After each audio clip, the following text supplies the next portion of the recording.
degeneration of the technological society, we have been acted upon by forces of such power that few, if any, of us can understand. Extensive information gathering on every American, human experiments with drugs and psychosurgery, electronic surveillance, the era of the computer, invasion of privacy, growing government and corporate power over our lives, a people plagued by dehumanization, loneliness, and violence. Dramatic? Perhaps. But we are losing control of our technology and our lives. Not so long ago, people in a similar situation did not awaken to the forces around them. Are we so unwise as to do the same?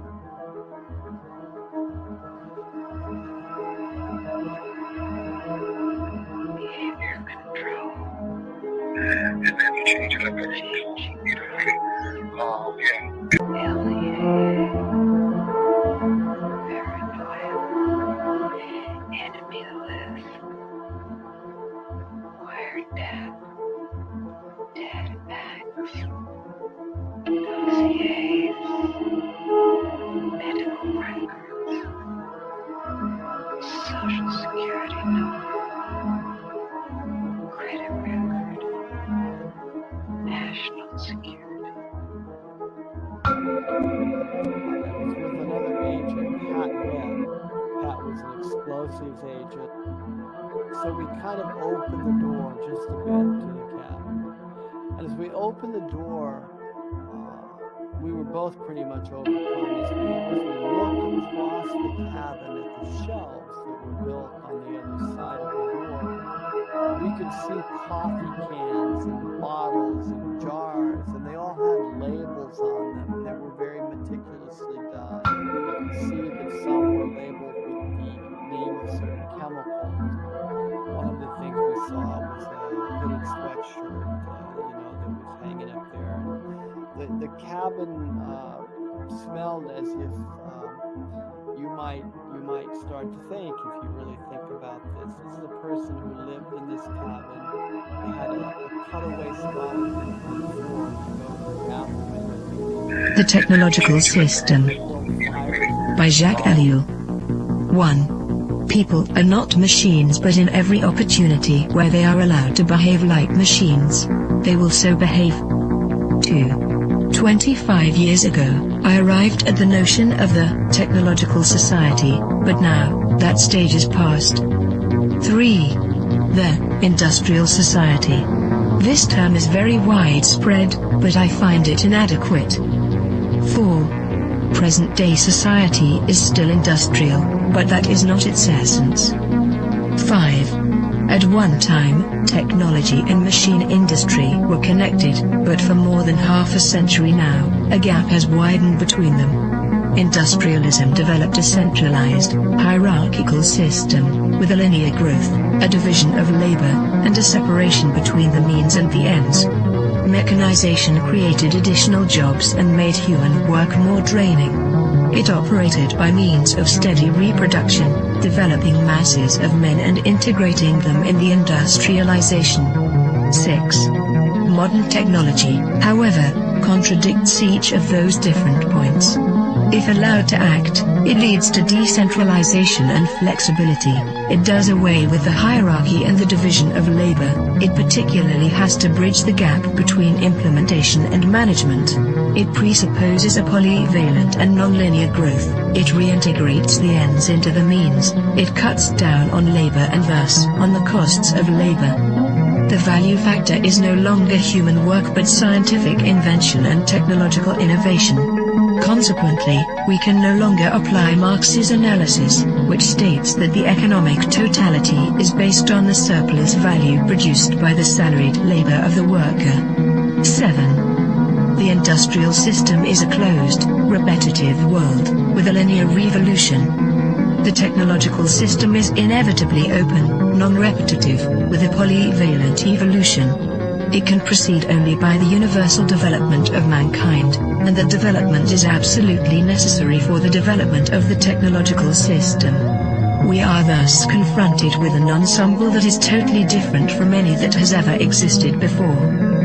8. Technology, conceived in terms of its automation, its chemical transformation of the world, its economy of energy, its cybernation, its data processing, its biological intervention, and its indefinite output of nuclear energy, has little to do with the old industrial mechanization. 9. Technology is power, made up of instruments of power, hence producing phenomena and structures of power, that is of domination. 10. Terrain, in contrast to Bell, hesitates about a qualifying term. Thus, he speaks of a programmed society. In this case, I am far more in agreement.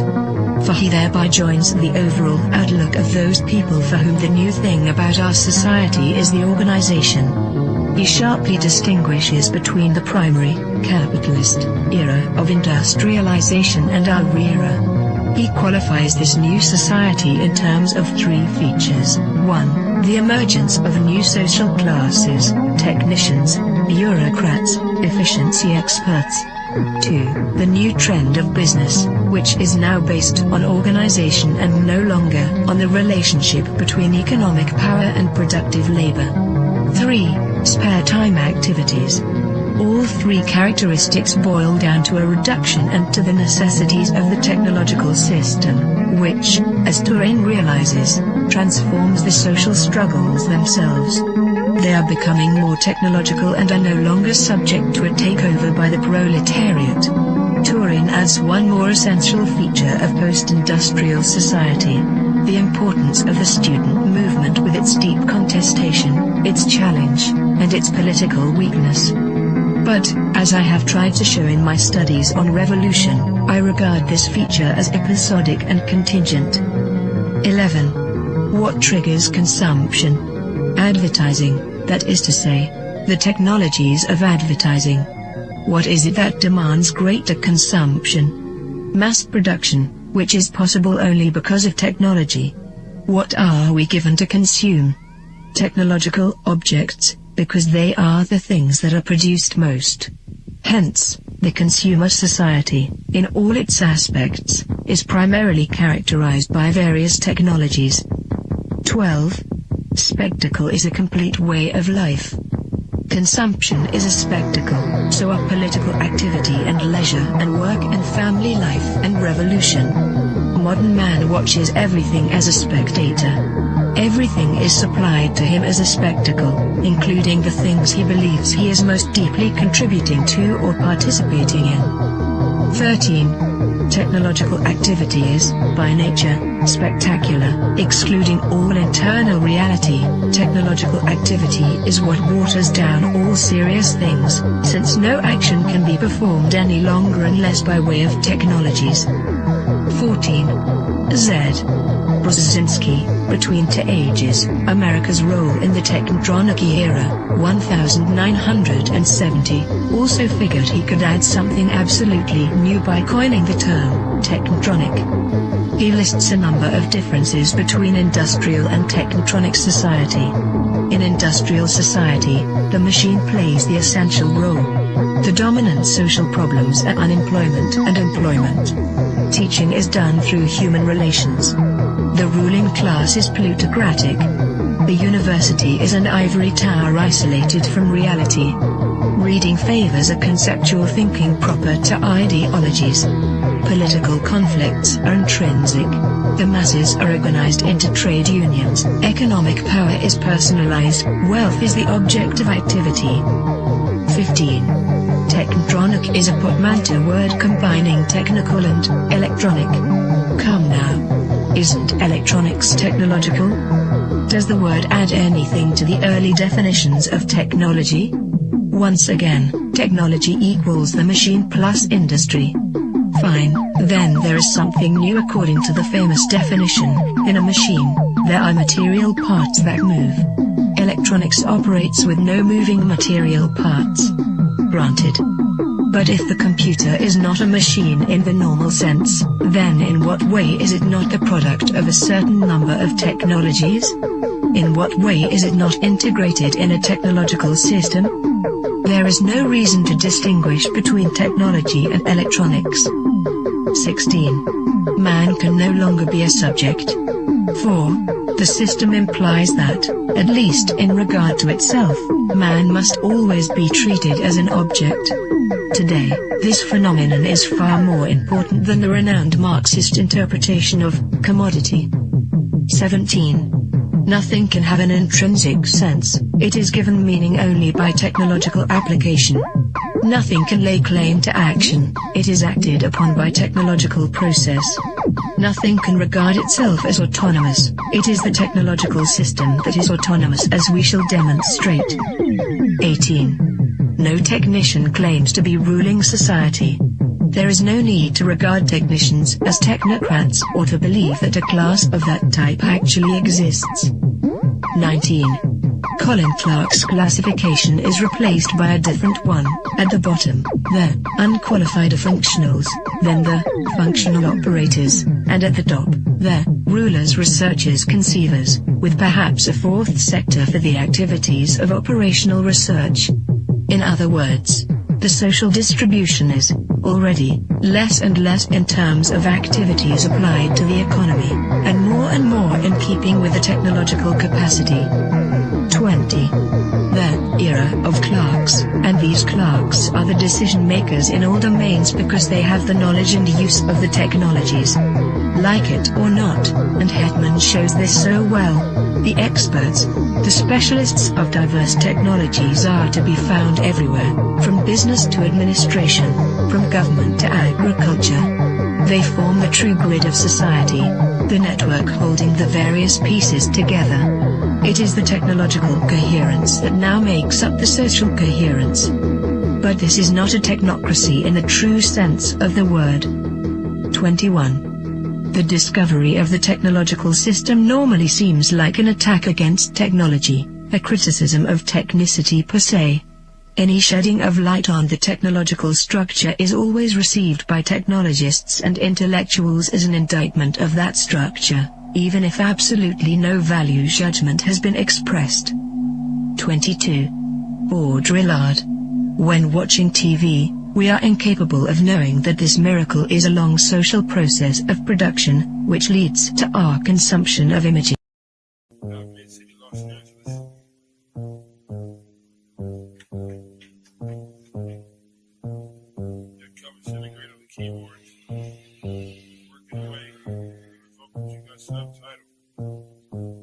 I gotta go to work so I can work it out. Come on, computer, make it work. Come on, satellite, work with me. I gotta go to work so I can work it out. Come on, computer, make it work. Come on, satellite, work with me. I gotta go to work. Who would have thought that I would starter these jerks? The first full-time clock and serial microphone rocker. They used to jump on the stage back in the day wearing a stocking. To conceal my identity in any stereotypical venue. Never will I reveal the serious way that I feel. I'm on job time, all I do is talk into the steel. Use my style to hide and conceal. Profile and beguile while they smile and just say that I'm real. Bad luck strikes in 3, all of you will agree. I didn't have a heat shield, they rained triplicate on me. When it's squares versus circles, then and if you can compare front and back are differentiated by a 90-degree squared circle. If you know what I'm talking about, you know the code, work it out. Forced entry, I was disguised as a sentry. I gave not a care, life is an adventure to me. I obtain secret money and manufacture inventions. Fracturing the line between space and time dimensions. Restructure the torque and the structural integrity. So I can walk on water while it retains surface tension. This making me an acolyte of the greater unknown. The word shark, king of these murky seascapes. Within my patriarch society, you cannot dethrone the intricate degree and climate that I seize from the police state. I gotta go to work so I can work it out. Come on, computer, make it work. Come on, satellite, work with me. I gotta go to work so I can work it out. Come on, computer, make it work. Come on, satellite, work with me. I still wish they made more girls like me, intelligent, beautiful, and looks like me. But they don't, so I stay fucked up like King Keeper. She's the type of person that will still rock Latigua. I'm the type of person that will still sport feelers. I found this pair of size 15s out in Pasadena. Those are my work boots. I insert this into these jerks' necks, giving them a virus. They'll destabilize their hardware. Now I can tap in just in my onboard wet works. Plant the hidden charge there. It's a cellular reconfiguring program consisting of integers, turning human beings into kindling, whittling the psyche into apparition, place it back into the skin. Now it's the ghost in the shell. Should I boast? Well, no. I stay on the west coast of hell, where hell's bullets is I know so well. I have my work cut out for me. This has its perks. Just then I realized life is mostly hard work. And why not get your car pulled off under you? It won't be sorted back from that dumb desk clerk. And who's the one to stop for you? I didn't know what to do, so when in doubt, go to work. When I'm 25, I'll contract myself out once now I'm through. Then it's just books and beats for me. I'll leave the rapping to my crew. I'm a good scientist in a world gone cuckoo. Imagine how it is to watch them turn crazy around you and then look over at you like you are the insane one. That's how it is. It's okay to meet the controversy bubbles and flattens out like this. Like my little kids. And I've got to go to work so I can work it out. Come on, computer, work for me. Come on, got to make it work. I've got to make it work. Come on, I can work it out. I've got to make it work. Come on, let it work this way. Come on, computer, work it work. Come on, jiggler.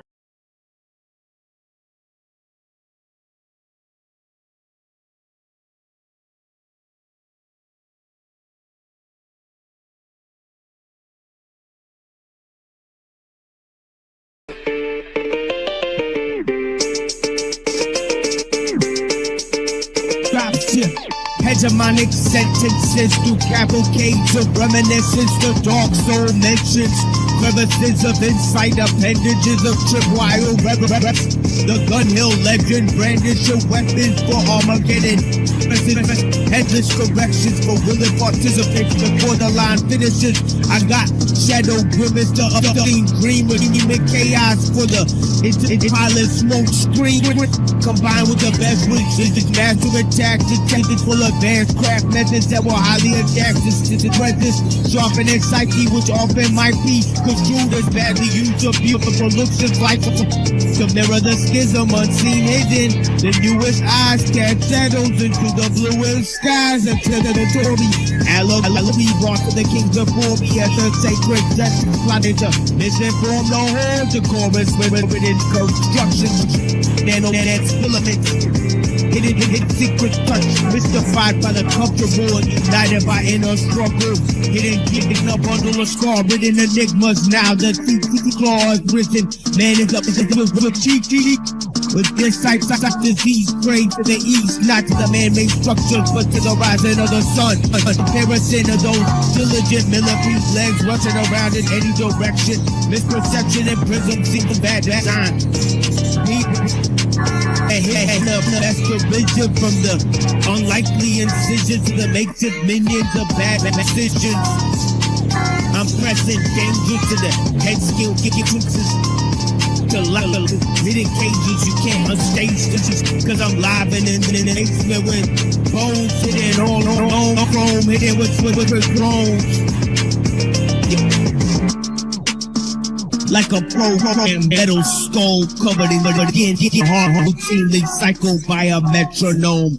Bones are collected to make me feel like the connection is real. Not only steel can sharpen steel.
Yeah, welcome to The Machine Lies, where we talk about the lies of the machine on the machine that lies.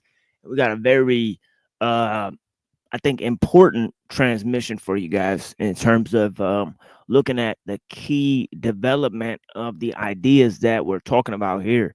Now, for those who are looking for readings on ellul, we'll be a little short on that this week, right? The reason is because we're bringing an exclusive interview, right? Exclusive in terms of it was conducted on French television and there's not a translated version available online. But want to look at some of ellul's powerful reflections in terms of the betrayal of the West and other key concepts that he seems to reflect on.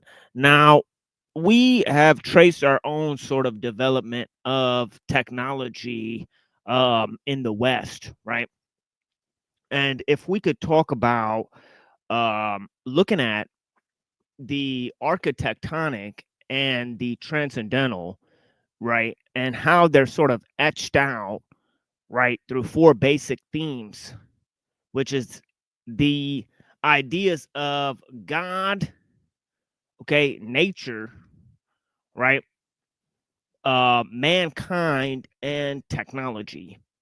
Right. And in these four sort of ideas, we seem to understand different relationships between technology and, what we would call the creative spirit, right? Or the technological sphere and the creative sphere, right?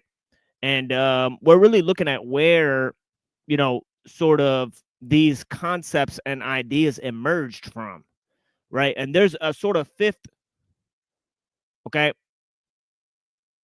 concept, right? Okay, there's sort of other concepts that matter too, right? Like mind, time, nothingness, right? I think these would also be considered fundamental conceptions at the root level of analysis, right? And the origin of the architectonic, right? As we see it. Now, I talked about, how, where I believe that, certain ideas, right? And certain conceptions of man arise from. But the conception, right, that nature and technology are mediated through man, right? Right? That nature basically created man to create technology, right? This sort of view, okay, about, okay, the telos, okay, or the teleologically driven search for truth, where we carve out the transcendental realm, right? Okay, by manipulating nature, right, with human reason, right? Okay, this is part and parcel of the sort of underlying mythos that connects all of the architectonic, okay, into one fabric, right? Or progression, right? Now, in that progression, right, obviously you have nature versus time, as I laid out, right? But you also have the mind versus symbols, right? Meaning that they don't know what is primary, right? Is nature primary to time, or is time primary to nature, right? Okay, and is the symbolic world primary to the world of mental artifacts, right? Or the imagination, right?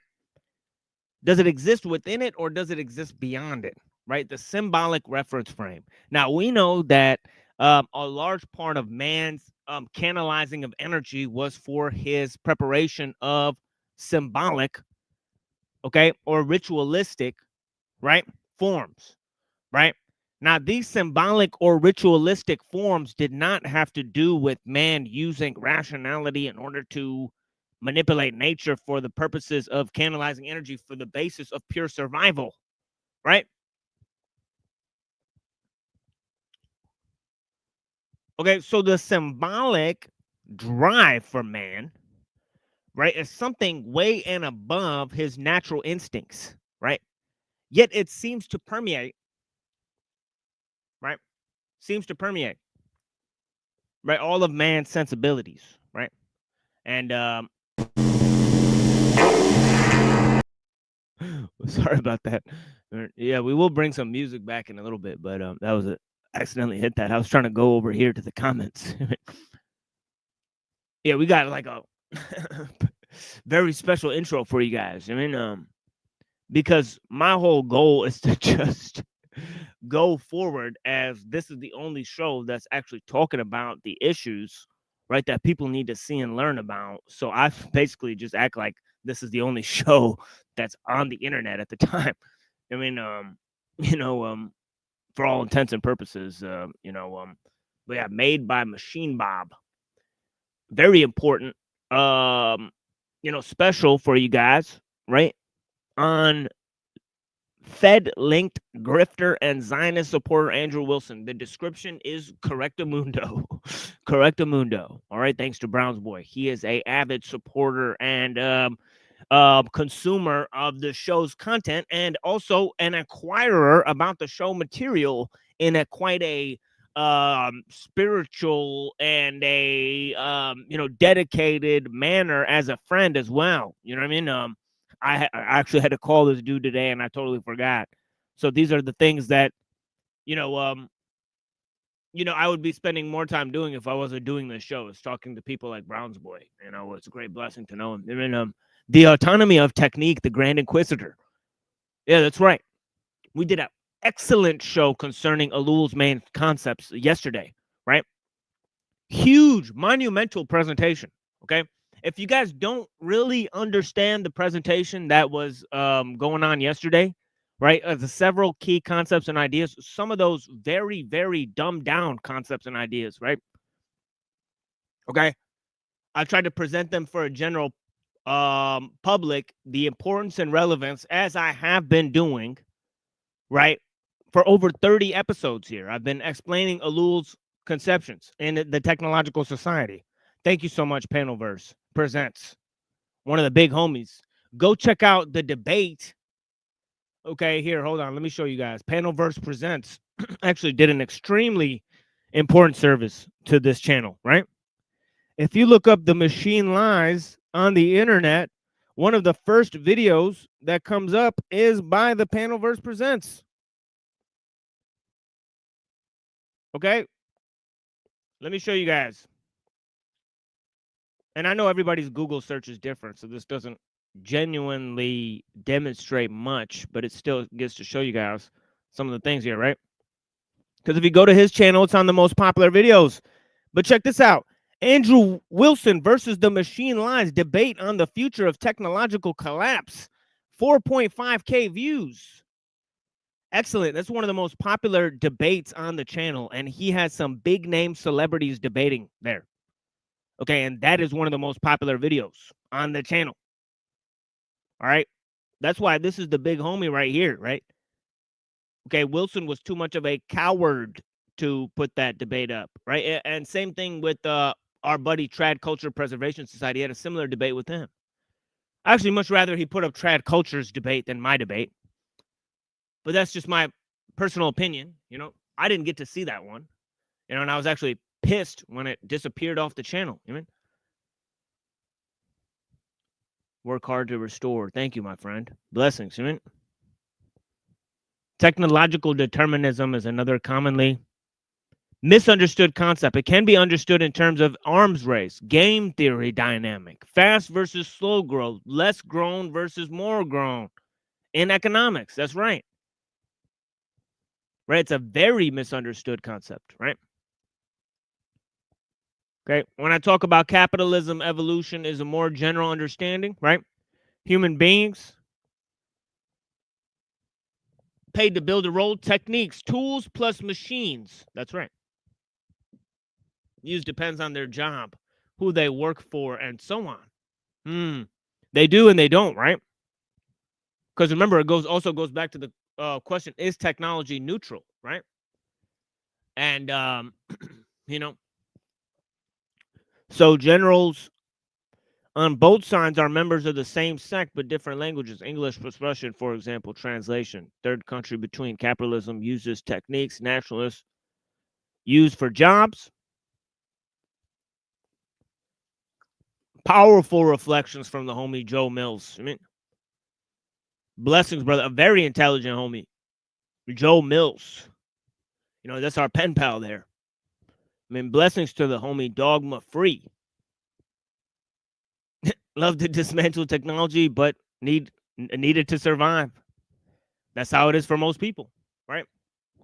The use of technology is not an option for most people, right?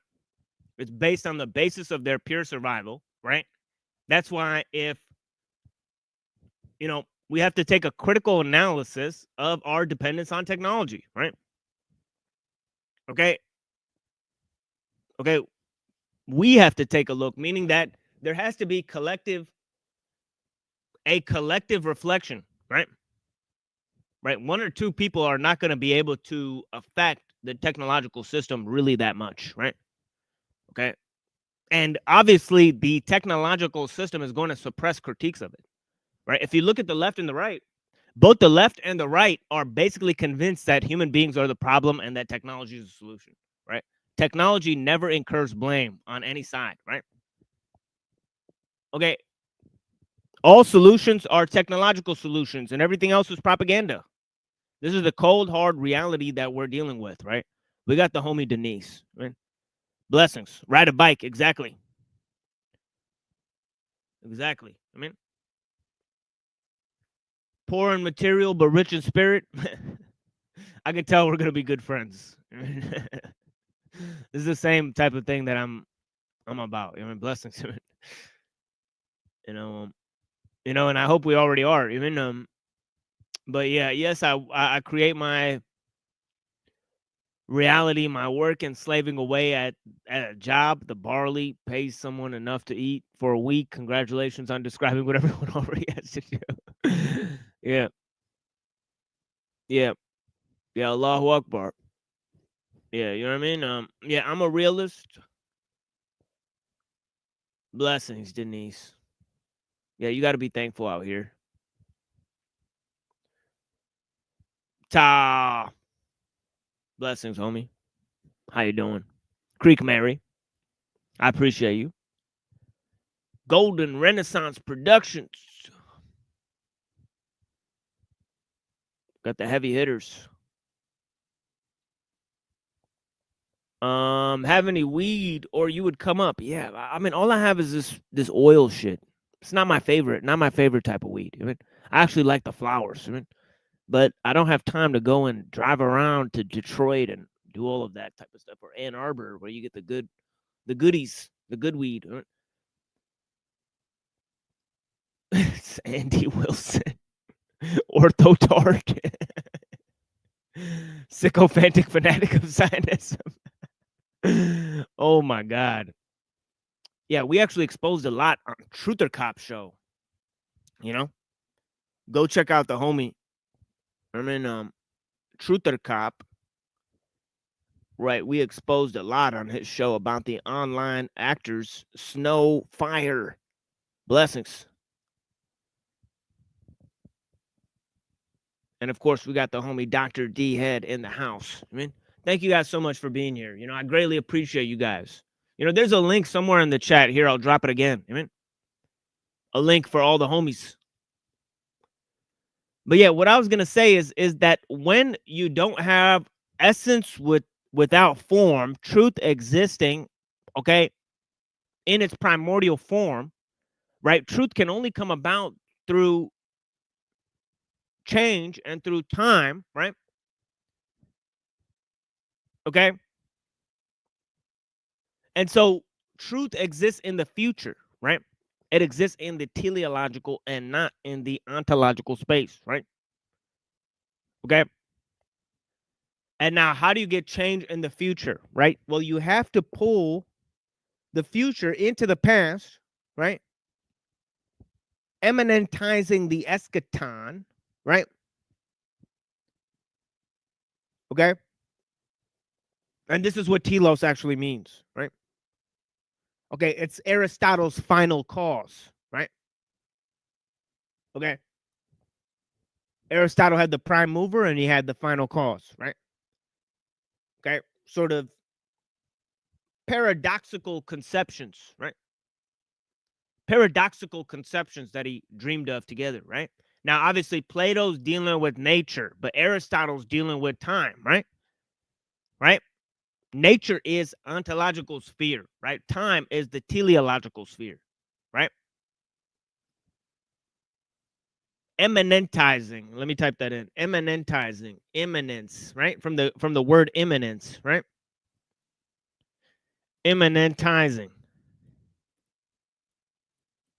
Eminentizing, surprising. I typed it totally wrong. Motherfucker. Eminentizing. Son of a bitch. Son of a sea biscuit. Okay, immanentizing. All right, immanentizing the eschaton. I believe that's how it's spelled. Something along those lines, right? Immanence, right? From the word immanence, right? Right? Immanence. That means drawing in the moment, right? Drawing in the moment, being immersed into the moment, right? Okay, the preconceptual, right?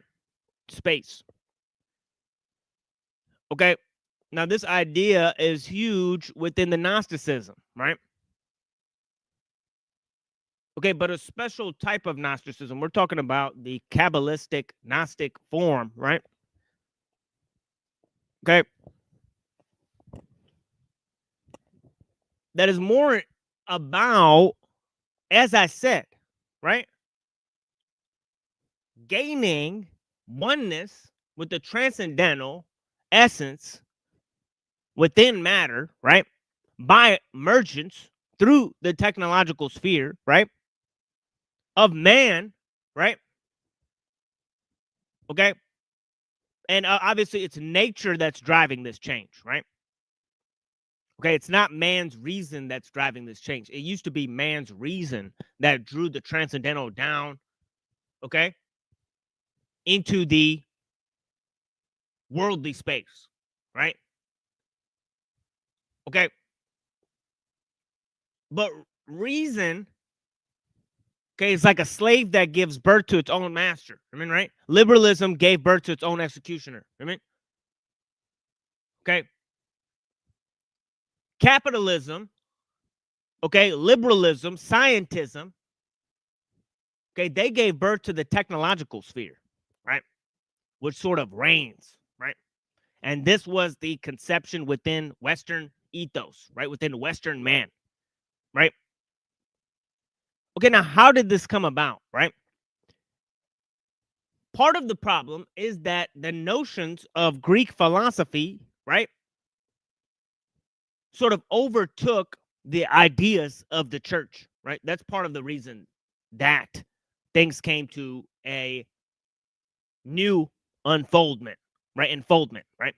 And we talked about that, right? Now, this is because piggybacking on, right,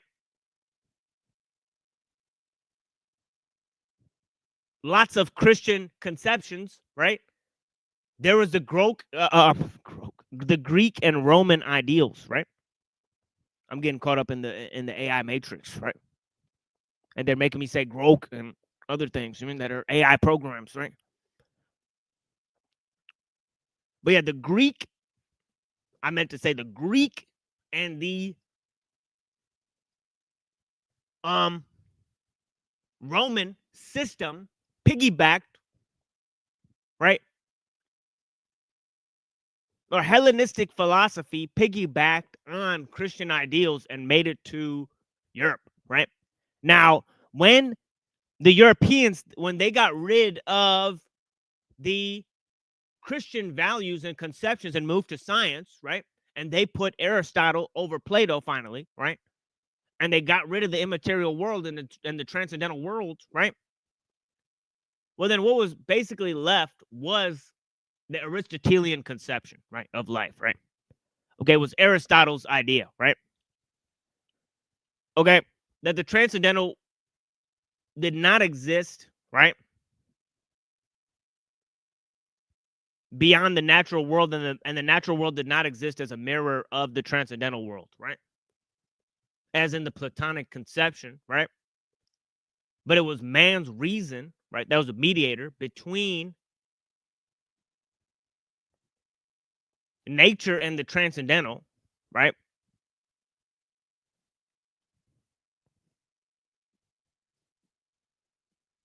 And this is a sort of, you know, how in the philosophical sphere, right? And the scientific sphere, right? And the historical sphere and the theological sphere, right? Many of these changes were to come about. Now, we're going to see what Ellul's own reflections on these changes are, right? But first, we're going to go ahead and reflect on the autonomy of technique, right? As we did yesterday, right? Now, Ellul is given a description of the system itself, right? In the modern world, right?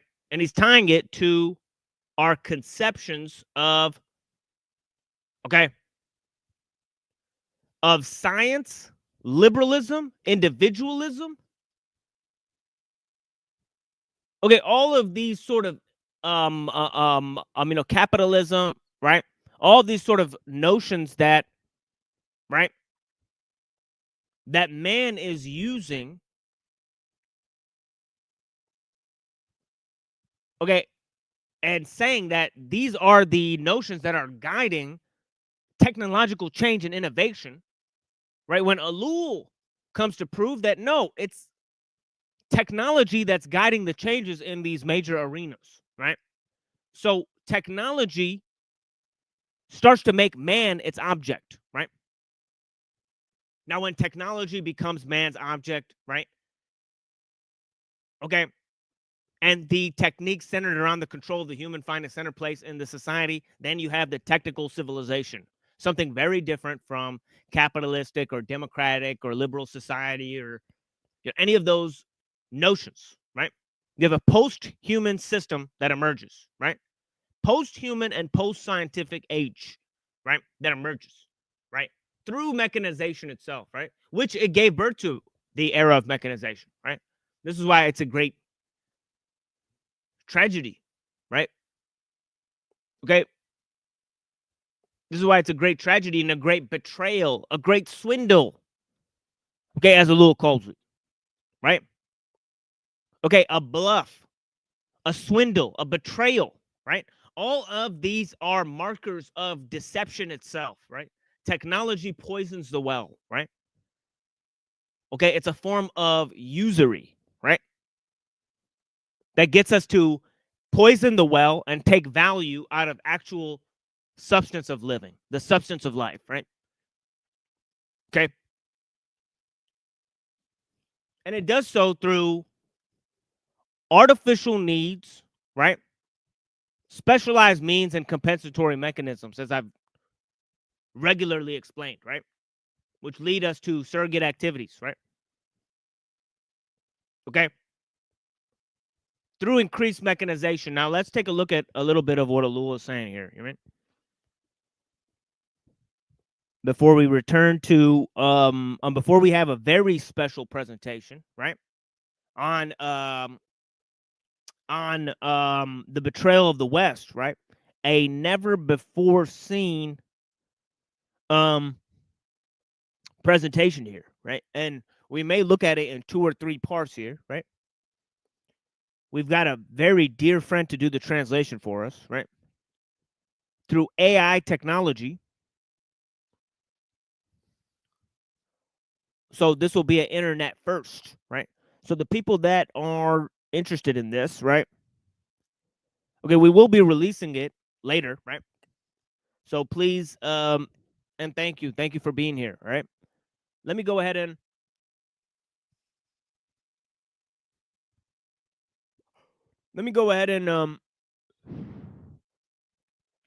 figure out what's going on here in terms of Ellul, right? Okay, and I'm gonna kind of turn my camera off for a little while, right? I have some nice music to show you guys in a little bit too, right? But yeah, we're gonna read a few pages of this as my introduction to the show. Okay, I'll play some music, and then we'll start analyzing this interview on a French television show right? And see what unique what unique reflections we can get from ellul. Okay, ellul, right? Okay, he says technique worships nothing, respects nothing. It has a single role: to strip off externals. To strip off externals. Okay. Okay, that means it wants to be the mediator of all things, right? Okay. Let's see, technique is pure mediation itself, right? Okay. So technique wants to reduce everything to processes, right? Remember, he said technique creates means, right? But it respects nothing, right? It not only externalizes things, right, but it acts as a mediator between things, right? So he says it strips off externals to bring everything to light, and by rational use transform everything into means. See, this is what I was saying. By a rational use, it transforms everything into means. Okay, so technique is itself in framing, but also complexification of means themselves, right? I said it's this kind of dual approach that it has, right? Okay, and binding and elaborating, right, the use of machines, right? Through the use of machines, right? Now he says more than science, which limits itself to explaining the how. Technique desacralizes because it demonstrates by evidence and not by reason, and through use and not by books. See, reason still had a quality that was beyond nature, right? Reason was drawn into the transcendental world, right? So technique could not poison or influence reason itself, right? But now technique, using reason as a great elaborator, desacralizes nature itself and then disregards the transcendental, right? So this dual process, right, of not only the myth of progress, of the teleological superseding over the ontological, right, sphere, right, which is time over nature, right?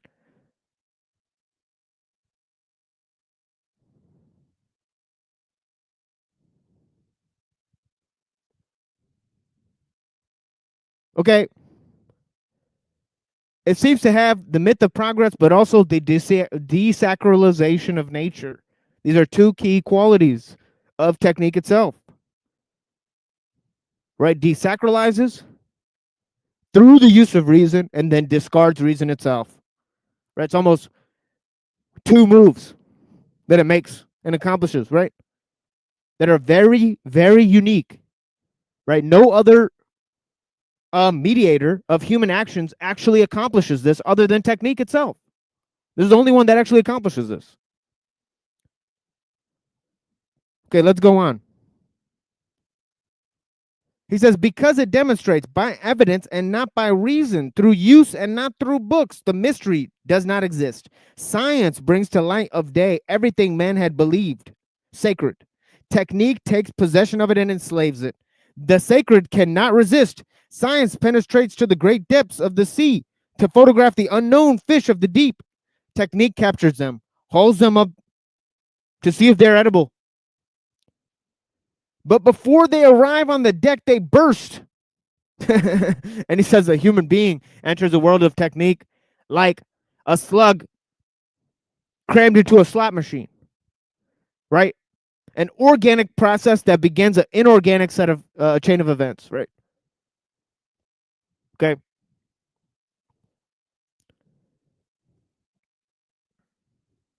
Let's go on. Okay. And why should technique not act thus? It's autonomous. It is autonomous and recognizes as barriers only temporary limits of action.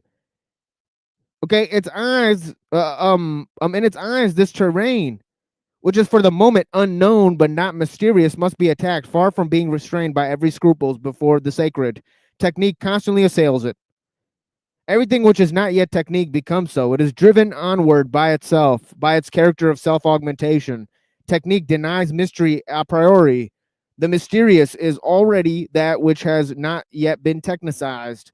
Technique advocates the entire remaking of life and framework. Because they have been badly made, since heredity is full of chance, technique proposes to suppress it and engender the kind of necessity and its ideal of service. The creation of the ideal of man will soon be simple technical operation. Okay, now think about how the people who developed the scientific worldview and world government, we've talked about this many times, right? They wanted to accelerate the process of evolution through dysgenic procedures, right? Actually, Julian Huxley actually coined the term transhumanism and invented UNESCO itself, right? Okay, we know Francis Galton Darwin, right? We're going to take a deeper look at these, right? We did a short presentation on Hegel and the evolutionary mythos and the scientific worldview, right? That sort of developed around the 1800s, right? And has been a bastard child of classical liberalism. Okay, sandwiched in between both classical liberalism, the birth of classical liberalism, okay, and Enlightenment thought, and also the post-human and the postmodern, right? That developed after the post-industrial age. All right, sorry.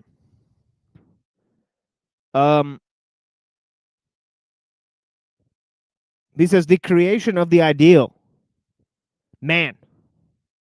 Okay, see the so-called last man, right? Okay, creation of the ideal man, the technicized man, right? The man that is the object of technique, right?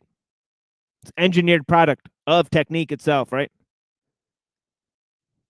Okay, the creation of the ideal man will soon be a simple technical operation. It is no longer necessary to rely on the chances of family or personal vigor, which is called virtue, applied biogenetics. Okay, and we already saw Kurzweil and others recommending this, right? This is applied biogenetics, right?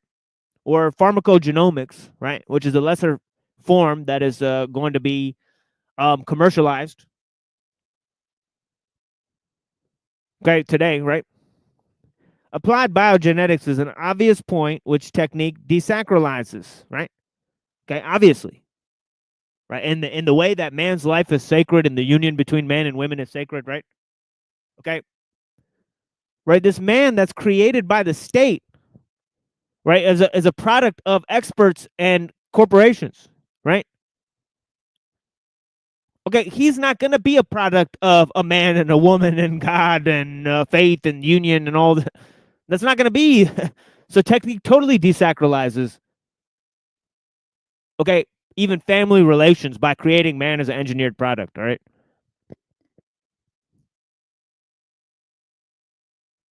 And, see, if man is a mediator, right, between the divine and the sacred, right, within nature, right? Okay, then what happens when man himself is desacralized? Okay, nature's already desacralized because of technology and science.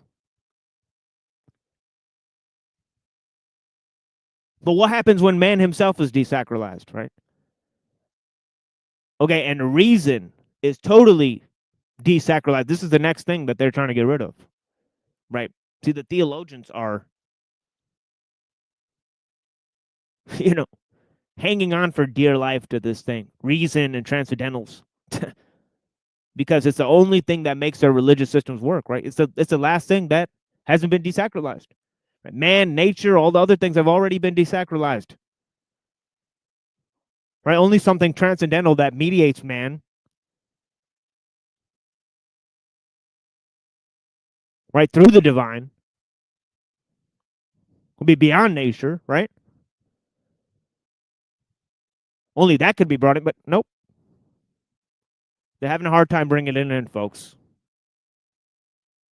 And that means that we're experiencing ontological doom, okay? On the base level, okay, on the level of ideas, on the architectonic, I'm on the architectonic level, on the level of the spiritual, right?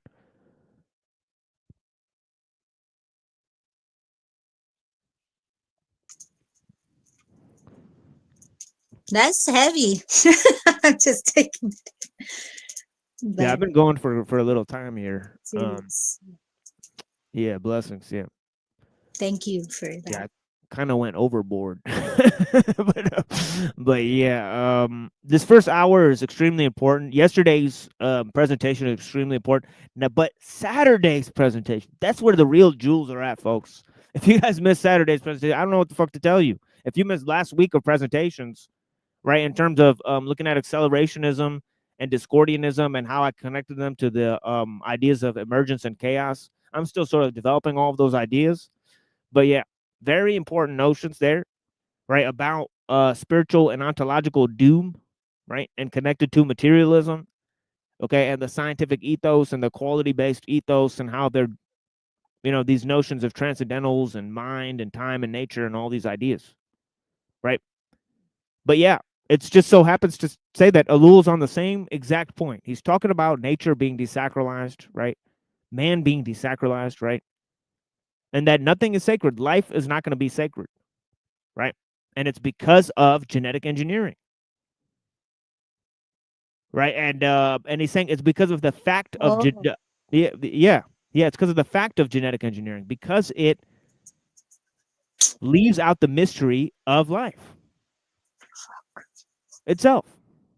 It turns it into a mechanical process, and therefore it takes out the notion of mystery, of the sacred, and there you have it.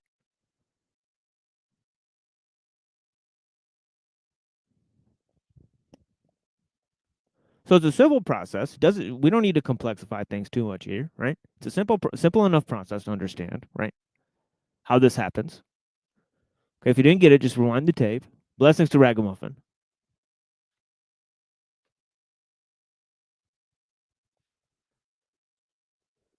But yeah, I've spent numerous amount of time, and now I bet he's going to talk about the same thing: the betrayal of the West through reason, right?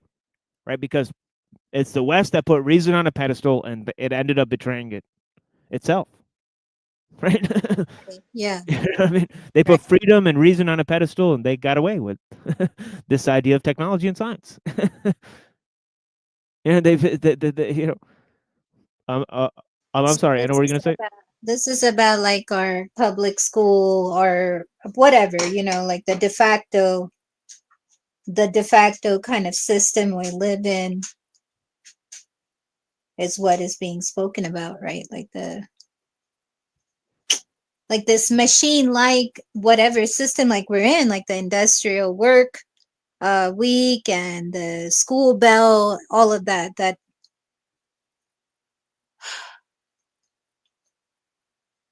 that's what he's talking about in terms of like the mechanized sort of system, right? Or am I getting that wrong? Oh yeah, yeah. And he's almost saying it's pervading into the spiritual. Right, which it is. But Right. he's saying through genetic engineering. Now, is that an ideation of genetic engineering in the future, or is that referring to eugenics? Or like futuristic technology, or is it simply eugenics?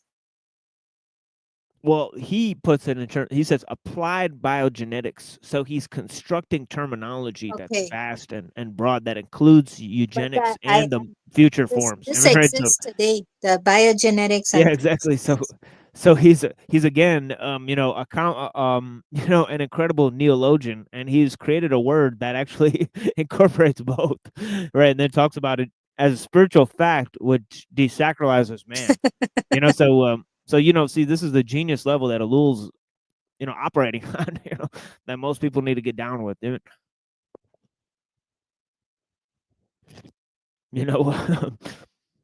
Awesome. blessings. Yeah. But now, is he also alluding then that the quote unquote like technological system, it is engineering us? Like, could he be implying that like the system itself is? I mean, I know this biogenetic that you mentioned, but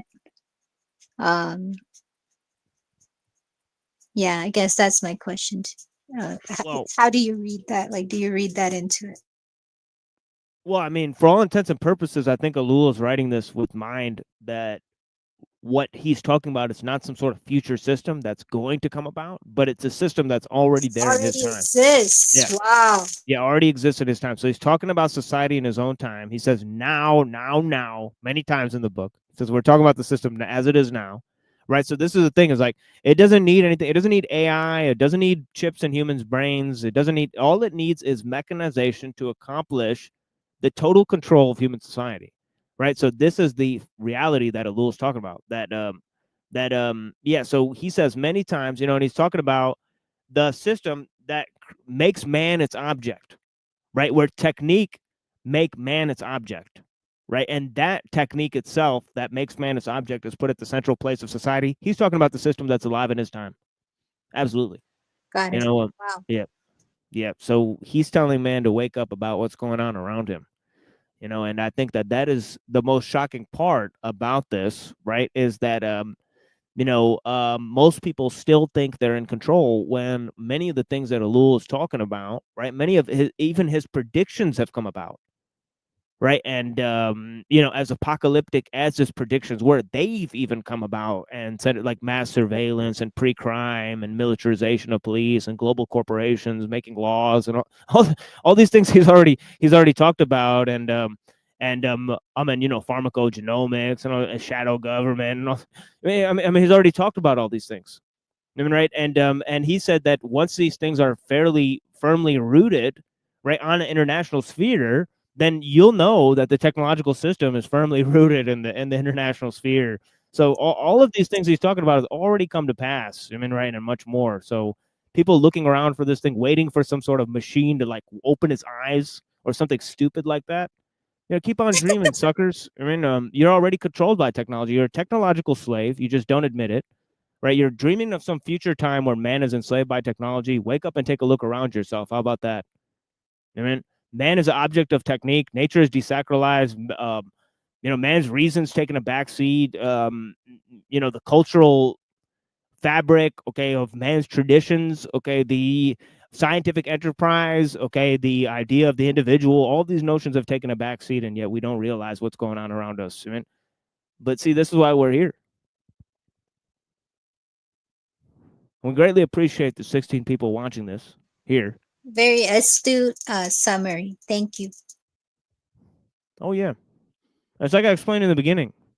On the right, they blame liberals. Okay, on the on the left, they blame the capitalists. Right? Humans are the problem. Science and technology are the solution on both sides. Right? So you can't get, so everybody agrees that technology is a good thing. Right? So the one thing that people refuse to question, whether in the political sphere, whether in the economic sphere, within in their scientific enterprise, within all of their moral dealings, right? Everybody refuses to blame technology. It's always the humans. It's never the technology. That's the problem. Right? It's the humans that made it. It's the humans that are using it. Right? Technology evades blame. Right? Because technology bears no responsibility. The system bears no responsibility. It's morally neutral, according to the people who made it. Isn't that convenient? Isn't that fucking convenient, folks? You're not supposed to apply critical analysis in the one area where it actually matters. Oh, and you think you're free. You're not even allowed to think about the issues. You dumb motherfuckers. Right? Okay, and I mean that with love.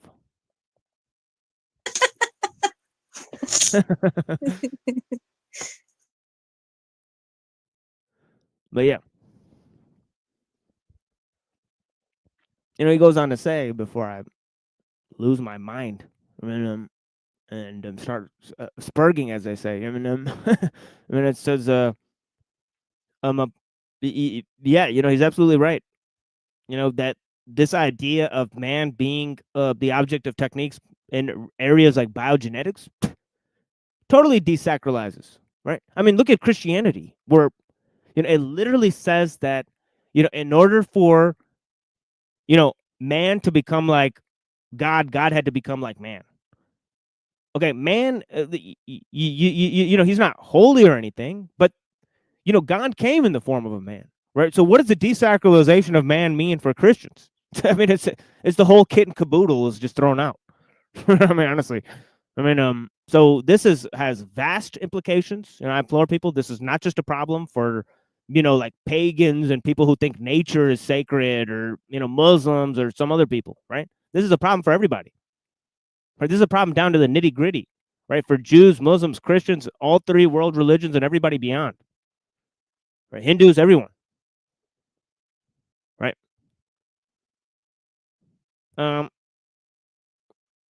Desacralization of man. Yes, sir. I agree. And I mean, there's simple little, evidences scattered here and there, but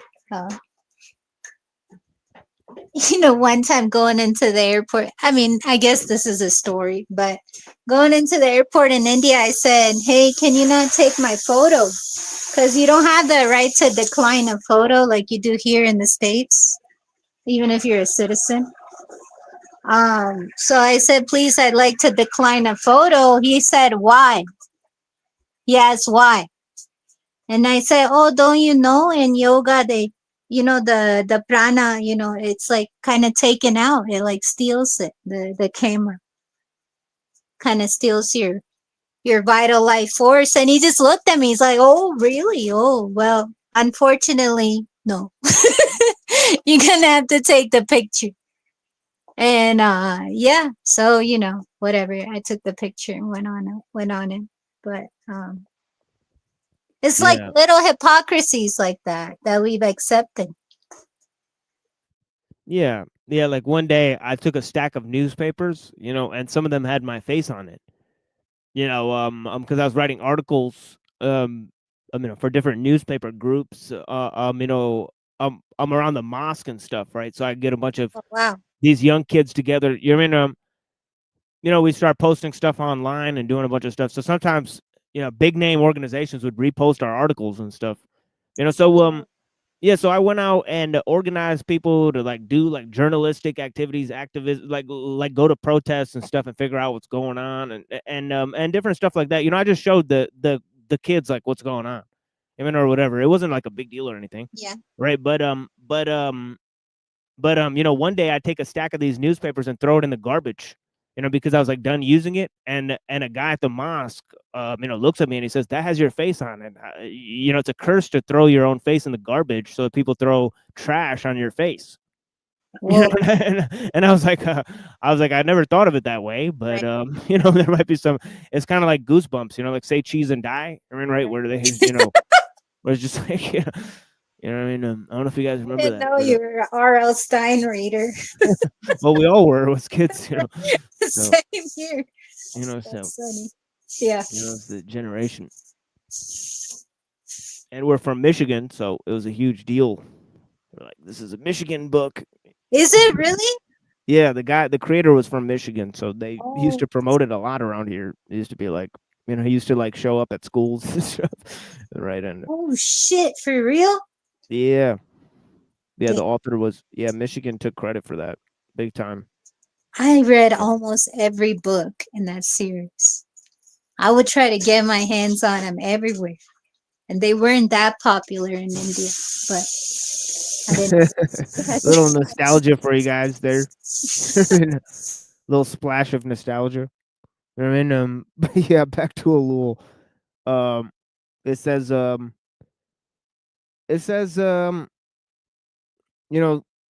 psychoanalysis, okay, biogenetics, okay, psychology, behaviorism, okay, saying they're emptying out man's dreams and visions of their sacred value, okay, of their sort of transcendental value, right? The psychic life, okay, in general are nothing more than objects, okay? It says ellul, right?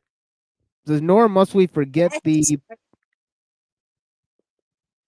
I'm sorry, what was that, Anna? No, sorry. It's just I said that hits pretty hard. Oh, yeah. Yeah, again, man becoming the object of technique. This is one thing that is said in the introduction of the show, with the mechanical voice as well. And, it's an underlying fact. He says, nor must we forget the penetration and exploitation of Earth's secrets. Very true.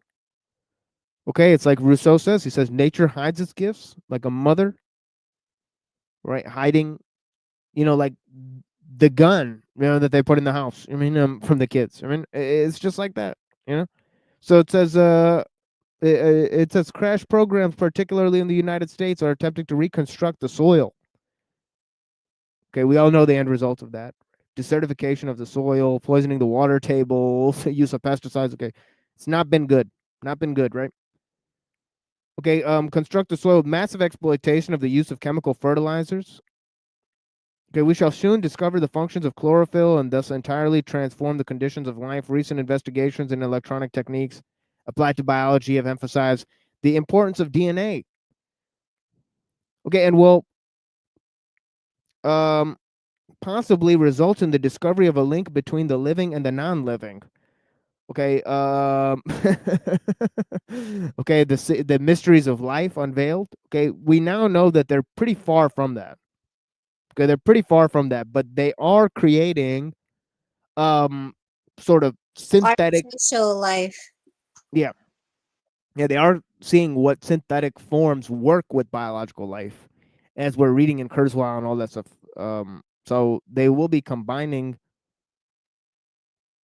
at the very least, forms of machines that function more, efficiently, to human biology, right? And it says, he says, nothing belongs any longer to the realm of the gods and the supernatural.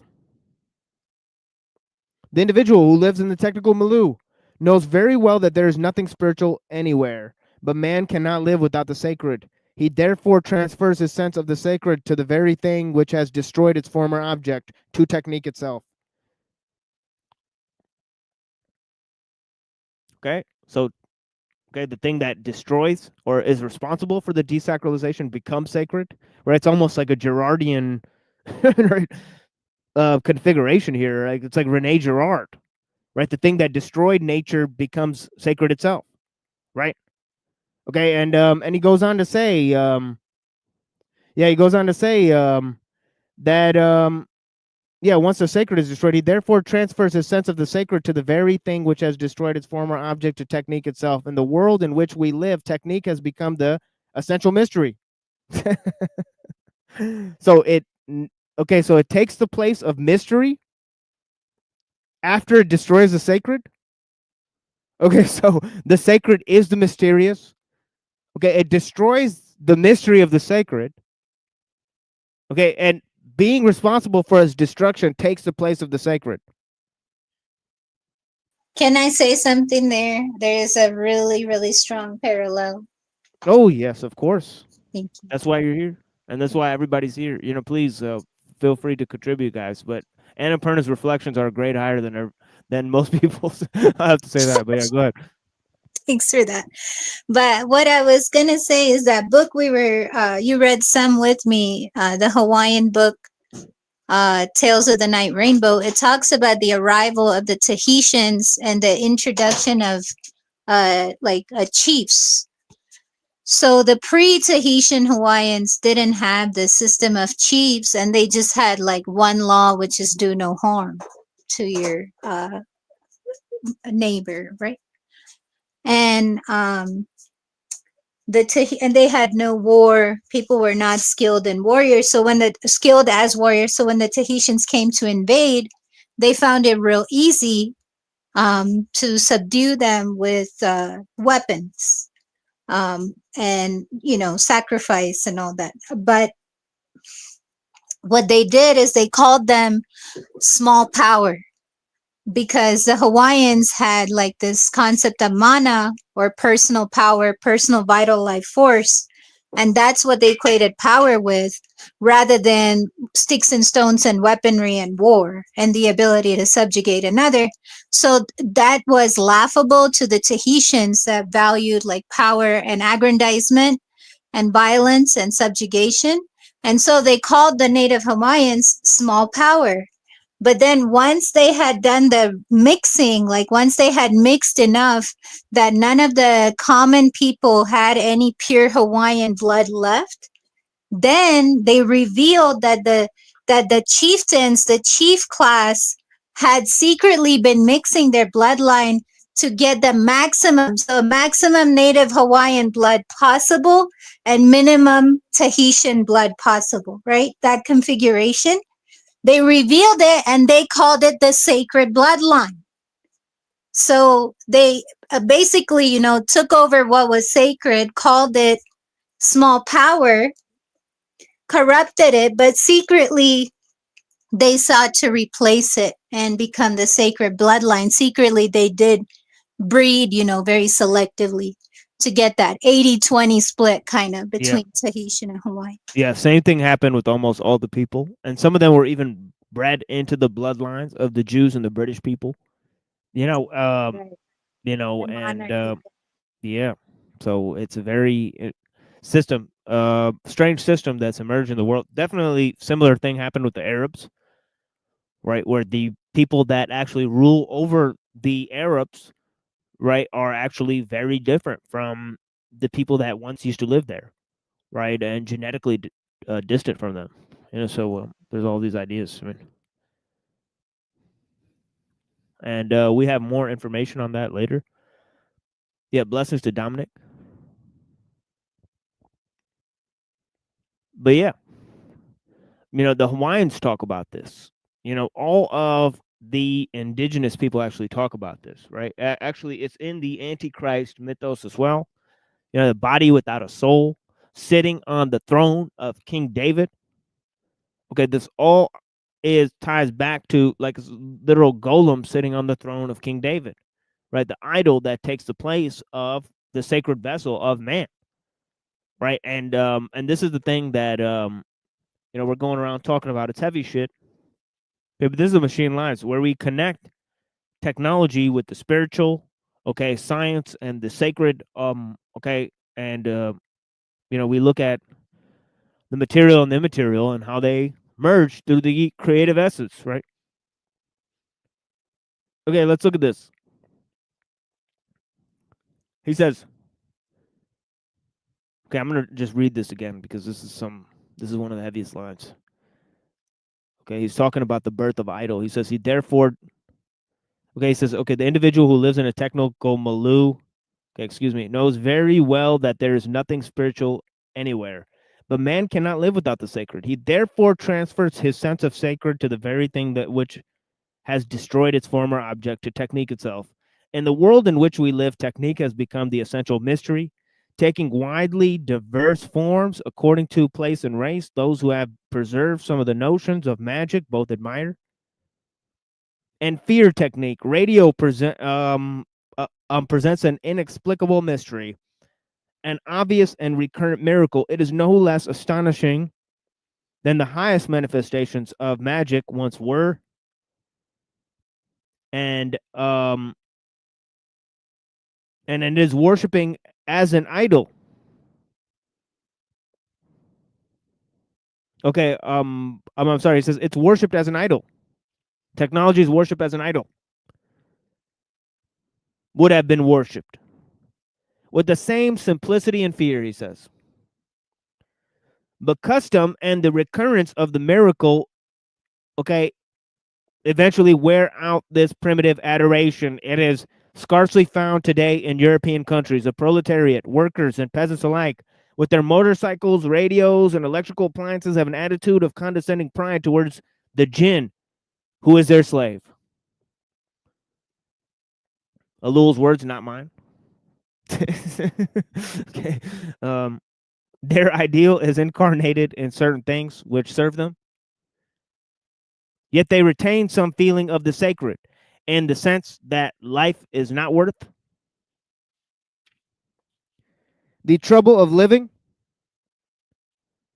unless a man has these jinns in his home.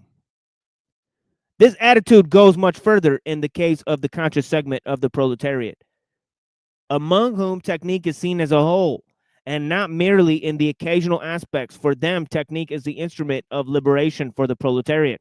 All that is needed is the technique to make a little more headway, and they will be freed proportionally from their chains. Stalin pointed to industrialization as the sole condition for the realization of communism. Let me say that again. Stalin pointed to industrialization as the sole condition for the realization of communism.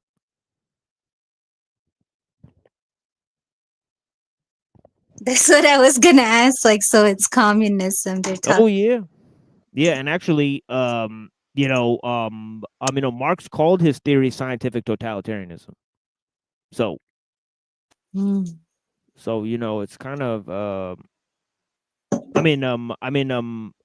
scientific socialism. Sorry, not scientific totalitarianism, but it does seem like scientific totalitarianism. Yeah, it But yeah. does. But I guess that would have been too much of a giveaway. So he's saying that the pros, which is like commoners, right? Or maybe maybe not even so educated. Isn't that who the proletariat is, or is it just the masses for him? Yeah, proletariat is kind of like saying the masses. It's kind of like saying working class. So would we be in that? Yeah. Think? Okay. So those among us that are kind of like the useful idiots that will take technique to its extreme and sort of like revolt, right? Like against the haves. Is that what is being described here? That they see the technique. I guess in this case it would be communism, but they kind of get radicalized by it or something. Is that what's being said? They see it as the end all be all. Well, yeah, he's saying that the proletariat in the sort of communist theory, they see technique as a liberator. So the same thing that enslaves them, right? They see as it like freeing them. So it's the god of like communism, because it's like he's saying like, look, like communism put the be all and end all in getting back the power, which is the technical power, right, from the rulers, right? So he's saying that the working class, they see the machine as they're freer, and it's the fucking thing that's enslaving them. Right. So the power changes hands, but it keeps going. That machine keeps going. Okay. Yeah. So he's kind of laughing at Marx's theory again, and he does so with Christian spite, which is great to see. But but yeah, he says here, yeah, every gain made by technique is a gain for the proletariat, right? In the realization of communism, he says, right? This represents indeed a belief in the sacred, right? It becomes their god, right? Technique is a god which brings salvation. It is good in essence, in its essence. Capitalism is an abomination because on occasion it opposes technique. Technique is the hope of the proletarians. They can have faith in it because its miracles are visible and progressive. A great part of their sense of the mysterious remains attached to it. Karl Marx may have been able to explain rationally how technique would free the proletariat, but the proletariat itself is scarcely equal to the full understanding of this, quote unquote, how it remains mysterious for them. They retain merely the formula of faith, but their faith addresses itself with enthusiasm and to the mystery, to the mysterious agent of liberation, the non-intellectual classes of the bourgeoisie. Now, this is the upper class, right? Are perhaps less, right, are perhaps less caught up in the worshiping of technique, but the technicians of the bourgeoisie are without a doubt the most powerfully taken with it. For them, technique is sacred, right? That's true, right? Look at how they talk, right? We've only reflected on a few of their views, but yeah, the technical elite of the bourgeoisie literally says technique is like we have to improve technique beyond like humanity. Like it doesn't even matter if humanity perishes in our improvement of technique. Like that's how desacralized man is to them. Yeah, the technique literally has to be improved at all costs, right? We've heard the transhumanists say those words, right? That it doesn't matter if humans combine with machines, if we don't even know what's human and what's a machine anymore. It doesn't matter, right, to them. Yeah.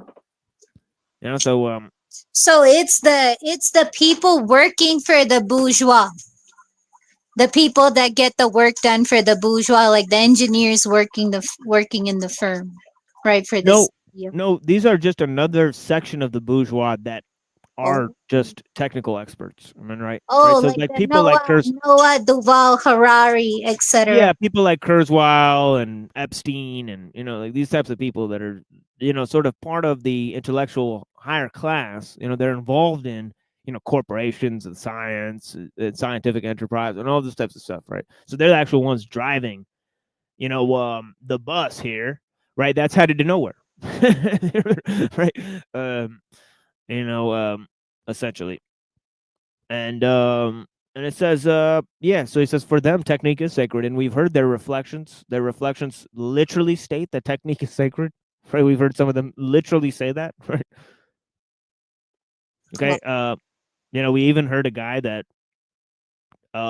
made a book called Tech Agnostic or something like that, saying that technique is or technology is a religion. And so we saw that on Closer to Truth.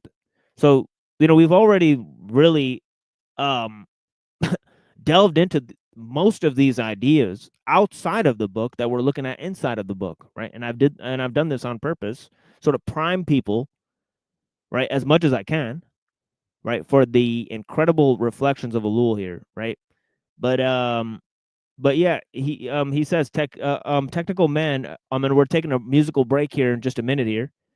Right? It says technical men are always disconcerted when one asks them for motives for their faith. No, they do not expect to be liberated. They expect nothing. Yet they sacrifice themselves and devote their lives with frenzy to the development of industrial plants and the organization of banks. The happiness of the human race and such like nonsense are like commonplace, they allege. But these are no longer of any service, even as justifications, and they certainly have nothing at all to do with man's passion for technique. Okay, the technician uses technique perhaps because it is his profession, but he does so with adoration because for him, technique is the locus of the sacred. There is neither reason nor explanation in his attitude. The power of technique, mysterious though scientific, which covers the whole earth, with its networks of waves, wires, and paper, is to the technician an abstract idol which gives him a reason for living and even for joy. One sign among many of the feeling of the sacred that man experiences in the face of technique is the care that he takes to treat it with familiarity. Laughter and humor are common human reactions. What's really funny is when machines destroy themselves or perform a function that is completely rendered useless, right? And they continue to perform the function. Watching a machine either malfunction, destroy itself, perform a useless function has become a trope of many comedic. It's become an instance of many comedic tropes, right? Look at like like the robotic voice, like saying like something sexual or something like that. Like this is one of the first things that started up, right? And then they kind of like sort of expanded from there, right? Oh, like a loop, like a machine being on a sort of a loop. Yeah, like that I whole was like thinking of yeah. that video you had shared that it was like making them breakfast and putting them in the chair, even though they were Yeah. all dead. Yeah, and I thought of that song like Bigger, Faster, Stronger, right? Oh, Where they like took it from, you know what I mean, Daft Punk, and then Kanye West remade it, and it's like it's a robotic voice talking about fucking things, essentially, right? So it's right. it's It uniquely is robotic. terrifying. Shit. Yeah. Yeah, it's uniquely terrifying if you really, break it down, because it is dealing with, this brute fact of just, that the nut is just a technical activity, or something like that. And obviously, to be very frank, there's females having simulated orgasms, right, that are literally triggered by donations, right? In these so simulated virtual sex, right, and stuff like that is sort Oh, of expanded at this point. I mean, Oh, you talk okay. they have some sort of to be very graphic. Okay, so if you have kids around you, please remove them from the room. I'll give you guys 30 seconds to do that.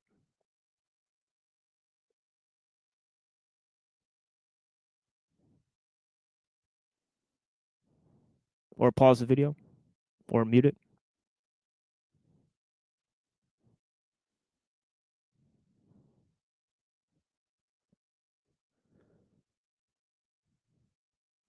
Yeah. So they have devices that vibrate, okay, that are triggered by donations, okay, shoved into their private areas. Right. So this is essentially what's going on online. Right. So simulated sex, right, virtually triggered, right, through donations, right? And this is obviously you're in very strange, type of thing, right? Right. Yeah. A new type of prostitution. If you think of, a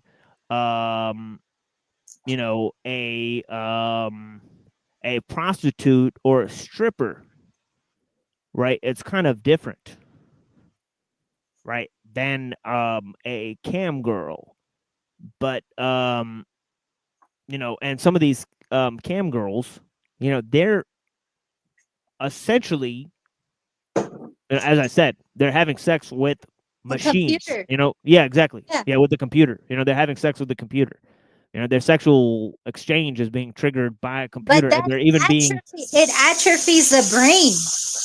Measurably atrophies the brain. most likely, yeah, And that type of like Pavlov's dog type of activity. Basically, right. most likely, atrophies the brain. Right? But it's also like it there's tendencies that develop that you cannot have a sexual encounter outside of that construct, outside of the machine. Like these same people, when they go into real life, they're dysfunctional in what you would call a quote unquote normal sexual whatever, right? Because like the dopamine channels are so fucked up. Like you have to be overstimulated to like have a normal reaction. I don't know how to describe it without being graphic, but you know what I'm trying to say, machine. Oh yeah, Right. yeah, it's wild. I believe it's the frontal lobe that starts to decay because it's also like they don't make their own decision, like the machine is telling what to do, like what, like that you have to depend on the cue from the machine in order to know what to do. Like without that, you would just like plan out your day, right? Like going here from point A to point B.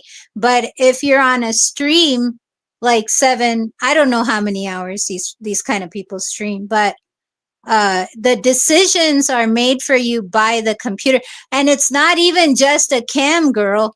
It's even like constant use of phone and relegating more and more of what we would plan with our brain to apps, essentially, or chat GPT. So that thinking, the frontal lobe, the decision making part is just kind of going to atrophy, and like like we kind of become dumb. Like you become not in a demeaning sense, but it dumbs you down. It dumbs people down. Yeah, 100%. And that's kind of a quality that I think ellul is that actually technology becomes the sole one that can use reason. So man no longer has access to reason. That once technology sort of maximizes reason, gets rid of the mystery, that theoretical science takes a backseat to applied science, and then after that, man's reason takes a backseat. Yeah, it lets the process work itself out. I mean, so eventually, I think Y- reason even takes a backseat. I think It he's trying to does say that. because in computers, like, while learning computers in school, I'm pretty sure your teacher told you this, but the computer never makes mistakes, only you do. You remember that? Yeah. Well, there you go. All man's reason takes a back seat. Now Yeah. suddenly the thing he's created cannot make mistakes, but he can. Right. Supposedly created, right? Supposedly. But yeah. Yeah. And that's the thing, is that the artifice takes place of the real, and it's it's almost comical and ironic, and and yeah, he says here, and this is the last thing I'll read. He says that is true for the primitive peoples. For the same reason, the first atomic bomb was called Gilda, the giant cyclotron of Los Alamos, quote unquote Clementine, the atomic piles, quote unquote water pots, the radioactive contamination, quote unquote scalding. The technicians of Los Alamos have banned the word atom from their vocabulary. These things are significant. In the view of very different forms of technique, there is no question of a technical religion, but there is associated with it the feeling of the sacred, which expresses itself in different ways. The way differs from man to man, but for all men, feeling of sacred is expressed in the marvelous instrument of the power instinct, which is always joined to mystery and magic. The worker brags about his job because it offers him joyous confirmation of his superiority. The young snob speeds along at 100 mph in his Porsche. I just saw that happen the other day. This guy was fairly pissed that I got out in front of him. Started speeding along in his Porsche, getting out in front of me and doing all sorts of these maneuvers. Of course, I just laughed. Man, what is up with that in this country, yo?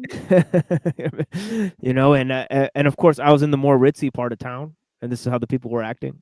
Yeah, it's always people with like the nicest cars that do Yeah, this. yeah, and he says, and he goes, the technician contemplates with satisfaction the gradients of his charts, no matter what their reference is.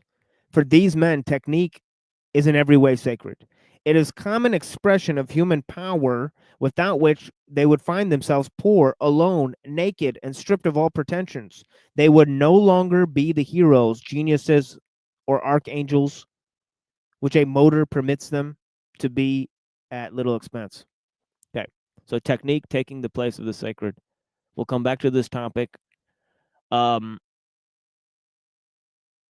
Okay, in some new presentations, but I'm going to take a little musical break for about 6 minutes, and we'll be back with a very special presentation on the betrayal of the West, explanation of a book by Ellul that I have not read on a French television show.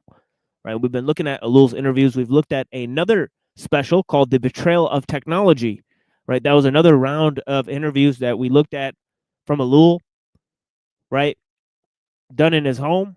Okay, we were able to take a tour through Ellul's study and other things, and see his powerful reflections on modernism and the loss of the sacred, and many of those things. So we'll look at him focus on Western society and how technology both arose from the West and how the West is suffering an existential crisis because of it. Right. So we'll be back very soon, my friends.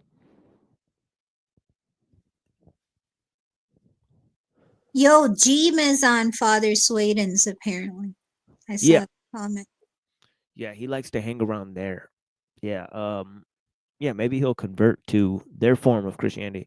I Yeah, you know what I mean? Could only be preferable to the other type of factions that are around, as we've seen. So we'll see. We'll have to catch that. Father Swaden, obviously a great friend of the show. Go check out his show, NFTU, True Orthodox. Right. Okay. Apologetics. right? If you guys want to go check that out, you know, I'm sure Unseen Warfare is over there somewhere. I mean, our friend. So yeah, but yeah, check this out. And yeah, so here's a couple songs, videos I made, mixes, and then we'll be back, my friends. Thank you.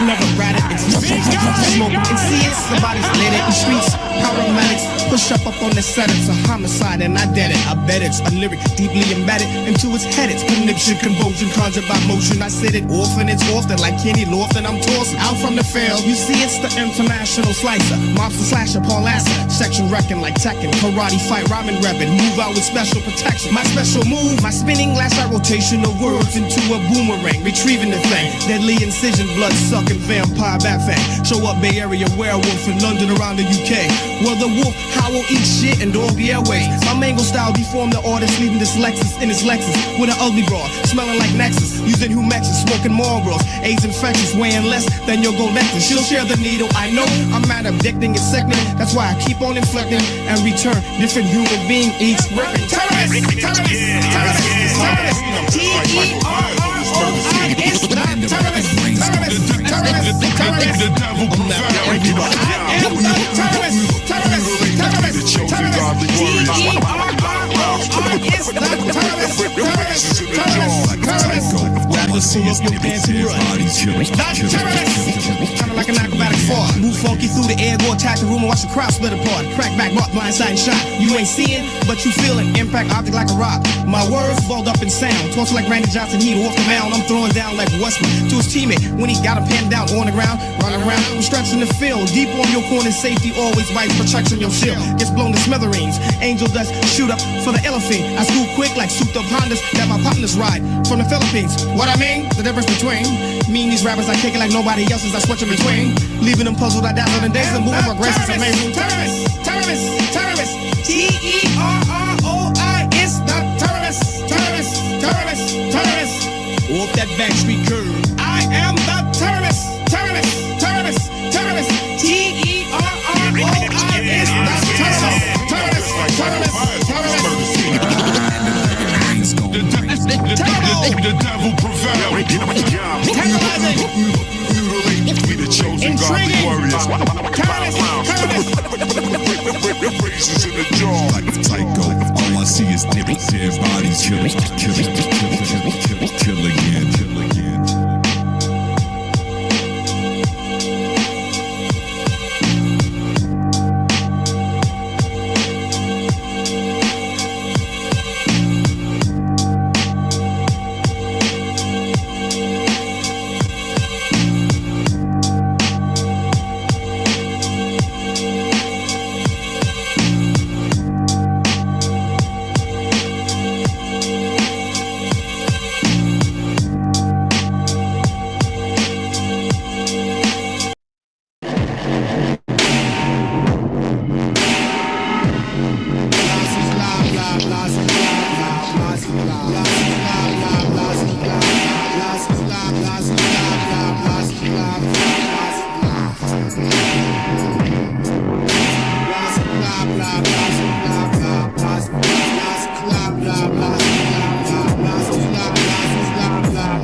So what you saying, kids? You spraying niggas mean saliva, messy slobbering. from my Timmys when you test me clobbering these niggas easy. See, I hunger for you talking shit. You please me when you say your shit is butter. It's more an excuse for the use of noise. Slaughtering, there'll be no truce. Your boys will break your jaw of your people. To stop the apple, playing Dr. Walkie, and I lock your talks. You then commence the mercy killing. Cause your mentions dead, your verse be still intensely showing you got love for the game. Maybe if you playing tennis, cause you miss the menace, wicked, crazy hard to listen to without my finger flying to the fast forward button. Cause your feeble ass flowing nothing new. Nothing new and cutting through the juggernauts. If you know the deal, then you got to keep it real far away.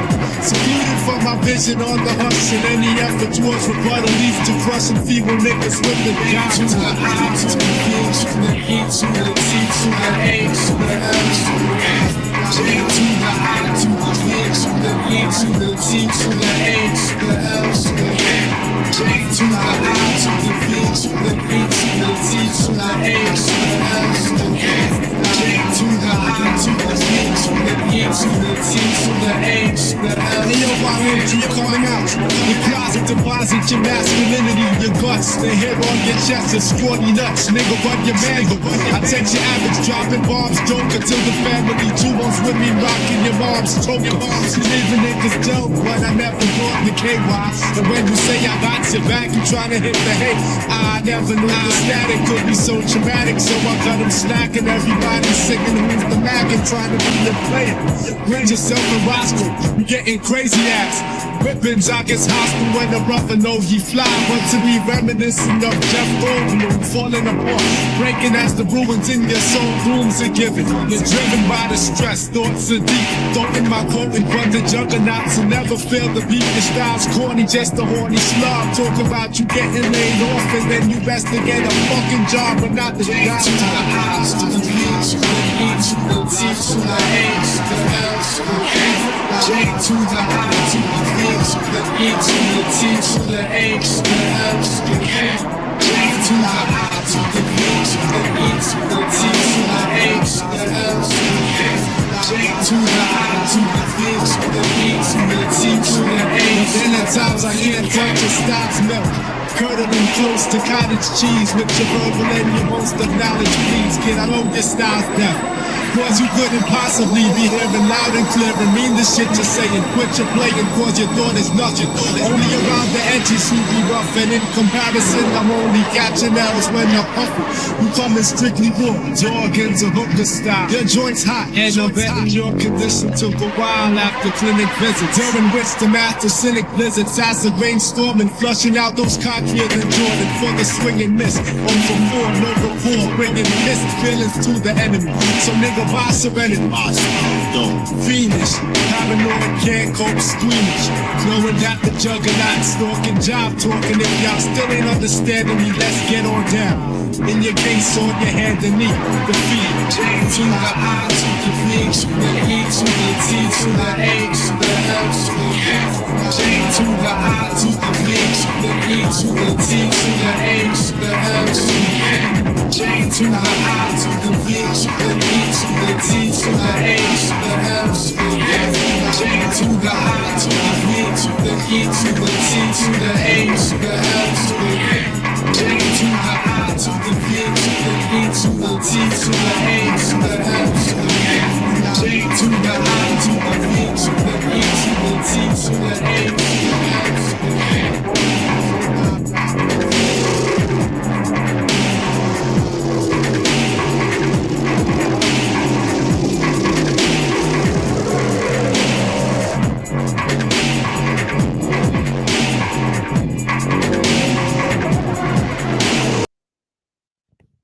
Yeah. Welcome back to the machine lines here. You know, we'll have more musical breaks here.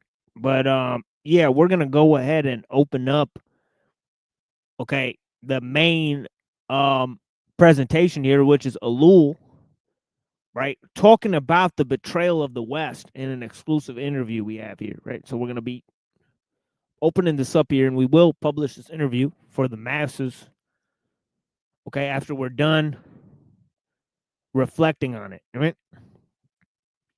But I got two versions here. I actually don't know which one I should hop up on, but I think maybe this one is fine.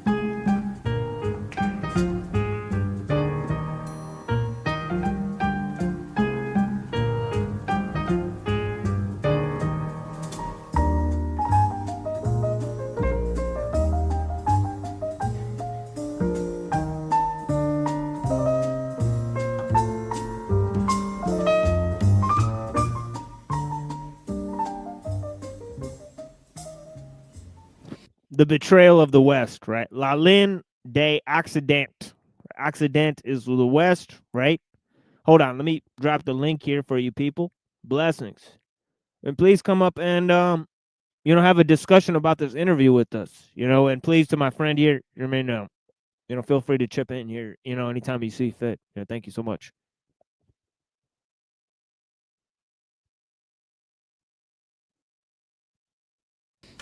Good. And actually, let me pin that link for you guys. At this stage, it would be good to just pin the link. We're 2 hours into the show. And I know there might be, other people trying to get in that don't see the link. But yeah, the participation is greatly appreciated.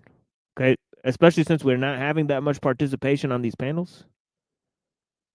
Yeah, blessings, Truther. Yeah, thank you. Yo. It's hard to get people to come up here all of a sudden. Isn't that weird? But right. Yeah. And man, we ruffled some pretty interesting feathers that last show we did, and you could tell, you could definitely tell that people were not happy. They didn't like what we were doing. They showed it, in many ways. Then one. So that's what's going on. Yeah, we're gonna get deeper into that for sure. Yeah, definitely. We got tons of shows coming up. Looking at the panel verse and their major constituents. But first, to ellul. We're looking at the betrayal of the West. And as I talked about, betrayal, bluff. Okay. Okay, the technological bluff, right? The technological betrayal, the technological swindle, right? This whole idea of a deception, of a sort of usury, right? Taking away the value of the food by a sort of unintended cost, right? And poisoning the well of discourse too, right? So this idea that the West, which invented technology and is, essentially, prospering because of technology, is being undermined by it. And actually, Western civilization is talking about an existential risk posed to all of man because of technology, right? So it's this great paradox. Okay, now, how do we understand the West, right?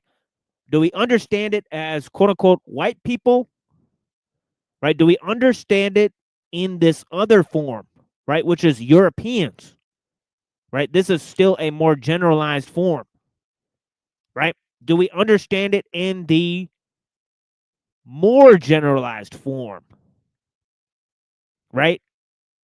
Of just Western civilization, right? As opposed to Eastern civilization, right? Which usually, by the old ways, includes societies that are basically inundated with Islam and Buddhism. Okay, and also according to ellul, right? Which leaves this last matter of this idea of quote unquote Judeo-Christian, this chimerical notion that developed within European society. Okay, now many people use this terminology.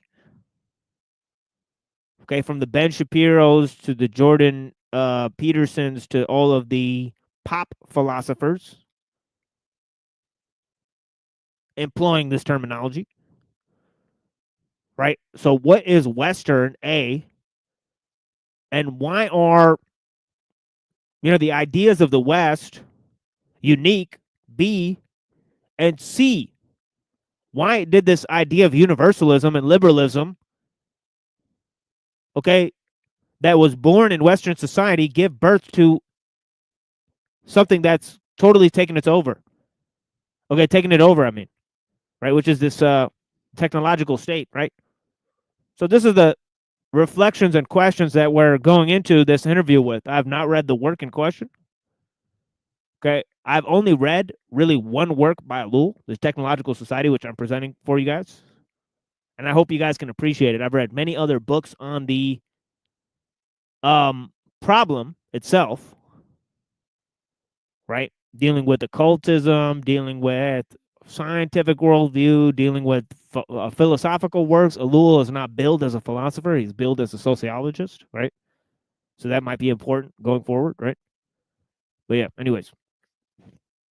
Nonetheless, he's usually seen in light of philosophy, right?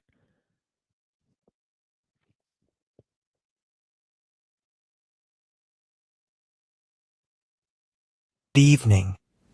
With me this evening, Jacques Ellul, one of the most original and fruitful. Okay, actually, looks like because of the let's see if I can fix this so that we can read the subtitles as we look at this. And I may have to remove the bottom scroll there just as we present this. So let me remove the bottom scroll. I'm not that interested in getting money for this. It's not my goal here. Right? So let's just remove the bottom scroll. And I have not made any significant amount of cash money doing this. But yeah. Dude, I can like the amount of money I made is laughable. Right, exactly. But yeah. Blessings. Brown's boy. Brown's boy, what's up, dude? Yo. What's happening? Yeah, you tell me. Blessings. Glad to be here. Yeah, we got Max Vision in the house. Yeah, thank you for being here, sir. I greatly appreciate you and your, powerful reflections you had on your show last time. I greatly appreciated the topics there. Critical of technology. It's hard to find channels that are like that. So Max Vision remote viewing will definitely be out there checking out that show. Okay, we got Annapurna back here. Nice. Yeah, sorry about that.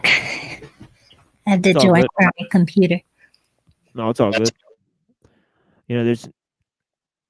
I greatly appreciate you guys' participation. Please feel free to chip into the discussion here. As I said, sort of laid out what my particular concerns are here and what I'll be looking out for. And I've done that previously, and I've been, I mean, honestly, I've never been disappointed. Even in just a few, pages that we read about him talking about, technique emerging as an idol. I mean, it's just powerful stuff, and I'm glad that I saved it for today. And thank you so much to Sam for showing up yesterday and having a great conversation. Right, she's somewhere in the chat here. Excellent conversation we had. Powerful reflections on technology, right, and the human condition. Yeah, blessings. So yeah, we'll move on here. Full minds among Is contemporary this translation done by your friend? It's done by a homie that's with Awesome. us in the Discord. I mean, so I was very happy to enlist the help of the people there and gain somebody who who I have work with in confidence. And there's very little contributions to the show here.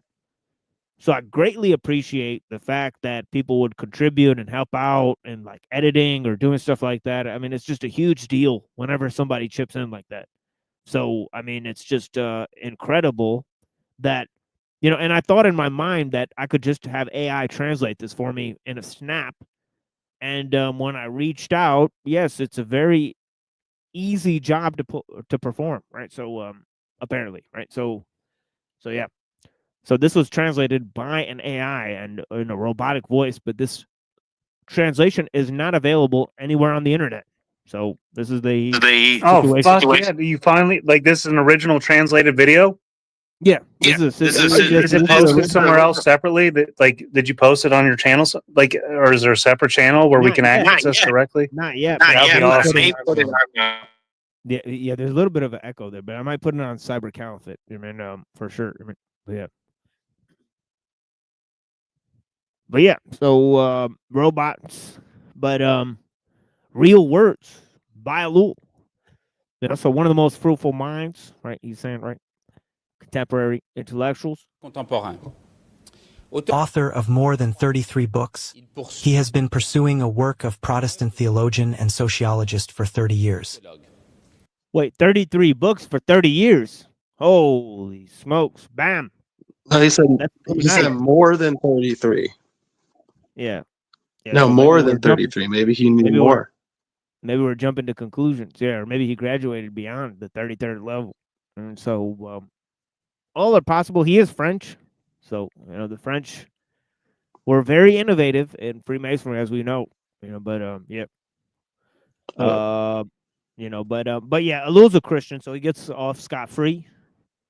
You know, but you know, so there is that aspect of things. But curiously, the notoriety of the Lulls is greater abroad than in France.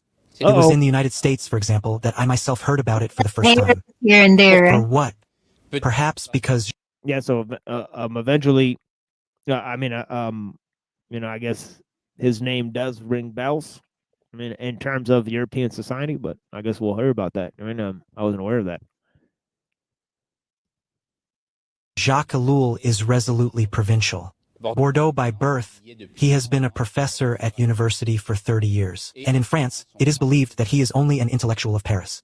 It is also because he practices an all-out criticism of society and politics. A man who castigates the right but does not spare the left disturbs. We are wary of unclassifiable.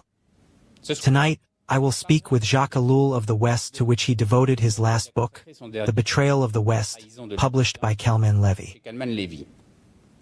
We thought the West was an old moon. It seems not. We're going to talk about it tonight. Jacques Ellul, a title like The Betrayal of the Accident, it would rather sound like an extreme right proclamation, since it is a word that was politically annexed by the extreme right. Yes, obviously, there are a lot of variations in the values that are adopted by the right or by the left. You just have to... So immediately, I mean, as characteristic of Ellul, he's going to throw out the left-right paradigm. Okay, and he's doing this in 64, right? I mean, he himself is an anarchist, right? So his thoughts, Christian anarchism, right? So he's not dealing with any of those ideas, left-right paradigm, right? He's probably thinks that both sides are to blame, right? And yeah, he's going to get to the base concept that everywhere intellectually in the West, they believe in the concept of freedom and reason, and these are what the betrayal is based on, right? These concepts and notions have betrayed man, right, from their instance. So, you know, it's the notion of liberalism, right, that all Western people really agree upon, right? Whether you go to the left or right, right? And I'm not talking about... Why reason and freedom as sacred, right? Yeah.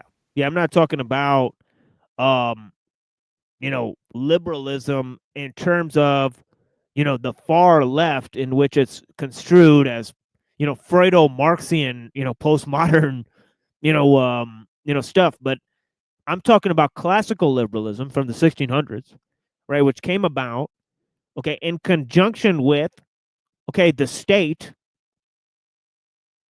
okay, as a system that can be, okay, sort of,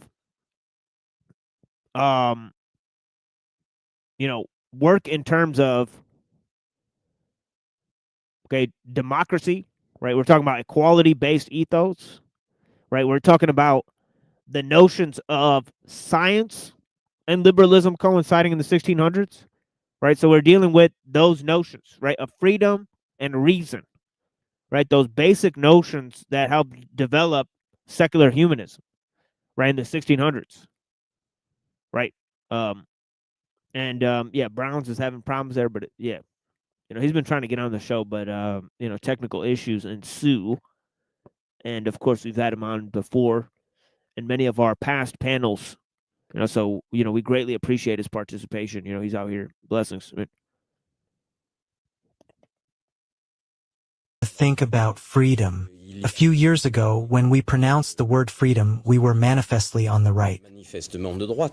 Now the left has found the value of freedom.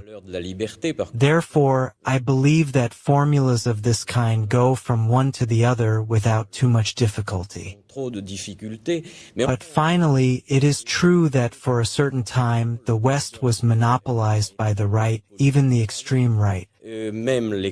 Yeah, did you guys hear the recent Bill Burr special where he's talking about the right-wing people crying about woke stuff? And he's saying they sound like liberals. He's saying they keep crying, that they're complaining that Cinderella being black is going to change the fabric of Western culture. And he's like, no, it's not. You're just complaining about things just like a liberal would do. Right, so this notion of free speech, it moved from leftism to the right. This notion of freedom, it moves from left to right. And people don't even notice that now the right wing is adopting a leftist value, that some guy calling himself a fascist is complaining about being censored on your small little YouTube channel. It's a fucking joke. But this is the thing. Right? They become the same thing they complain about.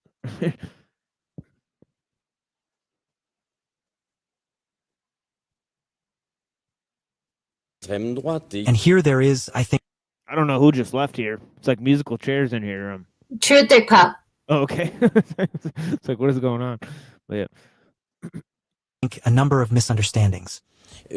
First of all, it is certain that movements called West, and which have a violent and authoritarian character, are in contradiction even with the intention and with what was ultimately. The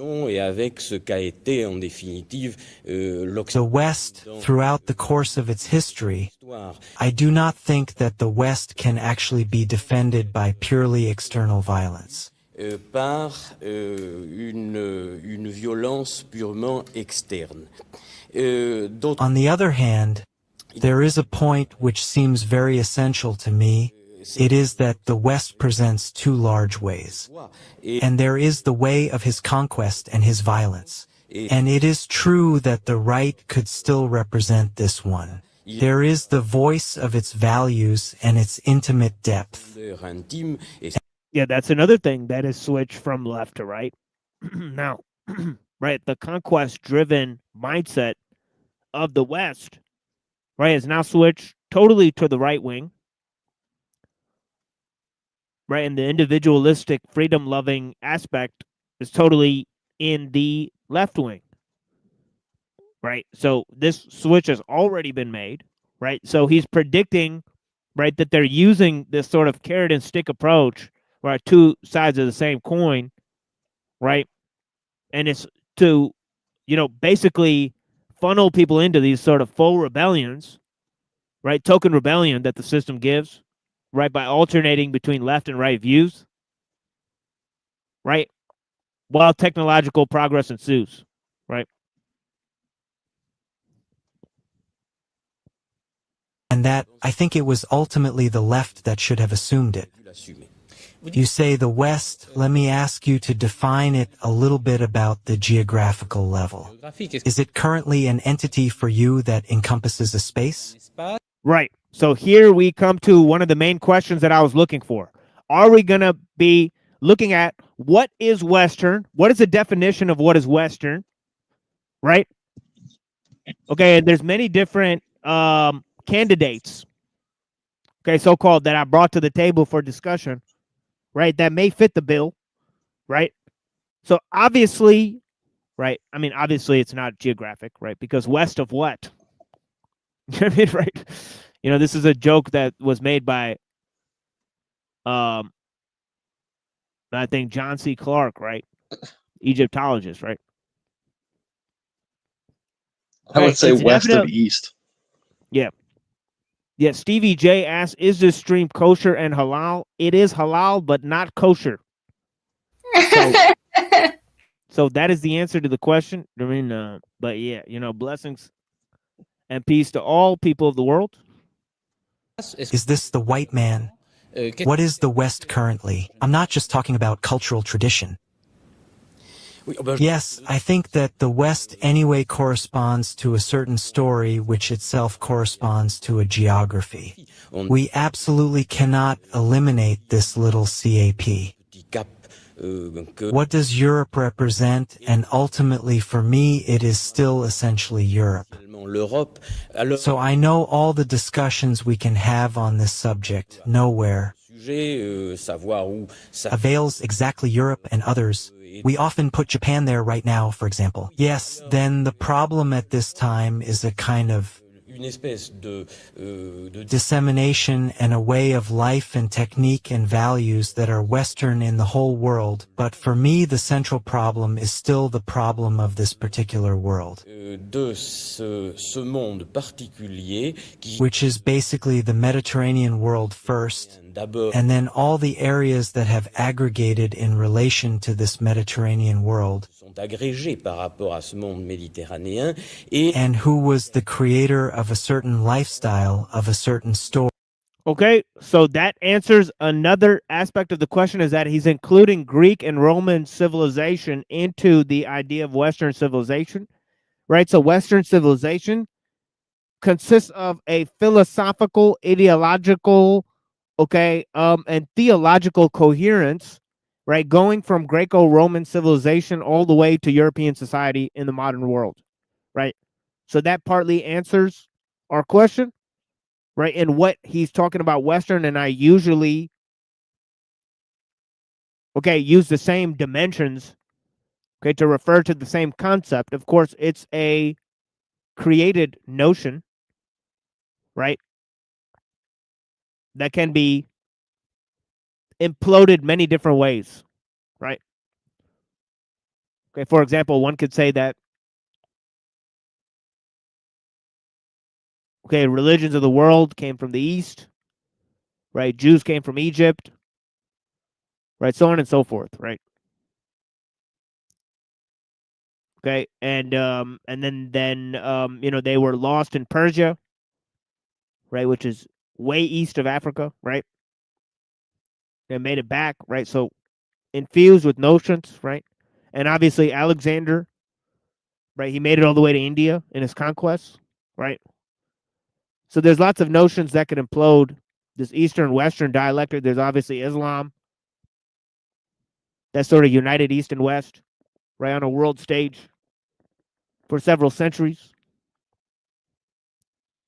Okay, talking about 700 to 1400 or something like that, where they ruled in Spain and so on and so forth, right? Okay, but critically, right, we're dealing with, really two things, right, that I would point out specifically, right, which is Greek philosophy and Christian civilization in Europe, right? Okay. And I've sort of explained why those main areas are critical in the analysis, right?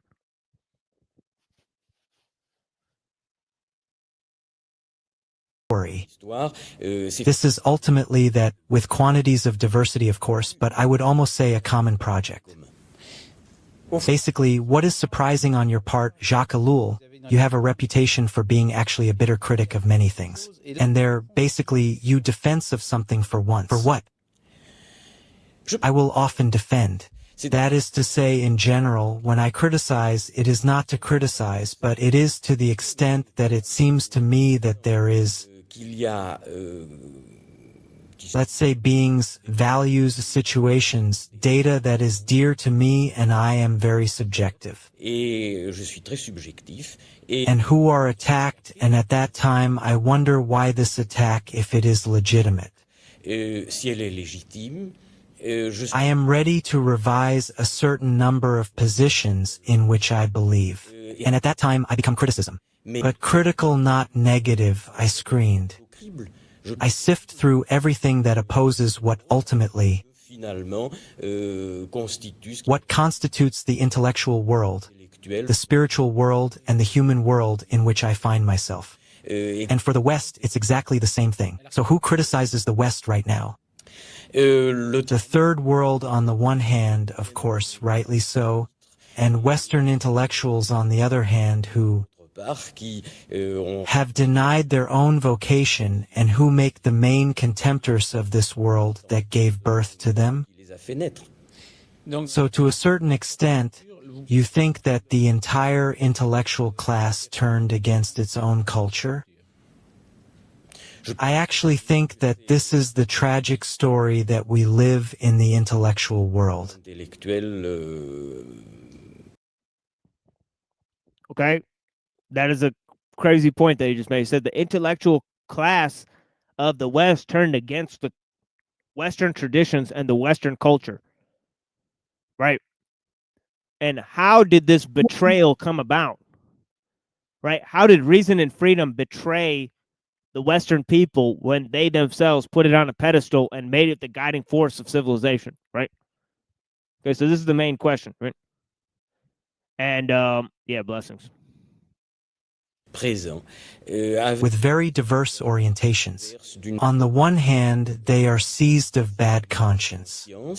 They have a kind of hunger to justify themselves in front of the world, to dissociate itself from this Western world which is accused, and I repeat, which is rightly accused for many crimes that have been committed by the West. And intellectuals then do not have the courage to take up this challenge. And to take the more step that would be necessary to, without sacrificing the West, go beyond the situation in which we are. Can we give a little substance to this trial, for example?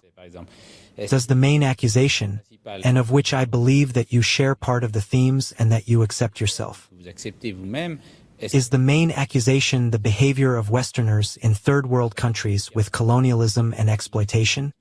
Or is it too, inside their own borders, a certain betrayal, to use the word you use, with a number of ideals? What plan do you charge yourself? Yes, the two elements, of course, have played. The Western world, unlike, I could say, to his deep being who is concerned, criticism and really of permanent criticism,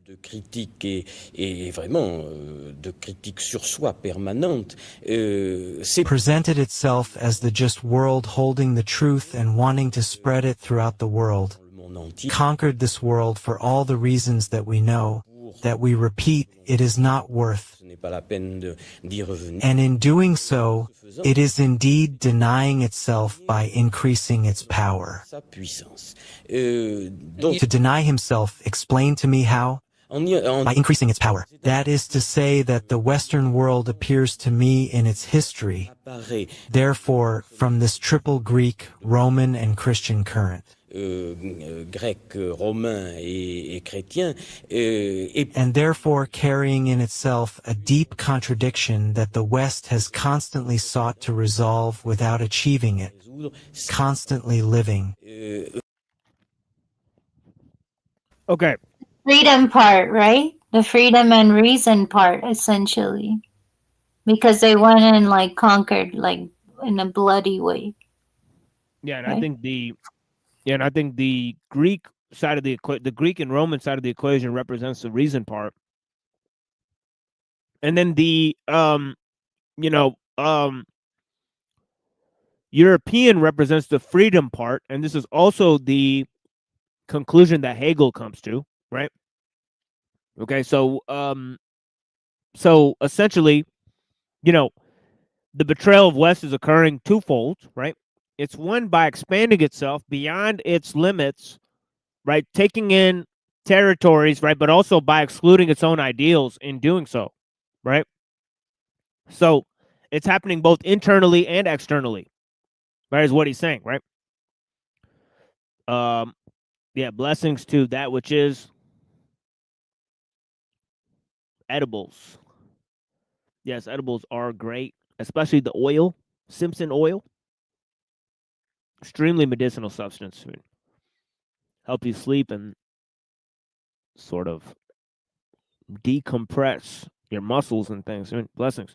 Vivant constamment A criticism of oneself, while with regard to the outside, it was only power, only conquest, and that asserts. que conquête et qu'affirmation. In other words, the doubts of intellectuals of the Western era resulted in brutality and certainty. No, I still believe that intellectuals led their fight to them, pursuing this quest for the Western world. However, that it was other than intellectuals who were conquering the world. But finally, they also brought their justification.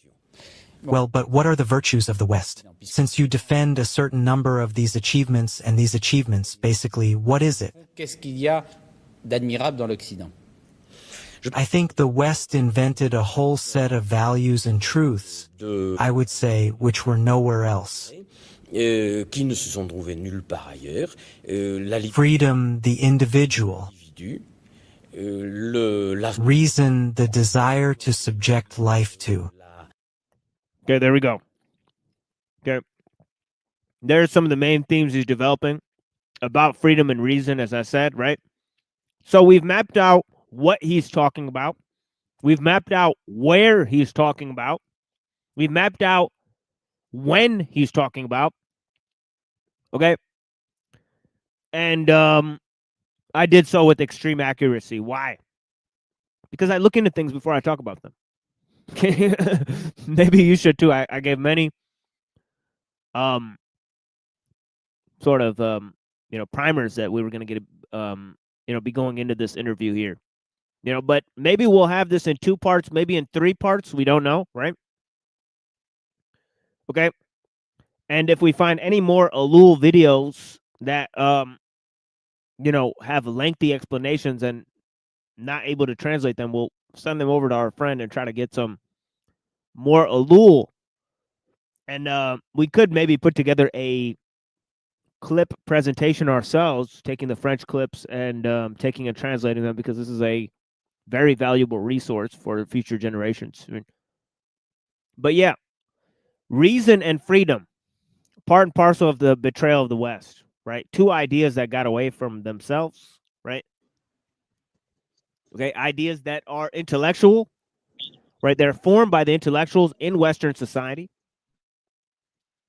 right? And they're applied everywhere, right? They're the source of its domination, right? And its appeal, right? So let's see what the problem is. Okay, let's see what the problem becomes, right? Because, he's asking, or the interviewer is sort of asking, how could the West expand its power, okay, and use and lose its values at the same time? It's sort of counterintuitive here, right? So let's see what ellul has to say. La vie basically has the reason to dominate the hubris, to dominate the explosion of power, the irrational, the deep impulses, etc., which implies a deep control of life, of thought. And then the West was precisely this place of reflection on permanent oneself, which allowed you to discover history, because it was one of the contributions, I think, constant almost from the origins, that this desire for a resource, a continuity, a sense of history that we live. And I think that is essentially the West. But you say the individual and you say self-control. Is there saying that you don't quickly eliminate a certain part of the Asian world, which, on the contrary, has practiced self-search and enhancement at the bottom of the individual through certain different religious forms? Yes, then as for self-control, certainly not at all of the... And we've talked about this before. Actually, on the intellectual scene, most of the reflections of the East didn't make critical, breakthroughs,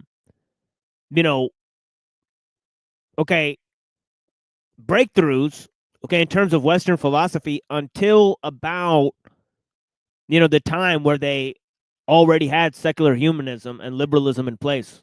Okay, they already had classical liberalism in place, right? So Kant was reading Swedenborg, and Swedenborg was reading like Eastern texts and all this type of stuff, right? So that high intellectuals of the Western, right, in the 1800s, they were finally starting to use. Okay, we're talking about people like Schopenhauer and stuff, right? Okay, but mainly, It seems like it's an intellectualized version of that's right. spiritual text. That's right. It's applying those things to the principles of Western reason and freedom, and individualism. So it's seeing it through that guise. So is he saying that through reason man can sort of dominate his, like, for lack of a better word, monkey mind? That's what he's saying, that is one of the core ideals of Western society, right? Like, through reason you can subjugate the lower mind, essentially. Yeah, that's a primary notion about reason. As I said, reason takes the place in the mediator between nature and technology, right?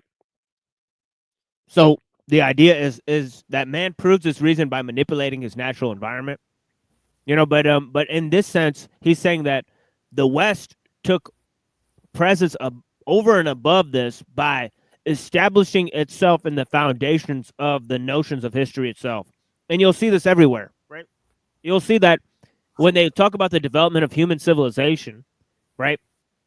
They'll talk about monkeys, right? Then they'll talk about the great civilizations, right? Then they'll talk about the Greeks, and then they'll talk about European society, Mm-hmm.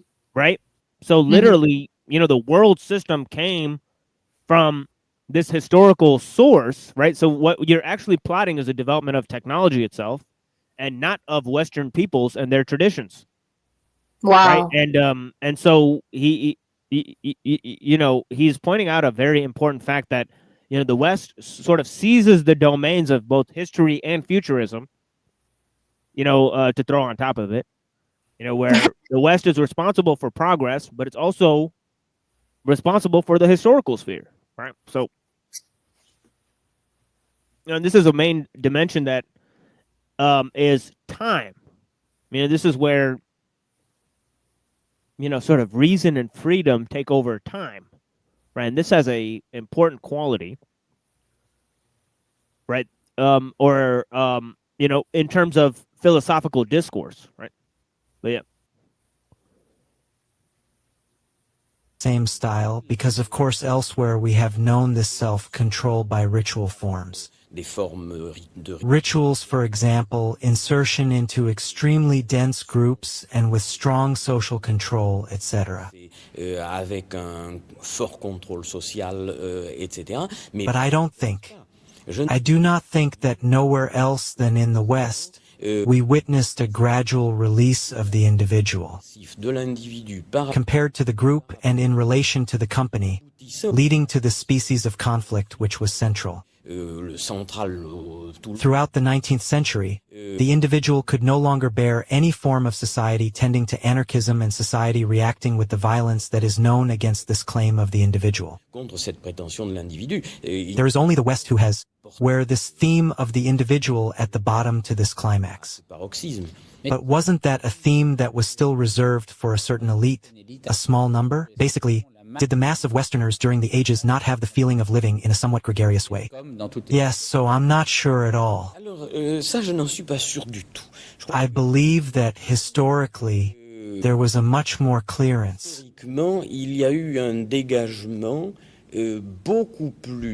Deep in all strata of the society of the individual in the Western world, if you want, we always speak, of course, about the Athens of Pericles, but it is true that the Athenian, in the time of Pericles, it was still a citizen who took responsibility as an individual. It is true that the Roman of the Republic was an individual, and at all levels of society. And I think that in the Middle Ages too, but there too, when we talk about Athens, when we talk about Rome, precisely the citizens, it was exactly the elite. Basically, it is a very elitist conception. No, because I think there is not a real separation between a mass that would be a cult, a form, and then an elite. There was, and the Western world still has it, shown extraordinarily. There was a constant circulation of the elites, of course. Yes, the world of slaves in... not under the Roman Republic, but at the time of the Empire, we could not obviously speak of a circulation of the elites at this level. Although we know what extent have played a considerable role in political life and held all the Roman trade. In other words, there was really a clearance of the individual. There is no doubt, even as soon as they left slavery, he played a role. I am thinking of this extraordinary circulation of the elites that was the clergy in the Catholic Church throughout the Middle Ages. The current situation, has it deteriorated? You seem to say that basically this possibility of freedom is rather restricted. Now, today, in a society that actually seems complicated, because people are more educated, because they learned a little to get out of mass movements, are they not in a situation of greater freedom than they were in the 19th century? Yes, then here we are in the presence of this very, very difficult problem of the situation of modern man in a highly technical society and ultimately subject to a considerable number of influences of pressure from all kinds, but which I would say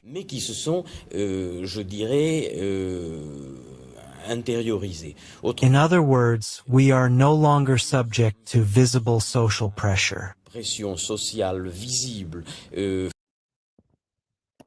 Okay, so here we have the paradox, right, in terms of the fact that, you know, that the society of freedom was created by an elite intellectualism, right, also driven, right, to put technique, okay, in its form, right, as a ruler of the society, right, and hereby then, you know, having this notion of the technical society, right, which influences man from all sides, right, take the place of freedom itself, right, but it's freedom that essentially created the society,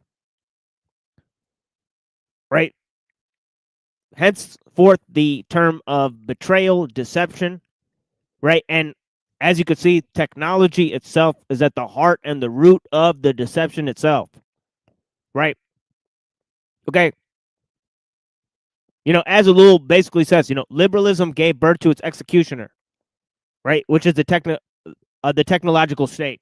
And it's not technocracy in terms of, you know, people who create machines ruling over, right? But the intellectual elite, which was driven by freedom, created the notion of universalism, created the notion of technique, right? One technique to rule them all, right? Remember, in terms of, you know,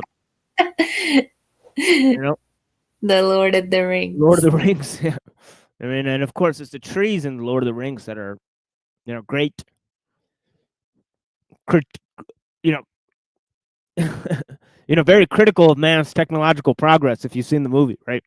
Those giant trees that are, you know, walking around. Oh, Ents, E-N-T-S. Yeah, and if you look at Mordor, you know, they say Mordor is Islam, but if you look at Mordor, you know, and you know, the extreme technological industrial system. Yeah, you know, it's you know, they're using technology and magic. So which civilization on Earth is using that today? Right? You have to really ask yourself. As I said, we live in a socialist totalitarian system, right? Ran by Well, and all seeing eye is there is a surveillance on top of that tower. Right. Right. And then you have the socialist scientific totalitarianism run by small hats who pray to the Moloch of the machine. And this is exactly what's going on. How did we get here? Right? We got a few more minutes of this. But please, guys, contribute here. And I think the link is pinned. On my channel, The Machine Lies. I know we're being streamed elsewhere as well. We're also on Cyber Caliphate. We're also on the Truther Cop channel. I think I have a link there too. Let me go to the Truther Cop channel and see if I could drop the link there for our friend Star Fox. Of course you could join, my friend. He says, may I join the panel? Of course. Let me see here. Let me go send him the link. And I'll drop the link over at Truther Cop's channel. So come through, guys, and come and talk to us. So is this going as far back as Plato's Republic or further? Well, see, this is the thing is that he's saying that that's essentially part of the issue there, right? Because he's putting Greco-Roman civilization in the thing, right? So, and I think the contributions there are majorly philosophical and scientific, somewhat scientific. Although I think a lot of the scientific achievements come quite later. But yeah.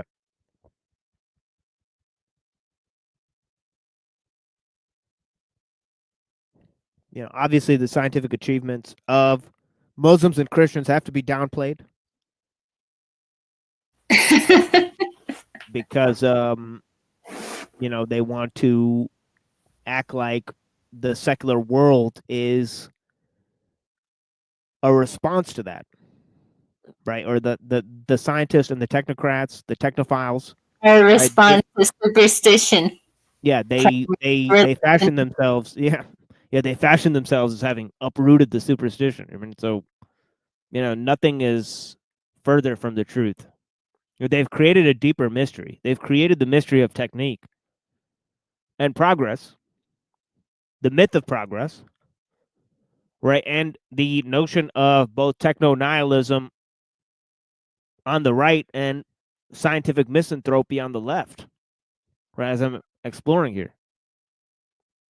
So, yeah, we'll hear a little bit more of this at the 3-hour mark here of the show or call or whatever you want to say. We're going to cut it off and go to music and then look at the Tao Te Ching. Blessings.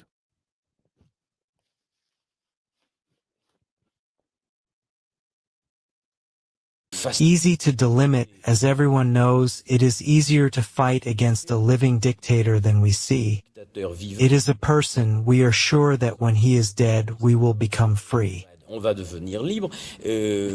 in a society that is apparently organized, and perhaps not only in appearance for the good of the individual, but as it develops, it becomes more and more complex, rigorous, and requires more and more sacrifices to man, in reality asks him to enter the game. Lui demande en réalité d'entrer dans le jeu.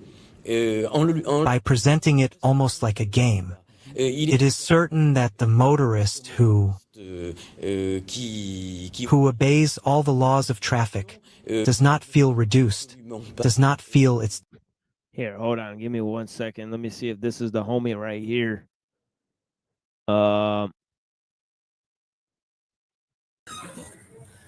Hey, greetings. Is this Star Fox? This is, yeah. Oh, yeah, blessings. Yeah, it's one of my 3 names, brother. Yeah, for sure, homie. Yep.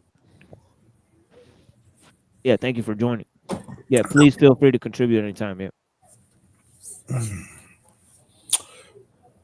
I would like to actually contribute right now by asking. For sure.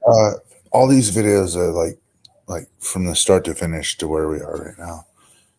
If you could sum it up in one sentence, what would you say? That is an important note, and I sort of did write a little sentence, in terms of that, if I would like to read it to the crowd, and I'm developing exactly how I'm gonna be developing this, right? But it's essentially most people are still under the delusion that we control the machines and technology is basically good. And once we free them from this delusion, we could begin to enlist their support to overthrow the rule of the machines, because the people you think are using the machines are themselves conditioned by the use of machines. Right. I So, think I know where you're going with this. so I'm All right. kind of going with the fact that, about the Grand Inquisitor, how human beings sort of given control over to something that can grant them anything, right? Which is technology. And that's why they're giving up control for freedom, right? So that's the betrayal, essentially. Right? You're anti-surveillance, I'd imagine. Do you remember the Sega? 100%. Yep. You remember the Sega channel in '95? Sega? Yeah, the Sega Like channel. like Sega Genesis? Yeah, like Sega Genesis. It was a channel that you subscribed to. It's actually one of the first things people subscribed to back before the internet existed. Like the CIA and the government invented the internet prior to civilians getting a hold of it. And look what's going on now. Like people are sharing all kinds of stuff. Truth's coming out, but chaos is ensuing. Why the fuck would like government agencies want to share more technology with civilians? I mean, 5G, it's very bad for your health. These towers fucking will give cancer to people within a 10-mile radius over a period of time. There's worse shit too. The radios that the cops use is crypty shit. Paramedics, all the people in government are at risk of getting cancer from these high frequency signals. And we're just talking about a little bit of classified stuff. What do you want to say about that? Yeah, I mean, even if you just look at the pesticides or anything that really affects all life on this planet, radiation, pesticides, we're talking about them, I'll be a fortune cookie. And like, I used to like take the Bible and open it up and point at a verse and be like, this is my fortune cookie for the day. But I want to tell you this: Elon Musk is going to get fired soon. He's out. It's time to fix the Trump image from the ground up. And a lot of federal workers are at risk of being recruited by SVR, Chinese. I mean, anybody who's adversary to us, it's got to be fixed under that eagle logo you know so well.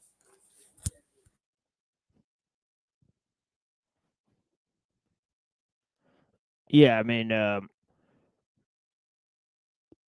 yeah, this is the thing is that, the West sort of created technology, but it's not, there's nothing Western about technology. Yeah, so that's the thing is that anybody can take control of the system. And putting all your eggs in one basket. See, this is the thing is that the West is basically creating a system that doesn't have to be controlled by Western people or white people or however you want to put it. So this is the essential betrayal. I mean, as what do you think about diversion, inclusion, training? Like, do you think that people should be treated differently because of their skin color? And if so, how do you defend the fact that whites were eventually disenfranchised by not being allowed to celebrate their skin color in a way creating Nazism in the United States of America? Yeah, I think it's a tragedy. But I think that, the Jews were white, but now the white man is going to become goyified, and that in that way they're going to become just like black and brown people and Mexicans and all that type of stuff. They're the only person that's going to have a right to be who they are is Jewish. Right. So this is essentially what's going on, and it's a great tragedy. I don't know why the only people who have a right to self-determination are Jewish people in the world today.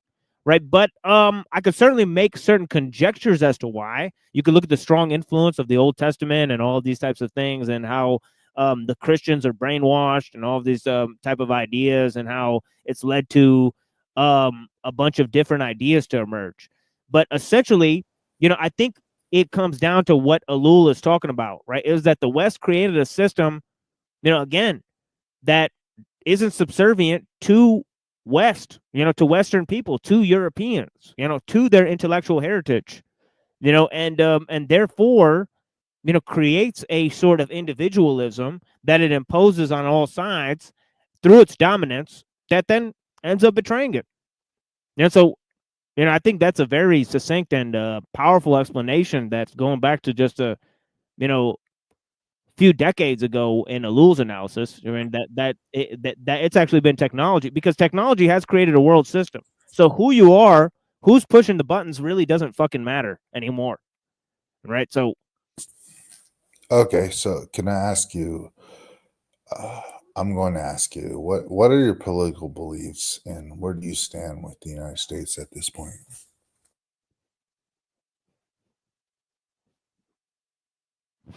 well, I think the American society, right, and I think we'll put that away for now. We'll come back to this next time, guys. You know what I mean? And I very much appreciate you guys joining here. You know what I mean? And talking about this stuff, and looking at Ellul's reflections. We've gone to almost 3 hours of reflecting on Ellul's ideas, right? So, usually it's 2 hours, and now I've gone to 3. But what are my beliefs about America is what Star Fox is saying. I think America is a tub stopper of the New World Order. You know what I mean? And essentially, once America is destroyed, it's going to all go down the drain, right? So we, as American citizens, are in a special position, in world affairs. So you support democracy in a way, not totalitarianism. I support democracy and liberalism, as we've been describing, that they've been sort of on the way to the technological state. They're not identical to it, right? But the West has a particular destiny. So, as much as I actually decry, it's you define the West. I mean, oh yeah, we definitely did. Just say the name of the West that you're talking about. Yeah, I'm talking about Greek civilization and then Christian civilization. So literally, we went over that because we were talking about that West, But in terms of the United States, right? As I said, there's a Pax, Romanic, the Pax Romania, and then the Pax, Britannica, and then the Pax Americana, and then the Pax Judaica. Israel is going to become the ruling power in the world after America. So this is the thing that's going on the intellectual stage. Let's see who else is here. We have another friend here. Blessings, El Perro. Thank you for joining. Greetings. Hey, I just wanted to pop up because you mentioned the Trading with the Enemy Act. Or not the Trading with the Enemy Act, the New World Order, which is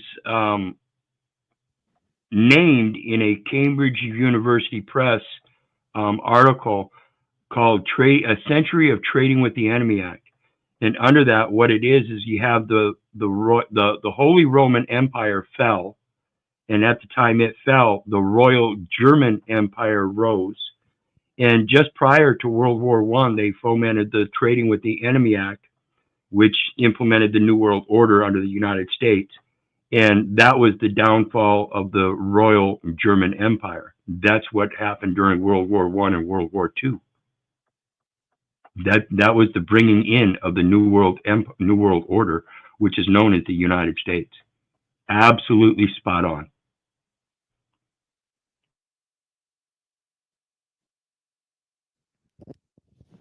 Yeah, interesting. And a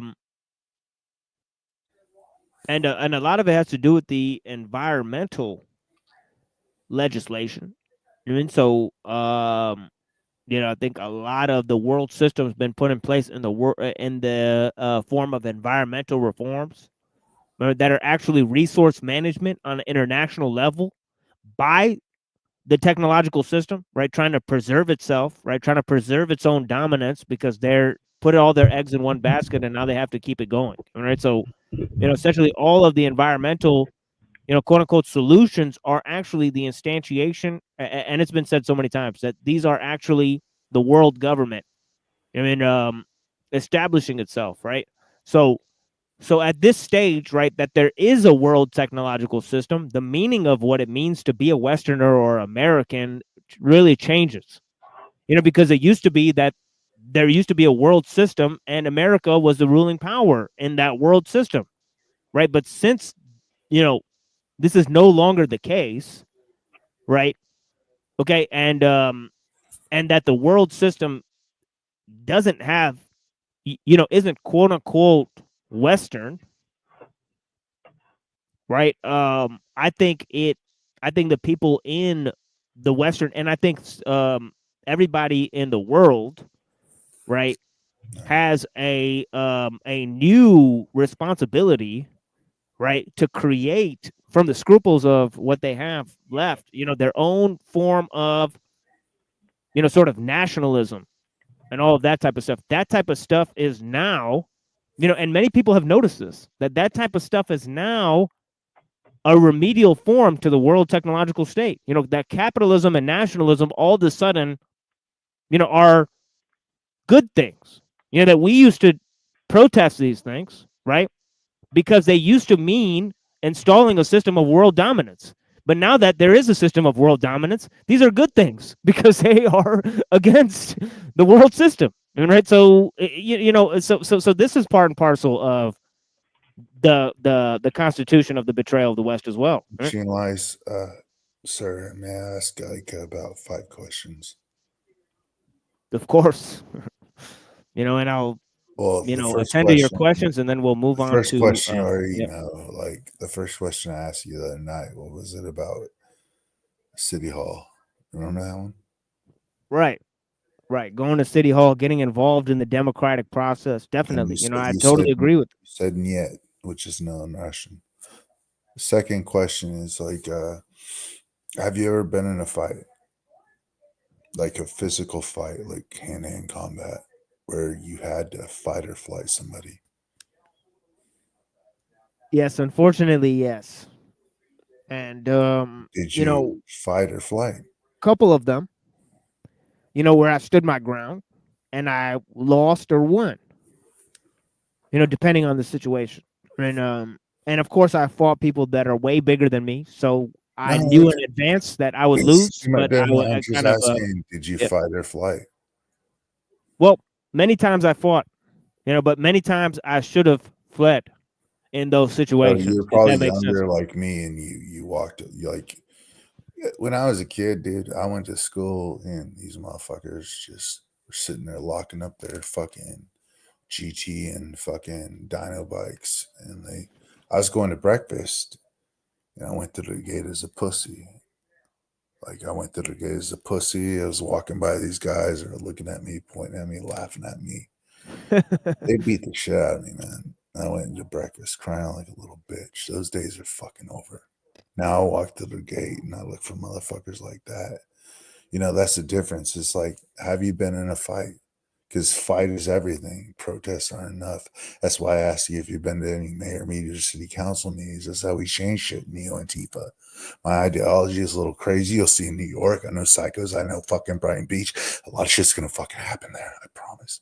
But I'm telling you this. I'm not fucking like laying down on my back and letting people fuck me over anymore, regardless of what they believe. Neo-Antifa is real, bro. But sorry. Good night. I participated in politics, and that's how I found out the system was rigged, and that no amount of participation would amount to anything. You cannot change the system from valid points. itself. I want to say real quick. Yeah, I didn't hear anything Star Fox said. Just saying. Oh, he recommended that you involve yourself in politics, and I would recommend that for anyone who's interested in these things, so that they can learn the same lesson I did, which is that there's no point to it. But you should learn that for yourself. You shouldn't just take it as like a defeatist attitude.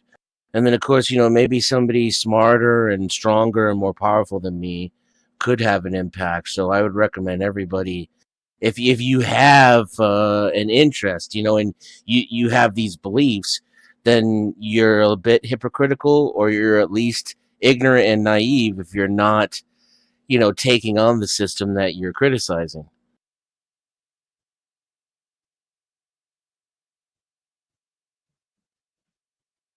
I found that democracy doesn't work, though. I see it in practice. We're in a failed society. And then I also attempted it. We organized, we outnumbered the powers that be. We took over their parties, we took over their central committees, we took over their conventions, and we mobbed their votes and won every single platform we put forward. And then the people who were there before us just went into a secret room and decided the exact opposite. They didn't care about our votes. They didn't care about the process. And then they just literally turned the lights off and sent everybody home and changed, the votes to whatever they wanted. And then when they got away with that, and I went home and watched the news report on the exact opposite happening, that's when I realized that the system was rigged, and we live in a fantasy world. I mean, nothing they tell you on TV is true. Every single word that comes out of their mouth is a lie. I don't even know if they tell the truth sometimes by accident, maybe. Well, you made a important distinction there, though, because you started out talking about the individual getting involved with the government, and that's distinctly different than the democracy. In a democracy, you have a single vote, but it's carried only by the weight of others in support of the same vote. So your individuality in a democracy is totally lost. However, again, I support the same thing, that don't look at it as a defeatist thing. And that's one thing that should drive you to the individual communications with your community leaders, and not bowing down, letting them know who you are. But again, you have to know who you are individually first. That's the first law of logic, isn't it? Identity. That's what they trick you on. Look at that ID in your pocket. You've already succumbed to the democracy and have given up your individuality, your independence. Well, I didn't even you have want an to know ID. politicians, sometimes. Go ahead. I didn't even have an ID until I decided to get into politics. Then I was required to get one. Exactly, because you become one of those federal officials or agents. You're actually in a contract with them to do business with them, to provide labor or services. I knew what I was doing too. I knew it was a sacrifice, and it was against my my judgment. But I had to try. I had to try to do things the system's way in order to prove to myself that it was a sham. And let me tell you, brother, it's a sham. It is one big clown show. I urge everybody to go see the video I did tonight. It's the due process is violated in the First Amendment. That's that identity. It's a redress of grievances because the government identified you. You never put a memorial out identifying yourself.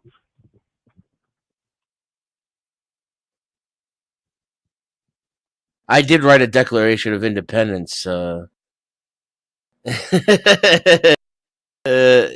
before in my foray, and I published it and sent it to the government directly, which in hindsight, I probably would not have done.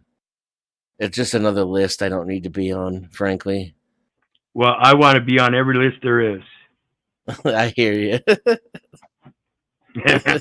I'm not shitting you. I want to be on every list there is. Hey, you need to contact the United States if you want to talk to this guy.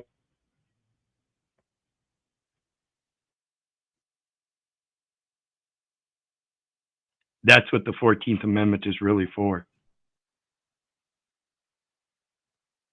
I have a much different mindset now than I did then. But I can relate to yours. I've definitely been there.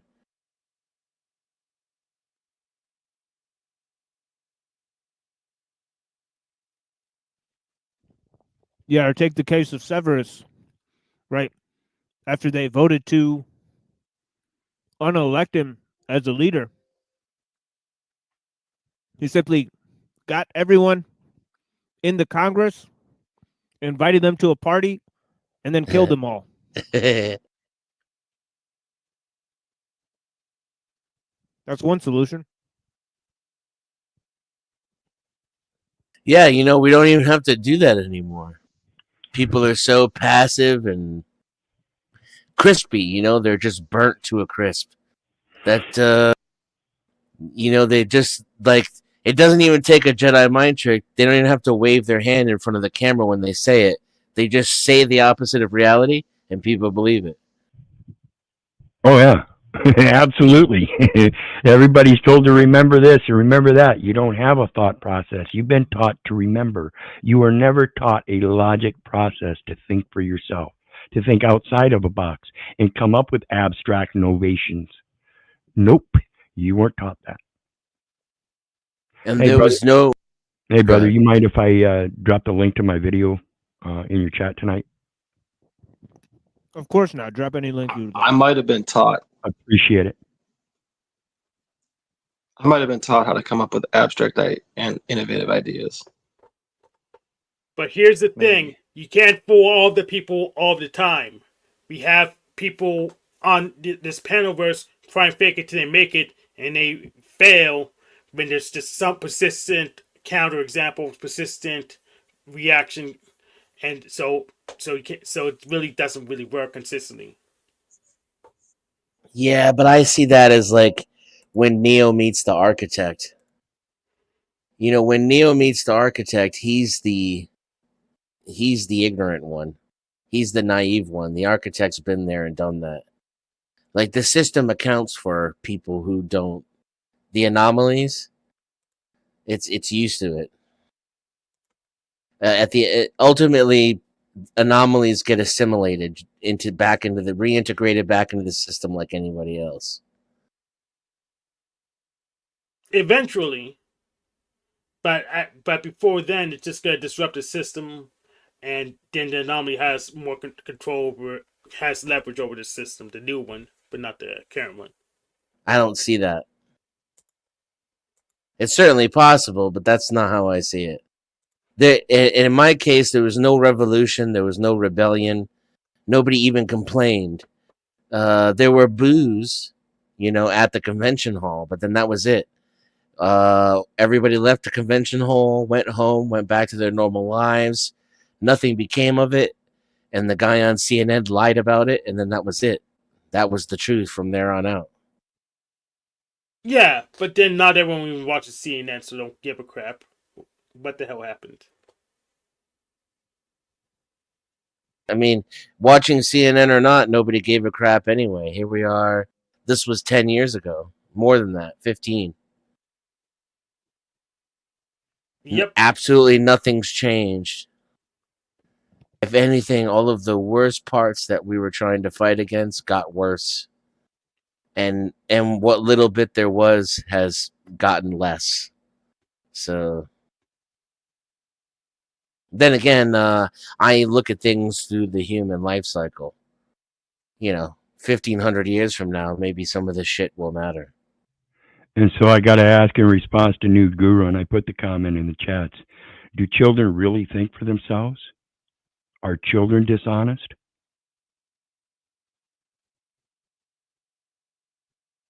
Yes. That's when it starts, isn't it? Yeah, once they realize they can lie.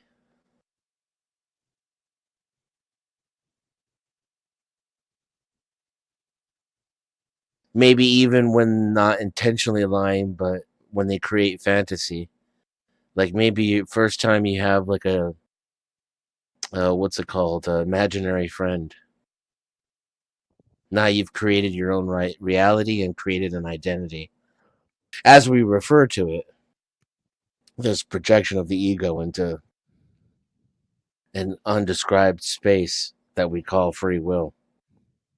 Yeah, I've seen personally, you know, fake crying. You know, so kids will start fake crying at a fairly early age, because they know that it will deliver the goodies, right? So there's a sort of behavioral technique that kids have mastered, right? I'm talking about like 2-year-olds, and maybe even younger. Yeah, they are not stupid.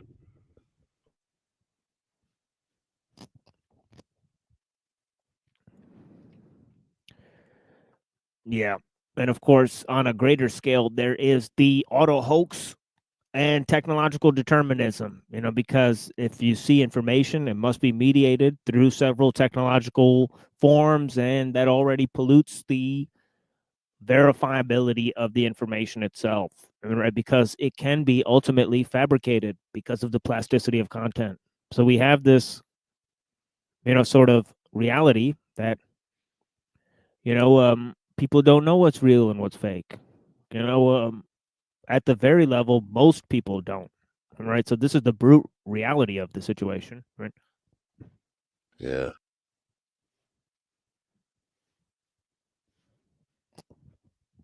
Whatever we want to say about human nature, comes secondary to the brute reality. No, I disagree. I don't think it comes secondary to a brute reality. Of course, you're welcome to disagree. Blessings, Hank. Go ahead. Well, hey, I'm gonna duck out real quick. Thanks for having me up. I love you, brother. Be blessed, Yes, everybody. Yes, of course. I love you too, sir. Blessings. Thank you so much. Yeah, since humans don't even have access to brute reality, we have to filter through our senses. Then we can't make that statement. Perception is reality when it comes to humans, and we have such a powerful capability for denial that we can. I think maybe the brute reality is the ultimate authority. Yeah, I would say it's the ultimate authority. We don't have direct access to brute reality. We have to filter through our senses. Yeah, and most of our society is built on bullshit that we made up. Correct.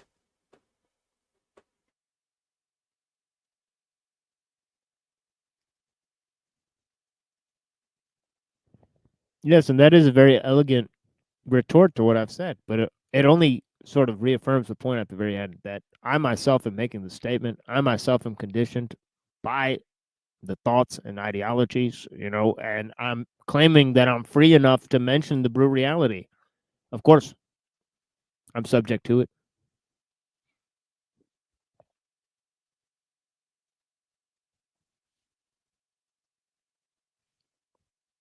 So mysteries abound. Indeed. And of course, you'll get no concrete answers here. Sorry. Only my views, which are inefficient, unproductive, to say the very least. And yeah. Definitely unpopular. Yes, thanks for mentioning. Unpopular as hell. I might as well wear a fuzzy hat or have hair like Old Dirty Bastard or,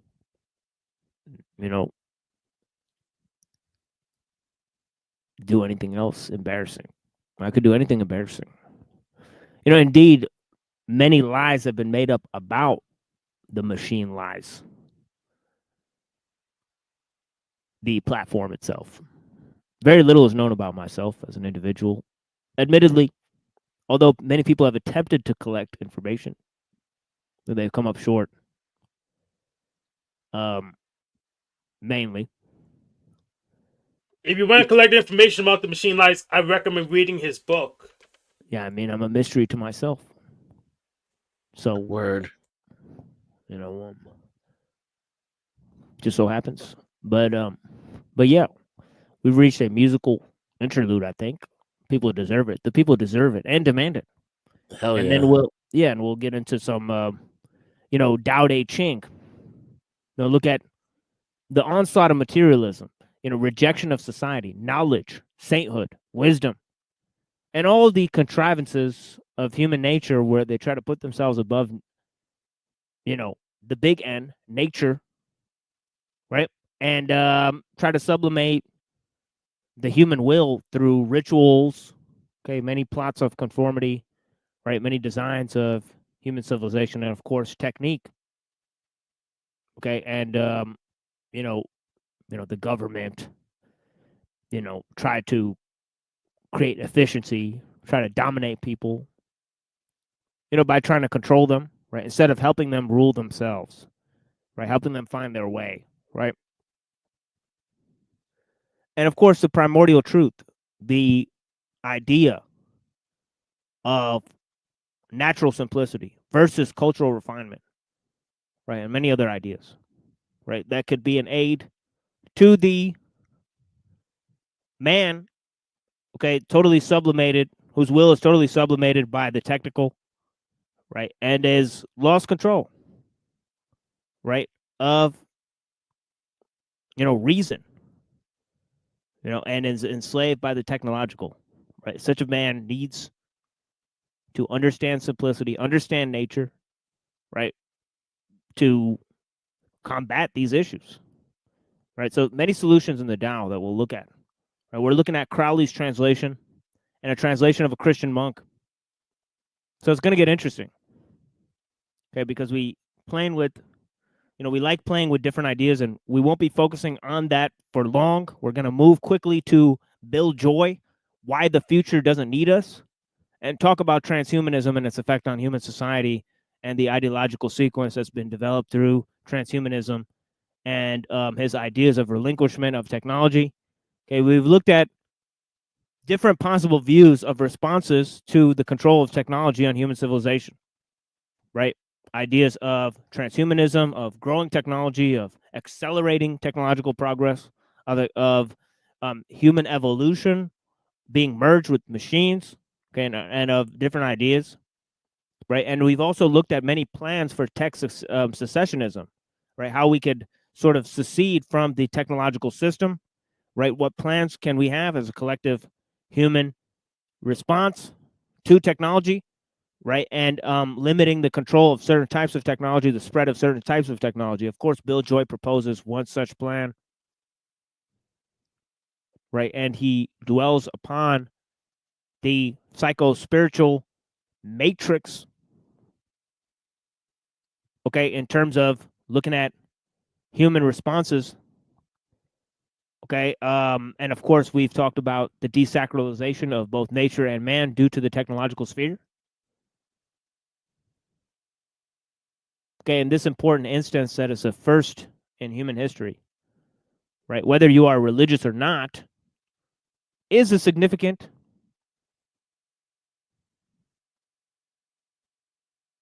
transition. Let's just say, the speed and the quickness of the transition, okay, observed by historians and anthropologists, right, in the face of technology, is an important sociological factor, right? Regardless of whether you take a religious view or a non-religious view, right? Of course, we don't subscribe to any of those particular views, right? As we've said on the show, right? Science and religion are both to blame, right? Religion focuses on anthropomorphism, okay? It attributes causes to God and to man, which are not God and man, right? And also, science focuses on anthropocentrism, right? It tries to sublimate nature to man's reason. So it fails. Both of them fail to put man, technology, and nature in their proper spheres of influence. These are the problems that we're dealing with. And this is why in the future, they're going to combine science and spirituality. Okay, into a one world religion, they already have it on paper. They just need to flesh out the details. Okay. And we got the big homie Denise in the house. I really appreciate Denise watching these shows. And being a homie, basically, watching all the time. I greatly appreciate you, homie. Blessings. All the other people here, I greatly appreciate you guys, right? Not too much participation in the chat here. You know what I mean? Daughter of Assassin says you should have never made me a mod because you hate everyone. It's okay. Blessings.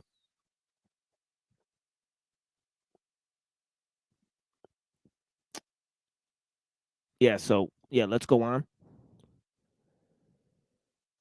to the musical break, as I said, and then we'll be back with more powerful reflections from the Tao Te Ching. And I'm sure, Crowley has given us a surprise. First work I've read by Crowley is his translation of the Tao, and it's been a great surprise. I mean, he has some powerful reflections. He's obviously a very intelligent man, right? Although we don't share all of his beliefs, right? As for Seraphim Rose, we don't share all of his beliefs either, but we greatly appreciate his work. Obviously, many more similarities between us and Seraphim Rose than us and Crowley, right? We greatly appreciate Seraphim Rose and his powerful reflections on the Tao, right? And on many of the Christological reflections. I mean, right? Obviously, many parallels between Lao Tzu's teachings, right, and those of Jesus. Obviously, there's been many considerations of Jesus being like some sort of Zen teacher and stuff. He says many different lines that seem to talk about minimalism. For example, man was not made for the Sabbath, but the Sabbath was made for man. If your right eye offend thee, pluck it out and cast it from thee. Man cannot serve two masters. House divided cannot stand, etc., etc. Mustard seed of faith, right? The notion about the birds and the lilies being more splendorous than King Solomon in their glory and all that type of stuff. So, yeah, we got all these questions going on. We got Crowley looking at the will and nature and how to align your will with nature and try to expand your will, okay, through natural simplicity, right, and working with nature and working with the Tao, right? So we got a lot of mastery of self and mastery of the universal design, both explained here. Right? Got it coming up. Blessings.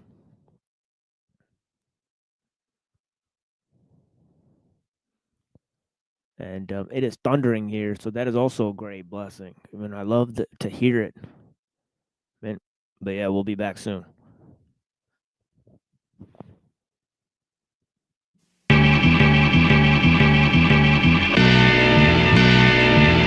Remember Omega, but I'm the Alpha scene. Senator like Palpatine.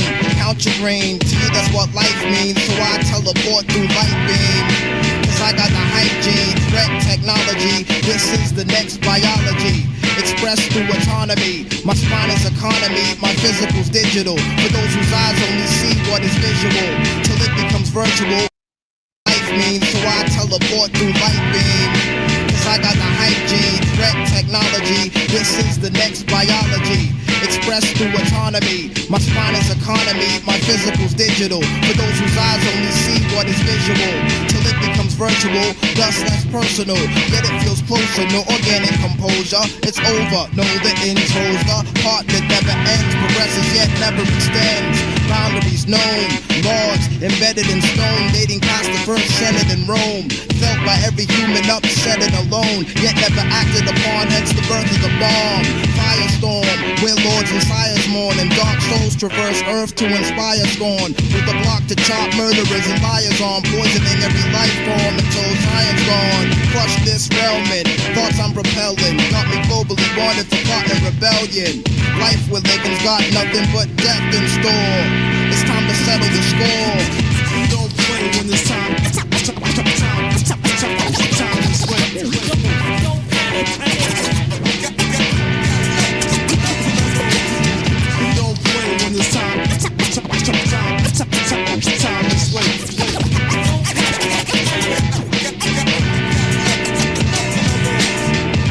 never been in this position before. Another man tore in the tradition of war. No arms, no legs, plus you're missing a jaw. Where rebellion is considered a conditioning flaw. Construction creates the illusion of progress, so we notice less the fact that we regress.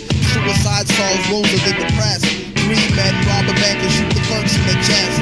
People watch it on the news and still snooze. Wake up and go to work again, hoping it don't happen to them. Talk shows bring a so-called specialist in, but then cut them off the flash ads during intermission. Politicians rise high in the polls to control man-made power, then give the okay the bomb shower, till the very essence of life is made sour. It's our strength the economy needs, but they know that we are all subject to many greeds. Here's for pretending to accommodate our dreams as a law. It's time to settle the score.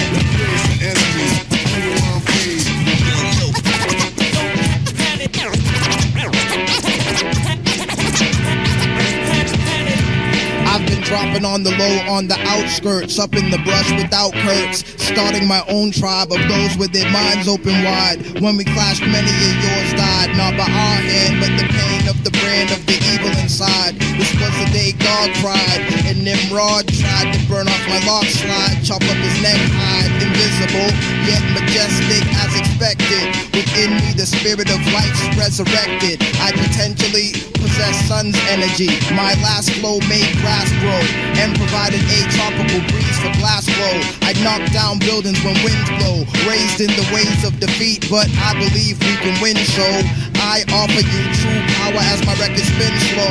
Not by the minute, but clearly, yearly. The people pump this so the government fears me. As long as we communicate, I'll never grow weary. Endure, it's time to settle the score. Don't play when it's time is late.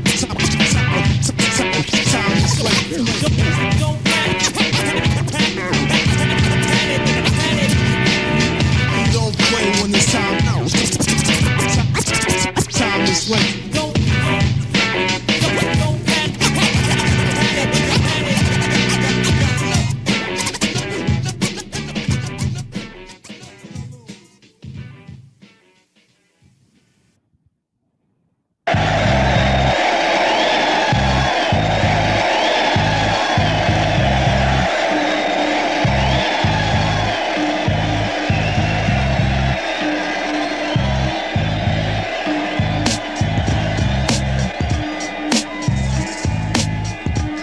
This life is hard, my mental level is odd. Like devils versus gods, there's a war inside my mind going on. Squads represent each separate emotion, 3/4 of us. It's made of water, now it's land versus ocean. Soaking this like open wrists. Had this bitch sucking my dick for poker chips. Deep throat and shit, then she sucked her own tit. I got bizarre shit, you're just a moving target. Take a style, dissolve it like it's witches made of brown sugar vomit. Fright night of the comments, 7 Islamics named Muhammad, rocking scimitars to give the illest scars to the godless, unworthy ones. My verse is 30 guns, blasting off north, my rhymes are sawed off. I'm hip hop, I can't be bored off. I blast the scripture like a fracture blister. Attack the system like when cancer hits a random victim. Splatter liquid like a twisted sponge. Like a biscuit hit your lungs, twitch your tongues. Be putting rhymes in circulation like it's drugs inside bloodstream. I like to visit other countries and see other things. The universe is all ours to explore. That's what my mother thinks. My brother thinks most cats are shady. I think he may be right. But fuck the darkness, I'ma try to focus on the light. I'll be the true and living ruler of my world. I want world peace, so if you got beef, stay the fuck away from me, chief. The green leaf is spark like soldiers stomping through a swamp without high boots and radiation suits that's glowing in the dark. It's like a tribute to myself. I'm burning kids like they was real cheese, and every time I open up my mouth, I kill MCs. I see the greatest men destroyed by cowards, so I watch my back. Most of these cats are so damn whack that they be lost without their gas. That's not to say gat is evil. Only people can deceive you, make you bleed the wounds that never heal, and leave your spirit feeble. It's depressing, but the truth will set you free. So just accept it. You don't even have to like my shit, so long as you respect it. Without the positive, we can't exist. Without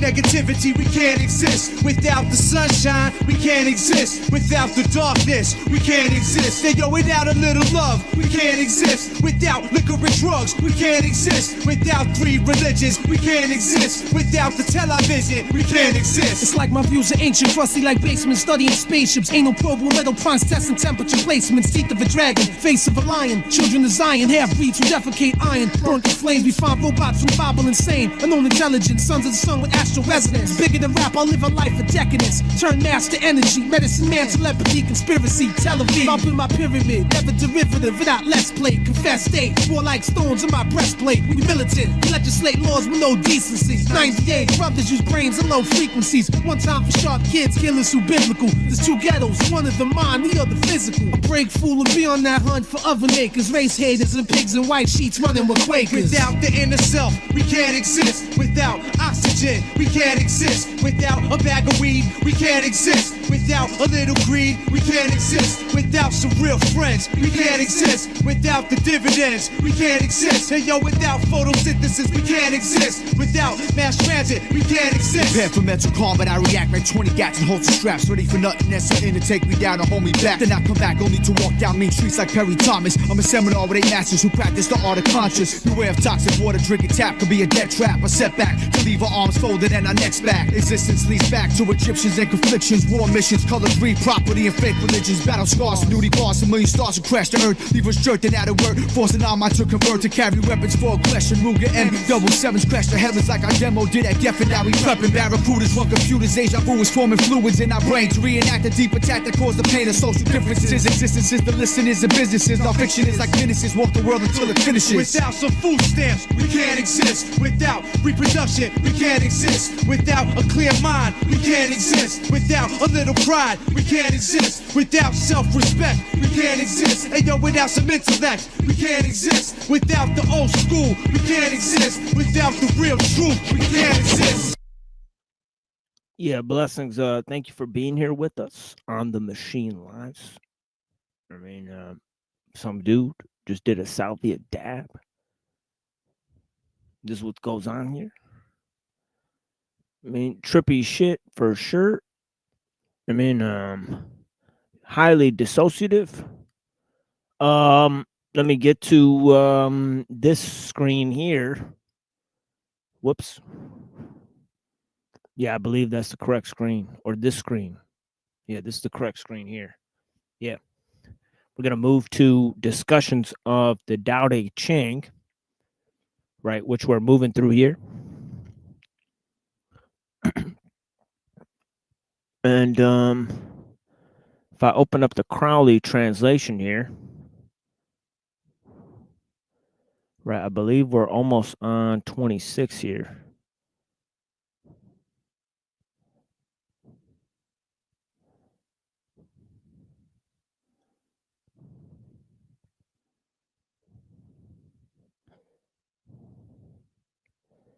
Okay, and we talked about the idea of primordial truth, okay, versus primordial becoming, right? And, you know, we could talk about that. You know, obviously, I'm made aware, you know, what side sort of I was on. You know what I mean? But, you know, we're here to understand the ideas on their own terms. I mean, it's not really about my particular opinion, especially reading something for the first time, right? This is an important exercise, right? So it says, you know, without limit and perfect, there is a becoming beyond heaven and earth, right? It had no, it had nor motion nor form, right? So this is the idea of primordial essence without form, right? Based in stillness, right? All permeating oneness, right? So it's without direction, it's without motion, right? And without form, right? And because of that, it's alone, right? It changeth not, right? Now there I perceive the contradiction, right? Because the becoming is not part of the essence of the oneness itself, right? Right?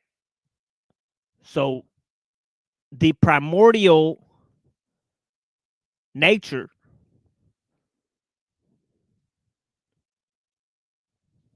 doesn't change. It's without change. Man, it's without motion. Right? It extendeth always. It hath no adversary. It is like the All Mother.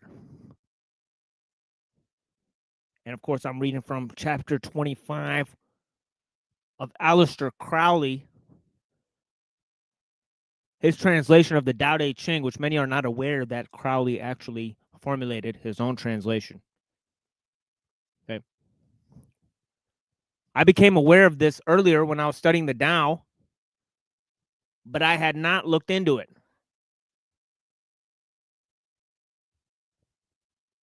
But here I am, looking into it.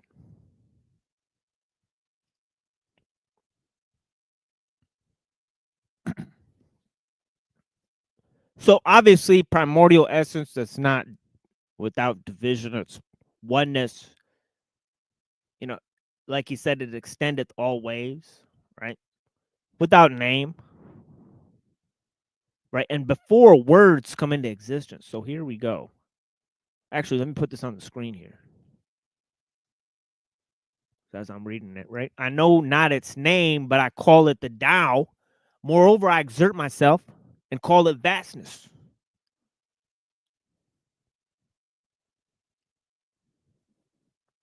Okay, meaning that if you try to use it, okay, it can't be understood, right?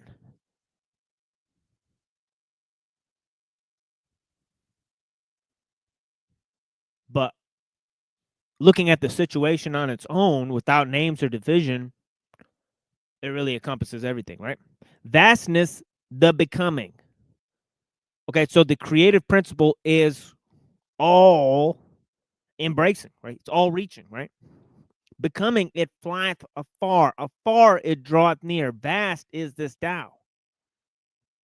Okay. Okay, if you go very far, you'll return to the same place, right?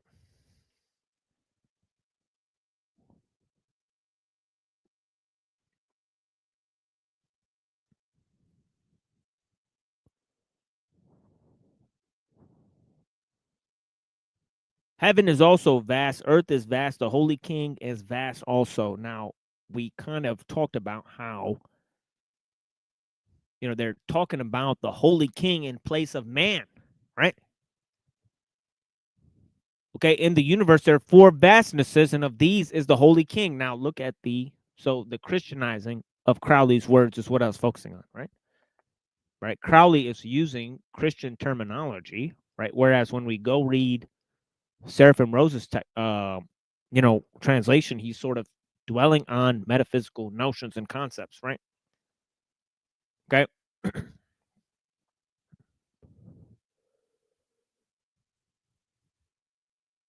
It says in the universe 4 vastnesses, right?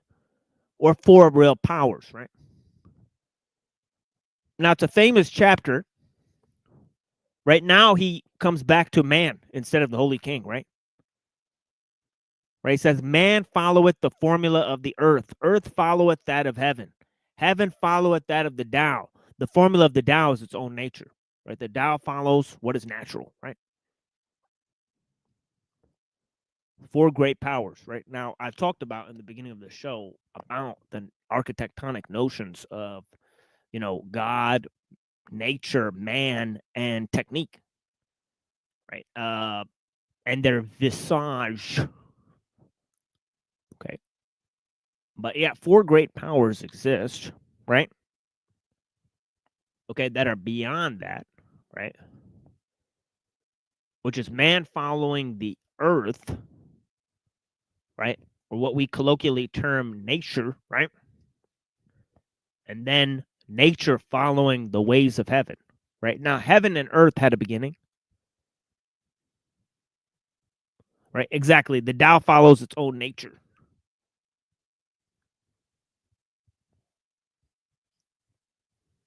Right?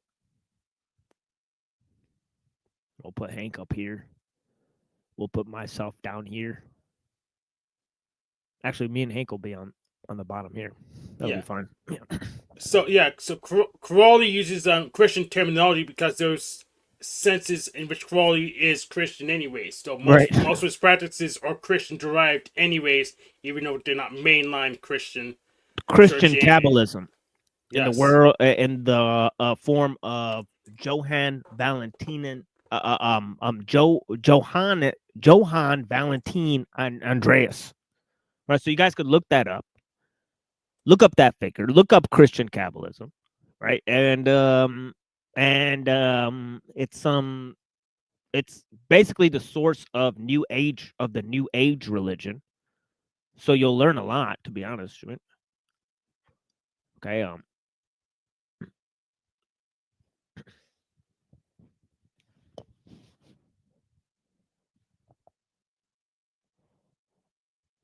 Now we read this earlier, but this is going to sort of set the tone, right? And then we'll move back to Crowley, and then we'll move back to Rose. Kind of going back and forth ping pong between a Satanist and a Christian monk, right?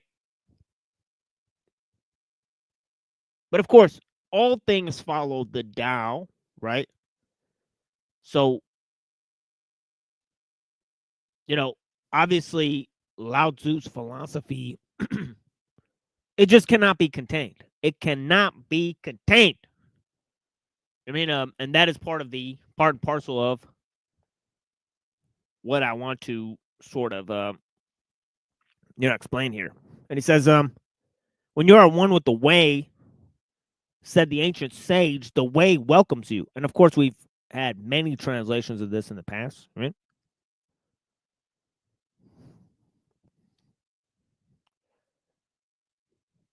Be kind, says the way, and you will know me, for I am very quiet, and you will only hear me.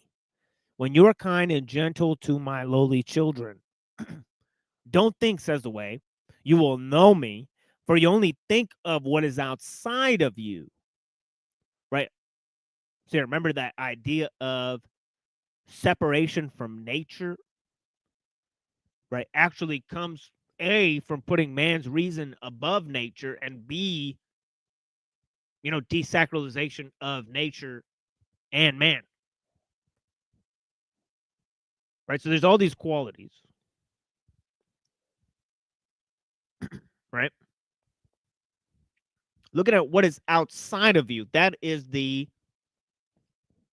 level of perception. Right? The level of division and the level of naming things, right? Essentially, right? We've looked at that before, right? For I am within you. Don't fear, says the way. You have stepped away from me, that is all, right?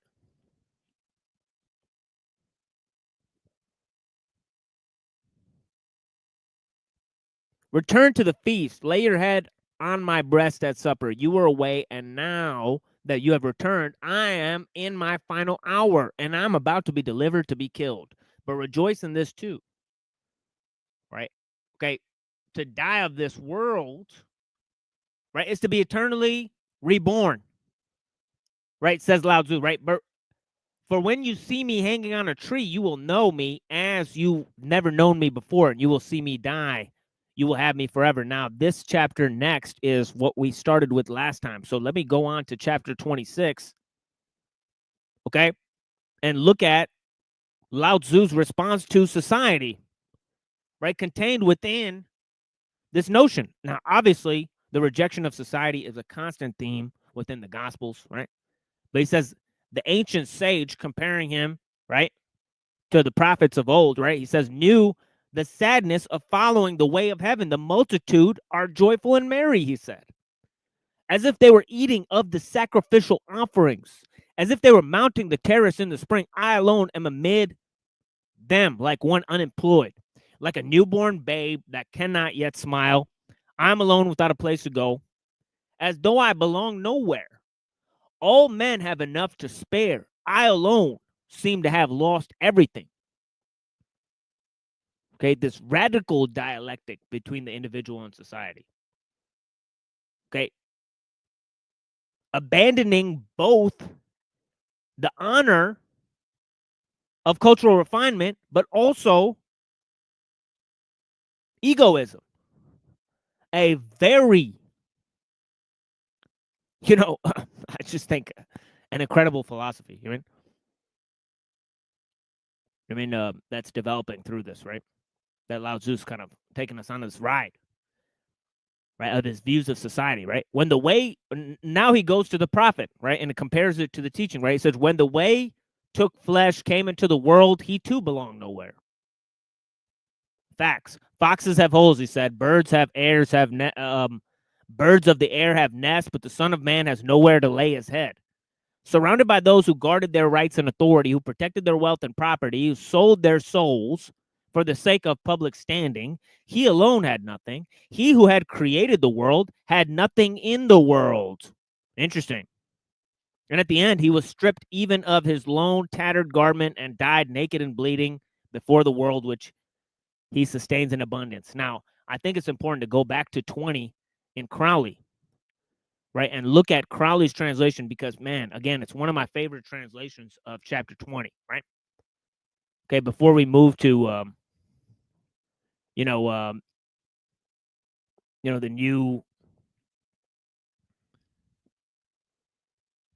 the new chapter here, right? It's worth another read.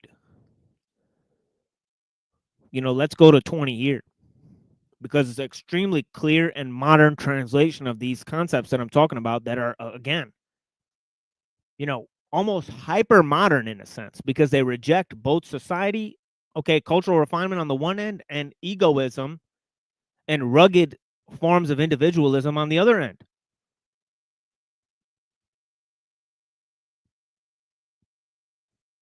Right? So in the dialectic between individualism and collectivism that the modern world really forces man into, right? Lao Tzu has a particularly scathing response. Particularly scathing response, right?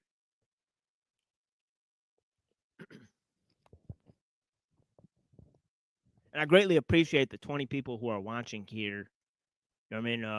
And hear me talk about these issues. We don't normally have that many people, and we're back to our normal time, so we're changing the times once again, and I know it's going to cause an effect in the viewership, as it always does, right? So if you like the content here, please share it around. We're trying to get these numbers back to their original place, at least. So we have a participation, but it's not about the numbers and who likes it. It's really about having a conversation about the ideas.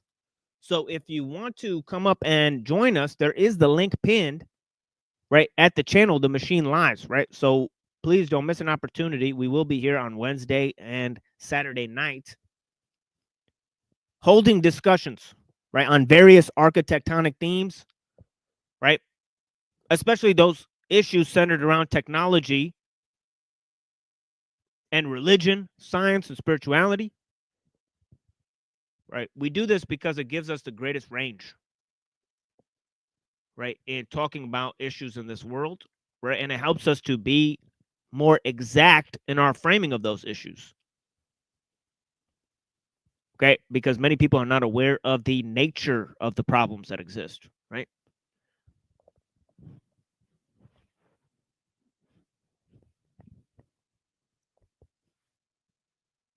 But let's hear about, and I definitely need some water here. As you guys may know, I'm continuing my fast so I could get up to 40 days of fasting. So give me a second. Let me get some water here.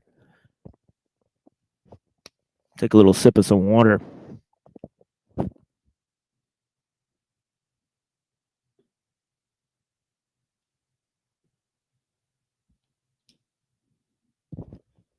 Because as you may or may know, the Islamic fast consists of a daytime fast,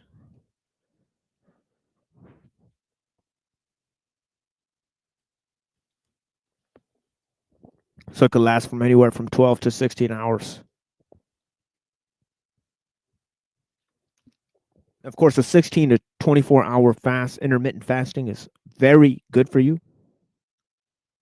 as they've shown in modern scientific research, right?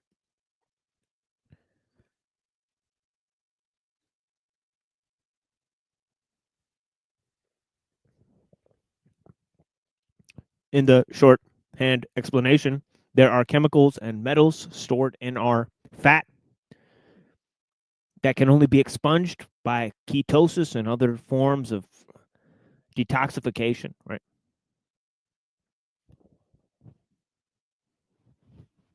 Anyways, the withdrawal from the common way to forget learning is to end trouble. Okay, this is a a very interesting statement because, as you know, in our modern time, we've advanced in our gaining of knowledge, right? But we haven't gotten less problems. Actually, the problems have become magnified, right? The greater the knowledge you seek to gain, the greater the risk, right? So Lao Tzu was extremely accurate in this statement. We've only come in modern age after an expansion of human knowledge in all areas to learn that this is a pretty much a brute fact. Right. And when Socrates said it, it seemed counterintuitive. How can knowing more, okay, make you more ignorant? Okay, and how is knowledge of your own ignorance? How could that be the smartest thing ever? Right? We thought, that seems a little counterintuitive there, right? You know, later on, the empiricists dismissed that and said knowledge is power. We're today learning that that's not the case. Okay. That the scientists and the empiricists, they were simply making this statement based on their own hubristic ideals. Okay. Of putting man's reason on the pedestal.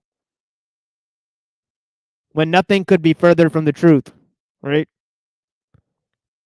And I know I don't say my own views and then I make declarative statements. You'll just have to figure it out on your own, folks. Think for yourself. All right? Of course, I can't be there for you. I won't be there to hold your hand. I'm not a cult leader. I'm just a man living in Detroit. But yeah. To forget learning is to end trouble. The smallest difference in words, such as yes and yea, can make endless controversy for the scholar. Fearful indeed is death, since all men fear it. But the abyss of questionings, shoreless and bottomless, is worse. Worse, shoreless and bottomless. I love that, huh? This is just so poetic. Consider the profane man, how he preeneth, as if at feast, or gazing upon the spring from a tower. But as for me, I am as one who yawneth without any trace of desire. I am like a babe before its first smile. I appear sad and forlorn, like a man homeless. The profane man hath his need filled. Aye, and more also, for me, I seem to have lost all I had. My mind is as it were stupefied. It hath no definite shape. The profane man looketh lively and keen-witted. I alone appear blank in my mind. They seem eagerly critical. I appear careless and without perception. I seem to be as one adrift upon the sea. No thought of a harbor. The profane have each one his definite course of action. I alone appear useless and uncomprehending, like a man from the borders. Yea, thus I differ from all other men. But my jewel, he says, is the all-mother, right? Which I've identified as nature.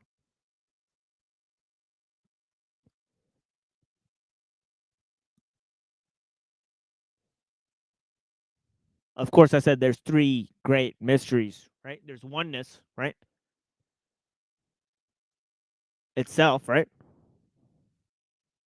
Okay. There's nothingness,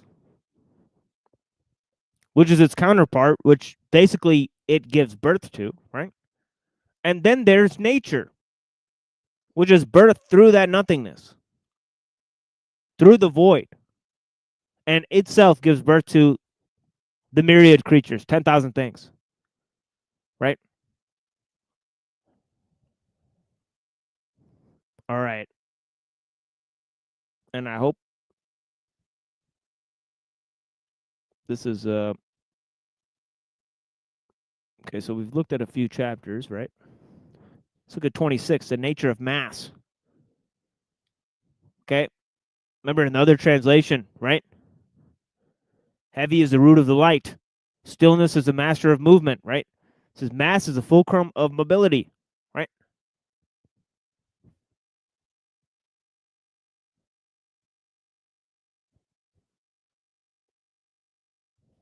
I mean, those things that have a firm root, won't be pulled out by the first storm?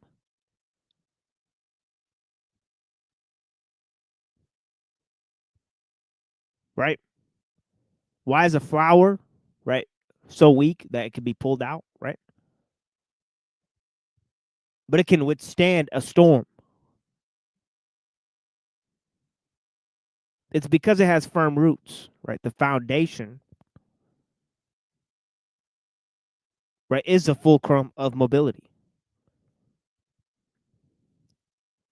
Right? Stillness is the father of movement. Okay, and the other translation says stillness is the master of movement, right?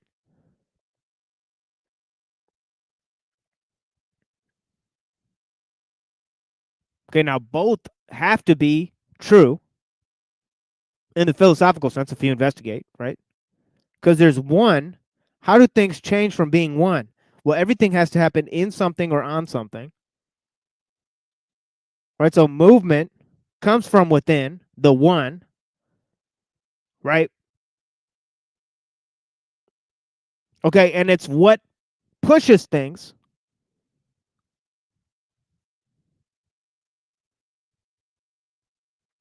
Okay, and then they fall into place, right? Things are pushed into place and not pulled and driven towards some sort of external locus or center of energy. Right? So in the Tao, the explanations for how energy manifests are obviously top down.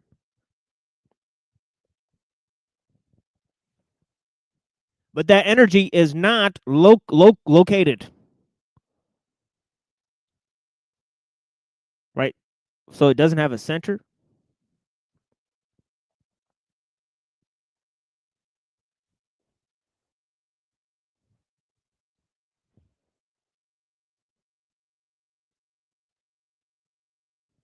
Now it says, therefore the sage king, though he travel afar, remaineth near his supplies. Though opportunity tempt him, he remaineth quietly in proper disposition, indifferent. Okay, so this is the psychological disposition of the sage in response to this information.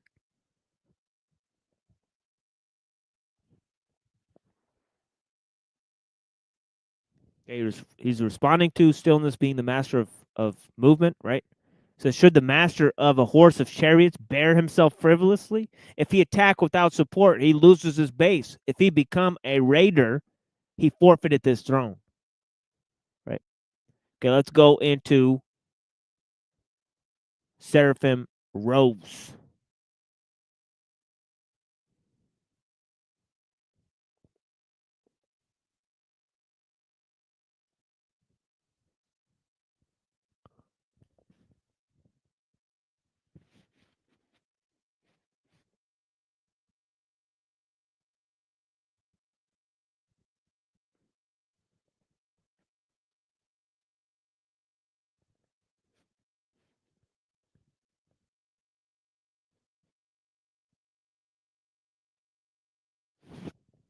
Give me 1 second, folks. Sorry about that.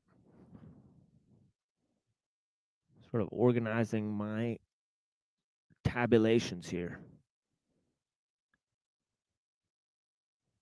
Okay, now we're frozen. Okay, thank you. Here we are.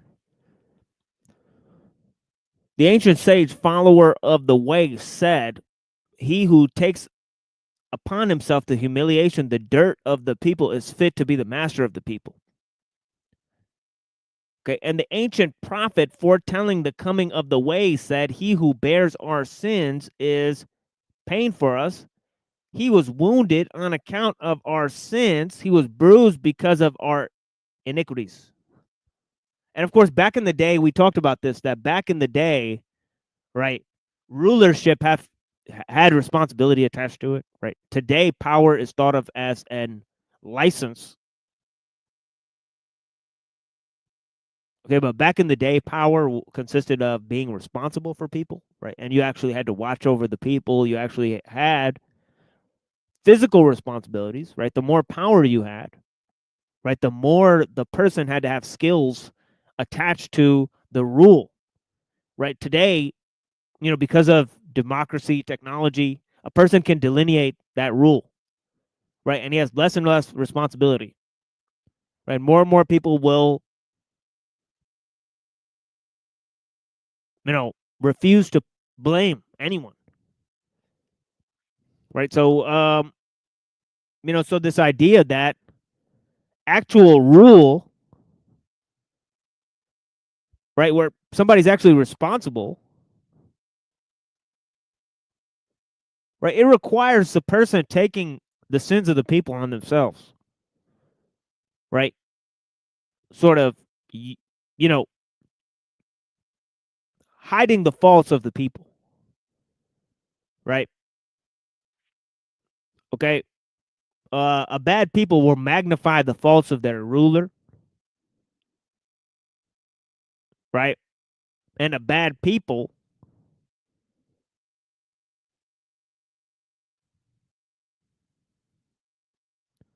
right? They'll both want to be empowered by their ruler and want things to be done for them, right? So they kind of want their cake and eat it too.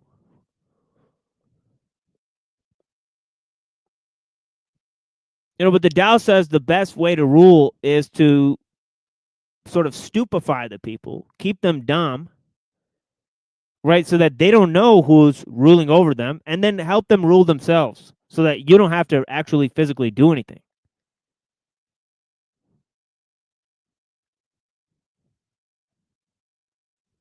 Right? This is a different type of system, right? That I'll have to admit doesn't quite work as well with democracy, right? As it does with other forms, right?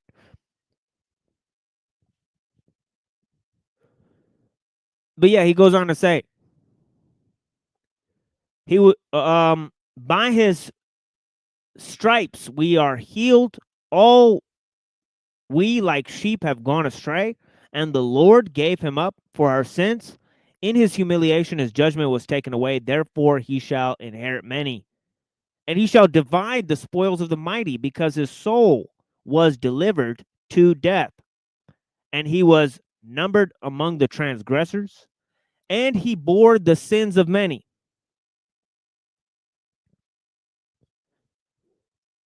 Okay, let me go down here.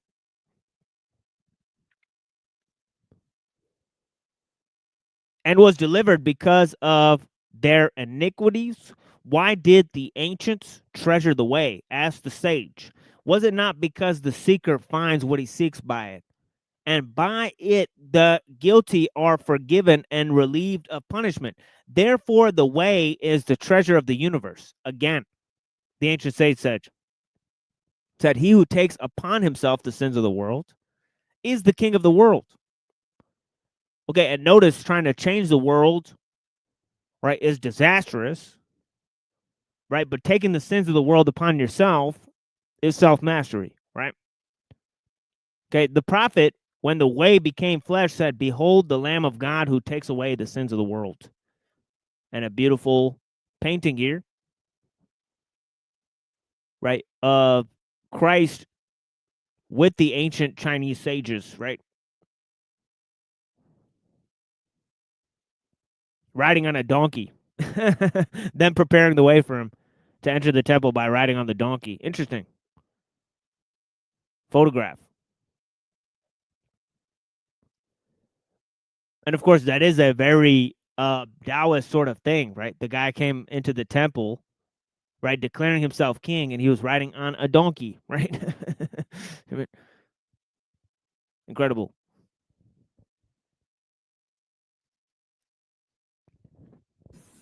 So that they're saying in he who magnifies the sins of the people is not a master, but he who absolves their sins essentially by taking it upon him is a master of the way.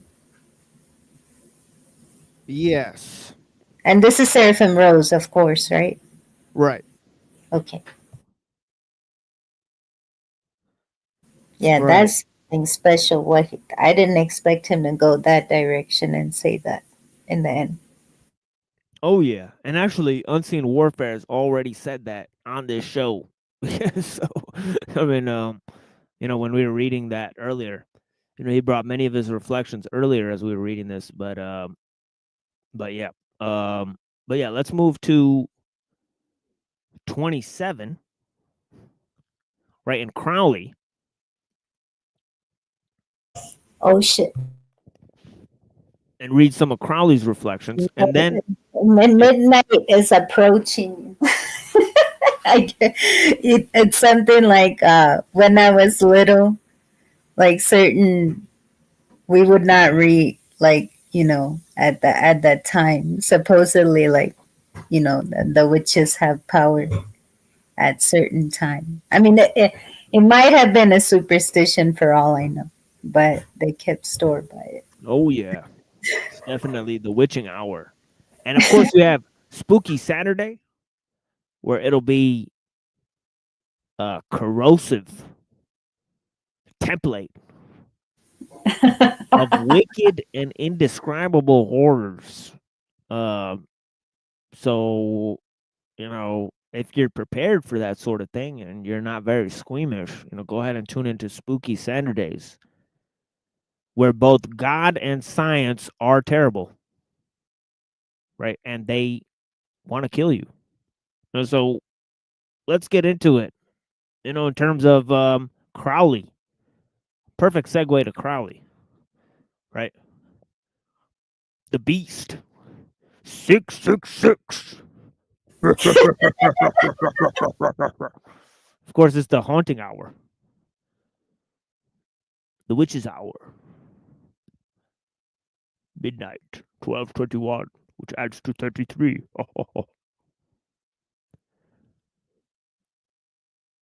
Okay, let's go.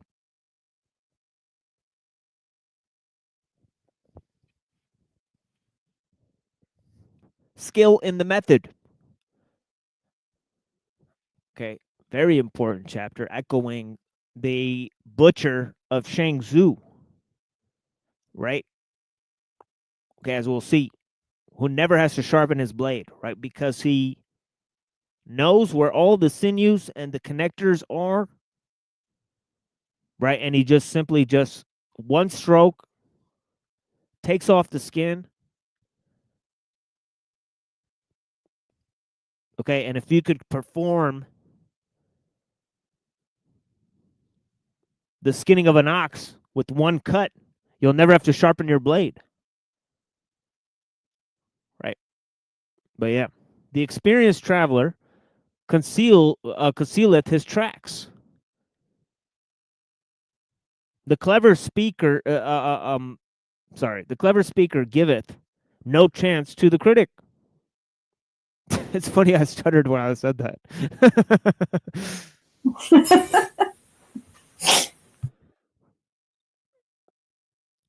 But yeah.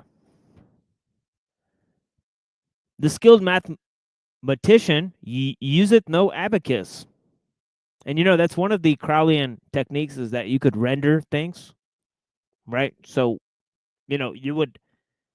You have to do it, transpose it into the mind or something like that. Right. And there's this technique he speaks about, like you have to recreate something like piece by piece from memory. Right. With your mind. Right. Okay. Right.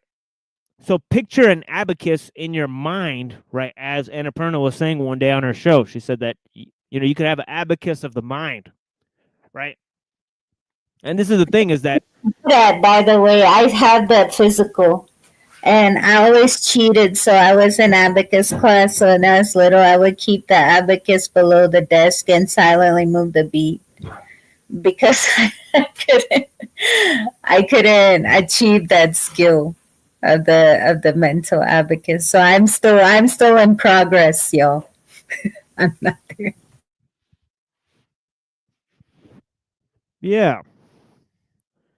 But what do you think about it, though? I have always wondered about this method and whether whether it's something good or not. I mean, for lack of more, better vocabulary. Like, is you think that's a good thing? What he says, like this construction of abacus in the mind and all that. But he goes beyond that. He goes, because I believe that with his technique, you can reconstruct a place like from memory, but then supposedly within the memory, you can move time. And you can see in the past and in the future. Have you heard of that? Am I off? I'm pretty sure that's a rendering technique. Yeah.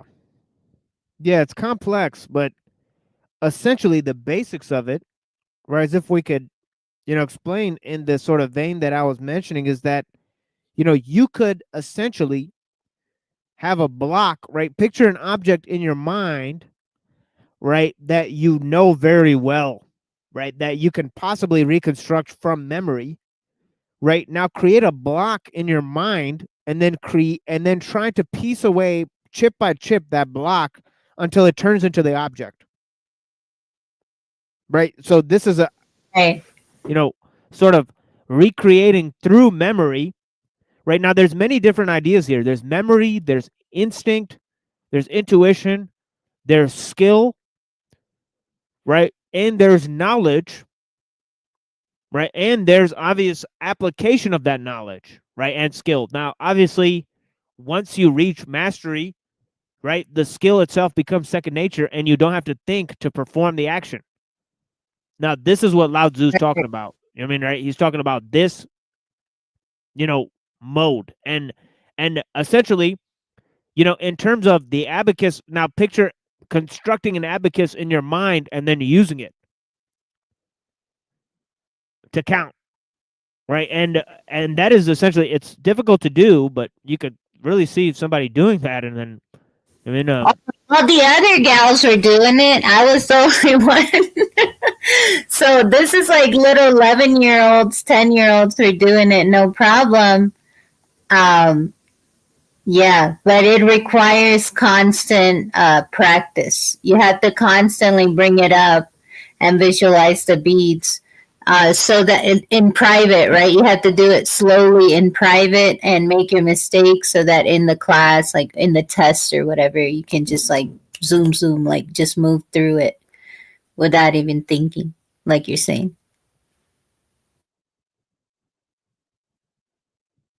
Yeah, and he gives even finer examples. Now, these next examples he gives are of even complex forms of mastery, and what they master is something that uses intuition in order to explain things that are basically unknown, like businessmen, scientists, right? They're actually using randomness, right? Using unpredictability, right? In order to look at things, right? So they're sort of, riding the wave of unpredictability, and circumstance. And they're using both timing and opportunity to accomplish this, right? And of course, he goes on to say, So you're calling intuition? Is that right? Right, Okay. exactly, right. Right. So it says ingenious safesmith baffleth the burglar without the use of bolts. Cunning binder without ropes and knots, right? The sage, skilled in emancipation craft. A combination of words that is totally invented by Crowley at this point. Okay, so he's talking about, but it totally illuminates the idea that I was kind of explaining, that his version of the Tao is totally about self-mastery. Correct. Right? Okay. So he goes on to say, he says, it useth all men. Okay, understanding the value of everything. He rejecteth nothing. This is called the occult regimen. Ooh. Oh, shit. And man, it could not be more different from what Seraphim had said. Oh, God. But not different from Lao Tzu somehow. See, this is what I'm saying? And right, Lao Tzu, he's a Interesting man.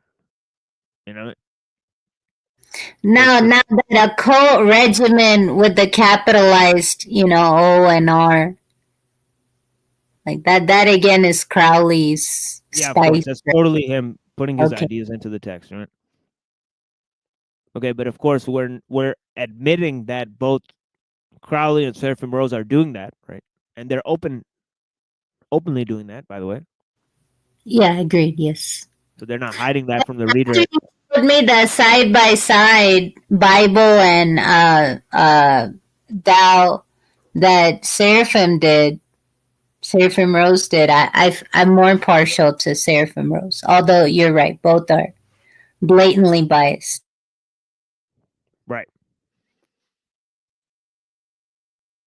And of course, in the occult, they're extremely open about certain types of knowledge being dangerous, right? So in that regard, it's extremely akin to what Lao Tzu is saying about being careful of knowledge itself, right? Being wary of knowledge itself, right? Because of the mystery, right? You forget to look at the mystery, right? And, as Shang Tzu says, he says, life is bounded, knowledge is unbounded. If you try to use the unbounded for the bounded, disaster ensues, right? But we'll get to that too. There goes the adept is then master to the zealotor. Okay, the zealotor assisteth the honoreth the adept. Yet, unless these relations were manifest, even the most intelligent observer might be perplexed as to which was which. Oh, right? shit. Right. Who's student and who's master? The student needs a teacher. The teacher needs a master. Right. If you examine the relationship, you'll notice one is nothing without the other. Right. So both knowledge and ignorance need each other.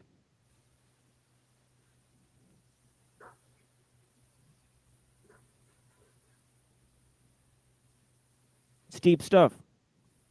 But yeah, then it goes, yet unless these relations were manifest, even the most intelligent observer might be perplexed as to which one was which. This is called the crown of mystery. Right.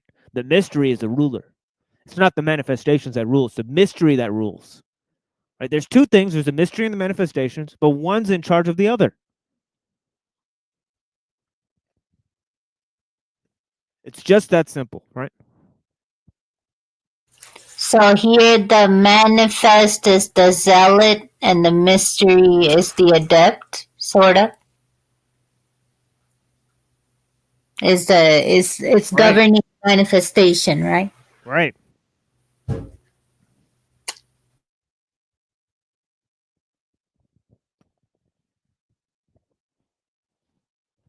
Somebody said Happy Liberation Day. I don't know what UM is, but congratulations to whoever. I think that's like something Donald Trump just invented today. Oh, or something like that. And I take it back. But to all the previous traditions of the past, definitely honor and respect to those. I mean, but yeah,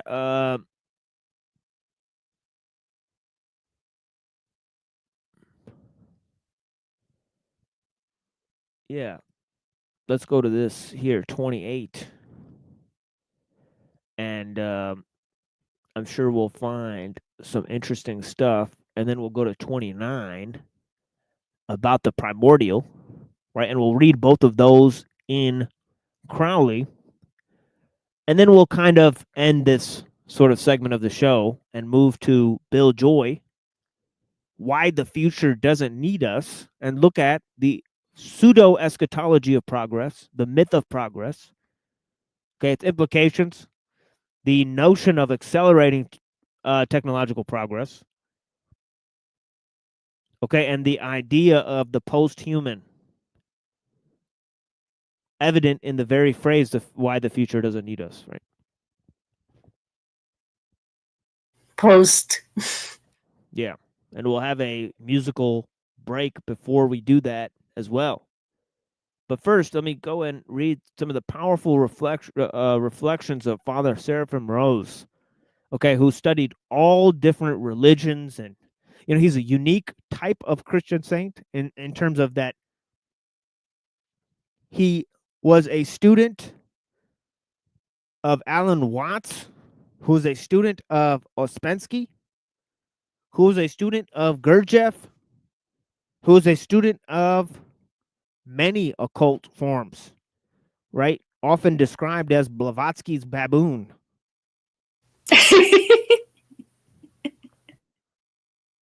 I see why Unseen identifies him. I didn't know. Alan Watts was a teacher of Seraphim Rose. For real? They've been critical of those guys too. Yeah. Wow. So it's a mixed idea. Yeah, but Seraphim Rose actually was into all sorts of new age thinking. So when he comes to reject all of that stuff and talks about modernism and all that stuff, he's doing so in a very authoritative sense, right? He's giving a very authoritative critique, right? So he's rare that he's been on the other side, quote unquote. He's been on the other side, yes. So he understands what it's about. I mean, right? So that's what's very fascinating about him, right? And similar to Crowley is sort of a great proponent of modernism, futurism, the scientific worldview, but also he is embodying that through many of his occult methods, right? So, similar to Rose, who went into different philosophical traditions, right? Went into different Eastern traditions, right? And finally became an Orthodox monk and take a critical look. It took a critical look at perennialism, modernism, and a number of other things.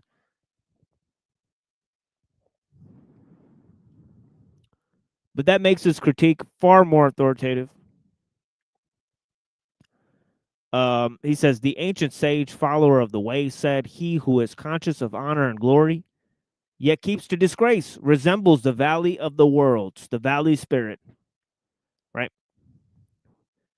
The way entered the city, and the crowd stood on either side of the road. Okay, there it is. Right? Christ. Yeah. Right? His entrance into Jerusalem. Beautiful picture with the sages preparing the way. Said the crowd stood on either side of the road, shouting praises and blessings upon him. The children laid clothes and branches under the hoofs and of the child ass on which he rode.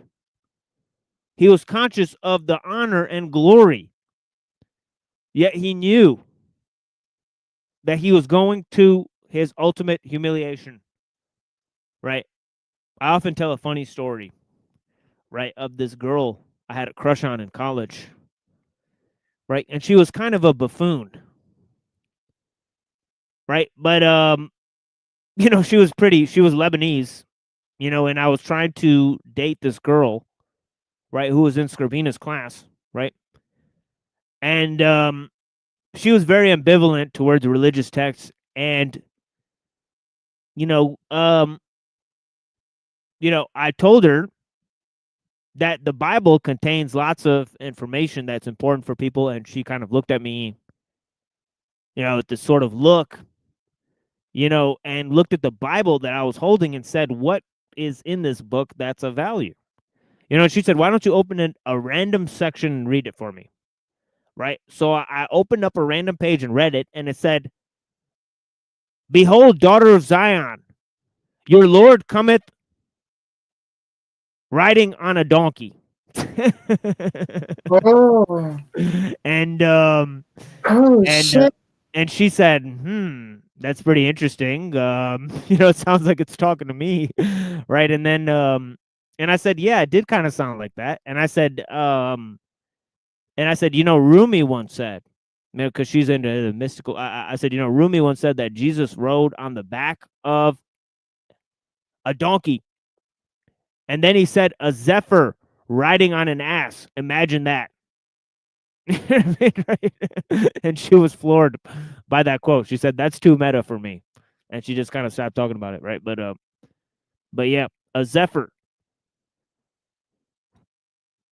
Said Jesus was a creature beyond this world, right? Riding on a creature of this world, humbling himself. How can you? It's like that doesn't need a form of transport, right? It doesn't need. It can Exactly, like. right. Right, okay, I get it. Right.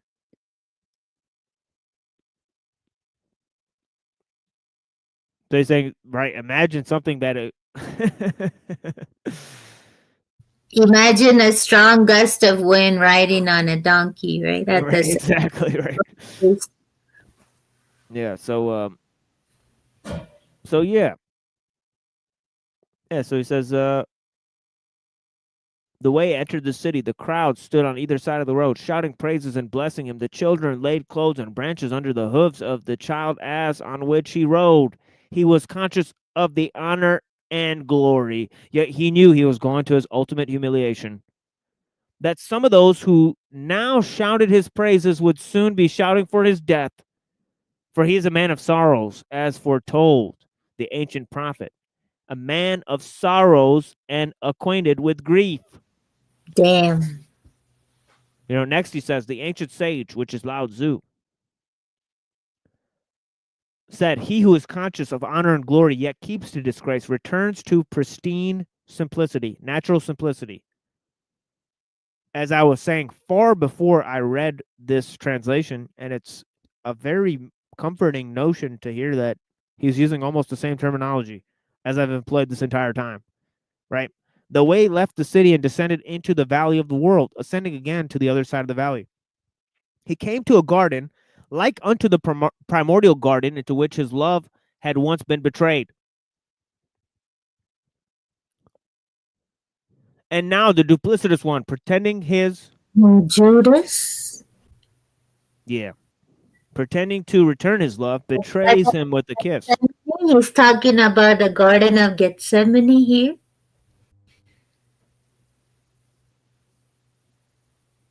Sorry. Yeah, I think so. I'll be quiet. Right. How the duplicitous one, pretending to do him reverence, disgraces him in front of all. Love ushers in freedom.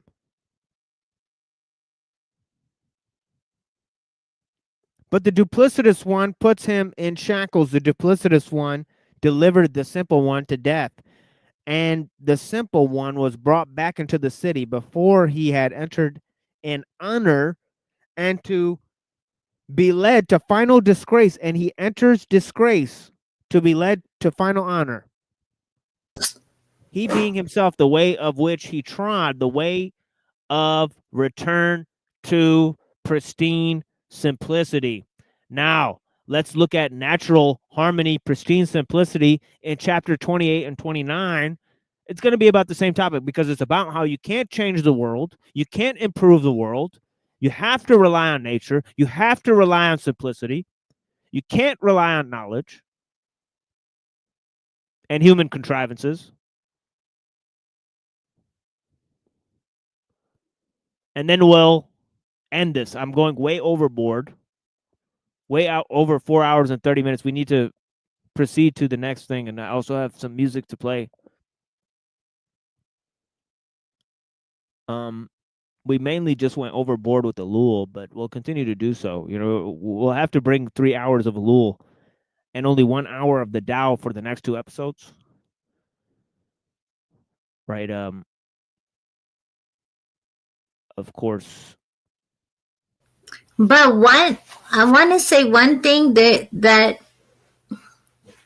I feel Seraphim Rose is pointing at some quality of empathy within Jesus continuously. That even though he's aware of how things should be, he's not worried about making them as they should be. He's kind of accept people as they are. Right. Damn. that itself is part of his compassion. Yeah. My God.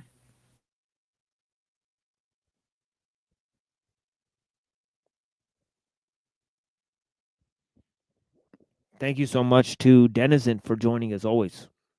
I mean, but he says here, the return to pure simplicity, balance thy male strength with thy female weakness, and thou shalt attract all things as ocean absorbeth all rivers, for thou shalt formulate. The excellence of the child eternal, simple and perfect, knowing the light, remain in the dark, manifest not glory, but thine obscurity.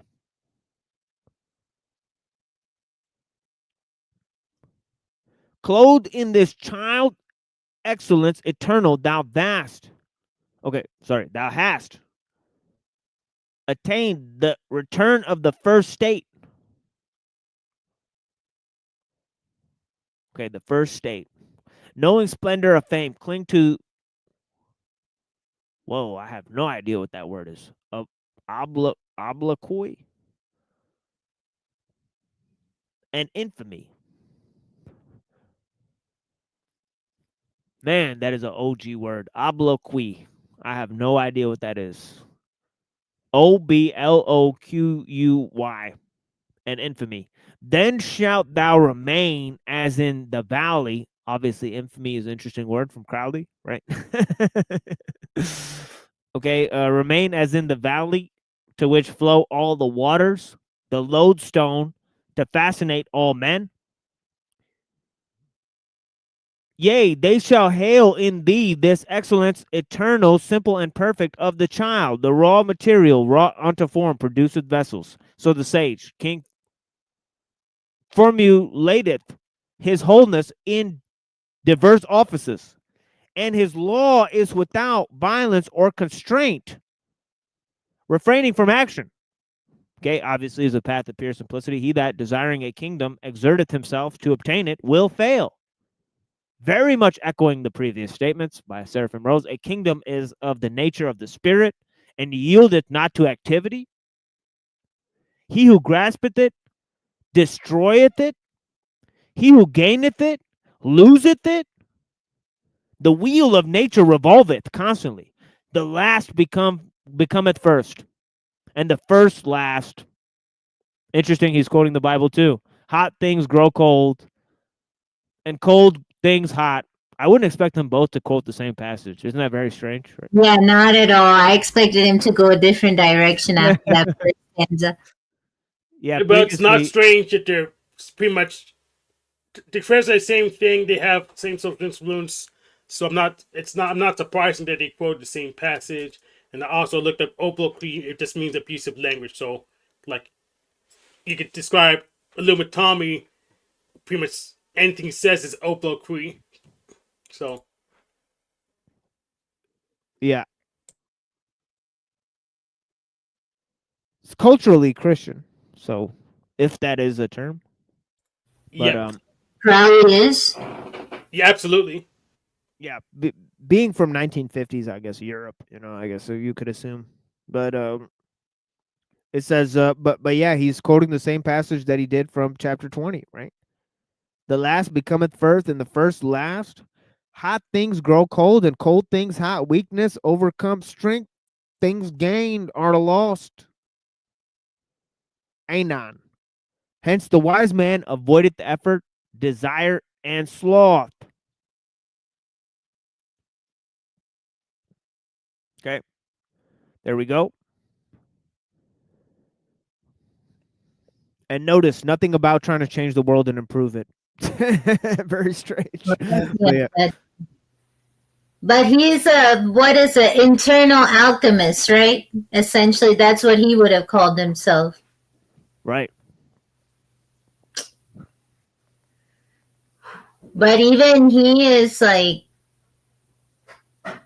man, he was spot on. Like if you gain it, you lose it. Isn't that funny? And then weakness, weakness is overcome by strength, but then strength kind of leads to moral weakness, perhaps, like when things are going good. people, we tend to get prideful. We think they'll never go wrong.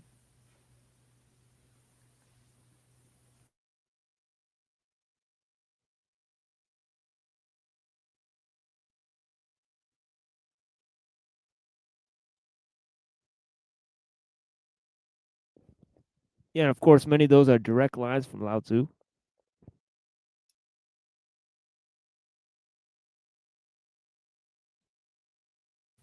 How about that back to go front? You already covered that. I'm pretty sure that came in earlier on.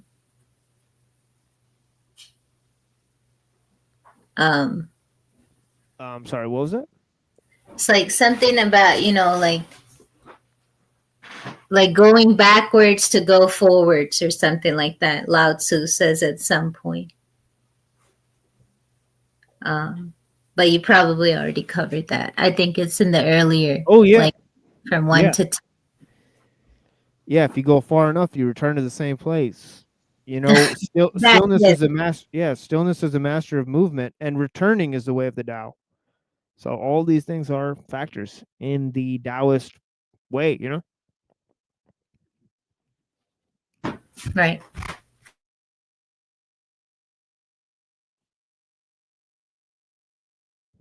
Having firmly established roots. Obviously, oneness is pure stillness. It's pure simplicity. Doesn't need anything from the outside. It's without divisions. Right. So these are some of the qualities that Lao Tzu mentions to it. But yeah.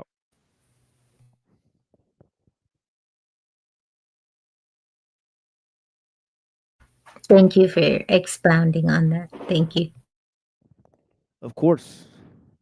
And I'm here for you guys. Blessings. We're proceeding on. If nobody's got any more questions, we got the link pinned there. With everybody here, I greatly appreciate you guys. 20 people watching on a Wednesday night.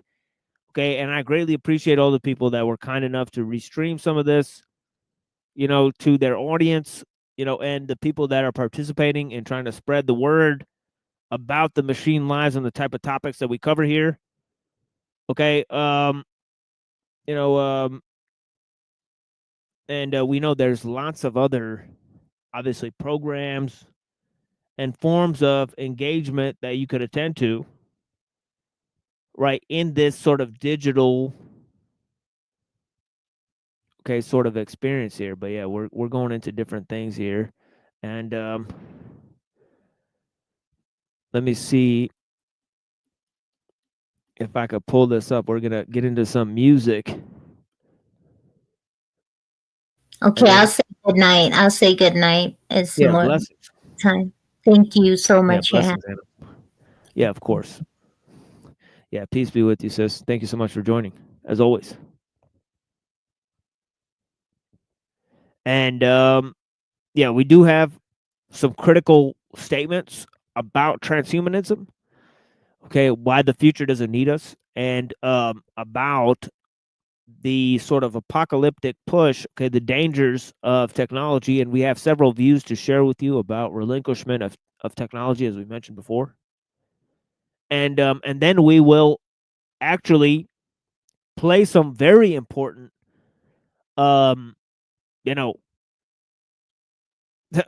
panels that we did on Neurojack that I've recorded here, right?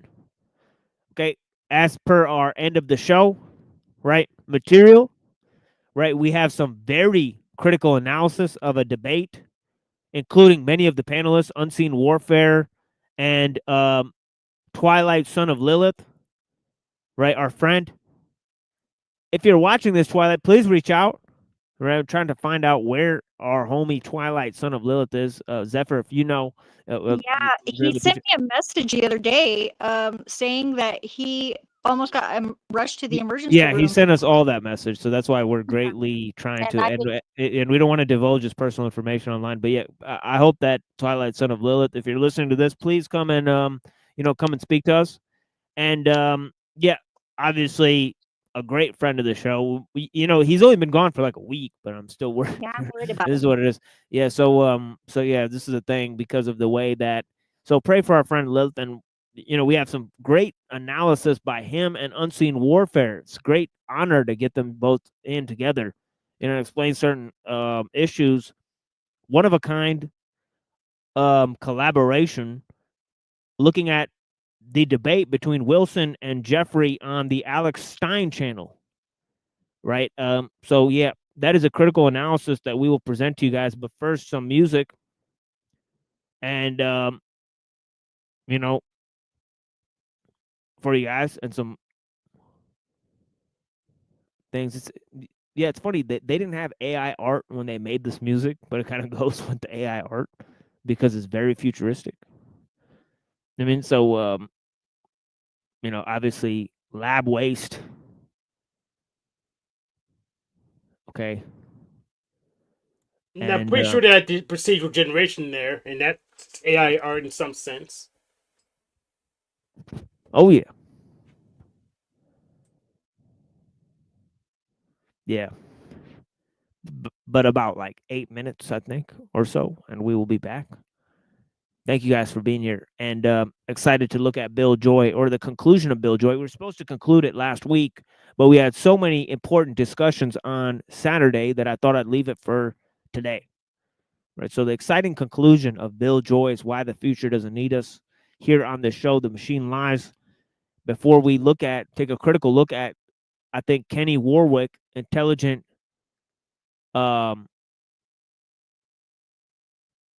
robots or cyborgs, right? Article, right? But yeah.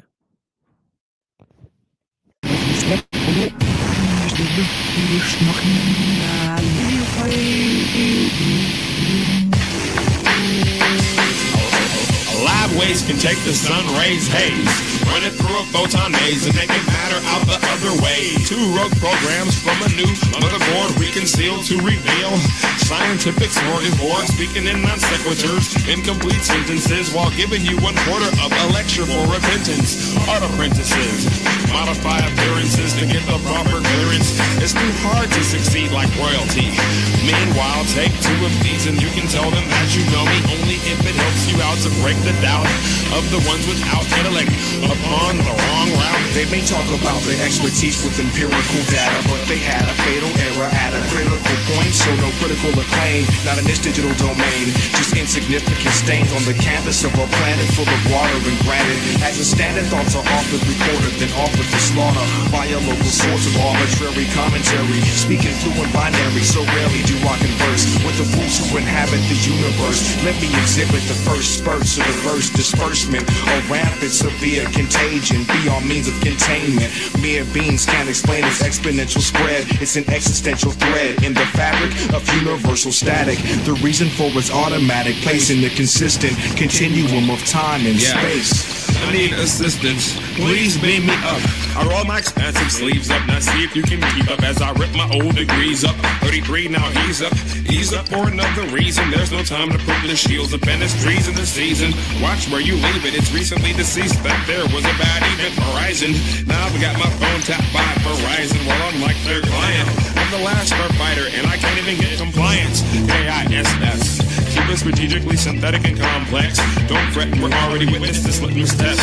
True West, you try to keep abreast of the best. You can rest assured, only the purest materials are used to fuse and bond matter. Monuments and molecules, it doesn't matter. Put the serum in the petri dish and watch the germs scatter toward a transparent border. An apparent attempt to escape the experiment. But this entire environment is controlled and confined, defined by parameters in mind and the desired outcome that I've outlined. Intertwined in a hypothesis, it's only within these limits that you exist. A bit more intricate than a test tube with red water and lots of dry ice. Go fill your lab up with some worthy merchandise. Check your measurements, make sure that they're all precise. It's evident that the student needs a more prudent work ethic. We tried the exercise.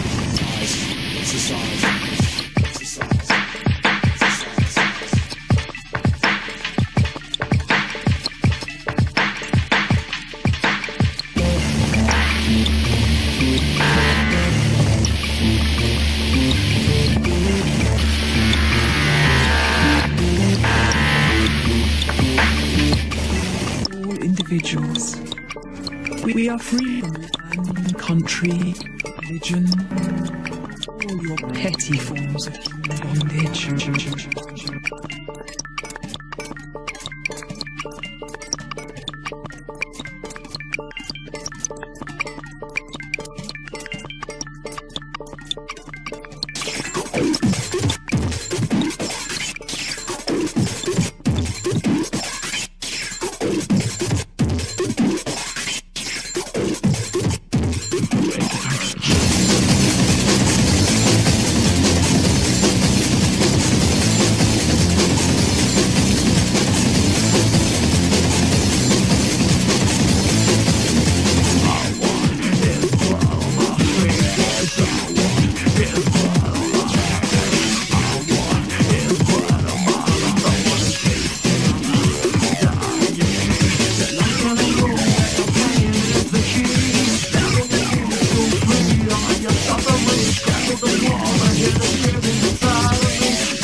All right, welcome back.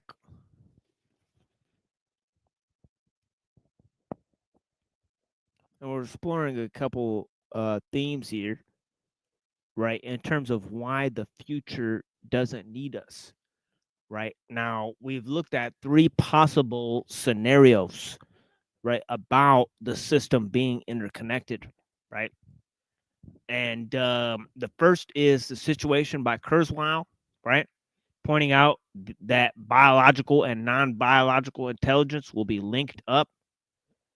Okay, and human beings will be unable to distinguish themselves from their machine parts.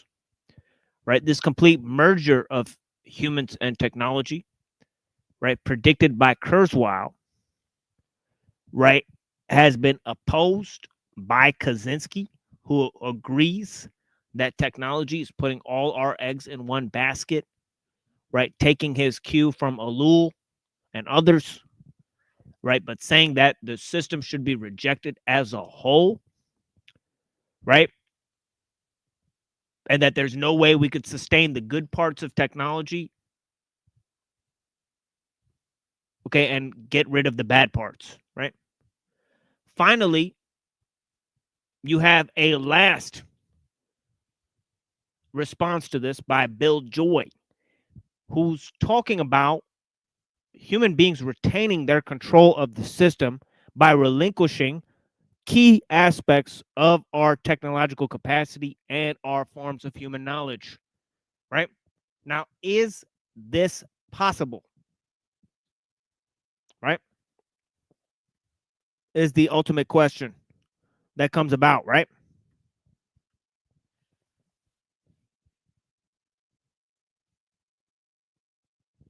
All right. And let's look at his arguments for relinquishment of technology here. He says, and I quote, okay,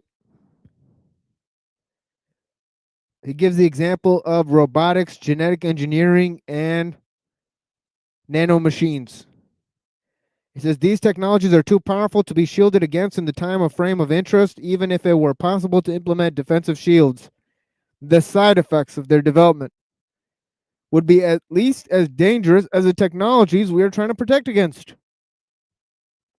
These possibilities are all thus either undesirable, unachievable, or both. The only realistic alternative I see, he says, is relinquishment.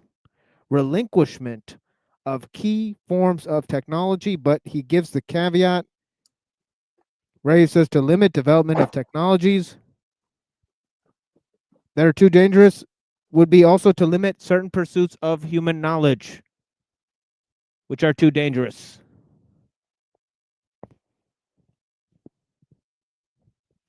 Now, I find that he immediately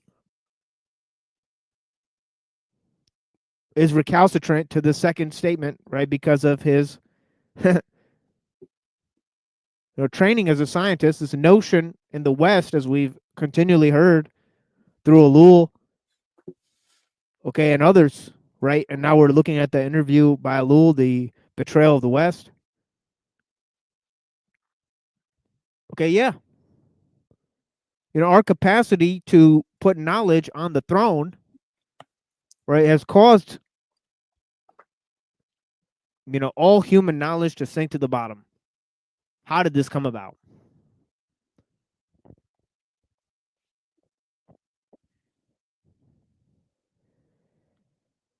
He goes on to say that knowledge, he says, yes, I know knowledge is good. Well, we just heard from Lao Tzu, it's not always good. Right, fortified by the views of the Christians and the occultists and all of the various people who are seekers of knowledge, right? All the people that are seekers of knowledge. You should be seeking this knowledge to expose evil. That's something Christians are supposed to do. We don't seek knowledge. That's Gnosticism. Oh, that's weird. I thought you can't have knowledge without God. I mean, it's weird. But yeah. Me neither. You just can't seek the knowledge. I guess that's where you get into the trouble, according to Jimmy Bobby there. Yeah, Jim Bob. Well, you have to have revelation, right? That's their whole point. But you can't learn about it. See, that's the thing, Reddington. Well, my hypothesis has been that his gods are dead with demiurge and not the one true God, but probably because we're totally depraved by their viewpoint. Yeah, It's the theistic evolution. So it's at least the T for tulip. Yeah, they can put their tulips right here. Sad Shambhala. Oh man, she was quick with that one. Blessings, Zephyr. Thanks, I'm just clever. That's all.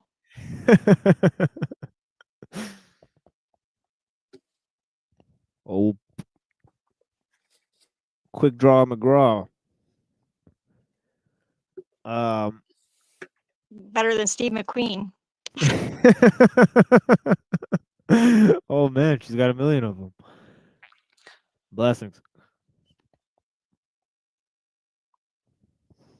Yeah, so it says here, knowledge is good and is the search for new truths. Yeah, except for when that new truth can come out and undermine your entire basis for knowledge. Whoopsies. Whooper. Okay, from the Mortal Kombat. Okay. That reminds me of that screaming clown. Yeah, problem of induction, anyone? Huh?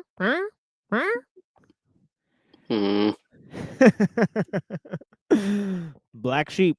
It only takes one black sheep to ruin the flock. What? I'm like, bah. I'm a goat, okay? Bad to the bone. You know what I'm saying? But yeah. No Bony Maroney's here, only metaphysical assumptions. We'll call them assumptions. Some people call them presuppositions. We'll call them assumptions. Or assertions. Assertions. Yeah, both of them have ass in the front. That's all right. Exactly. Party in the front, business in the back.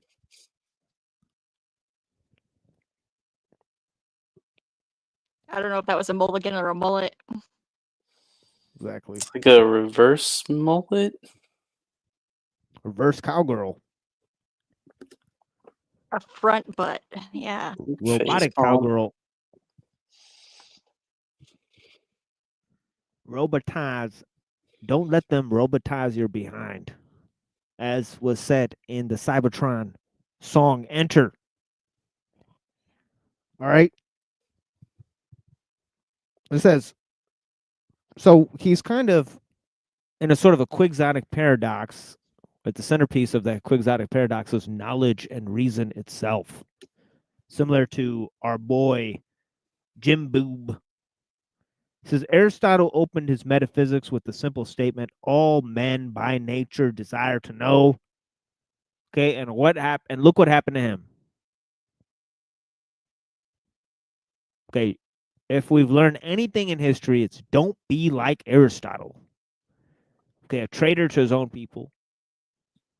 Right, somebody who creates science and goes against his teachers. Right. Yeah.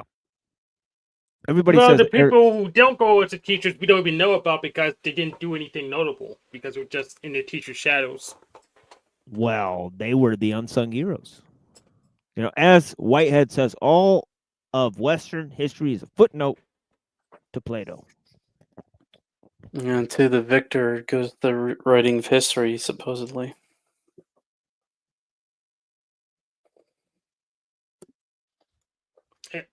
I guess if you don't care about having a place in a book, then just don't do anything.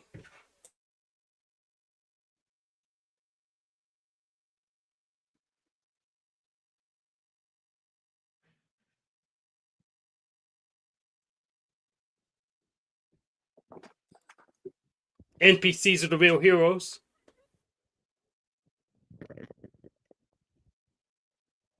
It's been mixed opinions on that. Some have said that history is a movement based on the actions of great men. Others have thought very little of the actions of great men.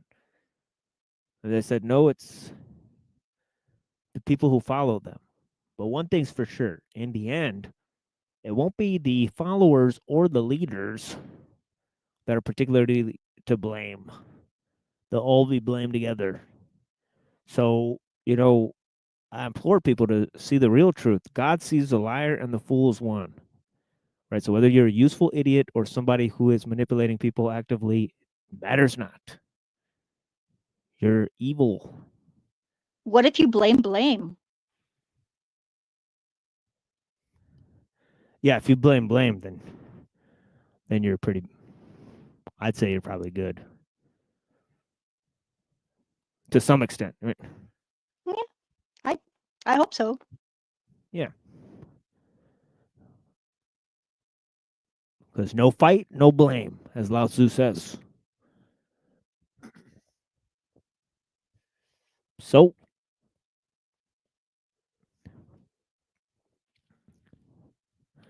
I have a little bit of wisdom, and it's taken me a long way. But let's hear what.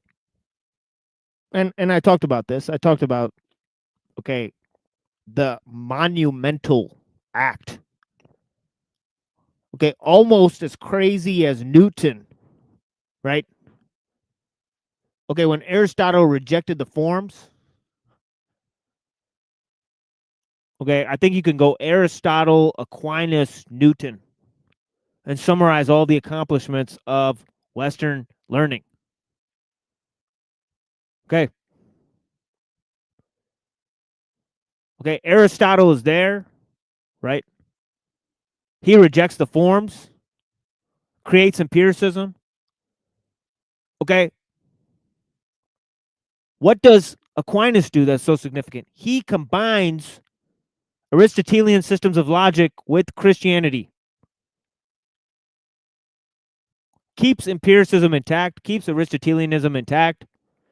So much so that when Christianity takes an L because of the Protestant Reformation, out emerges science and Aristotelianism, right, through Locke and Newton, and they form both moral and cosmological systems that can be tested and tried through the empirical methods. Right? And I think that these three movements are essential in understanding how the modern world came about, essentially. Right? Which is the rejection of the forms, the notion of separation from nature. Okay, and then finally, okay, the idea of reason being above nature. Right? And then finally, both reason and nature being sublimated by technique. Right? Which is the last stage that we've come to, analyze. Which is the death of liberalism. Right? As Ellul says, liberalism giving birth to its executioner. Right? This fourfold movement we've explained in various ways. We'll come back to it on Saturday.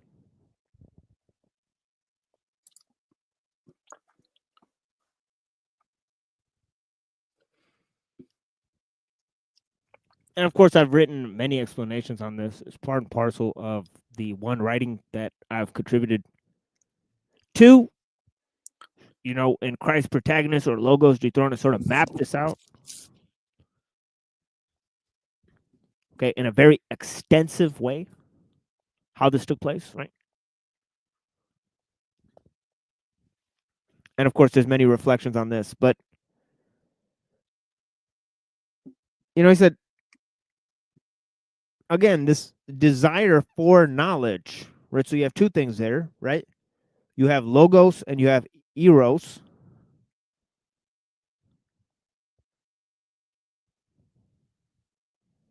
Desire to know.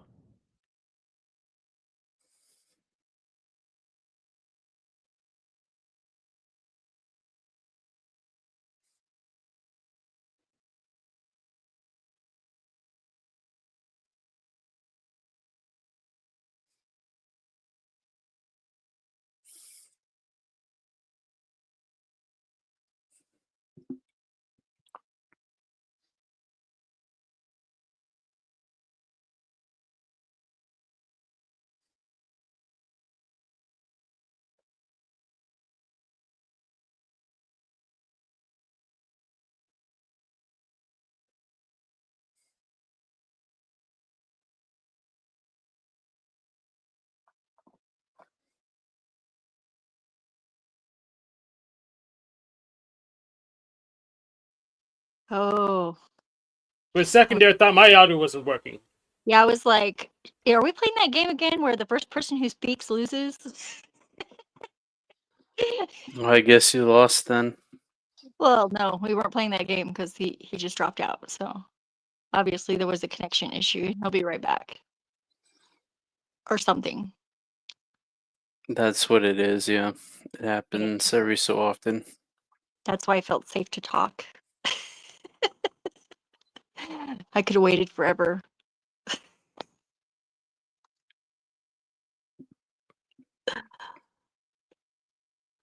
Yeah. What was the last thing that he said? Do you guys remember? Because I was like having a profound thought before I thought the other thought that I thought Yeah, about. it's just Aristotle bad. No, but Aristotle bad, then some kind of paradox. oh, now I'm gonna have to go back it up.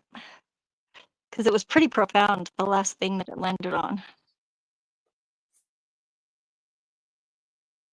And I did have a response that The I death of liberalism gave birth to its executioner technology, I guess.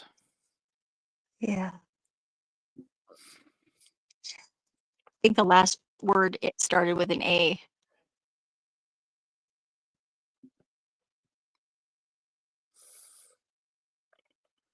If I wasn't on StreamYard, I could back it up.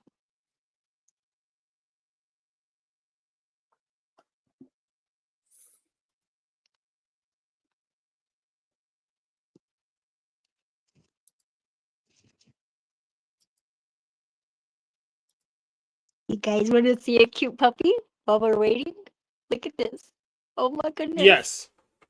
Look at this cute puppy. He's asleep by the stack of puzzles and screws and a blanket. He's like next to it. He's not even on it. But look at that belly. He's so fat.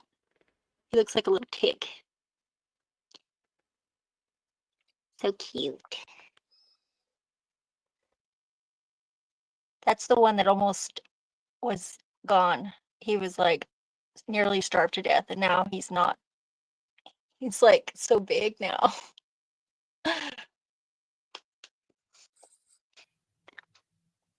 His brothers are way bigger though. Oh my god. Yeah, I don't know if you guys heard that, but sort of had a little power outage situation here for a little bit. But yeah. Ruh-roh. The good thing was the brown silver blackout, and you're back. Yeah, so who knows if that'll happen again. Yeah, a little power outage. But yeah, let's continue on the road here. You know, if you guys don't mind. And yeah, that is a very tiny and plump pup for sure. Adorable. Blessings to all the people that are here. And yeah, so there's quite a bit of this left. And I'm hoping to kind of finish. And I've read this part before, but I kind of want to press on it again. Because it'll help frame the issues when he comes down to saying that knowledge is not a rationale for not that he says knowing is not a rationale for not acting. And he says, can we doubt that knowledge has become a weapon we wield against ourselves? Okay, we're looking at being critical of knowledge itself. Okay, a notion that you may not be familiar with, very familiar in Lao Tzu, chapter 20, where he says, give up learning and put an end to your troubles.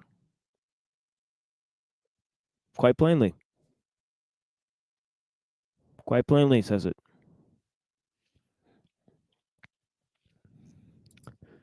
And from Lao Tzu to Nietzsche, there was many people who bared upon that form of reflection, obviously beginning with Socrates as well.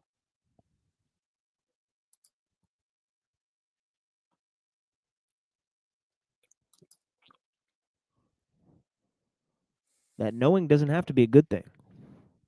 It doesn't even have to mean that you necessarily find out more about what's going on. And as Ellul says, we've taken away all the mystery. We've desacralized man and nature, and now technique is a great mystery.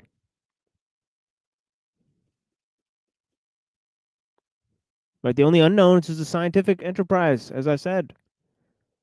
Life is unbounded, knowledge is unbounded. As Shang Tzu says, if we use the unbounded and apply it to the bounded, we will fail.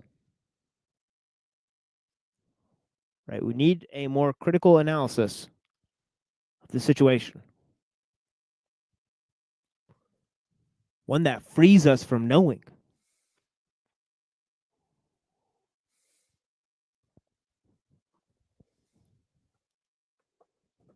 As it says, the Tao is a path of relinquishment. You can't improve the world.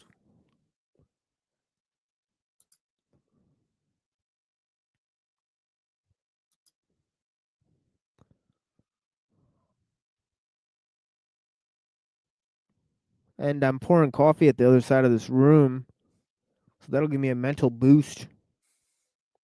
But and I should maybe, I mean, we'll figure it out. Even as as a proverbial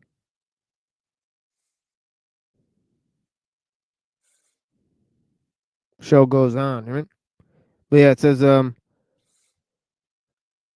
despite these strong historical precedents, right, if open access to unlimited development of knowledge henceforth puts all of us in clear danger of extinction, then the common sense demands that we re-examine even these basic long-held beliefs. It was Nietzsche who warned us at the end of the 19th century, not only that God is dead, but that faith in science, quote, faith in science, which after all exists undeniably, cannot owe its origins to a calculus of utility.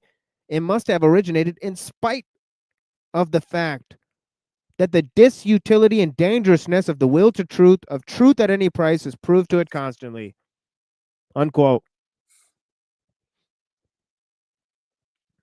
Now, Bill Joy says it is, and rather accurately states, right, it is further danger that we now fully face the consequence of our truth seeking.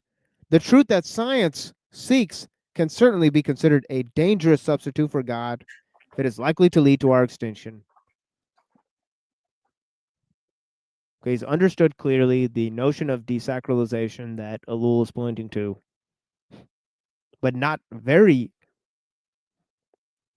vigorously, as we'll see in his later assumptions, that the Dalai Lama is an exemplary character that we can look to about unity of all life and limiting human knowledge.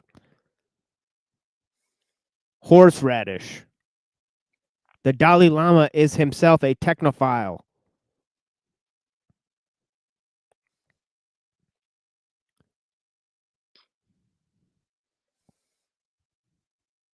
Again, look at what we just said. Neither religion nor science are providing answers. So we have to proceed forward. We can't just go back to that now. After we've already understood that clearly.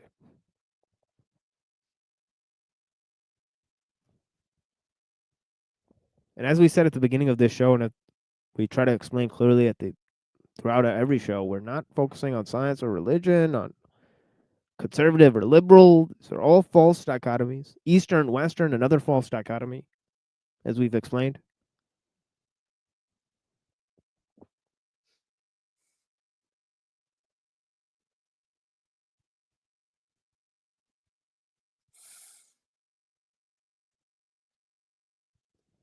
The truth that science seeks can certainly be considered a dangerous substitute for God and is likely to lead to our extinction, says Bill Joy. If we could agree as a species what we wanted, where we were headed, and why, then we could make our future much less dangerous. Then we might understand what we can and should relinquish. Otherwise, we can easily imagine an arms race developing over GNR technologies, as it did with NBC technologies. Remember, genetics, nanomachines, robotics, NBC, nuclear, biological, and chemical technologies of the 20th century. This is perhaps the greatest risk. For once such a race begins, it's very hard to end it. This time, unlike during the Manhattan Project, we aren't in a war facing an implacable enemy that is threatening our civilization. We are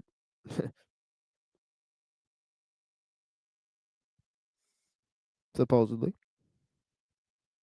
says in our he says we are driven instead by our habits, our desires, our economic system, and our competitive need to know. I believe that we all wish our course could be determined by our collective values, ethics, and morals. If we had gained more collective wisdom over the past few thousand years, then a dialogue to this end would be more practical, and the incredible powers we are about to unleash would not be so nearly so troubling. One would think we might be driven to such a dialogue by our instinct for self-preservation. Individuals clearly have this desire, yet as a species, our behavior seems to be not in our favor. In dealing with the nuclear threat, we often spoke dishonestly to ourselves and each other, thereby greatly increasing the risks. Whether this was politically motivated, or because we chose not to think ahead, or because when faced with such grave threats, we acted irrationally out of fear, I do not know. But it does not bode well. The new Pandora's boxes of genetics, nanotechnology, and robotics are almost open. Yet we seem hardly to have noticed. Ideas can't be put back in the box. Unlike uranium or plutonium, they don't need to be mined and refined. They can be freely copied once they are out. They are out, Churchill remarked. In a famous left-handed compliment that the American people and their leaders invariably do the right thing after they have as to do wait. Do the right thing after they have examined every other alternative, right? Says, okay, essentially somebody who was part of the Plymouth Brethren, right? And made many dastardly decisions, right? As I said earlier, he probably said so with a shit-eating grin. Right, and it says, he says, in this case, however, we must act more presciently as to do the right thing. Only at last may be to lose the chance to do it at all. As Thoreau said, we do not ride on the railroad. It rides upon us, right? Okay, we shape tools, and the tools we use shape us, right? Thoreau saw the notion of technological determinism and all these ideas quite clearly. Or the phrase though in another way is hell is other people.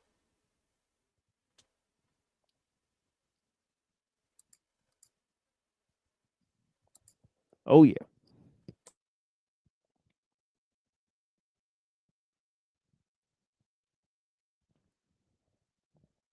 Says Sartre.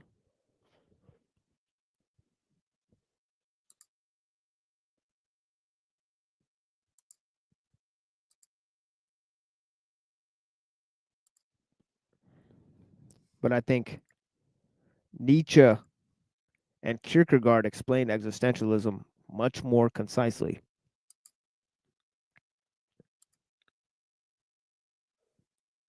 I think they were the real fathers of it.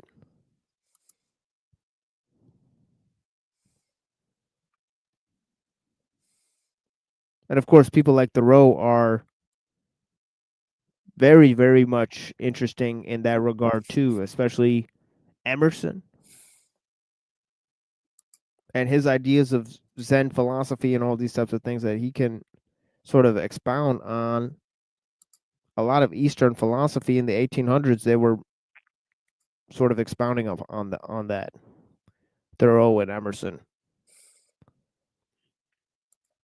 And of course, as we know, it led to people like William James and the ideas of psychology.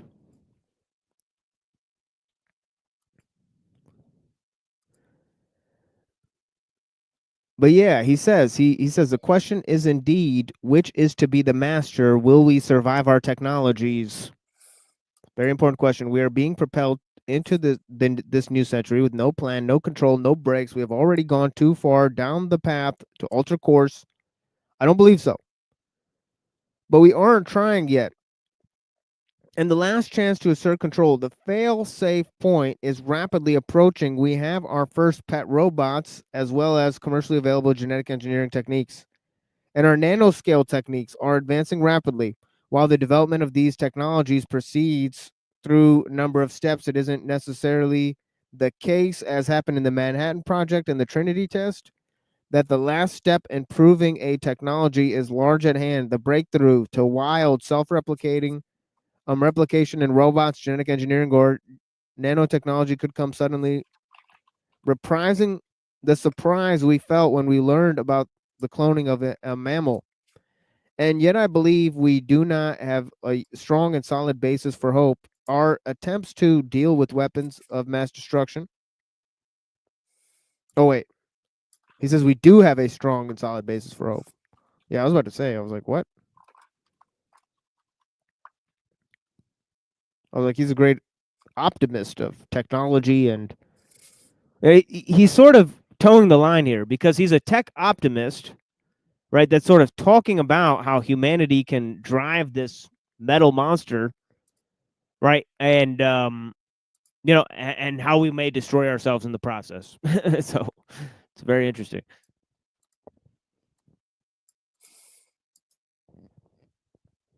And let me go to the other side of the room and grab my coffee here. Blessings, guys.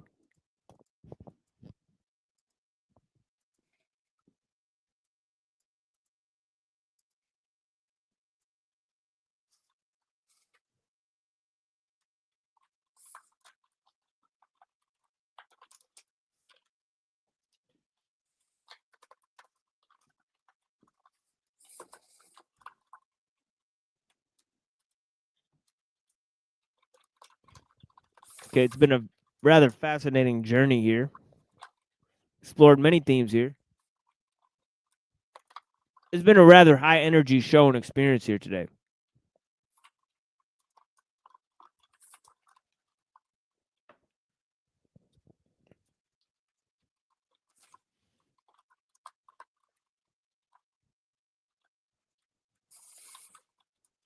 And of course, we greatly appreciate the participation on all sides.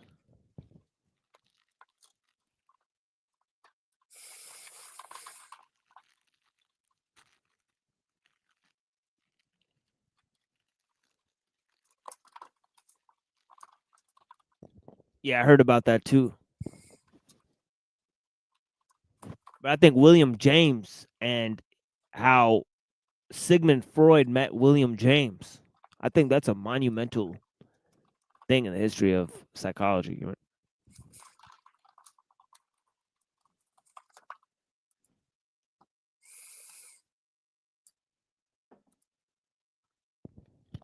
Or even the notions of the pragmatists and of C.S. Peirce that influenced William James. The ideas of German phenomenology and all those concepts from Fichte had taken firm root in America, of all places.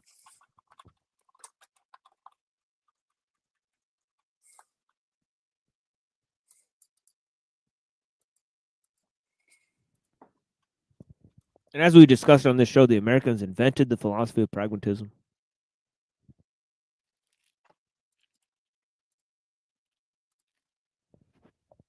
I believe that was one of the episodes where we had Pill Eater on.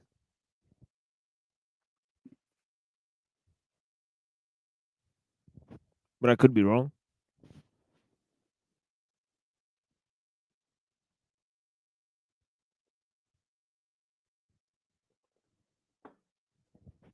Coffee is lukewarm, so I'm sort of drinking it in one sip here.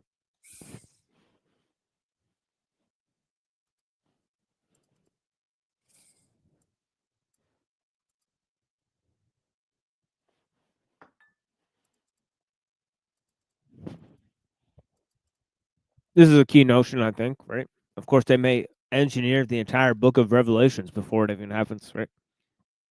You can do a number of things.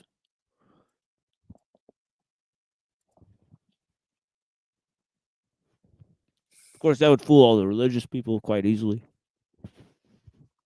Or most of them, at least.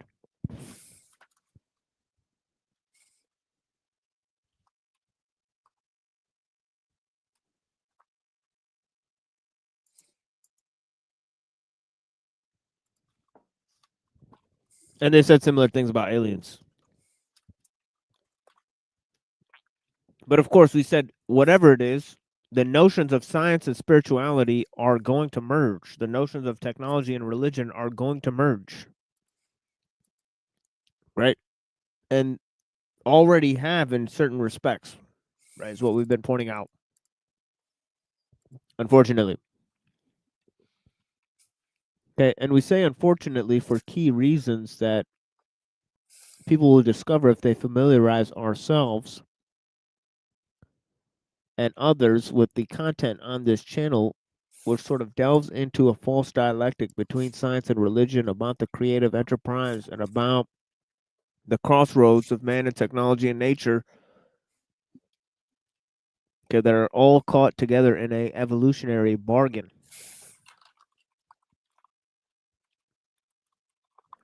Okay, he says, yet I believe we do have a strong, solid basis for hope. He says, our attempts to deal with weapons of mass destruction in the last century provide a shining example of relinquishment for us to consider.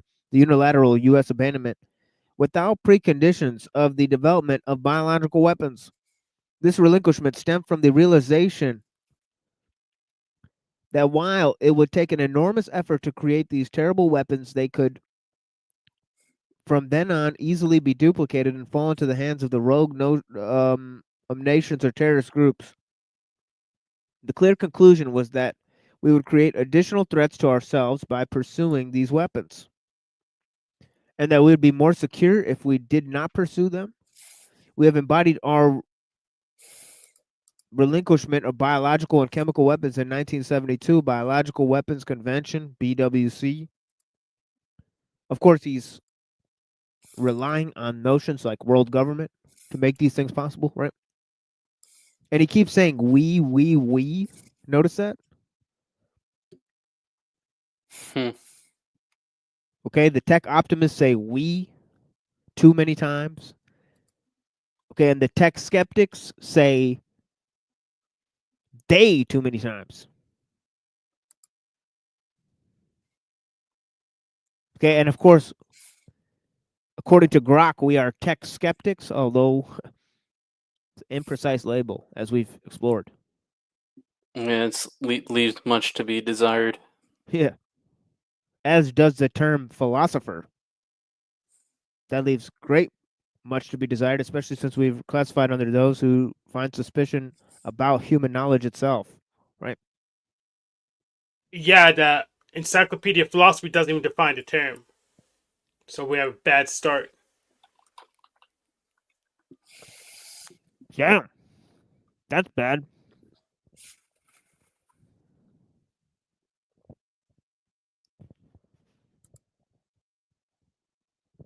And yet they probably define words like epistemology. Incredible.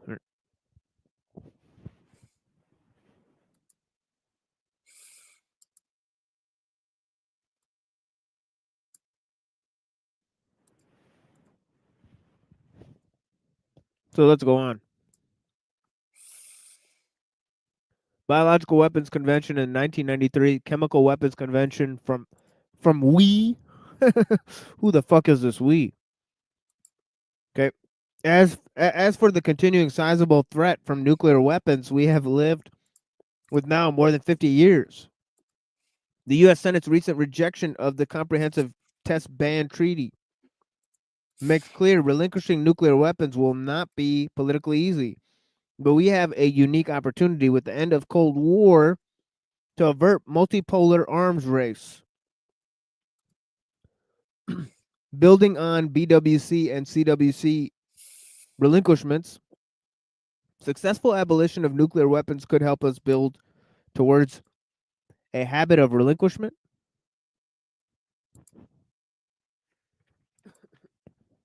Yeah, I mean, if the proposal is mutually assured destruction, I think that'll get the ball rolling pretty fast.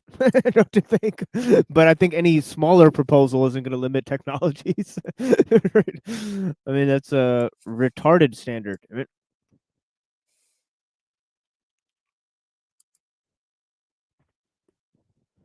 or at least just a. I mean, what is he even talking about?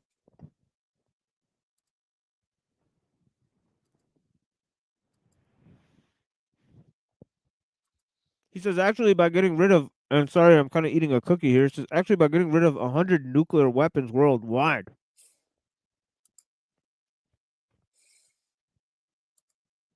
Roughly the total destructive power of World War II, and a considerably easier task, we could eliminate this extinction threat.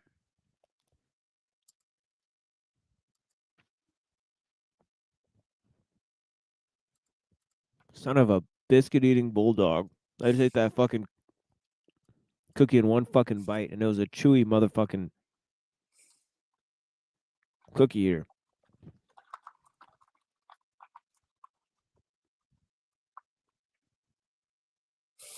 Cookies and coffee. Is this an AA meeting or what? I'm just kidding. This is ASMR.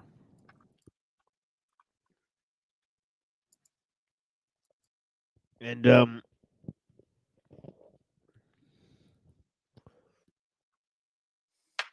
you know,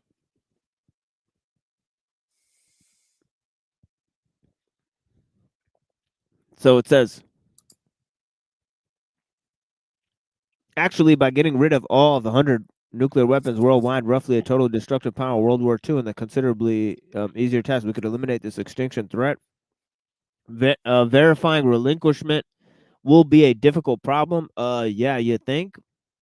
I mean, like I've said, if the standard for relinquishment is mutually assured destruction, then I think that's too high of a threshold, right, for relinquishment of technologies that it's hard to assess the risk. You need a precautionary principle in development of technologies, a precautionary principle in terms of ethics. Okay, that says that if something could be harmful before you develop it, you should be stopped from developing it. So how do I know it's harmful before I develop it, since I didn't test it? Well, this is the thing: is that you know, you would need testing, right? And you wouldn't have ideas where, you know, you could then, you know, develop technologies or try to improve technologies, you know, at any cost, right? You wouldn't. But the problem is that, you know, what's creating technologies? You know, what's causing innovation? People. You know? Are you sure about that? Yep.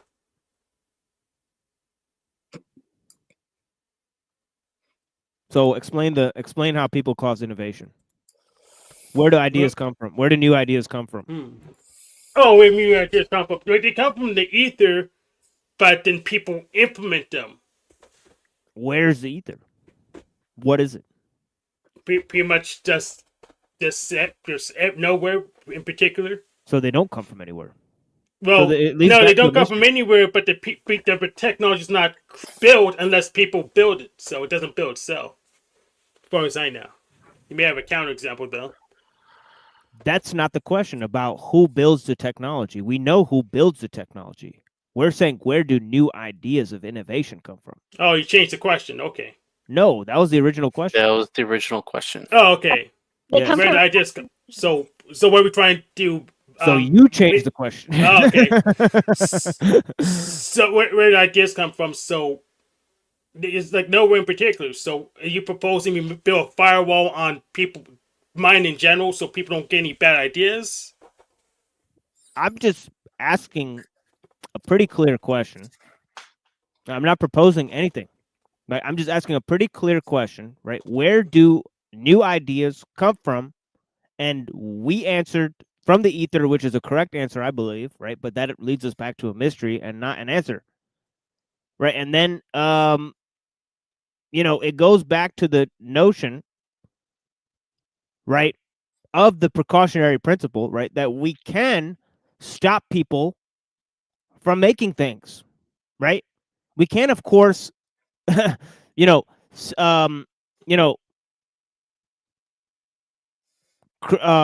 have innovation, right, and then implement technologies that may cause a danger, and we don't know what the effects are going to be, right? So that is the notion, that we need an ethical precautionary principle in development of technologies. Now, how that comes about is totally mysterious.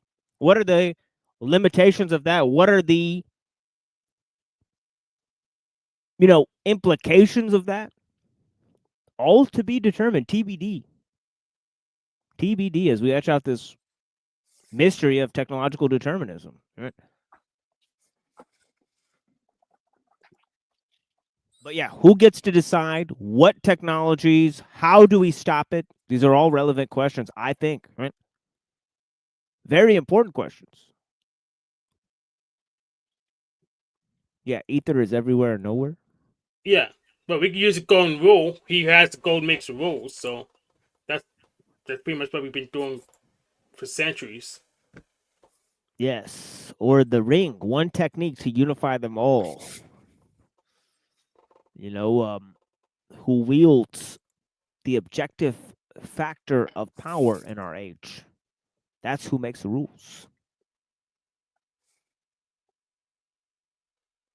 And technique, as we've learned earlier, sometimes takes man as its object. Rules are only as good as their capability to be enforced, though. Oh, yeah.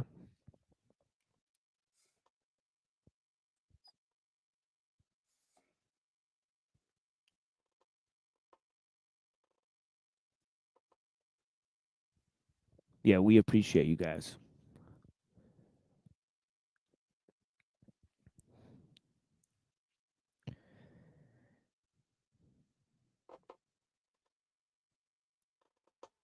But yeah.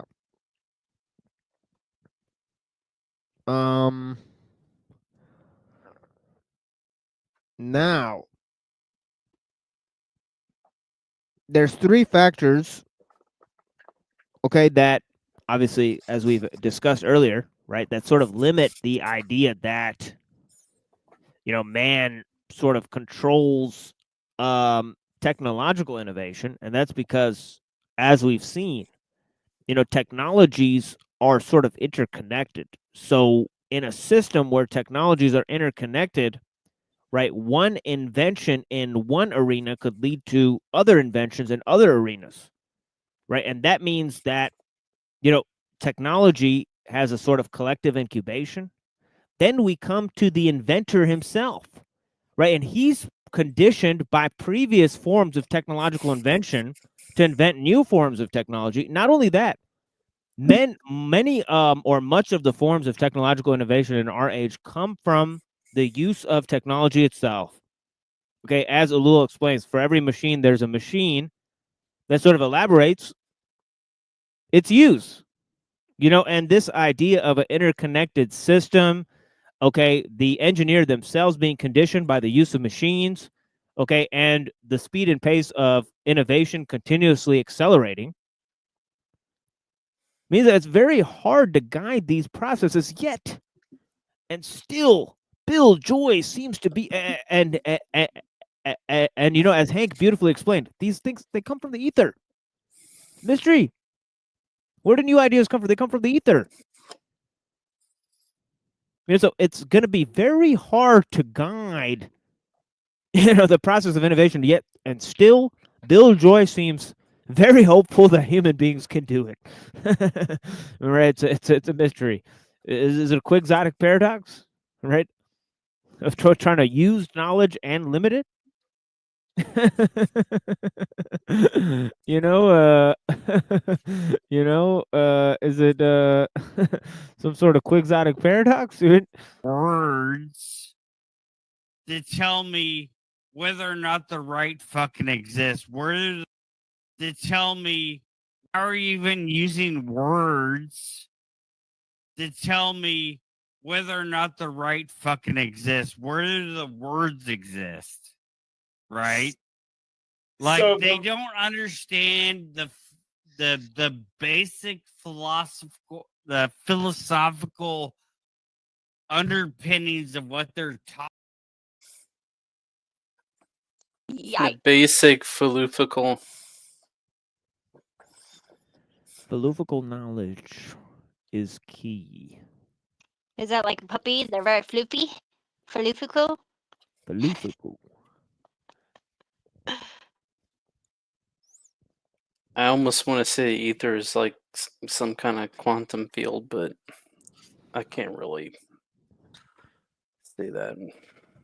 It seems like it might be that way. You But I could say don't it's space time, though. You could, if you said something like ether with space time, I'd be fine with that. But there's more to it than the 3D space time that we perceive, I think. Yeah. Well, space time's 4D though. But it's also That's incomplete. true. It's got more time dimensions. Possibly. It is.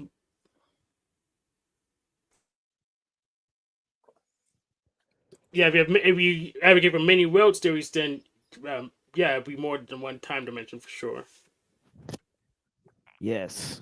That's why I propose to have a male child named Quanto, a female child named Quanta, and an adopted child from Africa named Quanta Quanta.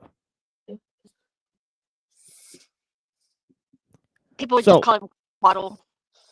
Que pasa? Quanta Quaddle. Yeah, we'll have a Mexican one named Quanta Quaddle. Great. So we're going into the future with Space Cadet pinball names from the So future. is it Kurzweil writing about Bill Joy, or is this Bill Joy? Something Bill Joy wrote. Yeah, this is Bill Joy. Oh, okay. The Joy of Joy.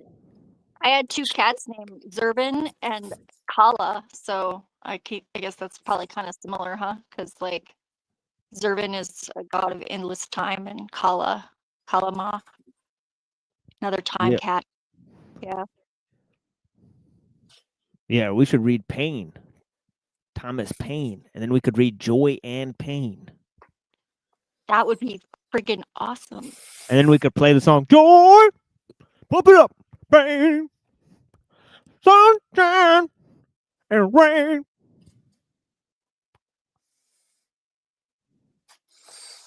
Bill Joy, more like Bill Despair. Yeah. I started to get a little delirious.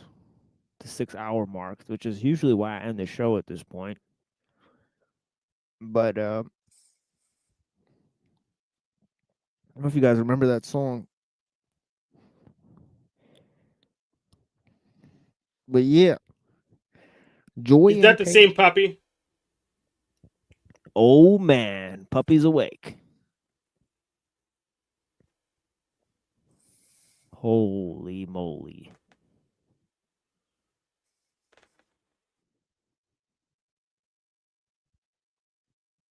Is that also a German Shepherd? Interesting. So I'm very unfamiliar with dog types. You know, I used to work at a calendar shop in the mall, and white people would actually come in and buy dog calendars, and every single picture of every month is the same damn dog. Does it fucking make sense? Good Lord. But yeah, they love their dogs so much so that they would get the type of, I mean, you see the same dog every day and say, I have this type of dog. I want a calendar where every month is a picture of the same damn dog I see every day.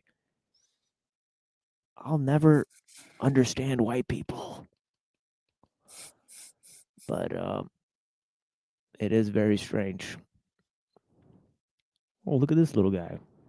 That's Roscoe. He's attacking the octopus. Yeah, that octopus kind of deserves it. It is kind of looking at him sideways. So, you know, get him, get him. Yeah, one day, me and my cousin were walking around in Lincoln Park. Right, this was like a month after I came from Pakistan, and this lady, this old white lady, goes, "Mexicans, get them!" And this little pit bull dog starts chasing after us. So this dog was trained to murder Mexican children. Astonishing. And it thought we were Mexican just because our skin was brown. So this is the real reality of the situation. And I remember she said, "Mexicans, get them!" And the dog literally chased after us. Yeah. And my cousin did not make it over the fence. The dog. Oh. Yeah. So he just kind of ran around, but he still ran around the fence. He was fine. This dog was stupid as hell. I mean, it ran from across the street. So, yeah, but the thing was I totally hopped the fence and got away from the dog. But yeah, he was not so quick. But yeah, I mean, Copper just learned how to use my phone. He shut the window, little shit. yeah, yeah. Oh, Illuma Dummy's scared that his fucking C-list comedy show experience, so he could come in and N-bomb and K-bomb and all that stuff. I'm doing a presentation here. Okay, you go cuck out the sanity machine and Ebitard. Okay. Or better yet, you silly bitch. Or better yet, respond to either one of our challenges. I challenged you, Illumitami, to do a response to Christian Stone Karma. I challenge you to do a No, they're trying to make content so that Rose 777 can come and strike our channel while we're doing presentations here. Okay, I know what your game is. Go continue with your LARP committee and go live in the house with your LARPer friends. Come on, dude. Yeah, Fucking I know. Stupidity. But I'm telling you, Rose, you can't hold account of me to my evil. You don't hold account of me. I don't care that he gave Illumitami a roof. It doesn't make a difference. He still can't answer the challenge. He can't prove in the LARP church like Christian Stone Karma. Illuma Dummy scared that. Play it again. Kill it.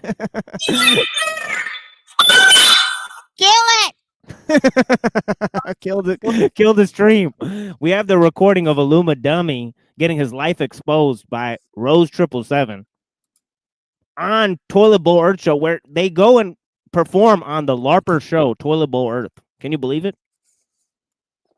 I did that before, but they didn't like me there because I usually expose the show.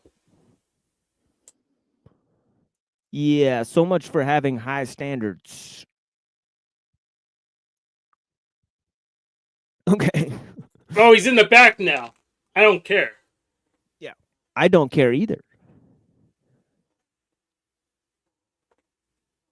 You know, so, you know, if we have an uncensored stream that we're going to private and all of that type of stuff, you know, we'll definitely invite Illuma Dummy on, but all of this type of stuff with N-bomb and K-bomb and, you know, no, I did very serious presentations this entire time that I will not be smattering with crass level dialogue, right? Even though I just made some jokes that are way funnier than anything Illuma Dummy has ever come up with. All right. So keep on fucking talking shit and going with your LARPer clowns. You fucking clown. Go release your name. Okay, tell us what your name is, you little bitch actor. As if we don't already have it anyways. Yeah, and go doesn't make a perform. difference. Yeah, and go perform with Evatard and Toilet Bowl Earth. You fucking coward ass bitch. All right?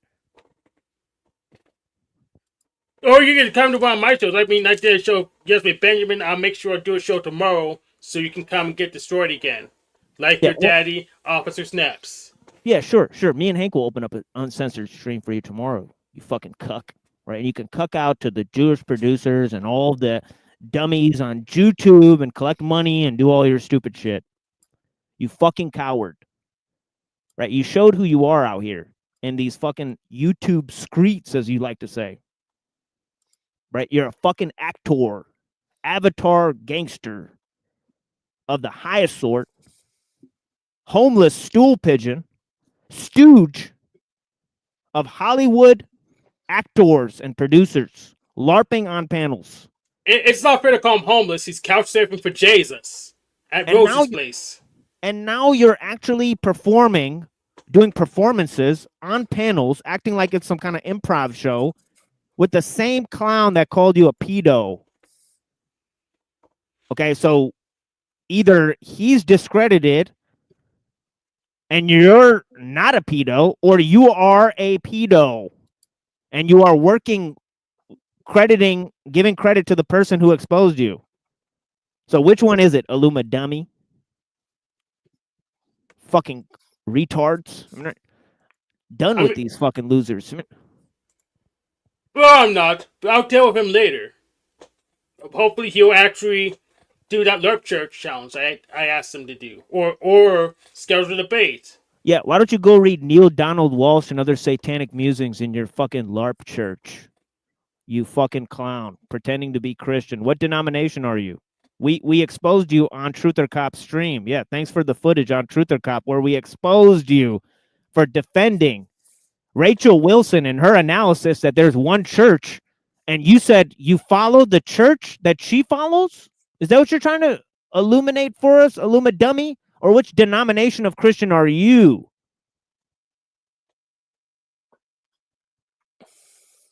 Yeah, he has me blocked. I can't see his chats, even though... More questions than answers. I can't imagine him being Orthodox. No, he ain't Orthodox. He ain't shit. More questions than answers for Illuma dummy. So I actually do know he was according to him, he was just a typical churchy Anti-Baptist. And he doesn't really study himself, he just goes with what the priest told him. That's what he says on his show. He could have been lying, but I'll take his word for it. Baptists don't have priests. They have pastors.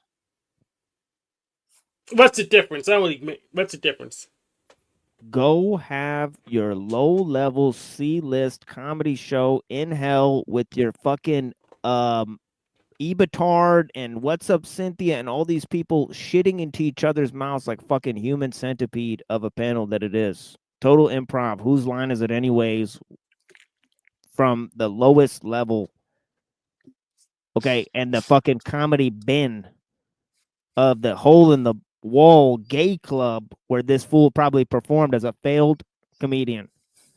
And this is what people consider entertainment.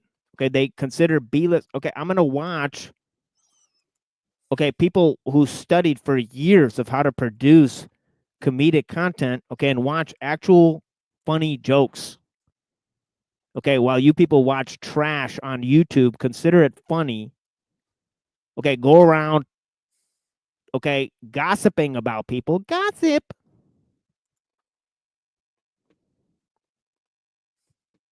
Okay. This is all that they've accomplished. Right? So we have a show here, right? We rather fill our airtime with musings and reflections about the apocalyptic, okay, the dire, the extremes of human knowledge, the edges of what can be known, all right, and other such topics. Okay, that's why we push human knowledge to the limit. We question knowledge. We question learning. Give up learning and put an end to your troubles. Thinking cannot solve the problems that thinking has created, and other such maxims that we employ. Okay, and of course we have no problem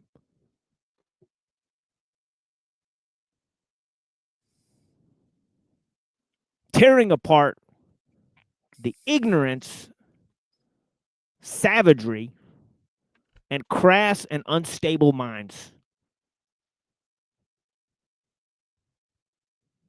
As we Excellent.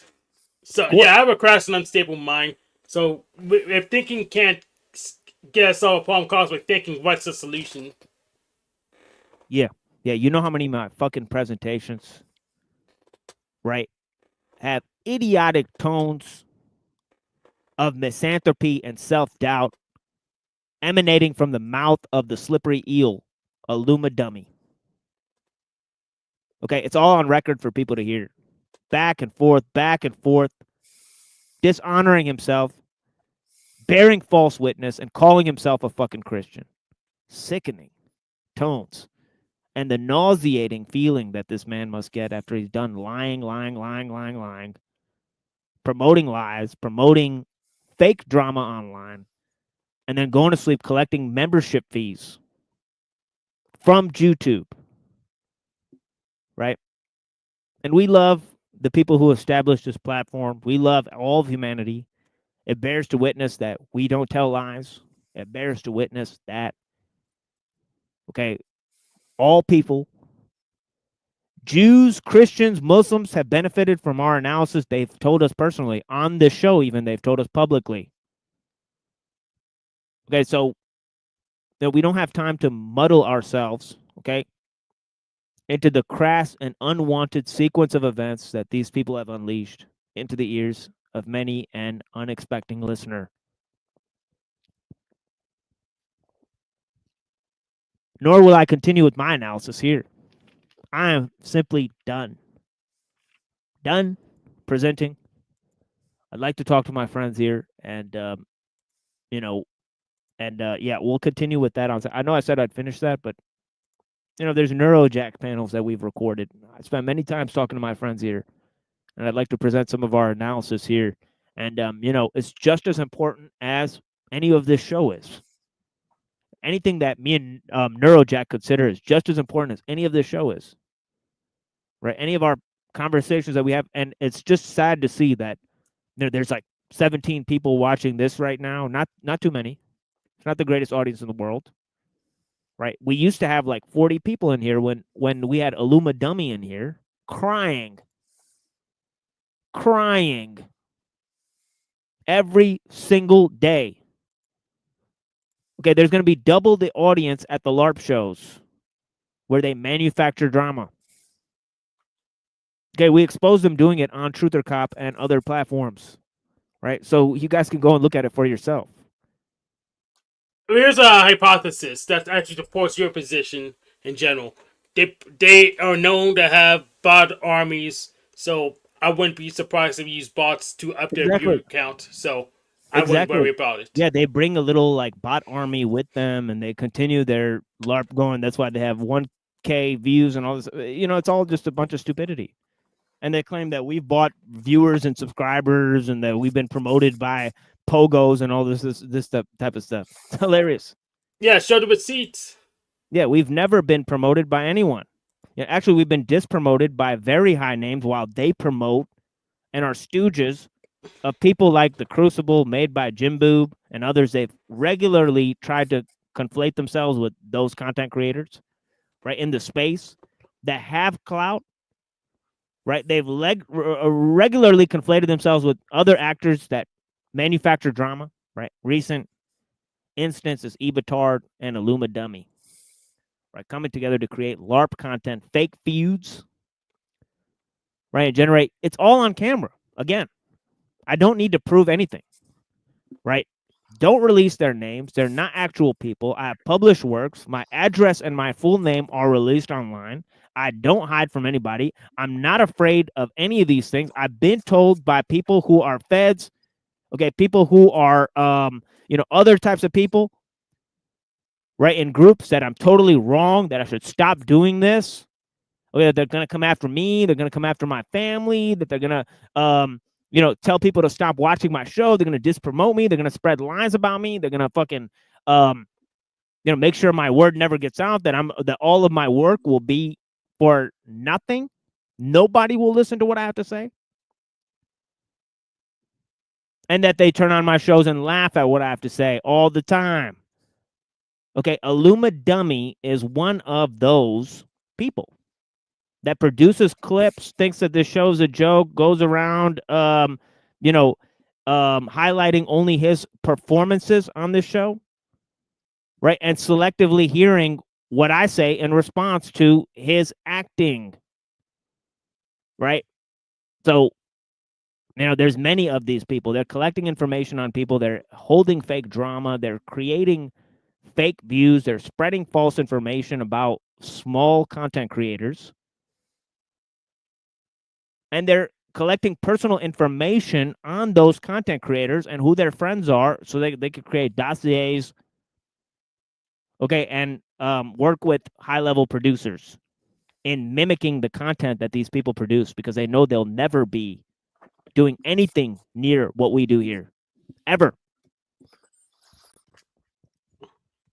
That's the facts, folks. Sorry to break it to you guys. Okay, sorry to break it to you guys. Okay.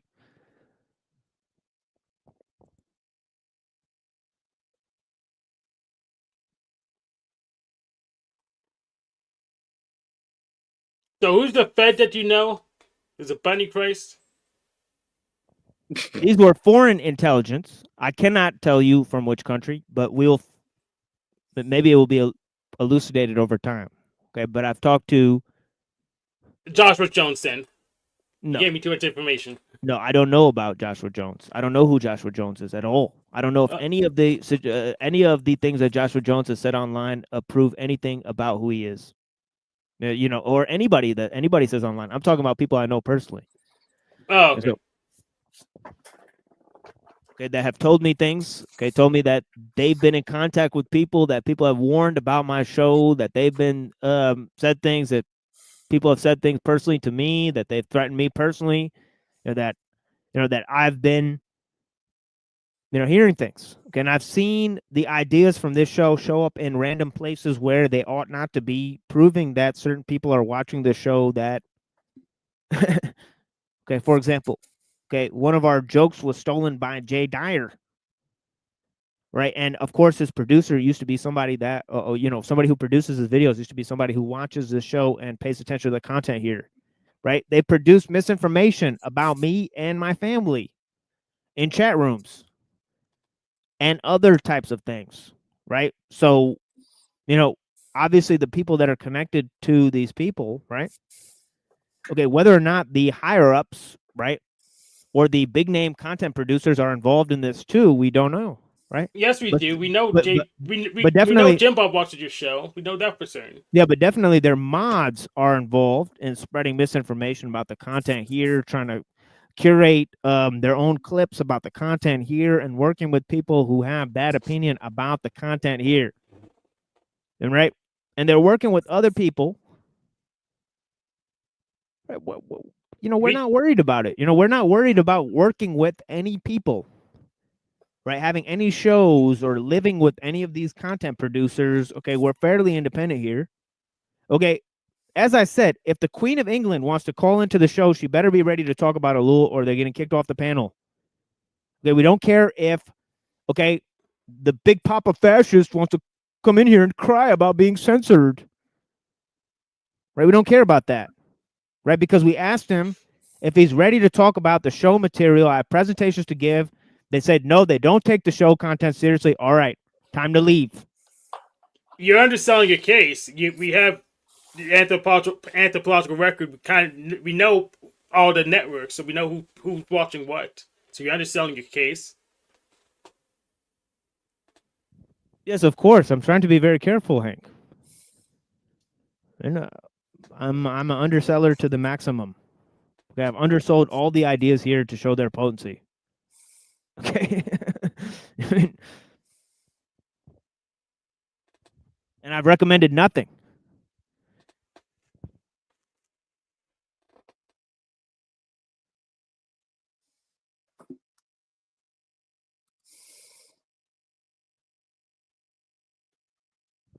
As I've said, we're trying to be descriptive and not prescriptive, but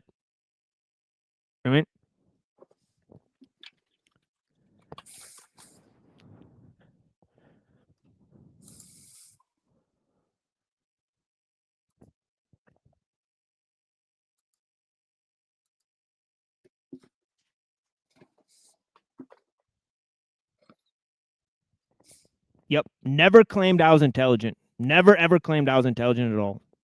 I know I'm smarter than you, Illuma dummy. That's for sure. You got lies on record, but you can't elucidate one. I watched your whole retarded show in which you showed clips of Denise Matu selectively where she called you a Satanist. You edited that part out. You fucking coward. So I got your lies on record too. Working with Snafu Snaps who called you a pedo. What's the truth, Tommy? What's the truth, Tommy? Is Snafu right or are you right? And is Snafu a liar? Bitch ass motherfucker. Bitch ass motherfucking liar con artist. Oh, we got your lies on record. What do you got on record explaining anything about the world, Illuma dummy? All you do is act on these panels. You're a panel actor, just like Two Family Drew, Ebitard, Toilet Bowl Birth, and a number of others. A number of others. Almost no real shows here. Okay. Yeah, to be fair, he has on the record that he couldn't get out Green Hill Zone when he was playing Sonic 1, so.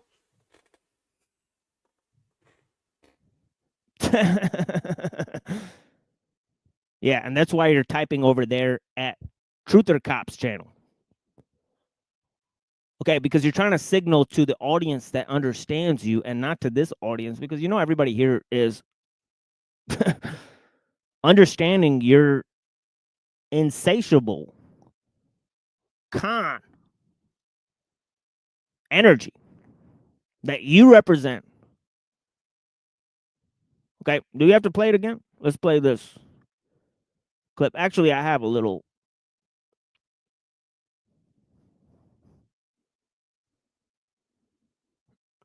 Actually, you know what? Let me.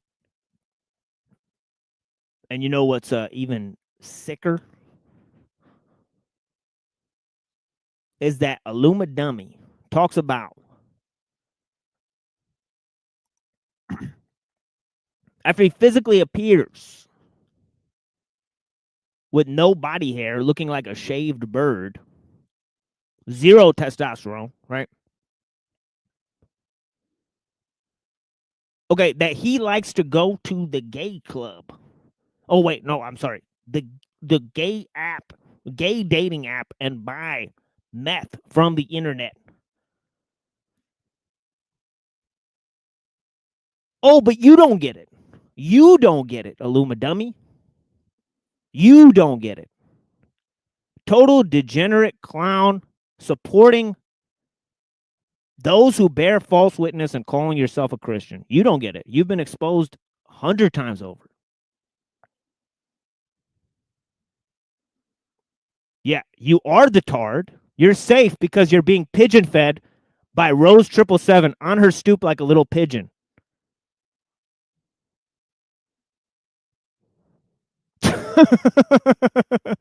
He pretends like he's some sort of deranged lunatic online, LARPing as some sort of deranged lunatic that nobody, too cold and hard and deranged for anybody to live with. And yet he's LARPing with all of these people, helping them, actors on the internet. No, I'm not going to say let them up because it requires more editing just to keep the show up. So if I wanted you up, I would tell them to end the show and start another one so we can have another show just for you, since it's probably going to be, since you can't follow the policy and code of YouTube.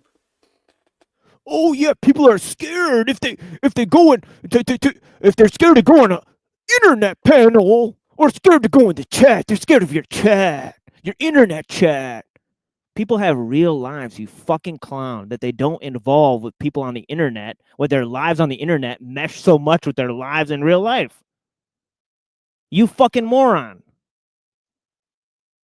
Nothing you can say about me online measures up to anything about my real life. Because you're a fucking coward. All my information out there is released. You can't tell the truth if you even fucking put your fucking goddamn name on it. Nobody would believe you.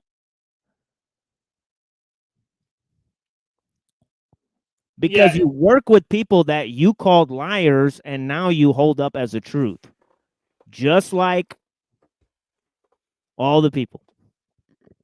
Have you guys seen Steven going around impersonating Jack everywhere? Yeah, Steven does that. He never uses his real face. I was like, what the fuck, man? It's pretty fucked up. That's just normal King Steven. There's like Officer Snap doesn't use his face. He prefers to use Venus's face or Jack's face because his face is ugly. So it's really not that big of a deal. It's not like I was high. I mean, I did a show yesterday with Benjamin. None of my trolls even showed up because they know they're tired of getting the ass beat. So Yeah, let's go ahead and play the clip. Of Illuma Dummy.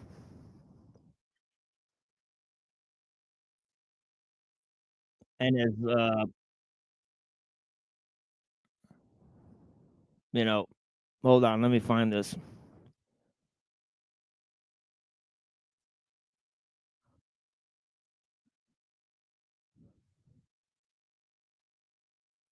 Okay, here we go. Here's all of Tommy's LARPer friends acting online and talking about what a great chap he is and how funny he is to live with. Aww. Illuma Tommy, the big tough guy, the deranged lunatic online. The Joker himself. Exposed as a pedo LARPer clown. LARPing online as a fucking actor, a failed comedian of a C-list fucking comedy show, and saying I'm spiraling. Okay, Tommy. We'll see who the spiral. We'll see who's spiraling. He's like, he's an extrovert. Like he's a overt character, not a covert character. So I would say other people may have more covert nature to them. And oh, he's an overt character and not a covert character, except when he actually is playing a character online, like Detective. What was the name? Harris McGee or some stupid shit like that. And then he's actually just acting. You mean? Which one is it, Bex? She seems kind of confused. I mean, you know, we got to figure it out. We got to figure it out together. Is Tommy real or is he fake? I mean, I say 100% fake. I would say fake and gay. Yeah, that's right.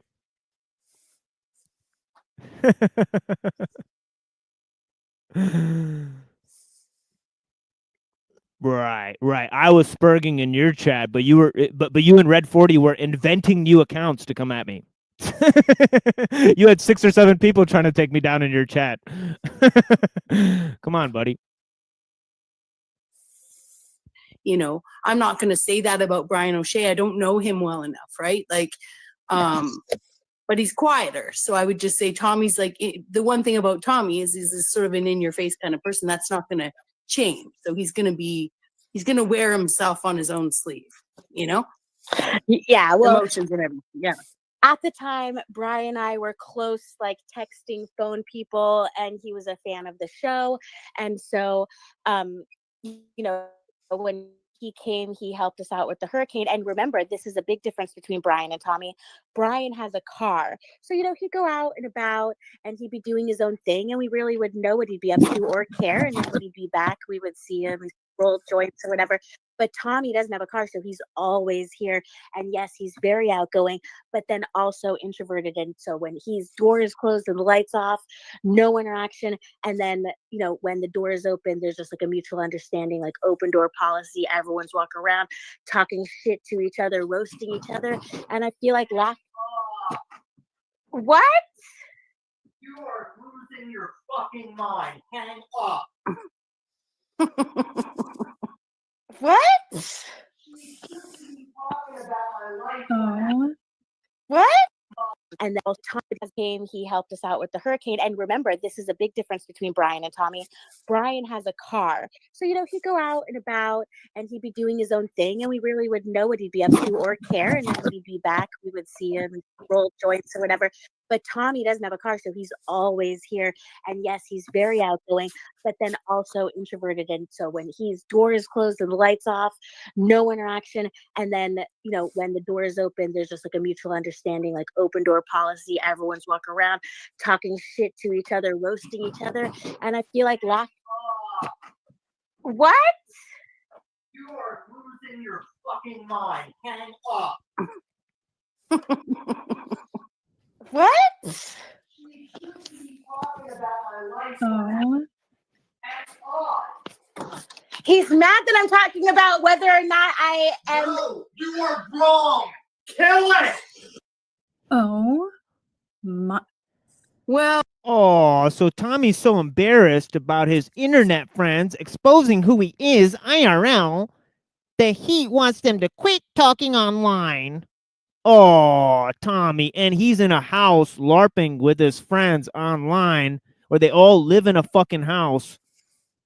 Okay, people from Paul Enslaved's camp, like Brian O'Shea and Illuma Dummy from the other LARPer crews around the internet, all colluding with people who have openly stated that they produce YouTube shows like Crow 777. This is what I'm telling you guys.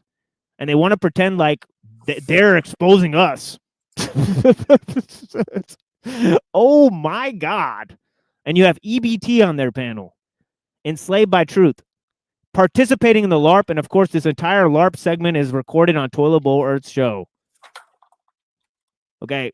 So this is the type of production on those shows where they use other people's shows and content and produce all these nonsense narratives about other YouTube channels, okay, on their fake fucking drama show, and they all live together and they don't have jobs, and this is what they do. That's it. I'm not going on the conspiracy angle. Right. And so we know who lives together and who doesn't because they literally just stomp on each other. So like when Benton and Illuma lived together, we knew exactly when they did it because they have fallen on in a week. So we may see a bitch. I'm doing this to promote me so that you'll keep talking about me on your fucking low-level show. You fucking moron. Go ahead and make more shows about me so that I don't have to do anything to promote myself. You fucking cocksucker. This is so hilarious. So we may have to, for the first time ever, see a woman in a wheelchair kick a guy out. So this is a hypothesis. Oh man. Illuma Dummy. Toilet Bowl Birth producing LARPer content on their shows for Rose 777. I mean, this really just takes the cake, folks. I mean, this really just takes the cake. And you know, we don't even have to do anything. We only spent 30 minutes talking about them. You know, we're wasting time. We're able to waste time. We're wasting time, you fucking idiot. I have a question, TMO. You fucking moron. Are you kidding me? You think I'm not doing this because it's fun?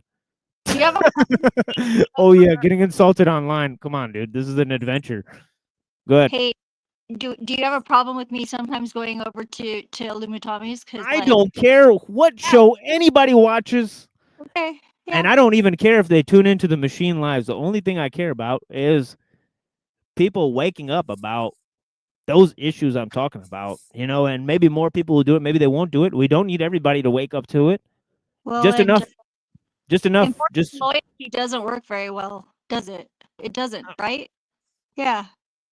So Yeah. I sort of tell what kind of a person somebody is by whether they have a problem with who I hang out with or not. Yeah, the Machine Lives never had an issue with what. Yeah, exactly. He never had an all, issue man. with me going to any panel I wanted. He never ever had an issue. That's true. Yeah. Yes, and if he did, we would have discussed it live like I did with Pussy Paul. Yeah, I've never had a problem. No, I'm just limiting who comes here now. You know, that's it.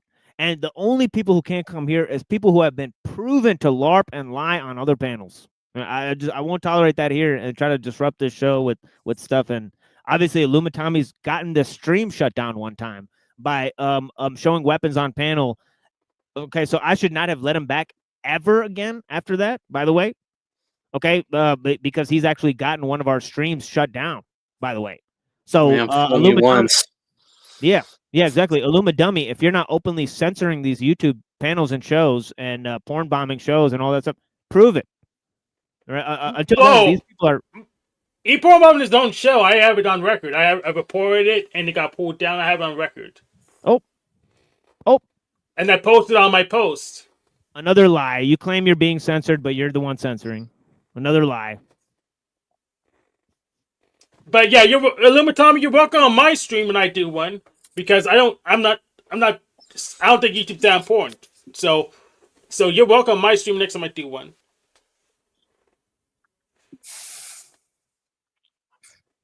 Yeah, exactly, Dr. D-Head. It's a big gay orgy circle, and you ain't in it.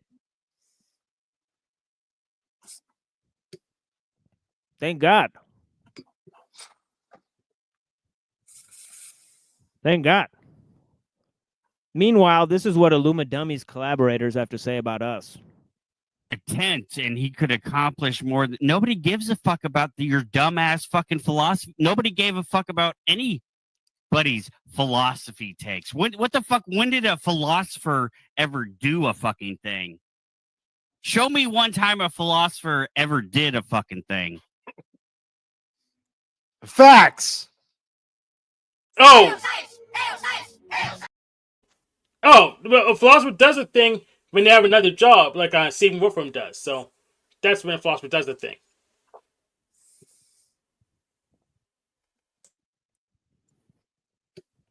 We're doing it big. And fuck all you people, you fucking bitch ass Illuma Dummy. Keep on looking at the stream. Keep on looking at me.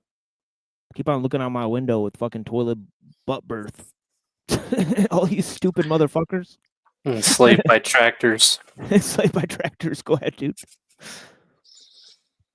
Oh, I'm the realest mofo out here, LARPing on panels with other people I live with and acting like I don't live with them, and it's a big secret that we live together anyways. I'm the realist. I'm the realist. You're 100% fake.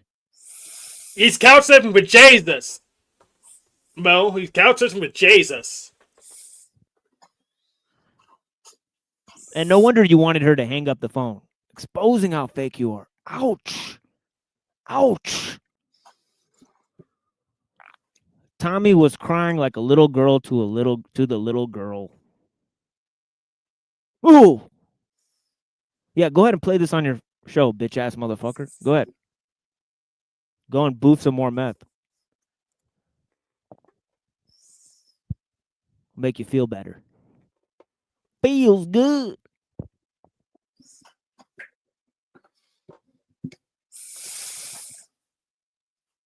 And take that as permission. We won't come back with a copyright like that's permission. So go. You can finally have some content in your show.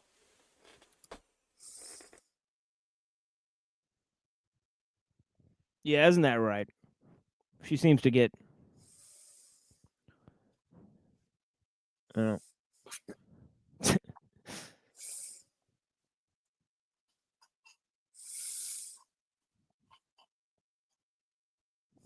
Plumpy.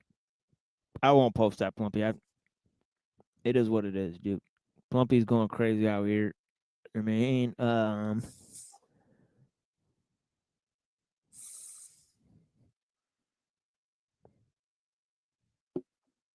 when did I say that? Pay more attention, dude. See, these people jump to conclusions. They take your words out of context. They don't understand logic. What Rose 777 just said was that you, Brian, and her are coming and going out of the same house where you don't have a car and you're all helping out each other. That's what I said. That's all I said. What she said. I said what she said. I don't know if any of it's true. Come on, bro. But you were very offended with her saying that out loud. Kill it! I have no evidence that Brian O'Shea lives with Rose. And you do have evidence that he has a car. There's no evidence that Illuma Tommy has a car. And I know his daddy, Snafu's car is broken. So... Yeah, don't worry. We'll play the Truth or Cop episode on Saturday. I got a few shows. I got Annapurna's show I want to play. I got NPC the Game show I want to play. I got Truth or Cop show I want to play. So we'll get to that on Saturday, and we'll run a little more time of Illuma Dummy being exposed. Exposed. Oh, you don't need a job because Tom's rich? Prove it. Prove it. Right. Ebitard and Illuma Dummy are rich. Yeah, sure, dude. Except for we don't have any of your name. We don't have your financial statement, so we don't know. Well, we can just look at him and see he looks disheveled and he doesn't have a car and all that stuff. I have enough information. Yeah. No, he could be faking it, but still, evidence points to the opposite can way. be deceptive. Yeah. Right. Yeah, all so, those. Yeah. Yeah, so he could be faking it, but that would just add to the fact, the Especially machine for license claim that larger you're an actor. clowns. Yeah. If you're rich and you're pretending to be a poor broke loser, then you are in fact an actor. Right. Yeah. It's all on the table here. I mean, I've seen it before, like millionaires driving like station wagons and shit like that. They don't want to Right, bring yeah. attention to themselves, but that's not the case here at all. Yeah. Yeah, like how do you know how much money anybody has? Pretty interesting. So these Christians are looking into people's financial records online, is what he's saying, right? Or am I getting that wrong? Or he knows how much money I have, how much money he has. We all know how much money he has, right? He's got more money than all of us. Oh. Can you believe these fucking clowns, right? My question is, if he has so much money, why didn't he just influence Jack by sending him donations like I did? Right. That is a true fact. The only way to display how much money you have is to spend it online, right? Or else we don't know your financial At statements. We least don't know what your name is. at least get a car anyway. Yeah, and you've never spent any significant amount of money online, so we know that we have no proof of your financial stakes and earnings. Right. So Ebitard, Illuma Dummy, right? Go ahead and talk about how little money I have. Oh no. Yeah, I'm here to I'm here to explain my personal self, my personal earning, my personal success and wealth. Yeah, that is my only goal here, of course. To fucking ingrates, okay, like you people, of course. Yeah, that would be the only possible goal that anybody could have. For you fucking clowns. Right? Low-level people, low-level hopes and dreams, low-level considerations of others, low-level thoughts. Okay, and constant reaction panels to other people's content. Your entire show is reproducing other people's shows, including mine. Okay, most of your show has been reproducing my show. Right? You can't get a show, you can't get a stage. Right? And when you couldn't, we let you up. And this is how you repay us, right? Exactly. Well, I still let him up on my show personally, but he knows it's not going to be a fun experience with him because it never is. That's why Officer Snaps doesn't visit me anymore. He never has a good time when he visits me.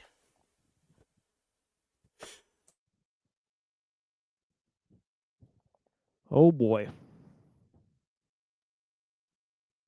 Well, he just sent me a dollar interest, so there's something. Get credit for that. Thank you, sir.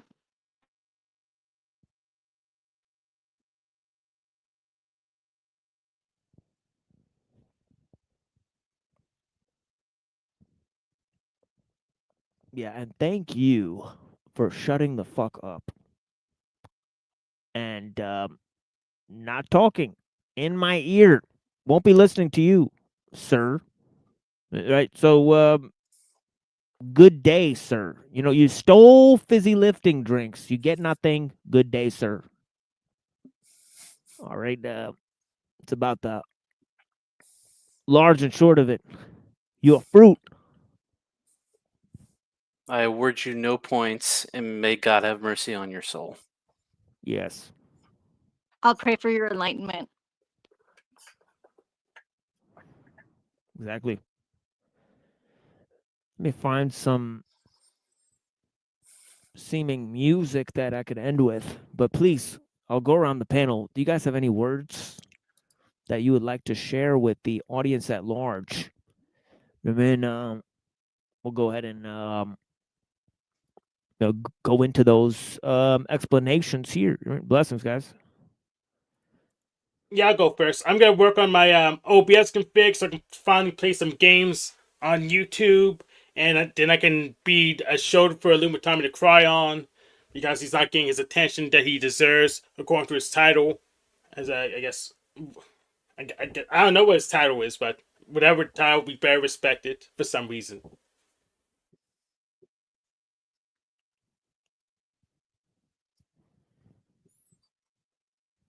Yeah, thank you, Hank. And I guess I'll go next. I of don't course.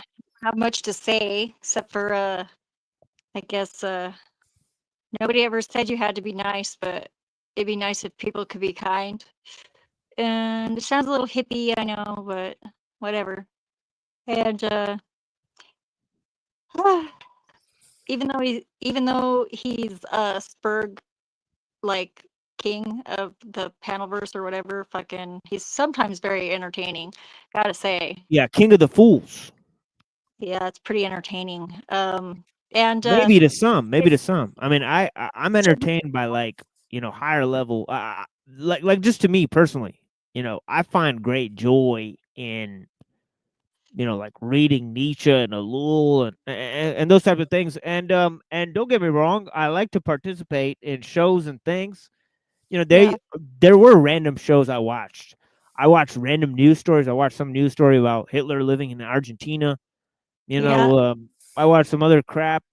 I mean, who knows? I mean, but as far as the entertainment segment goes, yeah. Well, what's really weird is like until I refused to say let him up, Tommy and I like he was pretty cool to me. I mean I know his history with people but I just like reserve the right to judge people on how they treat me, and I guess now I see that was just fake.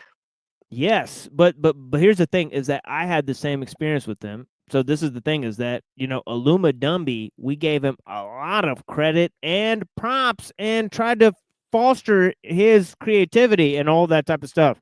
And he took certain things that happened online personally, and now he is in the position that he's in.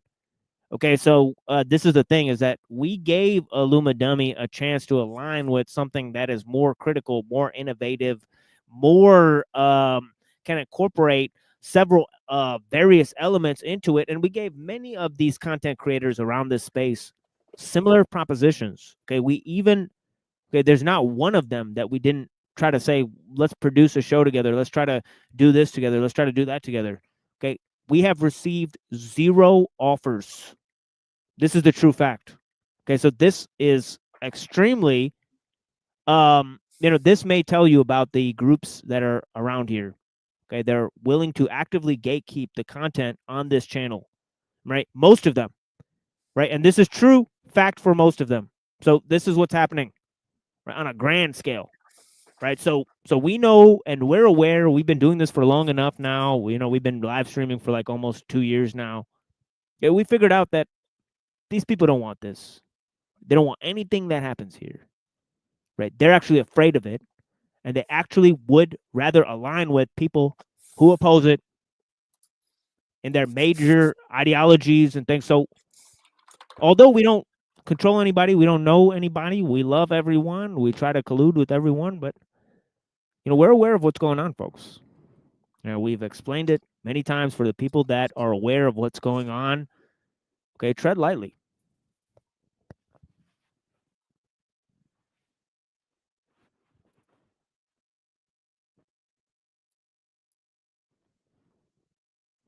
Yeah, that's all I got to say. Have a good night. Bless you all. Love you all. Mwah. Easy. Yeah, thank you, Zeph. I love you too. Thank you. Blessings.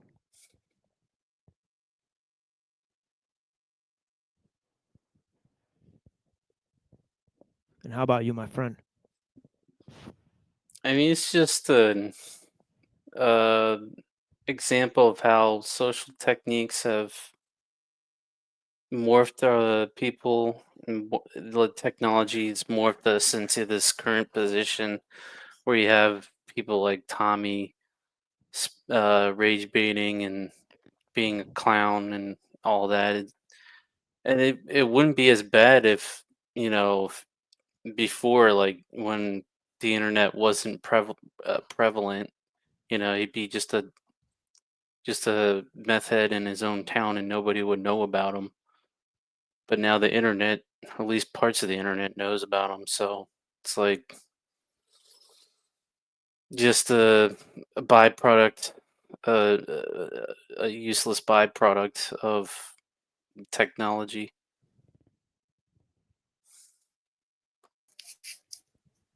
I just Yeah. came up to say to remember that as much as you do equally good, there's going to be people out there to do equally as bad to stop you, or to try to do everything they can to destroy your reputation or your image. Because either they're paid gay ops or they have nothing fucking better to do with their lives. Yep. I'm here with you, man. I'm sorry I missed. I was busy. No, it's all good, my friend. You didn't miss much. Yeah, actually, a pretty interesting show. Last hour we dedicated to Luma Dummy because he kind of dedicated an entire hour and a half sort of clip festival, where he sort of clipped up this show and his time that he spent here, where we allowed him to spend time here, and now he's claiming that we're trying to falsify narratives. What? We allowed you to have those clips. What a tart. All right, so it's pretty obvious that you reproducing content that's here is no proof of us trying to censor you, and obviously we have proof of yours trying to censor us. Right, enough proof that I need because I was on your panel and you decided to backstage me for the Sanity Machine, who proceeded to insult my character. And I could not respond to him, right? So this is the game that you people play with the fat wizard slave, and you just never let up. I can destroy the guy in 2 sentences, right? So the fact is that too small scale to actually have relevance at this stage. That's about it. Anybody else got anything? Nah, man, just came up here to back you up, man. Yeah, thank you, homie. Yeah, no problem, man. Yeah, I appreciate you. I'll hit you up on Discord probably tomorrow. Talk to you a little bit. For sure. For sure. Be safe, man. Blessings. Night, Reddington. Easy. Yeah, thank you, my friend. Blessings. And Reddington.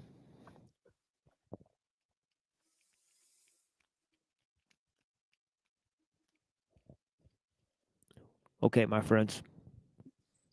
I appreciate you guys being here.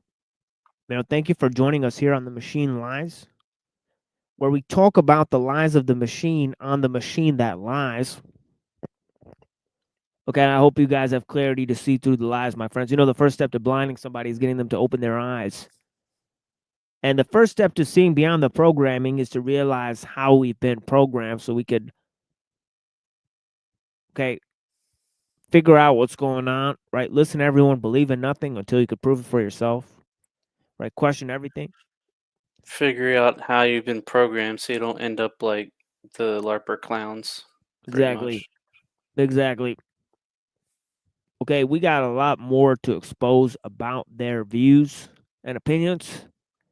But this show was not primarily about that. This show was about taking a critical look at technological society, ancient philosophy, the architectonic realm, man, nature, God, and technology, and those various forms, right? And how we've came to manifest creation, right? And all of its insights that have driven man to his existential crisis, right? Where improvement of machines and intelligent systems has led to the sublimation of the human will, right? So all these and more bring us to a lengthy analysis, right, of the protocols and forms, okay, of civilization, of politricks and tricknology, right? And yeah, thank you guys. Here's some music for you guys.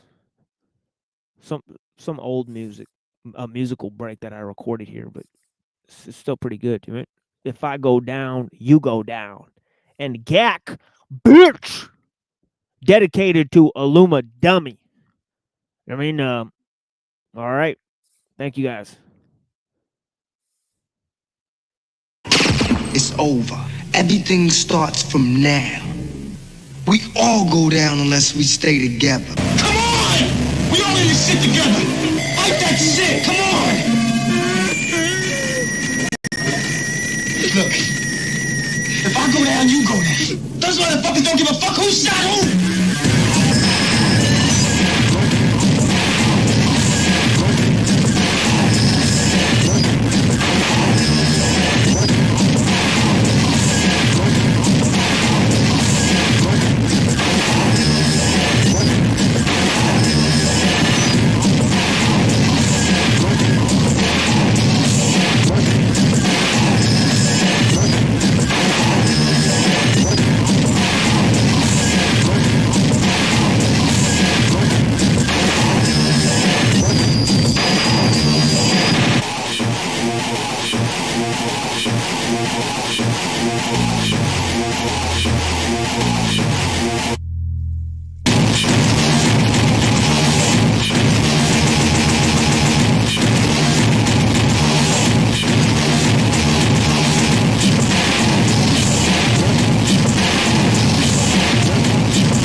Death wish. Death wish. Now bring me that Rebecca bitch. Death wish. Death wish. Now in my younger days I used to sport a rag, backpack full of cans plus a fofo mag, G'd up from the feet up, blued up from the shoe up, hardcore up, smoking and drinking till we do up, ditching my class just to fuck your tool up. You don't want to blast, nigga, tuck your tool up.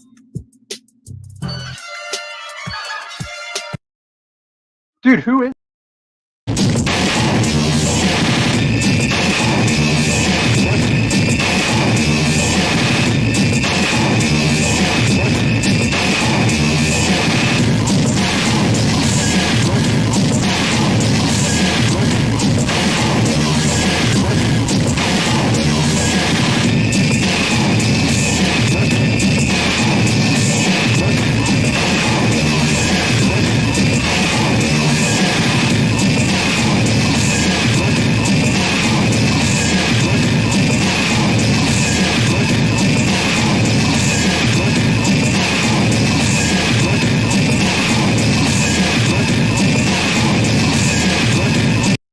Yeah, go check out Illuma Dummy show, which is actually my show full of my material. Brought to you by The Machine Lies.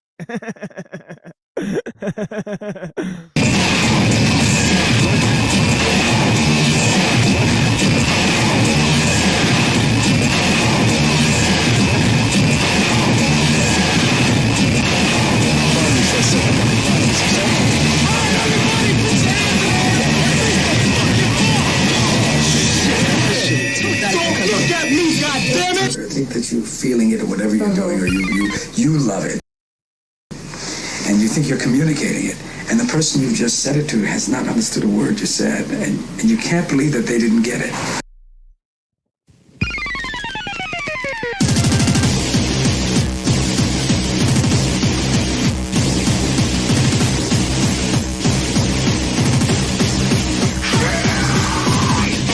Are you ready for some fucking pain? I got a little plans up in your right crotch right here. You think they'll be the fucking same? What the fucking think so? Gag, bitch, gag, bitch. So don't be so confident that you got me wrapped around your little finger like a little balls of ringer. I'm breaking out a can of whoop, that's all you're pushing with. And then you think I take that sword and shit the fucking thing is that you're probably right, cause I'm the gag bitch and being down with absolutely no fight. I guess I'm certainly right. This time, just the yard receiving end with nothing but my heart to defend.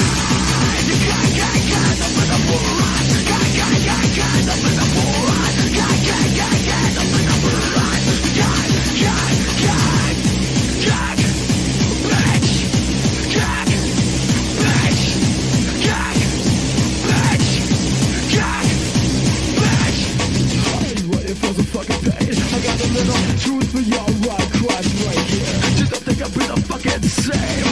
What a fucking thing, so I took it down once again, and here I am alone. Niggas on the nigga want my naive little soul. You don't know the pain, you don't know suffering. That's the thing for me when you play a little game, and then you're walking off like roses. While I feel like shit, do this over closing. Why slim my wrist? I praise the God and the devil the same. For your life to explode your blame.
Bring it on!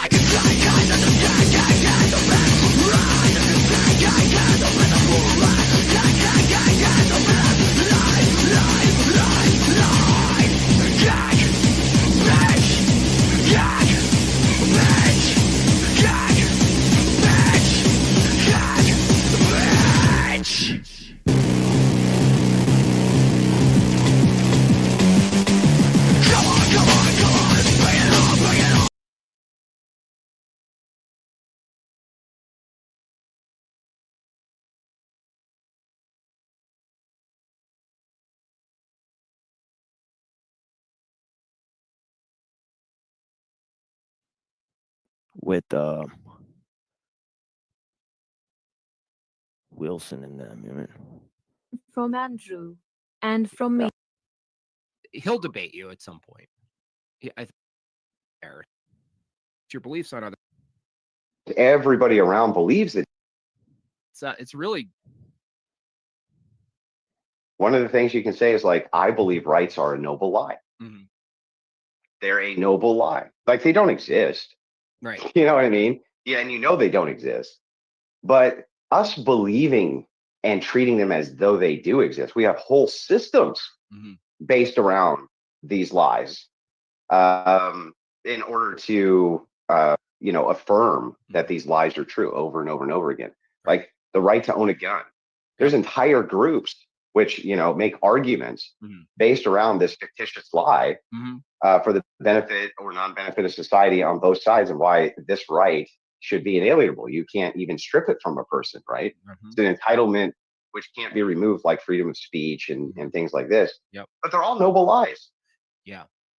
Yeah, I mean, it's a little bit dicey when you say that a right is something that has to exist, right, by nature, right? As the Enlightenment philosophers and the secular humanists tend to argue, right? But then when you take another extra step, right? Right. And then you say, well, this right is basically, essentially based on, some sort of ideal that doesn't actually exist, right? I mean, you either say that they exist by nature or they don't exist. I mean, I don't understand what's this idea of, lying, and the lying has to be noble and all this type of stuff. I mean, that is some accursed shit, from Plato, really. I mean, so obviously there's an unspoken code in society, right, that has to subsist for the society to stay together. Certain elemental principles, right, that everybody believes in, right, for a sort of social coherence. I mean, but yeah, what does that have to do with lying to people? Right? Plato's noble lie is not about believing in rights that don't exist. It's about the city and speech. Believing in an ideal, right?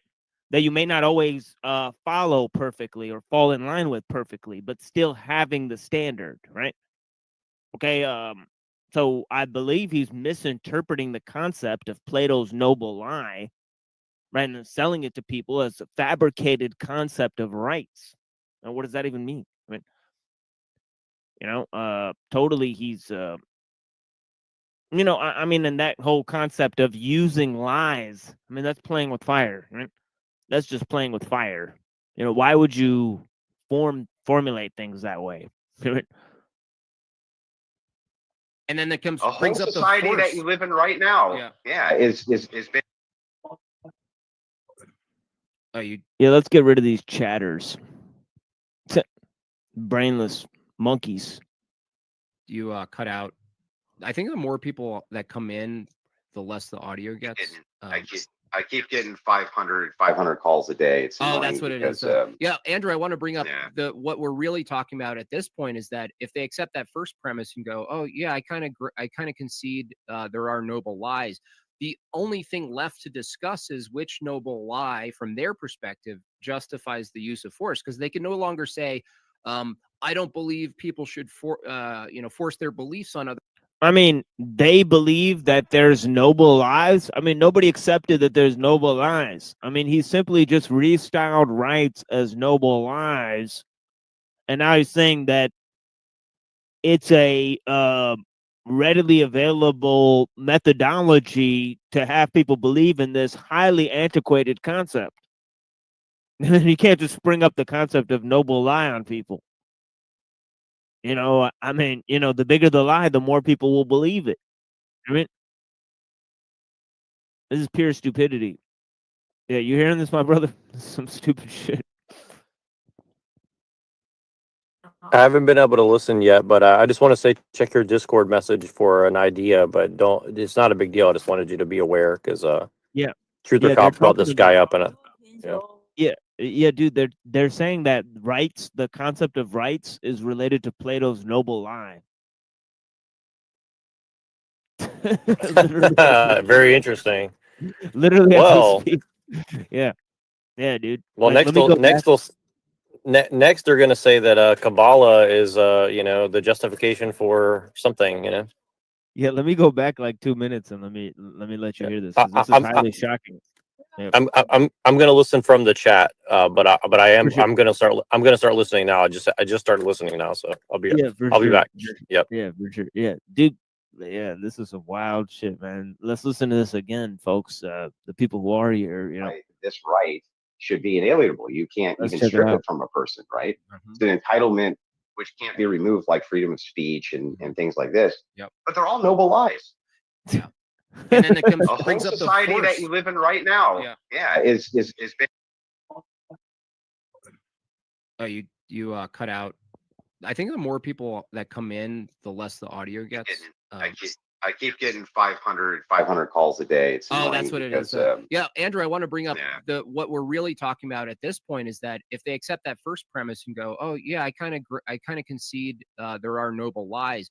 The only thing left to discuss is which noble lie, from their perspective, justifies the use of force, because they can no longer say, I don't believe people should force their beliefs on other people or their noble lies. If you swap beliefs with noble lie, you say, I don't believe. So now you don't believe people. If you swap beliefs with noble lies, and why would you swap beliefs out with noble lies? Are you saying that only liberals believe in noble lies? Or are you saying that everybody who agrees to live in a society believes in noble lies? Right? Meaning they believe in unactionable ideals. Right? I mean, it's just a really good question, isn't it? Right? And why even bring this concept, highly antiquated concept, into a political discussion in the modern age, right? Very interesting. People should force their noble lies on people, right? And they go, yeah. And you go, okay, well, but that's not true. well, I would attack it the other way, actually. So I'd use the other side of it. I would just say, like, look, then even if what I believe is a lie, Christianity, right? What makes it the most noble is that I truly believe it. Wait, what? Holy cow, man. Can we hear that? Can we hear that one again? This is fucking really wild. Where's Unseen Warfare when you really need him? I mean, we have the brother here. I think he just admitted he's not a Christian, but and I'm not saying that he did or didn't. Let's just pay attention to the words he said, because they're highly interesting. Right? And they go, yeah. And you go, okay, but that's not true. Well, I would attack it the other way, actually. So I'd use the other side of it. I would just say, like, look, then even if what I believe is a lie, Christianity, right? What makes it the most noble is that I truly believe it. What makes it the most valuable is that I truly believe it, even if it's not true. Right. So the value of lies is how much people believe in the lies. Am I getting that right? So lies have inherent value, and the value is how much people can believe in them. You know, can we say that there's an inherent good to lying according to Mr. Wilson? Right? I have no idea. Right? But it certainly is a very fascinating line of inquiry. Right? Wouldn't you say? Right? And then he says, hey, well, noble lies, let's just pretend that Christianity is a noble lie, and I believe in a noble lie, and of course he's giving an internal critique from the other person's point of view, right? Okay, so I don't want to confuse things here, right? But it still is very interesting. Okay, let's go on and see what he has to say.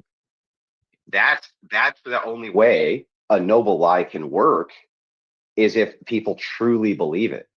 If we just pretended as though it exists. The only way a noble lie can work is if people truly believe it. So there's an inherent good to lies, right? And the way you can measure the goodness of lies themselves is depending on who believes in the lies, right? So imagine the other person says, well, Christianity is a lie. Well, it just matters how much you believe in it, because everything's a noble lie. The concept of rights is a noble lie, right? So two wrongs make a right, don't they? Isn't that how logic works, folks? Right? What's up, man? What's going on? Yeah, we're having Christianity compared to Plato's Noble Lie this morning, I guess, or I mean this afternoon. But yeah, thank you to the, you know, was 5 people that were watching, now 3 people watching this. You know, people are skating through here like it's fucking back alley. But yeah, yeah. Let me put the link to my new channel before people build up here. So, you said Plato's Noble Lie in comparison to Christianity, right? To Christianity and the secular humanist concept of universal rights. Okay. Yeah. So, Okay. So we're back at this video. All right. Yeah. Where he was debating old boy, right? no, this is a different video now. Oh, okay. All right. Yeah, this is actually the live show today. So this is totally random. Yeah, I just happened to turn them on randomly, and looks like Andrew Wilson is on Jim Bob, and he's exploring the concept of noble lie, and comparing it to the Christian teaching. And I'm yet and still trying to figure out what that will accomplish here. Right? I'm obviously very fascinated by it. So we'll see what happens. Yeah, so I'm looking at this right now. Plato believed that a myth could be used to persuade people to believe noble things. Yeah, Believe that yeah. people This is need what to he believe said. in something to avoid nihilism and tyranny. Yeah, he said it was a Sidious speech. You know, that people believe in ideals, unactionable ideals. That's what the preservation of order is based on. That's Right. that's a easy enough to understand concept. He gives an example. For example, you know, Socrates, right? He says, look, imagine that your friend hands in his weapons to you, goes in a party, comes out drunk, and asks for his weapons back, and he's all angry and drunk.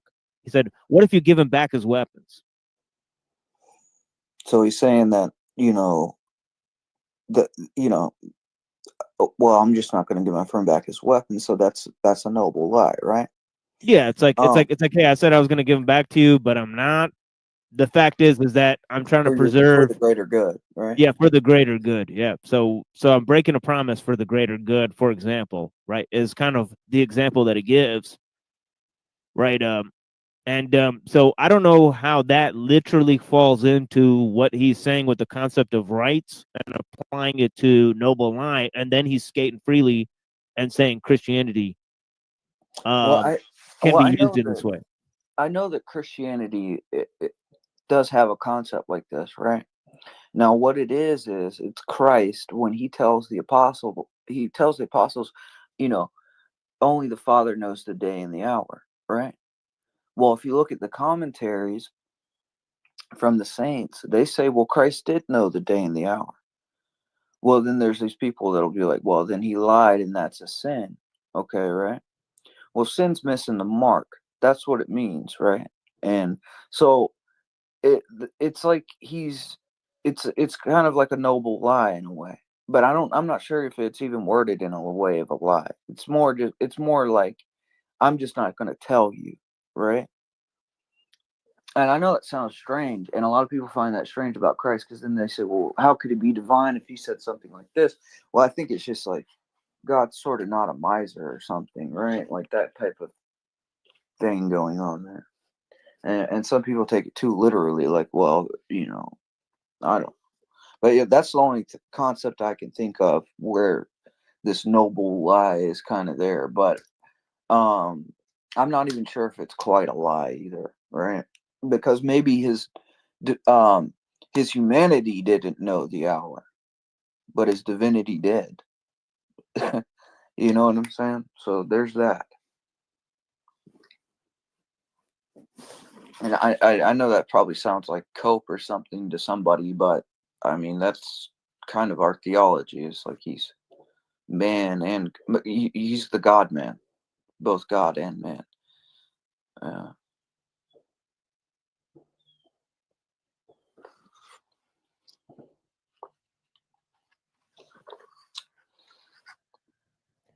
Yeah, I mean, yeah, I mean, I don't know how, this concept of believing in, unactionable ideals and holding people to standards what that, why you would try to twist something into lying and then say, well, lies are measured by how much people believes in them. That they have to, that seems like you're skating on thin ice now, because there's no inherent good in a lie. Right. So every lie is from the father of lies, right? So there, but what I'm saying is there a distinguishing mark between, Plato's noble lie and a true lie, right? Do you get what I'm saying? Like, is there something that distinguishes it? And I would say yes, but to use that as a means to lie for nefarious purposes, then that's just manipulation. I don't know. That's my thoughts on it. Did you hear the quote he said yet? If you didn't play it for Unseen, can you replay that quote? Because that quote was fucking incredible. Yeah, because I'm kind of coming at this without any context. Like, Yeah, I'm let me, yeah. let me go back. Let me go back like 2 or 3 minutes and just play what I've heard so far, because and then It's I'll just it's worth replaying like 10 or 15 times, honestly, because he says like Giorgiani level shit, like straight he up, said some like weird shit. Yeah, he said some like weird fucking. it's like you got to really listen very. And again, like I'm willing to give Andrew Wilson and all these guys 100% max charitability, but like when you put it in context with everything else, it's like you have to understand, like when you're looking at it from a philosophical or theological or socio theopolitical, Judeo Gnostic framework or whatever the fuck, like it starts getting really weird. Because here's how I'm thinking of it, brothers and sisters. I'm thinking of it as, if you want to do the right thing, no matter what, and follow the truth. I mean, it doesn't matter if it succeeds. But essentially, what this man is saying, okay, or what I think he's saying, is that it doesn't matter if you believe in a lie as long as it succeeds. So, I mean, if I were to have an ideal, I would say truth, no matter how it succeeds or not. Okay, he's saying lie depends on how it succeeds. So this is what I feel is interesting. Well, I could also think of a few different ways that he could be using it, and I think even what Unseen is saying is kind of going to kind of come into play about, like, well, we're sorting out misers, and some people are going to get the milk, and some people are going to get the meat. Like, I can understand that, but like you have to understand, like, it's a very delicate fine line, because you're basically saying, like, if somebody's not 100% moral, you can just use them as cannon fodder. And I think that you have to be like very wary of that mentality, right? So let's just listen very carefully to what he's saying. Like, I'm not putting words in his mouth. I'm just saying, like, these ideas can turn into that for sure, even if he's not intending it. So let's just hear what he's saying very carefully, A noble lie. Like, they don't exist. Right. You know what I mean? Yeah, and they don't exist. But us believing and treating them as though they do exist, we have whole systems based around these lies, in order to, affirm to rights. One of the things you can say is, like, I believe rights are a noble lie. They're a noble lie. Like, they don't exist. Right. You know what I mean? Yeah, and they don't exist. But us believing and treating them as though they do exist, we have whole systems based around these lies, in order to, affirm that these lies are true over and over and over again. Like the right to own a gun. There's entire groups which, make arguments based around this fictitious lie, for the benefit or non-benefit of society on both sides, and why this right should be inalienable. You can't even strip it from a person, right? It's an entitlement which can't be removed, like freedom of speech and things like this. Yep. But they're all noble lies. Yeah. And then that A whole brings up society the that you live in right now. Yeah, is Oh, you cut out. I think the more people that come in, the less the audio gets. I keep getting 500 calls a day. It's annoying That's what because, it is. Yeah, Andrew, I want to bring up yeah. what we're really talking about at this point is that if they accept that first premise and go, oh yeah, I kind of concede there are noble lies. The only thing left to discuss is which noble lie, from their perspective, justifies the use of force, because they can no longer say, I don't believe people should force their beliefs on other people or their noble lies. If you swap beliefs with noble lie, you say, I don't believe, so now you don't believe people should force their noble lies on people, right? And they go, yeah. You go, okay, Well, but that's not true. well, I would attack it the other way, actually. So I'd use the other side of it. I would just say, like, look, then even if what I believe is a lie, Christianity, right? What makes it the most noble is that I truly believe it. What makes it the most valuable is that I truly believe it, even if it's not true. Right.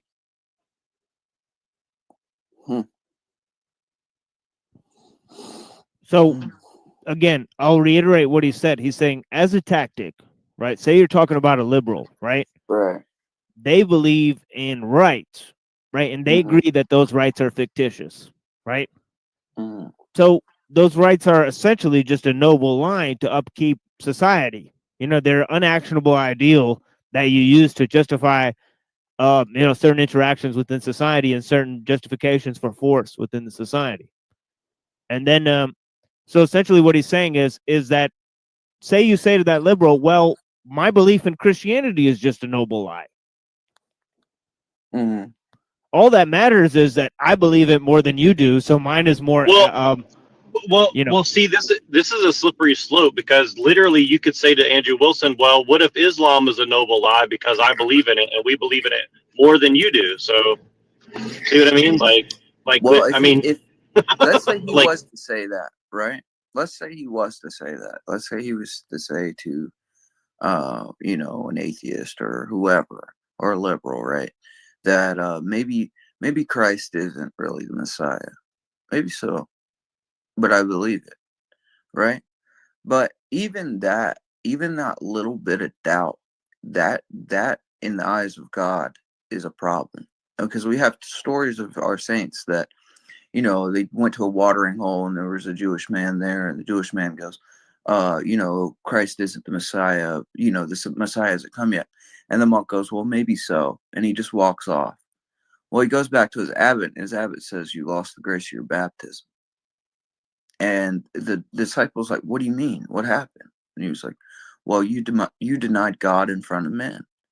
And Christ says, if you deny God in front of men, then I'll deny you in front of my Father. So, well, he's also seeming to like conflate belief and faith into the same thing. Maybe I'm wrong, but that's right, kind of you're the right, sense that I because got, the demons believe and tremble, right? It's not so much, who cares if you believe, right? Even the demons believe and tremble. Having right faith means to live out your faith, and you show that by your good works, right? I think we need to stage a Christian intervention on Andrew Wilson before he gets into pre-list any further. No, that's what I'm seeing, at least. Like, he's on a dangerous slope right here, right? And I don't think he realizes it, because he's so embedded in the rhetoric with these other people. And that's why our saints sort of tell you, don't have any conversations with these people, really, right?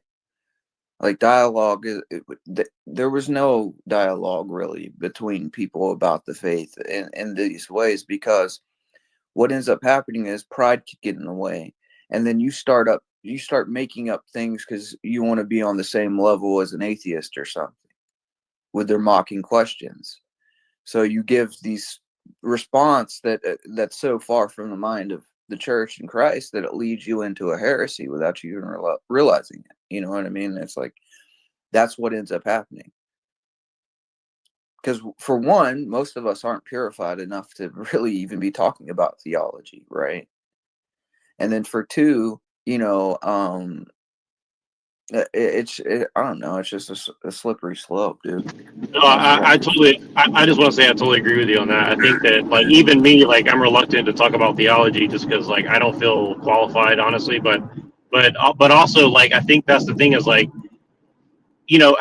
I'm not just picking on Andrew Wilson, although there is a lot to pick on, But I think the thing is like on a broader scale is like, look, as Christians, we have to like focus on ourselves. Number one, and look, if we're going to go into political territory, which I think unfortunately it's just unavoidable. We're going to have to make those arguments one way or the other. We have to kind of separate it out and say, like, this is my political stance. It's not necessarily reflecting my faith totally because I might be, I'm fallible. Maybe I'm wrong on this because of pride or whatever, right? I mean, the thing is, like, I could justify some pretty evil shit politically right now. Okay, honestly. I don't because I'm very cautious to like promote that because those thoughts might very well be from something that's not very good. Let's just put it that way, right? Well, So like, that's what it usually comes from, right? Like this ethnophylatism and all this other stuff and theistic evolution. This is all these guys basically thinking for themselves and saying, thinking just because they're Orthodox and then they'll talk about a subject or they'll have like a scholar / theologian talk about a subject and they think they got it right and they think that's what the church teaches. And then they'll push this off and other people fall for it. And they're influencing all these people into buying these teachings that aren't. The church has never taught that stuff. And doctrines don't develop, from the time of Christ into something different from what the apostles taught. It's like, if you're preaching a gospel that's contrary to the one preached, then you're going over the limits, right? Well, and and just with the political commentary, that's what happens, right? Well, and just really quick, I mean, Machine, what do you think about my argument? I mean, from what I understand, the way he argued, saying like, well, the nobleness of my belief is based on the fact of how much I believe. He literally opens up Christianity to the attack of saying like, well, if an atheist is a rabid atheist and they believe in that and they still do quote unquote good things, then isn't that just as valid as anything else? You know what I mean? Like, that's a very dangerous argument to make, in my opinion, because now you're conflating like, well, the earnestness of a false belief equates to the nobleness of it. I mean, I mean, it actually reminds me of what Alex Jones was saying yesterday about it's not like The Secret, but it is kind of like The Secret, where if you believe it, you can do it. If you dream it, you can do it. If you can fascinate or imagine about it. I mean, it's like, it's very bizarre, in my personal opinion. Like, it's very Western. It's a westernized Protestant thought. Well, to be honest with you, it sounds kind of Eastern. I mean, at least in the way they present Eastern beliefs. Sorry, it seems like very like, oh, look here, you can dream it, you can do it. You Well, can, what I mean, like, I mean by that when I say like Western is like how Protestants will preach like once saved, always saved, and that's like an idealized version of what salvation is, right? Well, it sounds like Sabbatean Frankism too. It's like, well, like, yeah, I mean, almost. I mean, I don't want to totally conflate that in, but as long as I believe, in what I'm believing in, then it's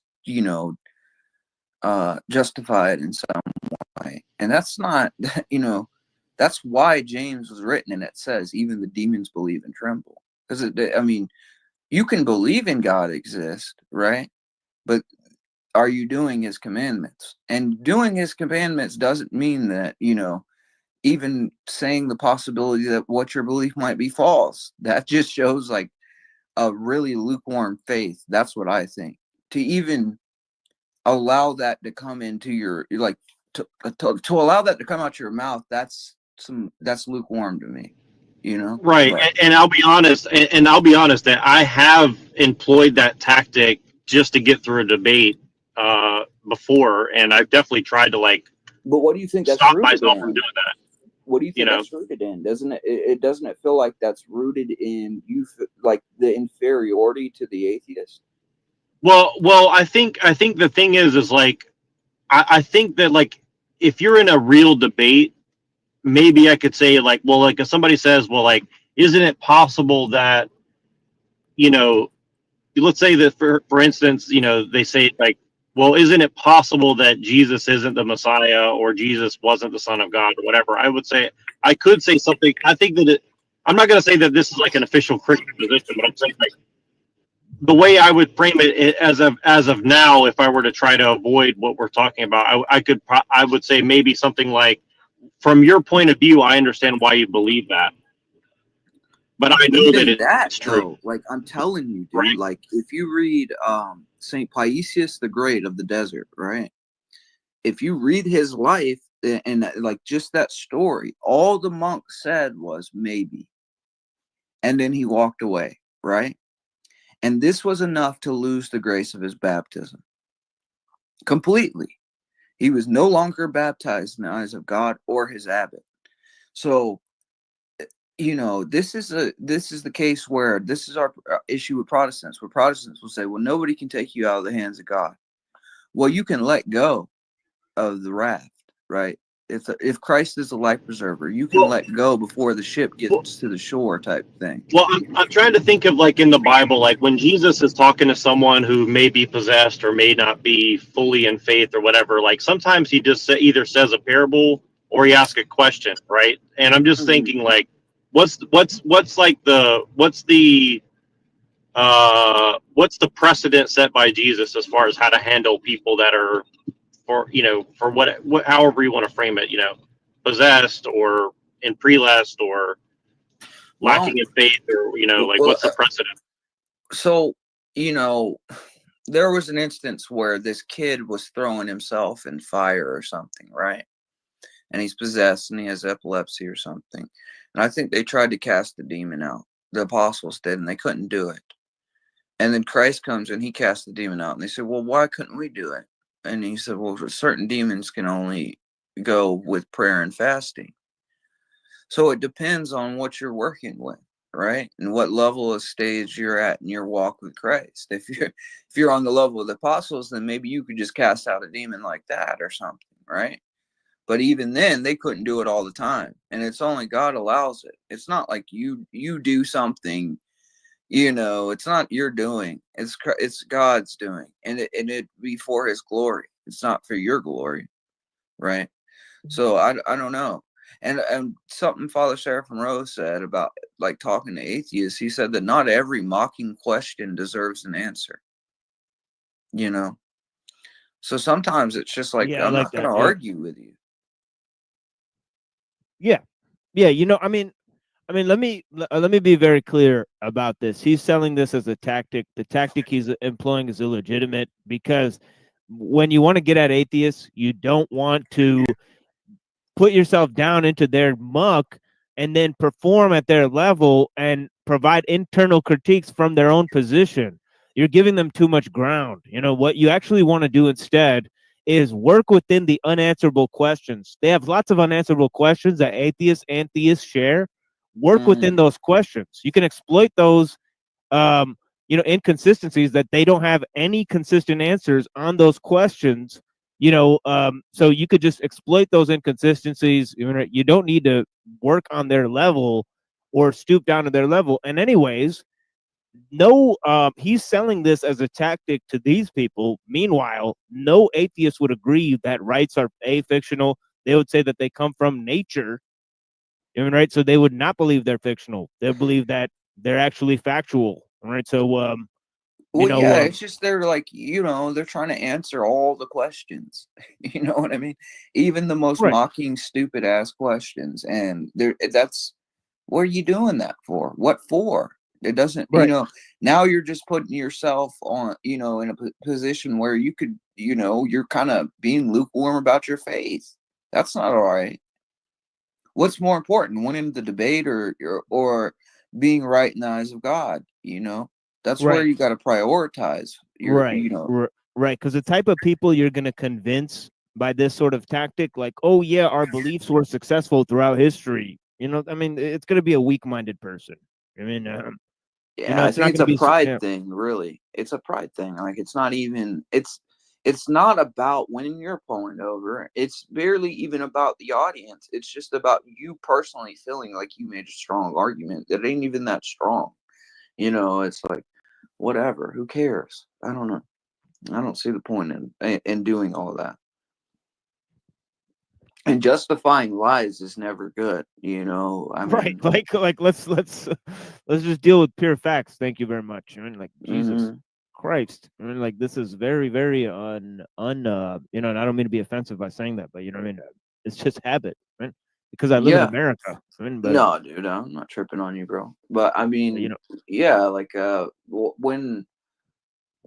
when people like do this type of thing where they're well, they'll take something good, you know, like okay, Plato does have this teaching where there's a good lie, right? But they're not talking about making good lies, really, are they? You know what I'm saying? Like, they're kind of conflating it onto everything.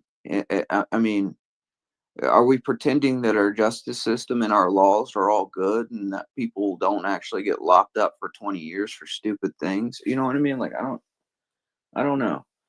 It's kind of weird.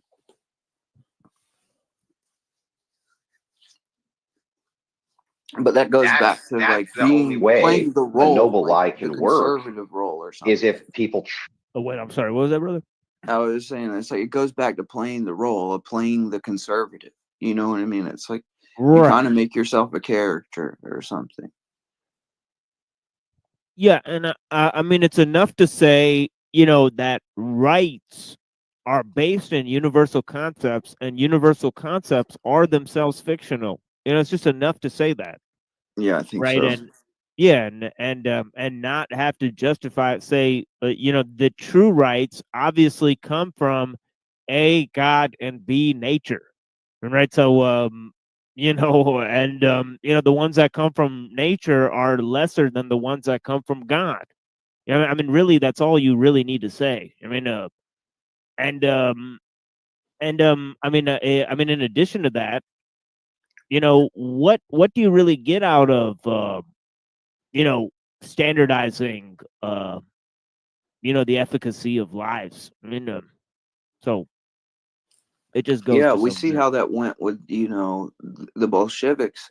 You know what I'm saying? Like policing the lie. Like it, you know, Solzhenitsyn sort of talks about this, Oh yeah, where left and right, they're killing everybody's each other. yeah, You know, they're it's spying on crazy. each other. Yeah. Yeah, they fabricated so many stories on each other as spies that they didn't know whether to believe each other. They killed a lot of their own people. It's some wild shit of spying on each other. I mean, a bunch of group of spies that were all spying on each other and killing each other left and right. I mean, Right, everybody's infiltrating each other. Nobody knows yeah, who to trust. It yeah, just like it turns into everybody just looking over your back. cold-hearted game. Yeah, Yeah, yeah. yeah. Growing cold of love, man. Truly believe it. If we just pretended as though it existed, but we all knew that it did not, it wouldn't work.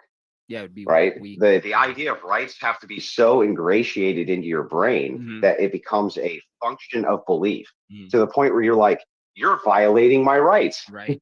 Yeah, as though these are tangible things which exist to be violated.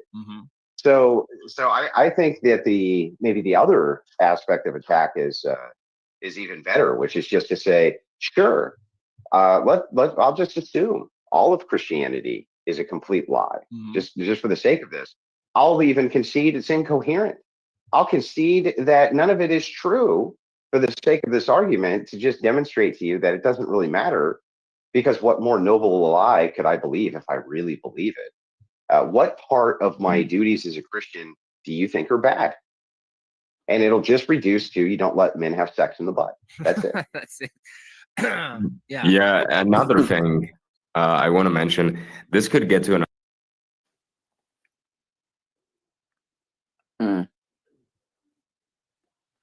I don't know. I just don't like it. That's all I'm gonna say about it. Really, I just don't like it. Like, it's So not needed. It's rhetoric. So Christianity as a social measure is a duty that prevents people from having sex in the butt, and that's about it. Well, yeah, you know, it changes it from being this whole letter from Father Sarah from the Thomas Merton, where he breaks down idealism and what true Christianity is about. True Christianity is about transforming the soul and leading a man to salvation and eternal life. Idealistic Christianity is about transforming the world around you and the morals of man or something, right? And that's the religion of Antichrist. That's what that's leading to. And they don't see it because they look at the church as an institution. They look at their patriarch as just somebody that's there and he's canonical because he's in the position, right? It's not about holding the canons. It's not about the truth. It's about appearance.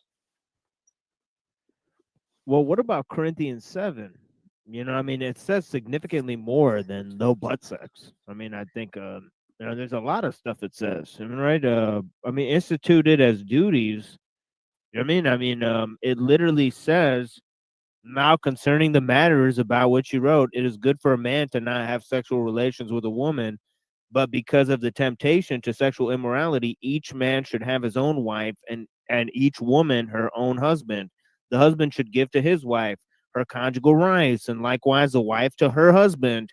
For the wife does not have the authority over her own body, but the husband does. Likewise, the husband does not have authority over his own body, but the wife does. Do not deprive one another, except perhaps by agreement for a limited time, that you may devote it. So there's that you may devote yourself to. So there's all, he goes on and on and on. About lawful sexual relations. And I mean, there's so much more there that as duties that secular humanists would disagree with. Yeah. I don't. I just don't know. I want to say that a lot of these quote unquote Orthodox Christian guys, they don't like being told that God didn't say you only had to do missionary. They don't like hearing. They don't like hearing because one of the things they like to say is that, well, God says you're only allowed to do missionary. I mean, you just literally read right there where God says basically a man and woman can do anything if it's only between the man and the woman. It's within his he said that one day. He said that one day in his I think what the brother's talking about is he said regular old dudes who make love to their wife in missionary position. That's what Andrew Wilson said one day. So I was like, what the fuck? I was like, what does that have anything to do with anything? Well, I don't know. You'll hear some priests talk about, there's some demonic things that can go on in the bedroom, right? And you shouldn't treat your wife like she's a hoe, dude. You know what I mean? Like there's some respect there because it is like marriage is a sacrament, and that's given to man, and and the woman to respect themselves even in that area. Are people going to obey that? No. Do they confess about it? I'm sure they do. And each individual person has their business. Like, I don't give a shit. I'm a layman. You know what I mean? Like, not that, it's like, I care enough to But be the like, point of it okay, is to be graphic rather than helpful, right? yeah, I don't know. Well, I think that's the problem with a lot of the stuff that they perpetuate on the masses too, is that sex isn't about the love connection. For me, it's about the love connection. I don't, if you have your kinks, whatnot, in order to get it up, that's on you. I don't need kinks. Yeah, but would we even know about all that if like pornographic Exactly. That is my point. Pornography has removed the love aspect of, relationships, and now it's, now what's influencing that behind the scenes? Is there it's some not demonic supposed shit? to be. It's not supposed to be scratching an itch. Like that's. Can we? Do we agree on that? Like that's not a healthy I agree. thing. I agree 100%. I think that sex is as much as a powerful thing as what love itself is. So it shouldn't be used unwisely for sure. I think that's the main point. If priests were to talk to you about it, that's what they would probably tell you. You could examine the nature of the pornography and just see that it's not scratching an itch. It's actually getting more and more, extravagant, more and more, like people That's what it does, right? Yeah, That's what essentially, scratching an itch does. It aggravates the inflammation. Yeah. But it's literally masochism. That's what it is. It's nothing else, and it's being portrayed as pleasure, but it's a respect lacking for the self. Yeah. And a lot of sexual interaction, whether people want to admit it or not, is motivated by emotional need. It's not even about the sex at all. People are looking for intimacy. Yep. A lot of people won't People admit feel the reason why lonely they're addicted to it is because, like, people, because they're they can't find intensely women lonely. and get on the internet and complain about how much they can't find women. Yeah, hold on. I gotta try to turn you up. Inner darkness, homie. This thing is, you're coming in a little muffled, but yeah, we could hear you. But blessings. Is that better? Oh yeah, definitely. Yeah. Right, there you go. I don't know if Another y'all point caught for that, but Hank, you know what he said on this stream, right? That last stream that Hank. Well, I just thought it was really funny how you were going at those guys about. I think he said Flow State was a creep, and I was telling my wife about that. She was laughing. But yeah, it's just kind of funny because she used to watch all these people. Like we used to sit down and watch like Paul Enslaved and all these things back in the day. So she knows all these people, but She gets it. I feel she gets it. kindred spirit in your wife. Yeah, but I mean, you could have just told him about the Ben Thorpe thing.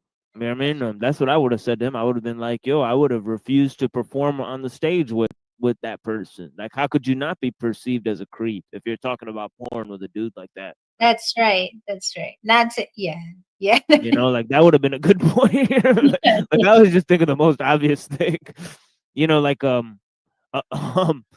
when the Wilson guy came on, I was like, well, you were apologizing for Elon Musk. So, Right. what gives you the need to go and support a guy like that? And I guess Right. the excuse was being a technophile. Is that right?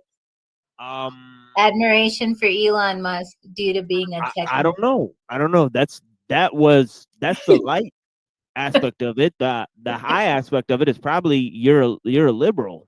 Right, correct. I remember that. You're just pretending you're a conservative, in public. Like you're actually just, trying to gatekeep the right, as they say.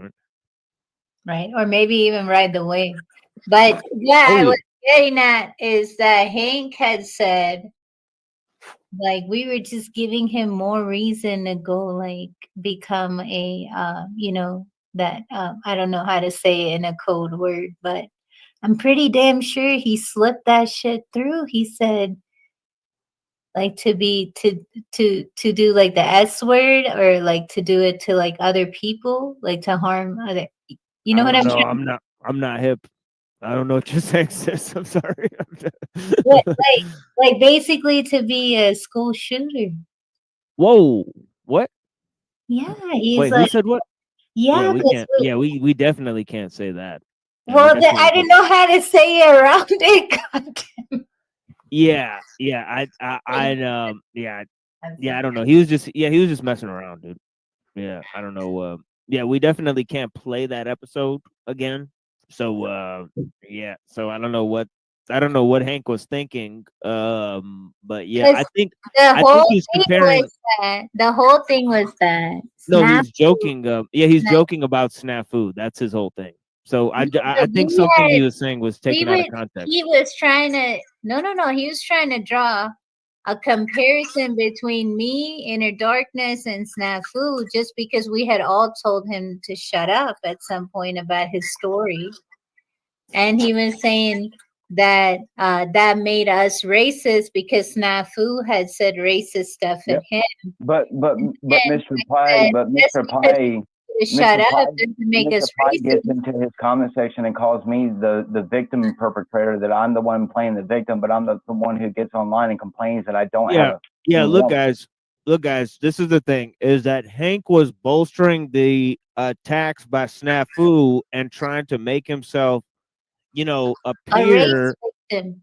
No, not especially that he's taking on race victims. That's the part that I think was being taken out.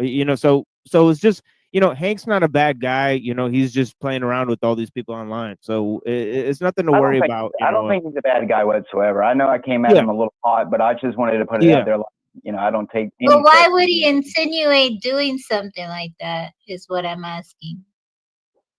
I don't know if he did, and He's I like, think basically, for all he's like, intents and purposes, you're for giving all me more intents and reason to be an purposes, incel, is what he was telling me. And no, I know, but for all intents and purposes, if he did say something like that, he was talking about Snafu and the T threats that he was talking about. So it's just being taken out of context, and that's how we're gonna say it from now on, just for the purposes of the show, right? So so that's how we're gonna go about this. Right, but yeah, Hank's not a bad guy. And it's fine for him to react to the negative criticism that he receives online whatever way he likes. And I'm sure that he's not a danger to anyone. Right, so I'll just go ahead and say that. But yeah, about this whole thing, this is a very stale rhetoric that they're employing here. Just total I think just total botched rhetoric, about the noble lie and about applying rights. And he's saying that, well, forfeit your whole position to the opposition and just pretend that Christianity isn't true and work within their definitions of what is true, and essentially proceed in the argument that way. And the question is are you giving too much to the opponent? What's left of your position? C, why do you need to do that? D, is there efficacy to noble lies? There's lots of questions being presented here that are very, very odd.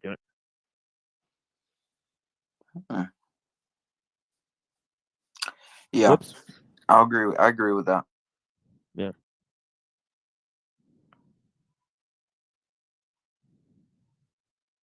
Whoa, what the hell is this?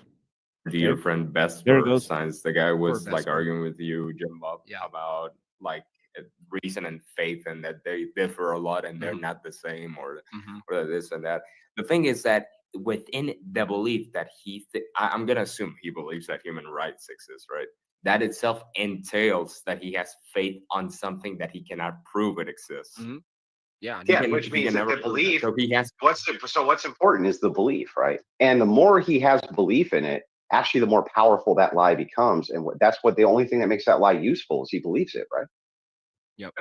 Otherwise, how is the it guy useful? just like pushes that idea. Yeah. The guy just pushes the idea that we have human rights because yeah, we have human rights. He doesn't make a point. Yeah. He just asserts it, and he just uses the faith, and he has faith on human rights. Well, the belief itself, also the wholeheartedness of the belief, when it comes down to it, you have to add the belief, wholeheartedly believing that you can justify actually using force to uphold the belief itself. So there's like two beliefs intertwined, because otherwise, what belief would actually matter in a society if you didn't add the belief wholeheartedly that you could use some force to maintain that belief or enforce it, even like.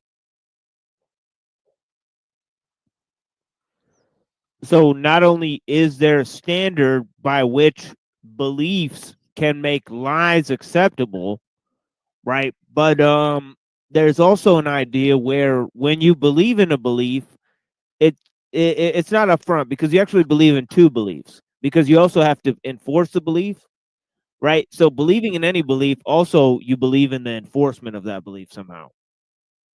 I don't know how that exactly works, but I guess all questions of idealism have to be addressed in terms of political efficacy, which seems very strange.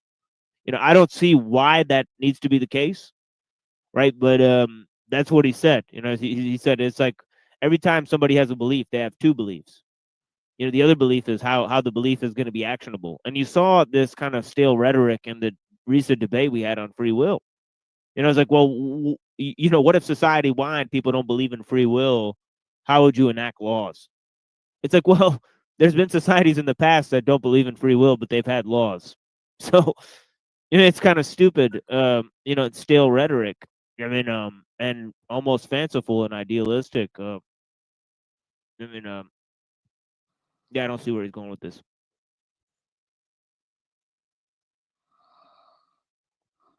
Like rights or anything like this. And if a secular humanist says, I wholeheartedly believe this, right? I totally believe it, and they understand your argumentation, and then you go, okay, are you willing to use force for that, to enforce that belief? And they say but no. what if? It's like, what the hell are they But talking about? why? But why even move? Like, I get what you're saying, and you're correct. Okay, when it comes down to the force argument, but the truth is, I don't even think the second. So all beliefs have legitimacy when backed by force. Seems a very strange argument, doesn't it? Yeah. What? Like what? What do you mean?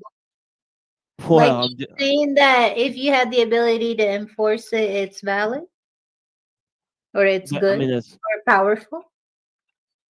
I mean, what he's saying is that the legitimacy of beliefs depends on their efficacy to apply force in defense of those beliefs, and Legitimate. Damn. Yeah. So let's go back and hear it again. You guys tell me what he's saying. This is so interesting.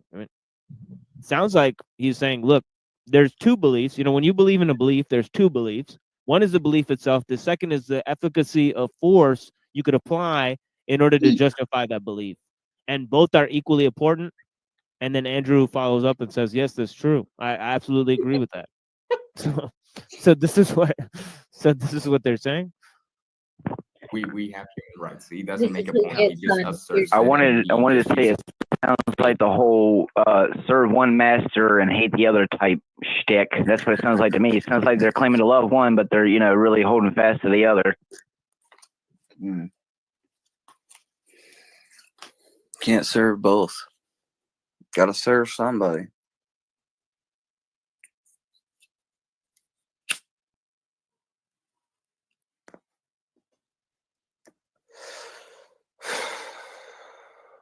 And he has faith on human rights. Well, the belief Yeah. itself, also the wholeheartedness of the belief, when it comes down to it, you have to add the belief, wholeheartedly believing that you can justify actually using force to uphold the belief itself. So there's like two beliefs intertwined, because otherwise, what belief would actually matter in a society if you didn't add the belief wholeheartedly that you could use some force to maintain that belief or What the enforce hell? it, even like rights or anything like this. And if a secular humanist says, I wholeheartedly believe this, right? I totally believe it, and they understand your argumentation, and then you go, okay, are you willing to use force for that, to enforce that belief? And they say but no. what if? It's like, what the hell are they But talking about? why? But why even move? Like, I get what you're saying, and you're correct. Okay, when it comes down to the force argument, but the truth is, I don't even think the second, third, and fourth, and fifth, and sixth arguments to reinforce your attack on this is even acceptable. So just think about it this way. From this is what I'm thinking in my head. If somebody comes to your house, says they declare, I'm a serial killer, I'm here to kill your wife. What the hell? And you lie to them, right? If they Okay, there we go. But yeah, that sounds like what he said. It took me so long to pause that. I don't know why. But yeah. Yeah, sounds like that's what he He's said. arguing for the Crusades. Like Jim Bob is arguing for the Crusades, right? I 100% believe if given the choice, most of these people would have fought in the crusade. Because in fact, if you really pay attention, and everyone knows, the crusade wasn't really about God, but But yeah, see, I'm not tripping. See, these guys speak really fast, and it's smart enough, and it's too smart for their audience to really keep up with. All right, but the fact is that I could see right through it. This is exactly what they're saying. They're saying beliefs require force, and a belief is measured by how much force it applies. Yeah. And by the way, the belief doesn't have to be true. Isn't that fucking great? Right. They did say that. So what is that? Communism? What the hell is that? That's what Unnecessary. communism sounds Anything like, with an dude. army, really. That's what he's saying. Anything with an army. Yeah.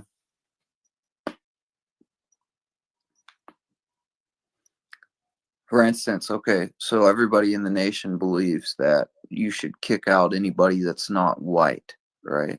But what if everybody believed that? I And mean, they there's said, well, a bunch of people in his chat making jokes like that right now. By the way, wouldn't you okay, be surprised? so watch this, watch this. So if everybody believes that if you're not white, you don't belong here, right? Well, is that true? No, it's not true.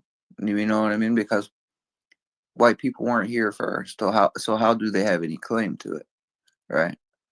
Well, they say they do. You know, they'll make up something like, you know, uh, manifest destiny, right? But then, okay, so now that they can enforce it, now it doesn't matter if it's true or not.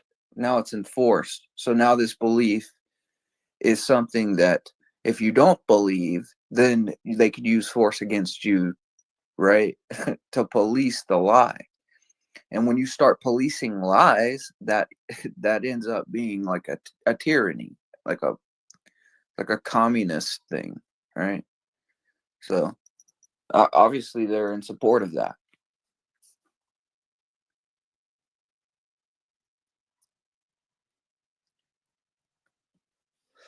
Because that's what it's heading to, you know. Well, and let's be real here. We don't know if any, you know, allegedly, hypothetically, how many of these people are actually associated with, you know, certain groups that, you know, are, you know, told to go out there and cause, you know, resurrections.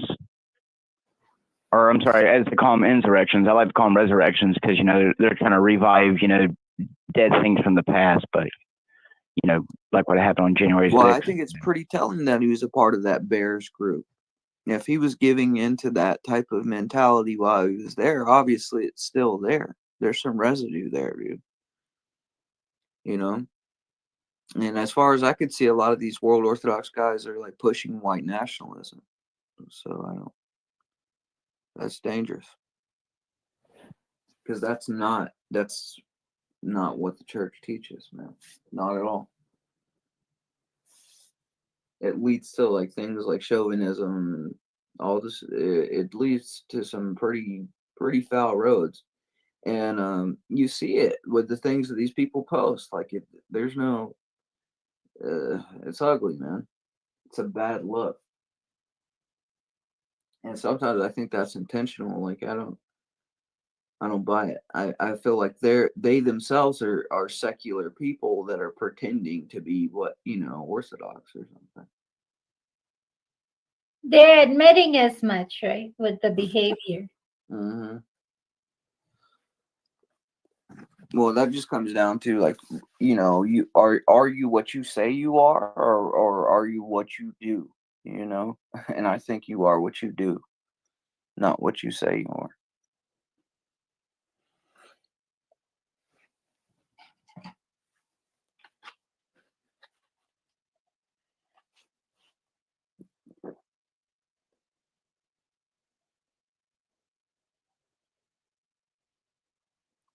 And then we got such a weak Christianity now. Like people will be like, well, who are you to judge, right? Well, the scriptures don't talk about that. They say you can make a righteous judgment. If we couldn't make a righteous judgment, then, you know, would you save your family if, you know, something were to happen? Or, you know, would you walk across the street or something? Like, I mean, we're allowed to judge our lives when it, you know, when it's righteous.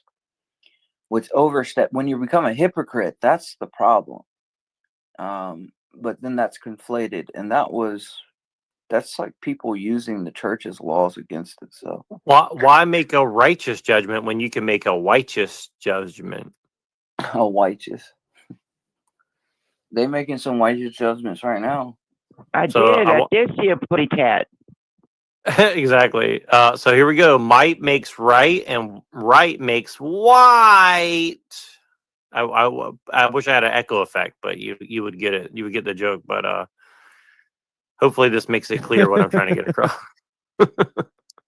No, I had this like very surreal like notion yesterday of like I already know this like intellectually, but it kind of hit me a little differently yesterday, which is yeah, and everybody please subscribe to the second channel over here because we're trying to grow that up for sure. And so the thing I wanted to get across is well, it's kind of surreal when you think back to like, well, like, you know, Inner Darkness brought up the Crusades, for example. Like, I'm not going to say that there was no righteous reasons whatsoever for any crusade. I think that there's probably a mix of good and bad reasons for some things here and there. And, you know, I don't know It the started details, for a good but cause. Right. right. And, Not but the to thing is like, I think what I've kind of realized, specifically around that time, and you know this gets into like I think even maybe the Knights Templar may have started off as a good thing. I mean, I read a little bit about their history and it seemed to be I definitely infiltrated for sure. Say what So now? what was happening was, you know, there was these Christian pilgrims and they were transporting goods and there Right. would be robbers that would come and, you know, And they would, tigers and shit too. So it wasn't only, it was like there was like tigers and lions yeah, and so they bears would and ransack literally. So people's stuff, you know. And then the church had enough of this that, you know, I think the Roman Catholic Church, I guess, you know, they had enough of this. And which even at that point, if I'm not mistaken, they had already sort of fallen into some pretty terrible beliefs. But they to protect their women and their people and, you know what I mean, the village and all this other stuff. I mean, they created a little army, right? well, like I read this storybook, which I'm not sure if it's true or not, but it seemed to be based on somewhat real evidence. And I have a point where I'm going with this. I'm not just telling this random story, but so the story of like Seawolf, I'm sure you've heard of it, but he's like the guy who came out and then he like got lost, and you know what I mean? Right. And so, anyways, he wrote his pilgrimage of going to Jerusalem to see like the holy sites and see like where Jesus was, and you know, Golgotha, and like touch the relics and stuff like that. So I'm sure you've heard about this, right? You've heard of this guy or whatever. No, I haven't. Oh, really? Oh, shit! You should definitely look into it. It might be a Western thing, but yeah, yeah. So the thing I'm trying to say is like, if you look into that story and it's like it basically, I mean, basically Jerusalem up to this point, it seemed to have been like a Christian pilgrimage, and maybe for Jews and maybe for Muslims as well. I don't really remember all the details, and it probably didn't get into it because it was, you know, very much a pro Roman Catholic Knights Templar. I think it was about the Knights Templar or something, one of those groups, whatever it was. But anyways, so there was like you know, there was like people getting, just like you said, killed and robbed along the way, and there was animals like literally eating people as they were walking across like the mountains of Israel or Palestine, whatever you want to call it, right? And anyways, so it seemed to be like the story seemed to be somewhat real as far as like, you know, this, you know, these guys were trying to protect relics of the faith and people of the faith, and there was a lot of weird stuff that seemed to be going on. But anyways, the point is like the notion that hit me yesterday of like, you know, from the Crusades onward, at least, and I'm sure it happened before this too, but like you can definitely make a strong argument that a lot of what people think of as European history, we've been more worried. The way that history is taught to us is that there's always an external threat that Okay, yeah. and that threat is out there. But really, if you look in society, and hopefully this will be clear to some people on the panel, because we obviously, with the laws about to be passed, we can't really talk about it, but but I think the threat from within has been more insidious over time, and a lot of the and a lot of the things that we've a lot of the wars that we've been involved in and stuff like that have not been about protecting what we think we're protecting. And I think that that's something that a lot of white people, myself included, have taken pride in, of like, we're really good killers, we're really good at defending, we're really good at, you know, war and planning and taking over and stuff like that. But really, you know, to what end and for what reason and how? Like, you know, do the ends justify the means, and like what exactly, and do the means justify the ends, right? And I think that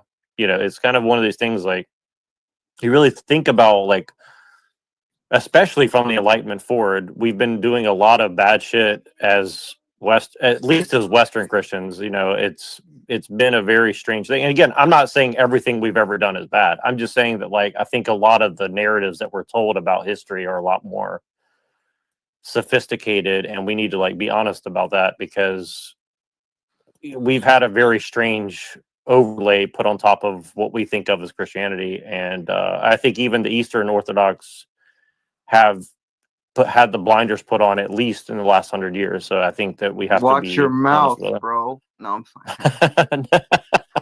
We're gonna fight, boy. And then I just wanted to say my my last comments that I wrote down. Might nationalism, right nationalism, and is you is or is you ain't our constituency. So hopefully that makes sense to some of you guys. Is you is. What I understand about the Crusades, though, is that they did all that, right? Well, then they said, well, okay, so since, you know, we did that, now, then you get to the time of, like, Pope Innocent III, and they're just, like, raiding churches, you know, like the Orthodox Church, and just, like, stealing relics and doing all this other, you know what I mean? And it wasn't about protecting anything. It was just, like, you know, just havoc. And you know, and then you get on to the point where supposedly the guy, you know, said that they were worshiping Baphomet. Maybe it was happening, I don't know, but they said and killed him and took all the Templars' gold or whatever. So I don't know, it's a sketchy history there. But yeah, anytime like the church has an army, something's wrong. Like, you know what I mean? Like, the apostles didn't have an army, man. You know, like Christ said, he's not leading a rebellion. So that's all. Not a conventional army anyway. But yeah.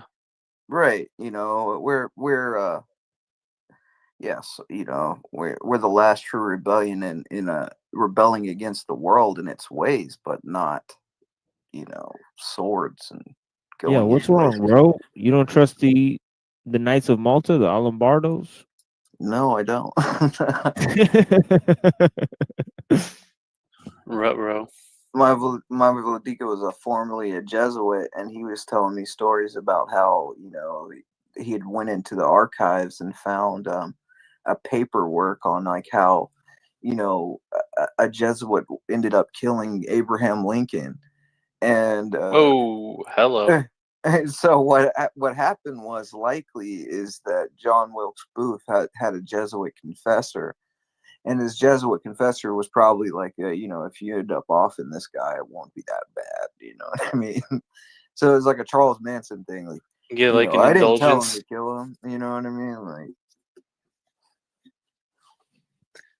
those sweet, sweet indulgences. Yeah, something like that. Say it's for the greater good. Yeah. That seems to be most of these arguments lately.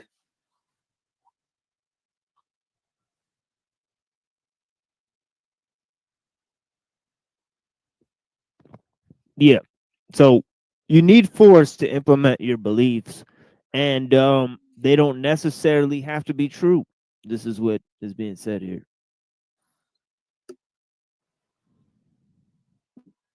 For that, you know, to enforce that belief, and they Yeah, say but no. what if? It's like, what the hell are they But talking about? why?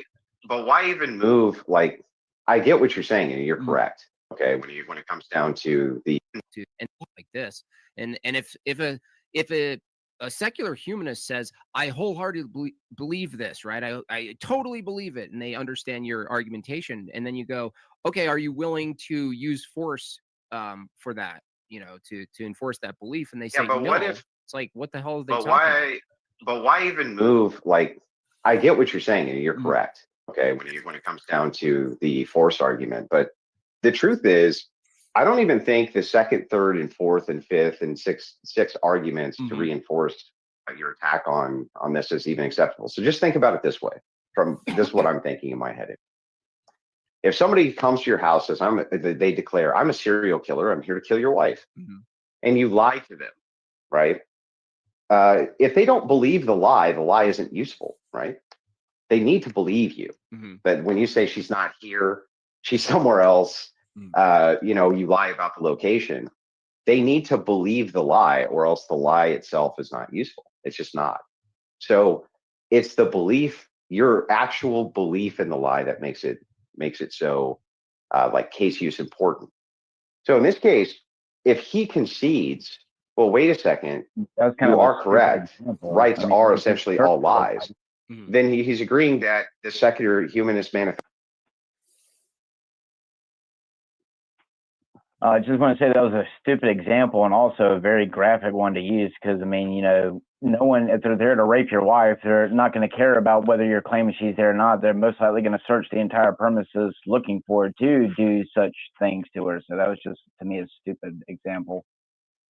One that didn't hold much water to be used as an example. It's like, what's his name? Is all lies. What do you need? Like that Ray dude who does the Living Waters preaching.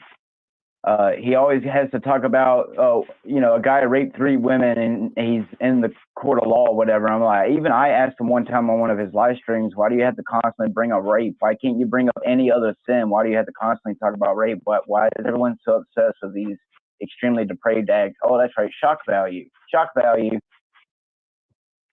To do from there, like where's what argument is necessary past the argument that everything I believe is based on a lie that I believe for the usefulness of the lie.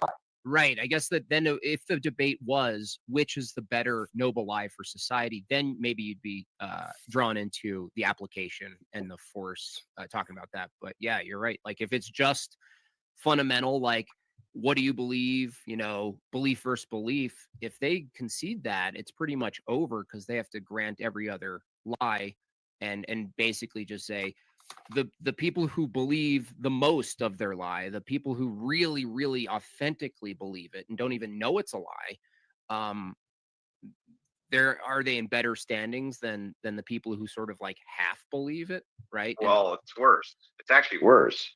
So I would say my unchanging standards were not to lie. Right. Your unchanging standard is you must. Right. Yeah. Yeah. So you trap them. Nice. Got you. So Guys, you trap them. can I say something quickly? Yeah. Like, can I say something very quickly? So I want to say everyone to the chat right now who's watching on YouTube. Vesper is saying right now that he's supposed to get a timeout for 24 hours. But the thing is that the coward didn't want to join. He literally ducked for 30 minutes the whole call in. And we told him to join like 3 times. I know. The guy's just running. He's scared. Like you are scared, dude. Do not. Well, he said 30 minutes to join in. Well, he said his excuse was, well, Andrew's more chill than Jim Bob, and I'm like, okay, I won't talk then if you want to talk to Andrew. Wait, what's going on? I'm confused. I've already unwhittled all your done. I'm really confused too. Yeah, you can just come up. You can just come up. They're saying people are afraid to talk to them. Yeah, they're saying people are afraid to talk to them online. People in the chat? Well, here's the thing is, it's not that people are afraid, it's that they know they're not going to get an honest conversation. I would love to talk. I would love to talk to him. You should. I think I would love to talk. But I don't think he would talk to me on any evil ground, because if he did, I think if you don't tell them what you are, you'll be shocked. No, I at won't. How much they agree. No, I would never do that. No, no. And I know enough about all sides of everything that I could very easily make that completely unknown. Yeah, too. the thing is, Twilight, they have an open Discord call, so you can hop over into the chat and get in, and then message us if you get in. So we try to do something like that. He's like a sadist. And I've seen it. He pretends like he's some like upstanding, I've seen it, and it's just ridiculous. Like, did you change the solenoid?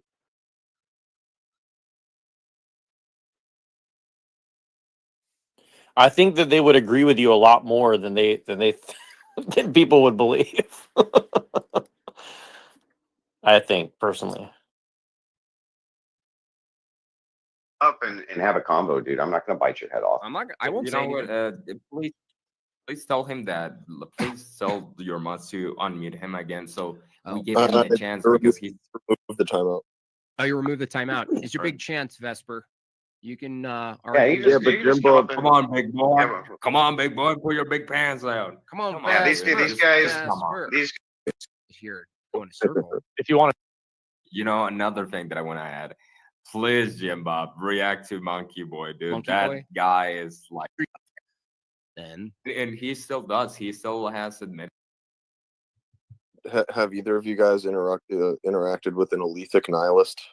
No, I don't recognize the name. Oh, Is I it know who TikTok? that is. Is it TikTok? Or No, no, it's not a name. It's a set of beliefs about Oh. epistemology. Wait, is there some guy reviewing this? No, There's they're in an open Discord call with a bunch of philosophers. Philosophers. I mean, philosophers. Yeah, so yeah, now he's talking. So they devolved into chit chat for so long that I had to skip like a good 5 y'all. minutes of it. I got like 3 huge helicopters flying over my house. They're the Pelican type helicopters. There you go. Yeah, see, there we go. Row. There we go. Oh no, They're epistemological nihilists that think that even saying something is true is contradictory because it's a brutal, See, that makes me drink more when I hear people talk like that. That's pretty much how I feel. Drink more. Well, for epistemic nihilism, that's an old view too. Yeah, it's it's specifically Alethic nihilism. Genetic fallacy. It's like super. It's like a super. We're really epistemic nihilists, not those normal nihilists. We're like Gary Epi is a JF Gary Epi is an epistemology nihilist, an epistemological nihilist. So he thinks all foundational knowledge claims are mechanical and not true. Like none of it's true. Okay, let me see. Somebody in the back here. Oh, it's Twilight. I guess it's something I said. Jeez. Hey, can someone get the link? He talks for... about like axioms and truth and all this, but everything he talks about is presuppositional. It's presuppositional. So nothing he talks about has anything to do with gaining new that's knowledge. Jim Bob's middle name. Can someone get the Discord for Twilight so he can get in there? So it's funny because like he's not even following the laws of rhetoric or logic. It's for Jim Bob's Discord. So, can someone get Jim Bob's Discord? Because I can't find it. Can someone get Jim Bob's Discord for Twilight, please? If anyone would actually be fair, but they won't.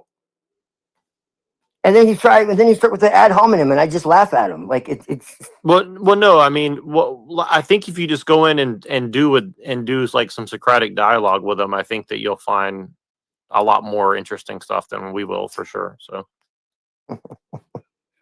Yeah. You want to see that, don't you? Oh, it's been my intention since I met you, honestly. To be real with you, I think that you'd have a very good conversation. Because you and I have had long ass conversations, and that's why I know that you would be the right person to talk to them, because like they would definitely tell you stuff that they wouldn't tell me. You know? Yeah, they talk about sources. I got fucking sources for days, man, and I do. Like But you don't have a source to get a battery because that's still here to beep. Change the solenoid.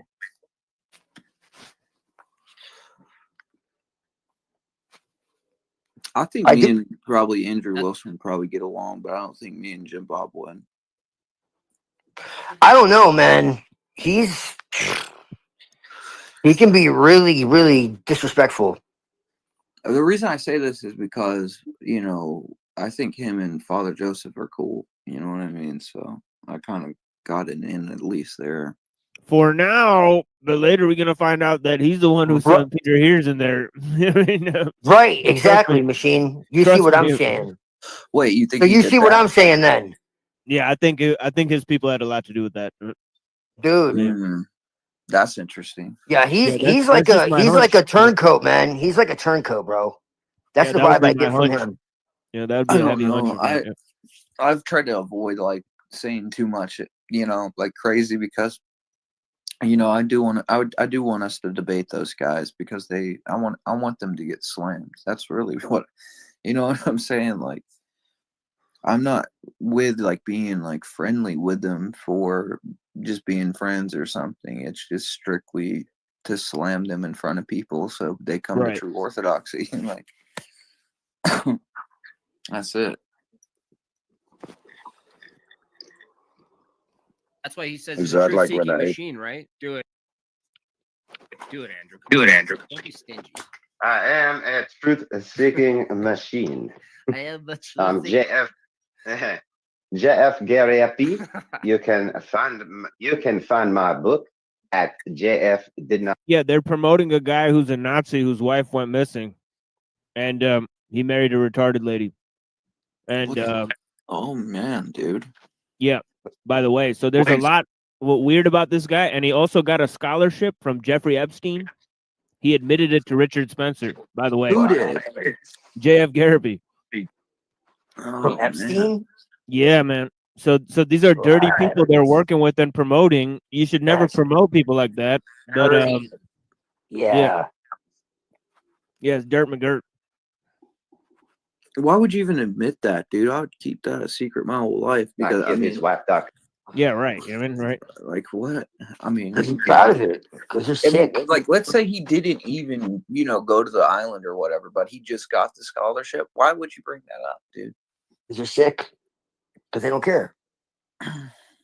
That's the only that's the only logical reason, honestly, if you really think about it, Unseen.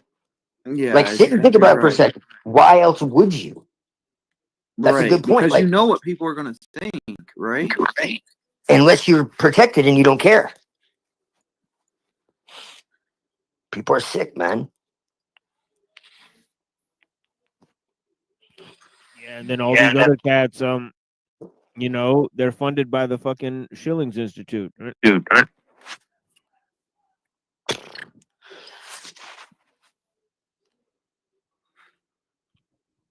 But yeah. No. There is not a body in my wall. I simply plastered it the same day. Like, okay. Speaking of, you did the first interview when that unfolded, and I was wondering. I saw Radix, I don't know how to pronounce her name. Did a covered like the more recent approach, and I was wondering. I know that's out of your focus now, but is that something that if something came up new, you would recover it in a stream or no? Yeah, possibly. I mean, I seriously struggle with the idea that JF actually, hurt anybody. In fact, it would not actually surprise me if all the like moves and everything like this, if it's all just showboating. You know what I mean? And this chick is What? actually, still in his house. So his wife that went missing under mysterious pretenses, he's now going to litigate that she's somehow still in his house, and he's just doing that as a publicity ploy. Yeah, it's fake news. Because this is what they do, man. This is what I'm saying. You learn a lot about somebody by their mentality and what they refuse to talk about, what they don't talk about, and what they do talk about. Yeah, you might not want to publicly make those statements when they find out the guy's wife is missing. Then you're going to backtrack all the stuff and be like, bro, how do you even get that close to Epstein? You feel what I'm saying?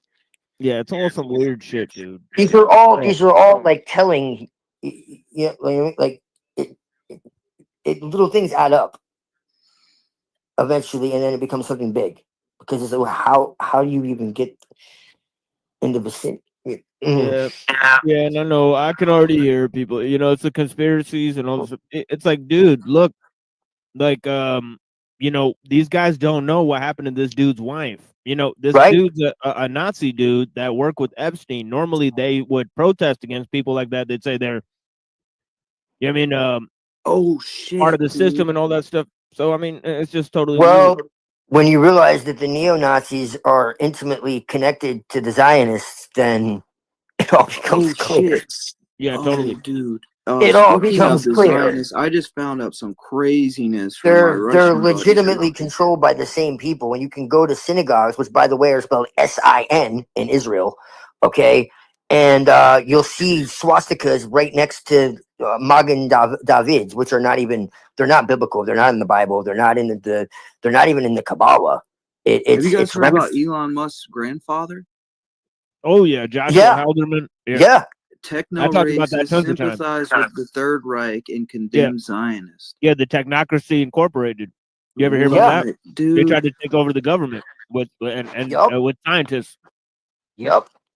Bruh.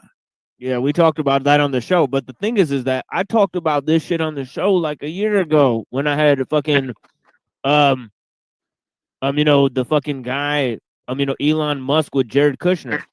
I'm about standing to there put together. this as my community post, dude. My Russian buddy just sent, posted this stuff. So this is nuts.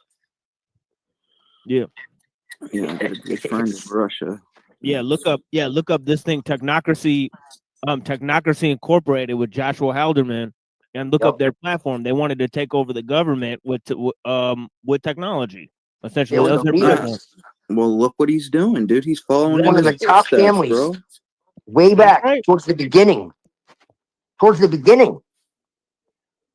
Yeah, and then Elon also was the one who was supposed to go to Mars in the fucking book that was about going to Mars by oh my gosh, I know his name like the back of my hand.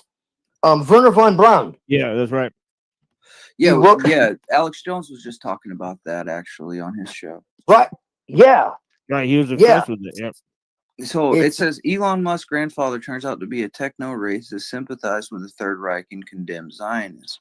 On the channel of H. Longs and Meyer, some intriguing information about Elon Musk's grandfather surfaced. And it says, in the photograph, a meeting of American technocrats in the 1970s. The map is the background depicts of North American technate in all its glory. Technocracy is an eclectic ideology from the 1930s that positioned itself as a counter to both communism and capitalism. In its time, the main goal of the North American technocratic movement was to transform North America into a new and unified technocratic society and to create a single technate across the entire continent. Yeah, technocrats believe that Yeah, I mean, we could all be talked about this a superhuman. year ago. I mean, step one is read ellul. It's wild. They have a sales pitch though for it. You're basically you can be a superhuman. You could be a god. That's legitimately the sales pitch. Oh, God dude, it's without coming. God, right? So That's right. Yeah, and in that sense, I would agree with you, Unseen. Now we would have a different, perspective on what that means, but that is legitimately what it is. They want to give people immortality of the flesh about the spirit, to put it in Christian terms. That is legitimately what it is. It's the end of free will.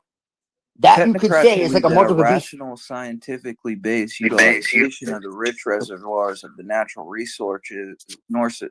resources, hydroelectric power in Canada, and the Greenland would significantly enhance the energy supply of the United States, providing a boost to local industry and agriculture for a country that was then struggling to overcome the Great Depression. This sounded incredibly enticing. The technate would be a society without money or financial system, without national borders or citizenship. Instead of the dollar, a conditional unit of thermodynamic energy accounting would come into play. A carbon credit or energy credit. Yes, this is precisely where they spread through science fiction. In Canada in the 1930s, there lived a certain Joshua Haldeman, who was the leader of the Canadian branch of Technocracy Incorporated from 1936 to 1941. but in the late 1940s, he's immigrated to South Africa, and his biographers now typically write, disillusioned with technocracy. I'm glad you found this out, by the way. Which is where Elon is from, South Africa. Right. Yep. So in reality, things were far Allegedly. from that simple. Joshua parted with Canada very reluctantly with the onset of the World War II.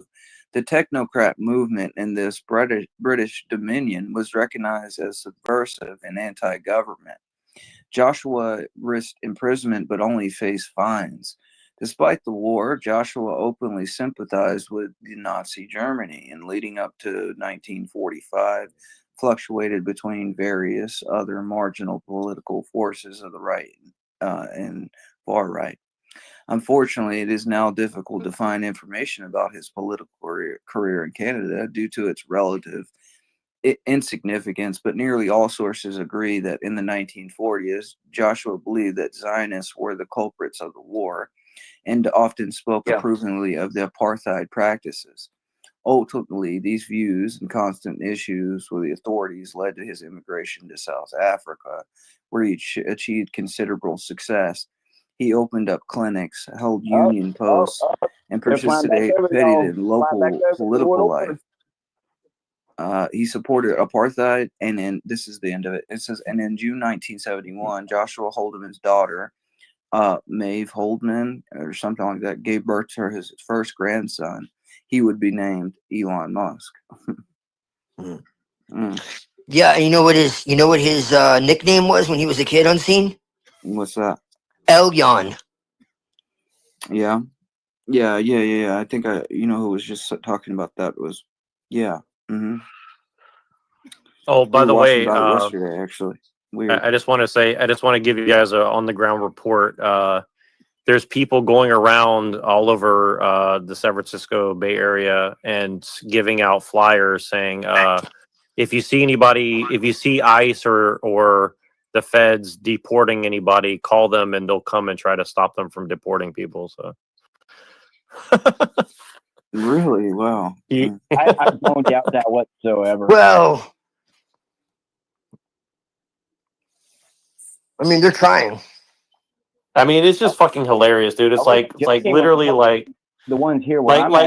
You can't get these people to fucking call the police when people are actively like committing crimes. But then like, if somebody's actually getting deported for an actual crime, they're like, oh well, we're gonna intercede on that. Like, it's fucking hilarious to me.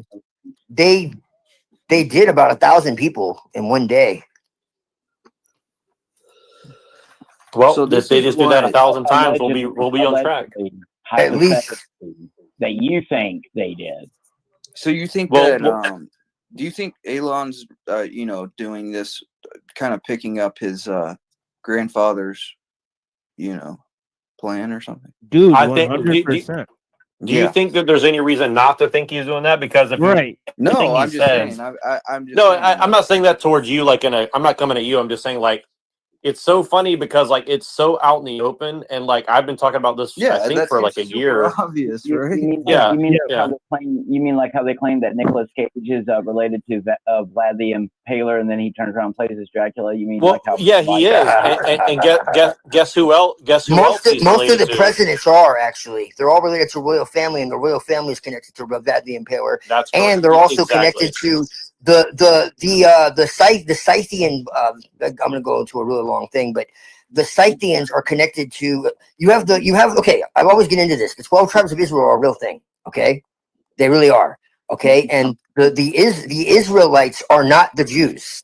They are totally separate, and the Israelites are actually connected to these other bloodlines of Europe. Yes. Oh no, dude! I was right. No, yes. Dude, I This knew you is. were gonna say it, man. It's true, dude. Oh, shut up. No, there's actual genetic. No, it's true. All right, man. There's actual genetic evidence of this. That's like your opinion, man. No, it's not though. It's not though. There's genetics that have been traced. No one fucks with the Jesus though. Dude, Jesus might not even be who the fuck we're told. Oh, come on. Who I'm is it then? I'm serious, dude. I'm just I'm quoting dead ass stuff. serious. Look, I'm just telling you. The evidence is out there. You don't have to Cue the damn X-Files music. Somebody, I know Inner Darkness got that on deck. Go ahead, Inner Darkness. Yo, Let's hear it. I'm telling you, the evidence is there.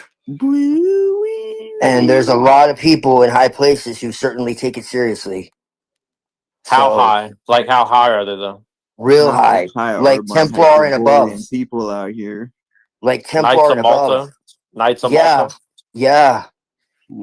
All dude, why do you think they have the Stone of Scone in fucking Britain?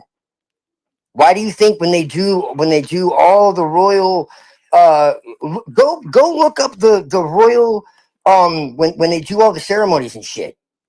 Go actually watch the royal ceremonies and what they say in these ceremonies. You want to talk about occult shit? You want to talk about stuff in plain sight? You're looking at the wrong stuff. Go watch that shit and analyze that. You have to rewind it about 17 times because there's so much in there. Okay? They have the Stone of Scone, which is where Jacob supposedly wrestled with God. Okay? And they all claim that they're descended from from King Solomon. This is why they have the whole thing with King Solomon and the temple. This shit isn't all just happenstance, make believe, whatever the fuck. They believe it. They're all descended from King fucking Solomon. They came in, they intermarried with European nobility. It is real. It is real, dude. Hey, you mean the guy who used demons to build his temple? You know, trying to like what they're kind of doing now is trying to use demons to build. Yes, dude. That's what they believe. That's what they believe. I'm not saying that's true, but that's what they believe. But I am saying the bloodline is real. I know that the Kabbalists say that they can control the bloodline is real, dude. They don't spend billions of dollars looking for this shit because it isn't true. Like, you got to think for a second. Why are they going all over Tibet and all over? You really think they're going to spend all this money for something that isn't real? There's tons of evidence, dude. It's just been suppressed. Something else. This is why me and Mr. Mustache Man went around looking for the spirit of destiny. Well, guess what? They found a lot of shit too, and it was suppressed. Well, there is something about the spirit. It's a fact, dude. It's not even a debate. If you look at the Constantine, evidence. If you look at the Constantine movie and also like the cicada stuff, like they talk about the spirit of destiny, and I'm not sure exactly man. What that's supposed to be. But Longinus in the church. That's when Longinus ended up converting after he stabbed Christ in the side, and water and blood poured from. You know the Da Vinci Code? Da Vinci Code was created was a spear, so okay, that's true. Do you know the Da Vinci Code? It held any power, like it. Well, I think it's supposed to be symbolic of like some sort of Gnostic belief or something. If God were to allow the relic to have grace to heal somebody, maybe. But in the way that they're putting it, I don't think so. Well, in the Constantine movie, they're using it to usher in basically the Antichrist. Essentially. Yeah, literally. I mean, I know Inner Darkness is like an expert on that movie, but yeah, I mean, I think it's obviously trying to tell you that something about the occult beliefs as far as like how they're going to use like Christian relics in order to. Dude, what you need to understand though is that occult beliefs are not just beliefs. These are things that have been kept suppressed from the masses of humanity. They have the evidence. They keep it suppressed from everybody else. No, they don't. Yes, They put it right. they No, they do. don't. They put it in your Hey, machine. I don't know. Dude, what is this I video can we're watching? show It's really you. cool. I can show you some of the evidence. It's like a Russian cartoon. Yes, pretty sick. they do. No, they don't. They have Can you genetic. send machine if you get a chance? Send this to me. I want to use this. It's pretty cool. You can go into Birch Period's genealogical dictionary, and they trace the bloodlines of these people, and you can see all their bloodlines and what they go back to. It's not speculation. Hey, machine. If there's anything that There's you think, no belief needed. if you think there's factual. If there's anything that we can review that you think Twilight can give some insight on, I think Dude, that would look be a good into the thing, Dragon because, Legacy. Yeah, Look we at the should do birth that. periods Yeah, we should bring genealogical back dictionary. that paganism It thing. was written by a prince, but there's a genealogical dictionary called Burke's Periods Genealogical Dictionary. It shows it's written by, it's not by conspiracy theorists, it's written by the people who actually keep You're track claiming of all the royal DNA. it's hidden, but yet we all know about it. But it's so hidden. The You Da realize Vinci, how the Da Vinci stupid you Code, sound? the Da Vinci Code was written by a Keep Freemason. it hidden from Okay, us, but we're all LARPing about it. the Da Vinci Code was written by a Freemason, but the idea that he basically ripped off real information and then turned it into fiction. There was another book called Holy Blood, Holy Grail. Obi-Wan Kenobi saves the Vatican in that movie. So I don't know, man. The Da Vinci Code, like when The Da they Vinci talk Code about was like Constantine being like, you know, evil or something, man, all that shit's garbage. Well, I mean, really. Constantine. Well, Constantine was pagan. I mean, I wouldn't. So what do you expect? I mean, Well, I mean, yeah, but I'm talking about like, you know, the story behind it was that, you know, his Remember, mother had converted to sex- Christianity. He had sex with Lucifer in the comic books. Oh wow! But so his mother converted to Christianity, and then you know, he had a dream, and God told him to paint the sign of the cross on his shields. He goes to the battle. He wins It wasn't the the normal battle. cross, though. It was a pagan cross that he actually saw. Malignian Bridge. How would it be a pagan cross? Dude, I'm just saying, I follow evidence. I don't go by belief. I follow evidence. Wherever Well, it the goes, evidence whatever it is, the evidence shows that he the converted evidence to is Christianity you have and to then built follow the Sepulchre evidence. Church. You have to follow evidence, dude, wherever it goes, wherever Well, that's it where comes I've from. followed it. What I'm telling you is, But have you he's looked seen into the this, is cross what I'm and then saying. converted to But Christianity, have you looked into and it? then built a whole. You can't say you follow evidence if you don't look into it. I hate to defend Twilight on much, but he is right about the cross being a pagan image. If you don't follow evidence wherever it is, then you can't say you're following the evidence. God And tells this is you, what I'm telling you. God tells you that you don't need to follow an image in order to follow Him. So, what the cross to me is nothing more than the Romans and the Satanist way of constantly. That's not true, man. That's That's what I'm saying. Hey, you know, from dear God, we put them on the James, cross. dude. the original symbol of cousin of Christianity was the Christ, two and he fishes, died bro. of the cross. Yeah, that's why the Satanists put upside down crosses. The And cross was the the cross was actually later on. It used to be two fishes. That was the No, original that was symbol of just another Christianity. symbol. The cross had always been there because Saint James, had, you know, bro. very early on, Yeah, had yeah, started it's always doing been the sign of the method cross. of execution and torture. What's your point? At the point that Christ was Jesus crucified Christ on the wasn't the cross, only it one. Well, became a Jesus Christ symbol of wasn't the only victory over one death. crucified. So, has everyone who's ever died I on the hate cross, this they dude can so be much. Jesus. You always talk over me. No, I it's hate just that. you put your faith in You're not an image, respectful. and you're not supposed to. See, I don't cross have anything to is a defend. pagan That's why I image. can be impartial and objective. I'm telling you, there's evidence. I don't have a belief, so it doesn't matter to me. If some evidence came out tomorrow that showed otherwise, that'd be fine. But I'm telling you, there I've is looked at this from evidence. different angles, and from the evidence that I've seen, that is where the evidence Yeah, points. but I know what you're talking about. When you're talking about this pagan cross, it's not. Dude, I'm telling you, it was, bro. It's not. Constantine was pagan when Here, he fellas. died, bro. Hey, fellas, give me a second.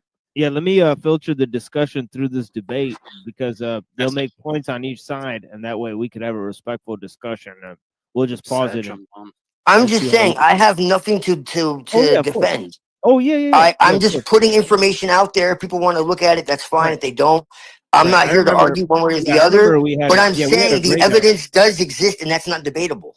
Yeah, we had a great discussion last time when we threw this on. So let me see if I could find this again. And I think we were like 20 minutes in. We didn't get so far into it. So let me just try to see if I can pull this up. And yeah. It was like, here, let me see. Yeah, we're like 30 minutes into this. I'm gonna go back to like 22 minutes and see what it do. But yeah, I think we can have a respectful discussion in terms of having the points weighed in on each side, and then we could just respond to them, right? Because they're gonna make common points. I mean, I think this guy Jeffrey, he's given a pretty solid position in terms of the neo-pagan stance. Let me see. All right. Oh, yeah, oh man, Jeff Yeah, would have you know handed what? his ass if he would have been fucking fair. Yeah, this was a But funny he did debate. get him to show his true colors, though. Yeah, because we could. He Yeah, literally says we'd shoot you. Yeah, we Yeah, could well, this critique- is exactly the fucking point. This is Yeah, we exactly could- Jeff's point. Jeff was Yeah. a Bible fucking minister for 25 years. Let me get rid of this chat here. Like, look at this. So look at this. Sociable Slavic singles. See every day with this shit. Yesterday it was Ukrainian beauties. Today it's Slavic singles. But yeah, you know. So They put that shit at me too, so they must think I'm a boomer male, probably. yeah, yeah. I mean, yeah, they give that. Yeah, I think I don't know. Faking gay. Faking gay. Yeah. Yeah. Yeah. That's, Jeff says, yeah, so the reason that I bring this up at all is because Jeff claims that he's a scholar. Jeff claims that he's a scholar and No, that he doesn't. He's sourcing his hundreds of thousands of hours in biblical evidence, which you don't even believe he has.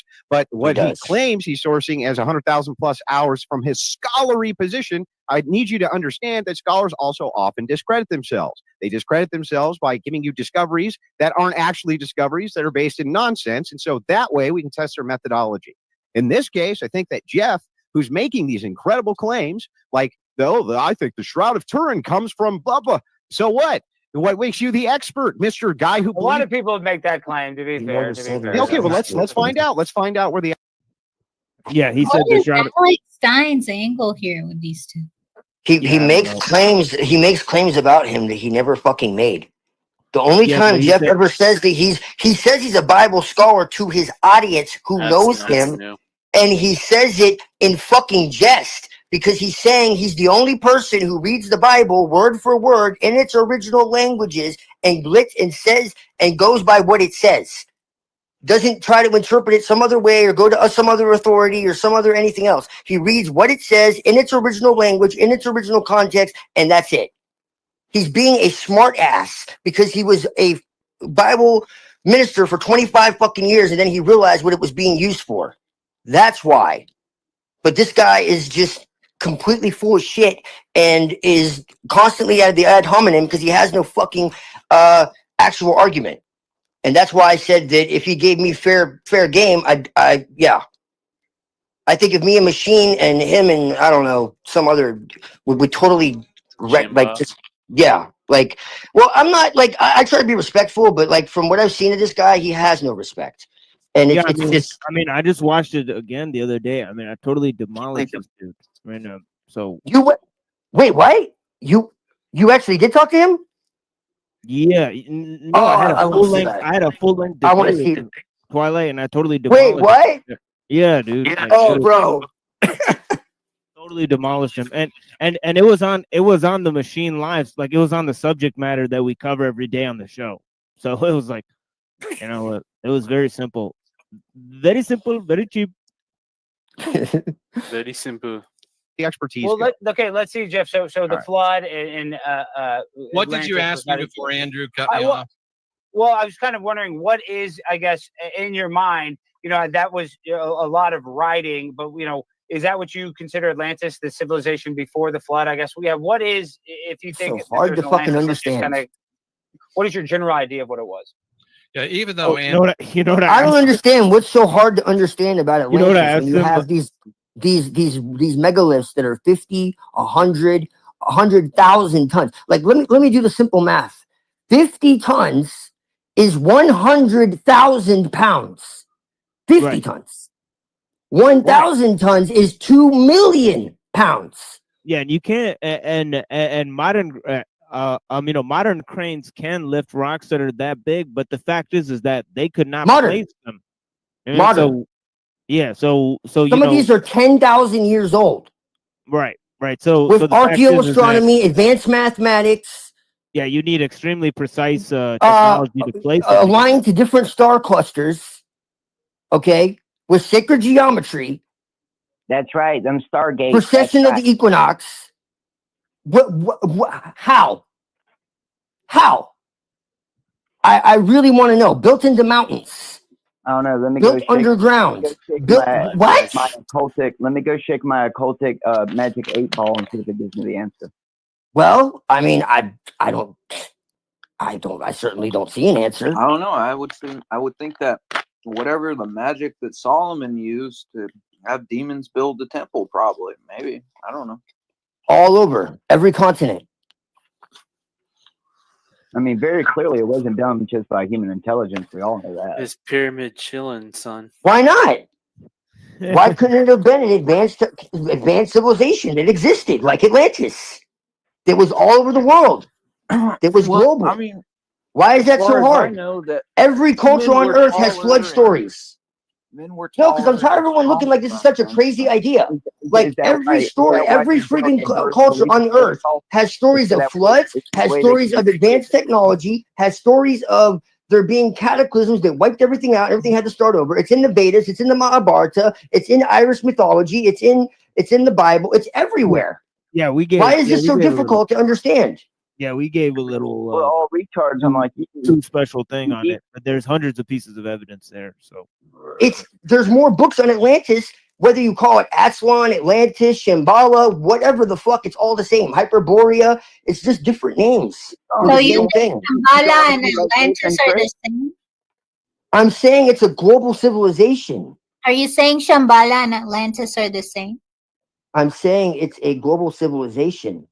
I think what we're saying is like the idea of what or the There implication. being a global civilization that existed in time before the flood, time before the ice age, or during during the Now, where are ice you age. getting that though? Are you? I mean, is this coming from Blavatsky or something? This is coming from, there's actual places that are underground and underwater that have been dated to fucking 10, 12, 15,000 years. Dated. You know, you hear that? He believes in carbon dating.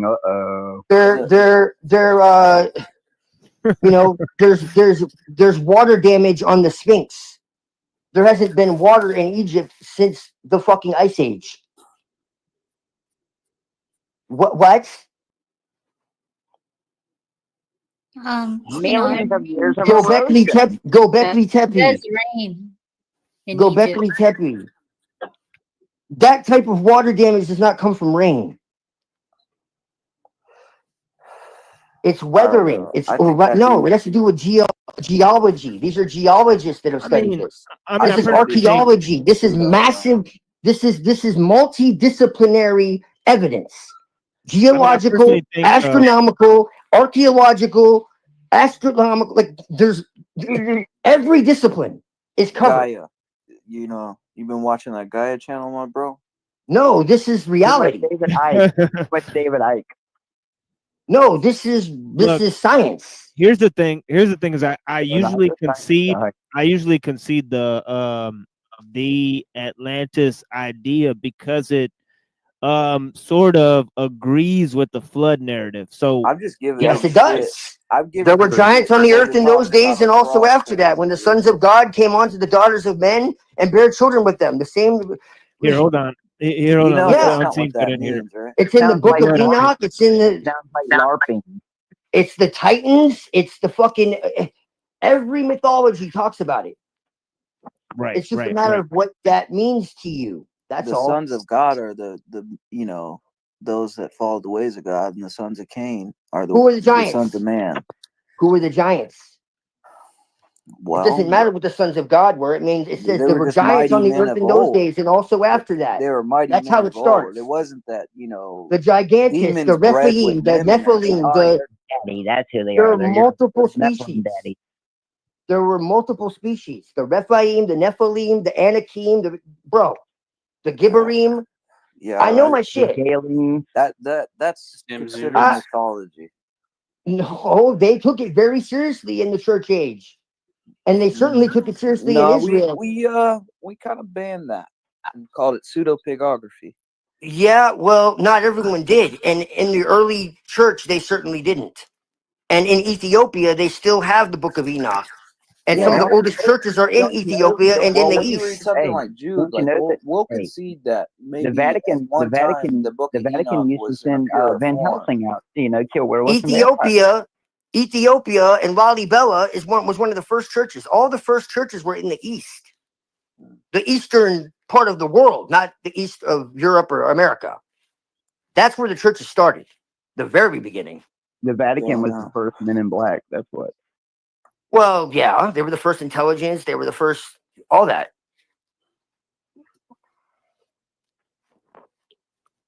You shattered the rose window.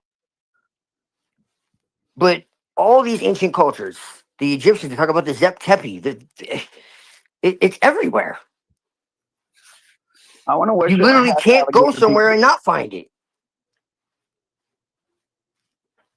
Where there was another civilization. Out the way. What's wrong? You don't want to love Emotep?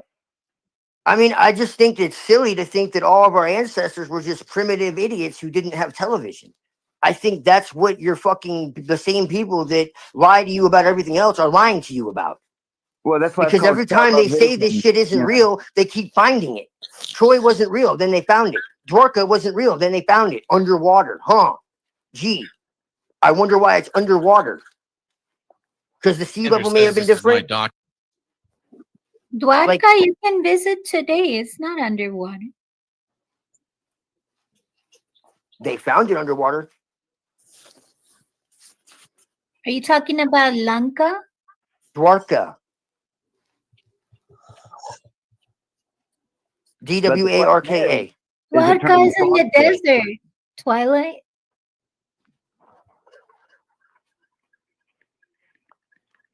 It's in Gujarat. Yeah, it's in the desert. Yeah. You know, Guju lives matter. You know what I mean? But he is right. Just remember, the deserts weren't always desert. You know, It's under the Arabian Sea. There's more of it, supposedly. Yeah. And it's Ice Age. don't And melt there's the all ice cap. kinds You're of gonna let places out the that they viruses. found. Oh no, black alien goo. Yeah, what Like St. I said, Nicodemus Troy says wasn't is- So real. you're saying that because they found it underwater, it's Atlantis, part of Atlantis? I'm saying they keep finding all of these places that are at least as old Tell as me the about last the Bermuda ice age. Triangle, Twilight. They Tell me found about the Gobekli Bermuda Tepe. They Triangle. found Bankulu Karla. When they found Gobekli Tepe, they didn't just find Gobekli Tepe. They found an entire complex. There's like 100 little places. They've excavated like 10% of it. They've Yes, we all done know. all this We all know. archaeoastronomy We and all know this that isn't where a the ocean is conspiracy. today, there used to This be is air. hard What's your science. point? This is hard science. It doesn't require any other additional theories added to it. They add Hard theories science. to it. Hard That's science would think speculation. the population that the dinosaurs were wiped out by a giant piece of rock and we all formed back perfectly into a ball. That's a hard piece of science. Science, bitch. No, that's scientism. That's different. No, that's a belief. That's a belief. You're adding beliefs to it. The science that's is what that these science places does. exist. You can go and see them. They You can work touch them. philosophy with science. No. I'm not adding. This is what I'm saying. You're adding beliefs to it. What Gaia does, that's fine. They can add whatever they want to it. I'm saying the hard science is the place exists. You can see it. You can touch it. Okay, it's there. It has the geometry. It has the mathematics. It's aligned to this place. It's underwater. It's underground. It's whatever. This is hard science. This is raw data. It doesn't require interpretation. It doesn't require a belief system. These blocks are actually 50 tons. They're actually 100 tons. They're actually 1,000 tons. You don't need a belief system. Why don't you That's treat what it is. Christianity with the same respect? Huh? Why don't you treat Christianity with the same respect then? If Does Christianity have 100 ton blocks that I can see that I can but it has measure, that I 7 can churches that were there in Revelations. It has And I the can hear cave your that beep, John Richie. received revelation. We still have pieces Says of the who? true cross. We have the relics of the Says who? apostles. Says who? What do you mean? Says We have telephone. these things. Says telephone. Says telephone. Says telephone. But here's the thing. I don't need that because That's what I'm saying. You'll say, well, there's hard science for this, but when I don't like the belief, then there's no hard science for it. well, Even though there is. You can see it, you can touch it. It's just confusing. There's a difference because it's not science. So it's not sci- science when it comes to How Christianity. is it when not we science? have the How places is it that are science? described in the text. That's not science. That's not science. So it's only science when it fits your beliefs. Well, no, it'll be science when you actually find evidence of the shit that's in the text. We do have evidence for it. Yes, It's just there you is haven't for some of accepted it. it. Nor I have you know looked for at some of it I do. I know for some of it I do. Remember, he doesn't have a problem with Christ. He has a problem with his daddy. Yes, exactly. Yeah, you're exactly right. You're exactly so right. technically, he's not rejecting Christ. He's rejecting the Father and the Holy Spirit. If Maybe you a little reject the crunchy. Father, you can't have the Son, and vice versa. That's just how your, it but works. that's your perspective on that. Oh no. Uh-oh, someone has some daddy issues. Throw him a freaking bone here. Well, St. I Nicodemus says that other books which were orthodox and pious were written by Orthodox Christians and saints were adulterated by heretics later, just as of Enoch. And then that's why the church kind of rejected the book. They said at one time it might have been pure, and then someone just sort of, wrote a fan fiction, and then they said, okay, well, we're done with this. Book, and I could see how that could be adulterated in some way. Yeah, specifically what was adulterated from what St. Nicodemus and a lot of our saints are saying was this point about demons breeding with women. That didn't happen. Okay, this was a later addition to the text. They say it was fallen angels, but I think it was Could really they just. do it now though? I think it was just no, human. they couldn't. I think they were really human Sad beings. trombone. I mean, if they could, why wouldn't they do it? Why don't we see them now then? Why don't we see I think it giants? was just a pre-flood fucking civilization. I think it's that simple. And they had this So it knowledge, only and is they still have this pre-flood knowledge. that they lost, And they were also somehow sealed in lost rocks the for ability 70 after the flood generations. to- But Bro, they're the ones who rule our planet today. That's what Well, I I believe just don't personally. see the point of breeding with women and creating giants. I don't think that's what the text is saying. Dude, What there I were understand giants, about though. that specific, The Smithsonian covered up giants. well, what I'm saying is that And there the are specific Christians who have text- exposed that. There are Christians. So this is what I'm trying to tell you. You're saying I don't accept. No, there is biblical archaeology. And some of it involves giants. So no, I do. And this is actually how I first we fucking don't started. deny that there was large men at one Some of the time. photos are like Photoshop though.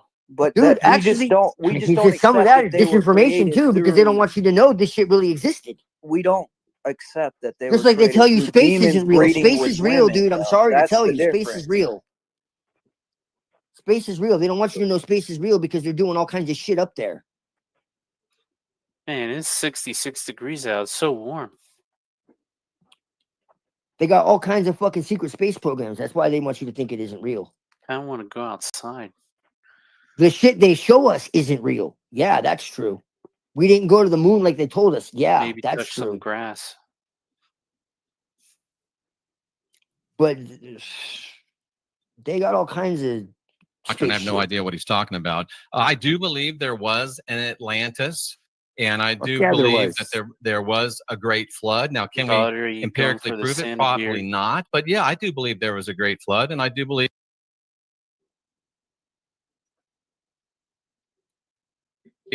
Atlantis did exist. And this is why this is important for us to bring up. I need to understand what your methodologies are for coming to the conclusion that Atlantis ever existed. The only reference found is from one source, as far as I'm aware, which is Plato, who was also talking in a broad, sweeping sense about republics and all sorts of things in the abstract. So I would actually like to know what Jeff Doherty's methodologies are for this. As the scholar Jeff Doherty, that's very important, I think. This is actually a big red herring, because we're supposed to be talking about Christianity. He wants to talk about Atlantis. That is true. I just want to talk. I'm talking about credibility. Jeff is being true, though. He's I'm talking about right. I mean, credibility. So first of all, if you claim that you're a scholar, hang on, stop. If you I'm claim not an that you're a Atlantis scholar, if Okay, you let's claim be you're a cool. scholar and that you have methodologies which would lead you to believe Hey, my that question, Gene, I Atlantis think you're answering existed. it is what is Alex Stein's angle? Like why is he arguing this? He's friends with both of them. That's what I don't understand. But his sphere is totally different, right? He's a political commentator. Gay ops. I don't know. He's friends with both of them, so it's really hard to say. Yeah, you beat me to it, Red. He's nothing but a gay op, because as someone who actually enjoys his little, charades that he does when he goes in front with his, black boyfriend or whatever, for someone like me, you know, it is fun, but someone who's not psyop, you can tell what his angles are. Is to get people who think exactly like these people to, again, they're all working together. So, I mean, Alex Stein, it's just gay ops. That's all I mean, it he is. was chilling with Alex Jones, so, yeah. His job is to, you know, make you laugh and joke around sometimes on YouTube. And then when you go on here and it's like, does he really give a shit about half of the stuff that's really being talked about when he's sitting here and he goes and he trolls these people at these, you know, board meetings? I mean, again, you know, your character really shows through after you watch people for a while. And like you said, gay ops. Gay ops, that's the only way I know how to describe it. I just want to say one thing, and I'm going to be done with it, because to me, it's almost kind of like crazy in a way. Like, I would make the argument that the Bible is pretty supernatural, to be honest with you. And when I was like, and I actually, like, when I first got into like all of this alternative history and all that, that was actually my introduction into it, was from a biblical perspective. I mean, my disagreement To is be not honest with you, supernatural, but just with the term natural. You know what I mean? If you already have natural, then supernatural just seems like. Well, I mean, if you believe in miracles and you believe in like it's like, how can you not believe that from your that perspective, there was as a all this human, stuff that from your happened? perspective, as a human, it may be supernatural, but in God's terms, it's just natural. It's just what He does. That's Well, no. What I'm saying though is, why is it difficult to believe that they're like, when it says there are giants, there were giants. When it says that there, you know, like, because people have there to. were these other like it's. I mean, if they can't consume it, they don't believe in it. No, I believe that there was mighty men, right? But I dude, don't. so My belief. you don't think that there? What do you think the Tower of Babel was, dude? And what the church teaches is that, you know, that didn't happen, right? That this is some mythology that, you know, the Gnostics had came up with or something. The Gnostics didn't talk about advanced technology and all that. This is no, I'm talking about angels breeding with women. I'm not talking about that. That's another thing altogether. I'm talking about advanced technologies that existed. If you look at like the Tower of Babel and you look at all of this and what was going on before the flood, and what does it say about how things will return to the way they were before the flood in the end times and all, like, I mean, I like my favorite conspiracy theory about the Great Wall of China. The Great Wall of China, someone I heard a long time ago said that they used the bricks from the Tower of Babel. They had to put all them bricks somewhere, so they decided to build a big long wall with it. There's a Tel Dan Stel or something inscription at the Jewish Museum in New York, and it says House of David on it. That's pretty interesting.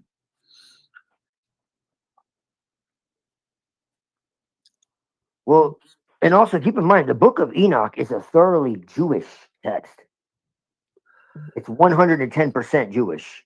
It's but it's like old. It's older beliefs, and yeah. I'm just gonna leave that there. I don't know. I don't know about that. No, when I say that, what I'm talking about is this. It's BC, bro. Enoch, that there was a text that we know as Enoch that was older, it's BC. right? But it has to I be. don't think we have that text. I just don't. Well, they have it in Ethiopia, bro. They don't have it anywhere else. Well, they say they do, but they may have edited the one that came out after. I think that actually could be true. It seems like one Enoch is closer to whatever the original text was, right, rather than two Enoch. Yeah, and then three Enoch is something entirely different. 3 is a cult. I can tell you that right now. 3 is absolutely a cult, and like astronomical and like magical, kabbalistic, and I know because it's used in magic. So So yeah, it's like the secrets of Enoch. It has like alchemy and But the Atlantis, first Enoch, the Book of the Watchers, I believe is what it's actually called. Would lead you to believe that Atlantis existed. Atlantis, the mythological city and the mythological cities of Hyperborea, the mythological northern literal legend of Hyperborea actually existed in reality, in objective reality. I want to understand the methodologies that you're using to come to these conclusions, and then I'm going to apply those same methodologies to make sure that you're applying it consistently to these claims as well. As I said to Alex, we can't empirically prove that Atlantis existed.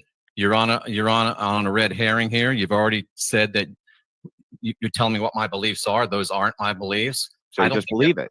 I didn't call myself a scholar. All I'm saying is that I believe in the text, the whole text, and nothing but the text. And the reason why I'm so big on the text, I think the greatest way to get somebody to free themselves from Christianity is simple. Get them to read the Bible. I thought we were here to talk about Christianity, and we've been arguing for 20 minutes about Atlantis. Do you agree that a key tenet? Yeah. That is so I'll true. respond. Do you agree that a key tenet of Christianity is faith and belief? That's a key tenet. Absolutely. Okay, great. But you say, I believe in Atlantis, right? It's a belief. No, I didn't say I believe in Atlantis. You literally just said that to I Alex said it's Steinlein. possible that there is Atlantis, but we can't prove it empirically. So you don't Okay, enough about Atlantis. Enough about Atlantis. All right. All right. Well, actually, what we're talking about is belief. We're talking about what makes you're belief, right. what makes belief, what makes belief foundational, and what makes the epistemic claim correct. That's what we're actually talking about. The reason that this is important is because what Jeff is doing is he's a. Yeah, what's wrong, guys? You guys all talked out. Epistemic. That's funny.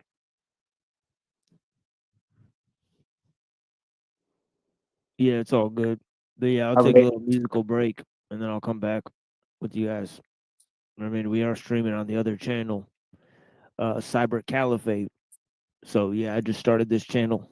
I mean, so please go ahead and subscribe to this Cyber Caliphate. This is a second attempt to create this channel, and the first attempt, we lost the account mysteriously. So it's still floating around YouTube. We just can't get it back. But yeah, this is a second channel, Cyber Caliphate 0101.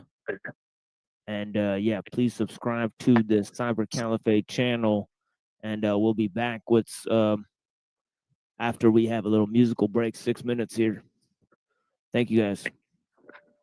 Oh, whoops! I need to plug in this hard drive to access this file.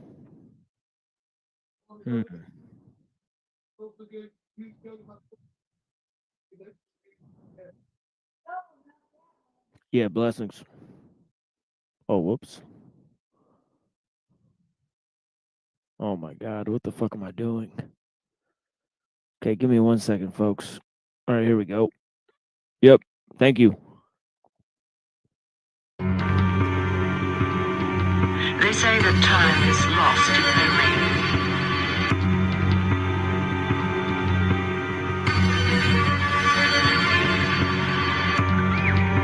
We cannot touch, see, or control time. We are essentially prisoners in this fourth dimension.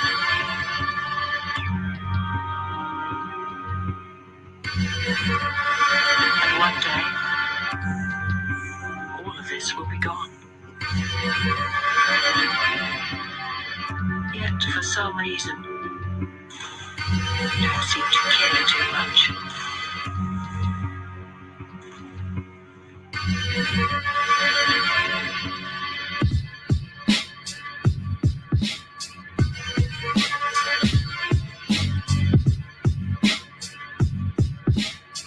Dimension shakes you can't see. Phone entanglement, what do you believe? Communication, military, technician of speech. The young man, they taught nice, but his grandmother sleeps. The source of all light is in the darkness of the deep. We carving rapper seeds like we harvesting the wheat. The more you know, you less you speak. You love your own physique, your tail's bleeding on the streets. Your organs leaking on the beast. 73 degrees, you're cutting angles off the sea. You hear the last demons teach, straight defeated from the weak. We like the organs off the sea, picking minds off the beach. A lion Ryan's bill, electric pyramids of G. Clip the the wings of fallen angels, blast lyrics on the streets. He can't compete. Reincarnated inside the mind of a soul blast who's best design. I drank too many cups, I think I lost my mind. Skynet, I'm knocked down 10 nails in my Pyrex. These cunts are stealing souls of the mindless. The savages not off the name of the highest. We swim with whales and dolphins, silhouettes of psychophagms and minds. Cold giants, fiction of titles. My operating weapon is opening intestines, coming to get brutally fit for the direction. Jag kan teach your lessons and surgery dissections and demons cuts with ultimate perfection. Your succulent flesh,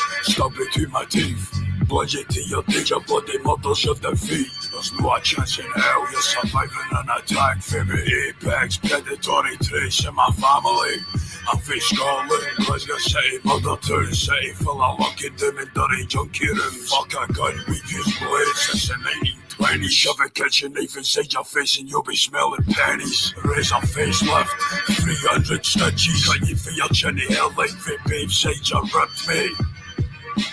A child, touched by fire, delivered from heaven to be our greatest warrior, destined for victory.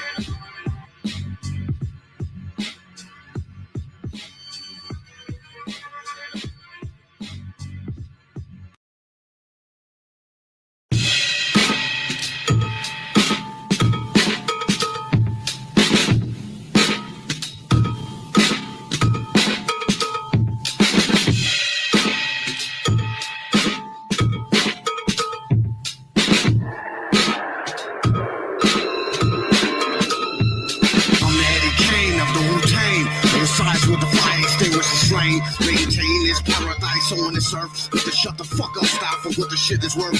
Watch a nigga catch a purse, superhero nigga style. Do my dirt, get away. And your entrepreneur, wisdom shots to the dark Kahlua. The black sire, smack fire out of the liar. My heart desire, speak truth till I inspire. The clever writer, loud wire, never retire. The child teacher, loudspeaker, earth seeker, the wind blower to the seas. I'm like Noah. This masterpiece be exclusive and fascinating. Street knowledge, education, teach the seed, son. No procrastinating, ghetto learning, graduating. Blessed be the ones with patience from the ancient. God bless the child that can hold his own. Little shorties don't trust the soul, it's all glow control. Earth, wind, and fire, sons of man and Wyclef. We connect like we now next to bring the intellect. We teach both sex, Brooklyn to Tibet. Male or female who follow footsteps and correct. I'm a shining star, beam of light from out far. It's like these will burn holes through our reservoir. Espionage, let it be known we take charge. Come on, we be underground like camouflage. Keep it bizarre and mainstream for the young king. Though if it don't be for Clarence to 13. Escaping the ghetto, using the bass tempo with travel in the streets, we carry heavy metal. War with the devil, no sign, life is reality. Reality is life. People live in tribe the world for a strike. The gods live right in this act. Too many lack, black on black crime, the rest another victim later rest. It's been a long time to be certain. Sons of man, Mahadis of all searching. The heat is perfect. Earth in the fire burning, sensation, yearning and learning situation. Why good platinum hits? Beat creation is what your life can truly be. Anticipation. When I was young, I taught how to produce. The science of babies getting loose. I turned white boys to Springsteen screws. Black to smooth. To the Chinese, I gave blues. I can't help it if my style's funky. Bust the boogie, get your eye on my patio. All come to see me moving. Girls, you walking on my dirt. I'm all in the air. I make you like playing cough hurt. All my shining stars from here to LA to Mars. Growing up in the ghetto, at times it's hard. No matter where you are, you a child of God. Born as a king, not a slave for jobs. It's much more than life than the drink at bars. Large bank accounts in these fancy cars. Little king touch, they scheming when they lust. They get handcuffed for diamond ring cut.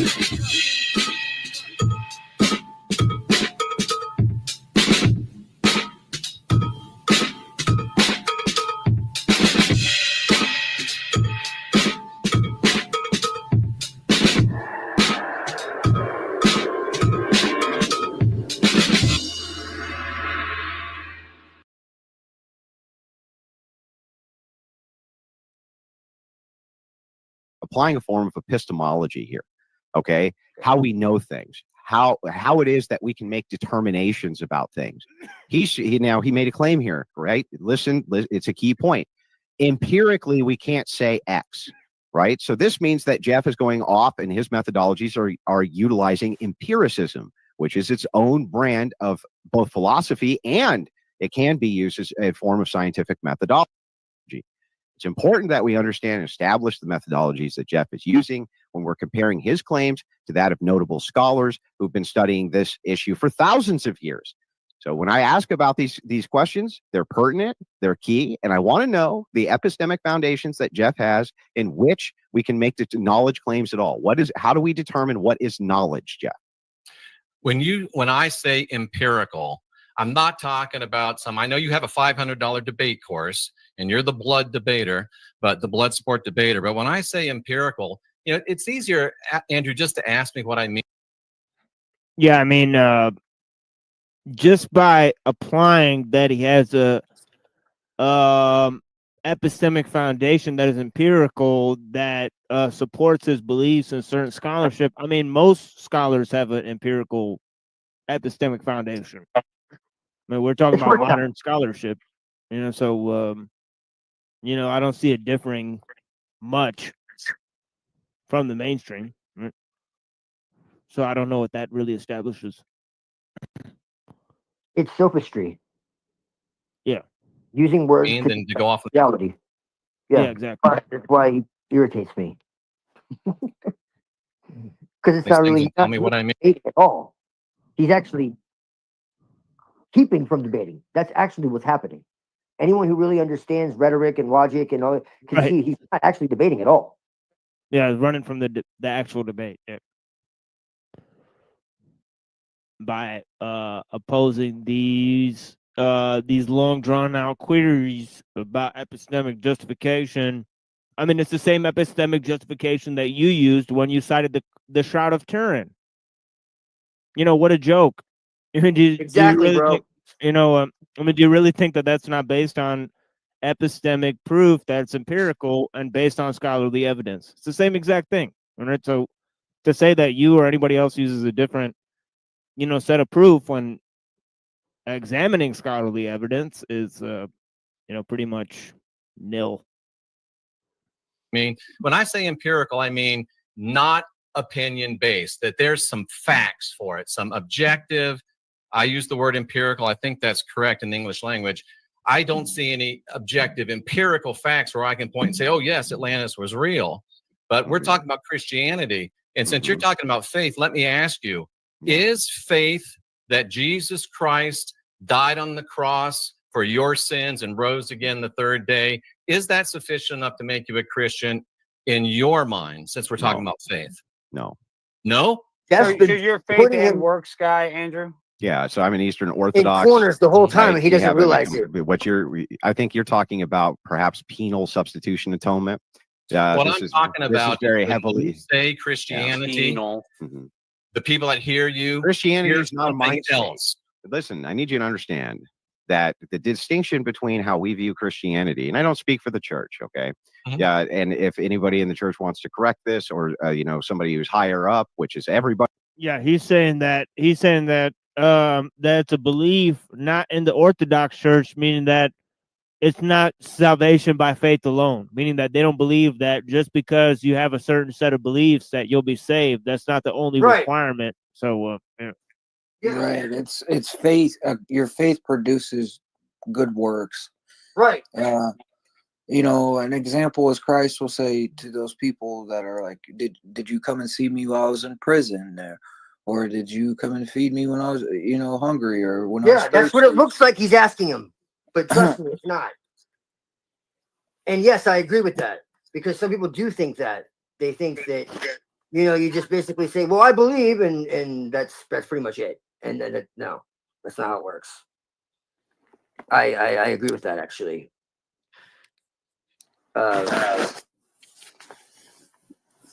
Buddy, they're welcome to. I can just give you my understanding. So the understanding is Christianity itself is not just a state of mind. It's not just a state of, I believe in Christ, so therefore all things good. It's a process towards what's called theosis, the idea of participating in the energies of God. That is theosis. That is what the root of Christianity is about from our worldview, not about, I just believe that Jesus Christ died for our sins, and so now everybody's happy and happy as can be. I think that it does require more than that there is more to it than that. Yes. Okay. So just to make sure I'm understanding you, If someone, according to Romans chapter 10, verses 9 and 10, confesses with their mouth that Jesus is Lord, believes in their heart that God raised him from the dead, Romans 9 and 10 says they will be saved. But if I understand you correctly, Andrew Wilson says, no, that's not true. Well, you can't cherry. Unfortunately for you, what you're doing is you're cherry picking. So the Bible's holistic and self-referencing. So anytime you point out anything, literally anything, I guarantee you that I'll be able to pull scripture which agrees with me. Jesus also built a church, and he came to leave us a church, and he's very specific. In fact, all of the things which you're referencing in the New Testament are letters to Christ's church. That's what all the apostles, that's what they were. That's what Matthew was, and Mark and Luke, and all of it was all letters to the church. And what they were trying to convey is how the church has to conduct itself. The belief in Jesus Christ has a guiding principle and Christian ethics behind it. And more, it has theosis behind it. It's not just a matter of a mind state. It's much more complex than that. So can you give me a biblical... real quick, Jeff, because we're talking about this now. We're talking about the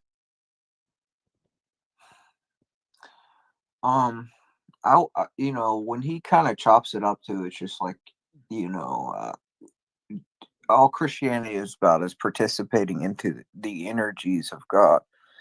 That's true, right? But the wording is almost feels a little scholastic. That's what I see from that. It feels a little scholastic. If you, I would have said if I was in that situation, I would be like, it's about the salvation of a man's soul. That's the whole purpose of Christianity. But you know, it feels like when he says it's about, you know, the uncreated energies of God, like he's going that route to compete with. It's like a pride knowledge game or something. Yes, Jeff knows what he's doing, so he's luring him. Like, that's what I'm telling you. Christian New Ageism. It's all about the energies. Yes. Well, I mean, St. Gregory Palamas does talk about the uncreated energies of God, and that's his grace, right? And, you know, he distinguishes between, you know, the essence of God, which is unknowable, and then the energies of God, which is what we participate in. So there is a distinction there, and it's not New Age, believe it or not. But have they some used it in a New Age sense? There's some people that do understand it in a New Age sense, but in truth, St. Gregory Palamas usually uses hyper-simplistic language to allude to spiritual realities. He's referencing the unreferenceable. Yeah, it's the ineffable. Is another way of putting it. It's that's right. Well, that's the thing. There's a razor thin line between the two, and that's also kind of what I was saying. Is you're cutting hairs at some point, and so you're splitting hairs. Sorry.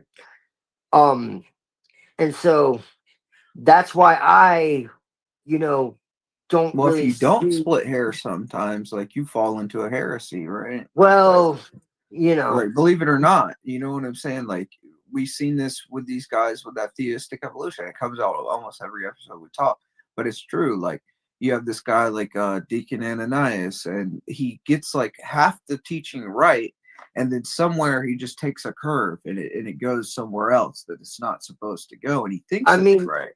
What I would say is this, okay?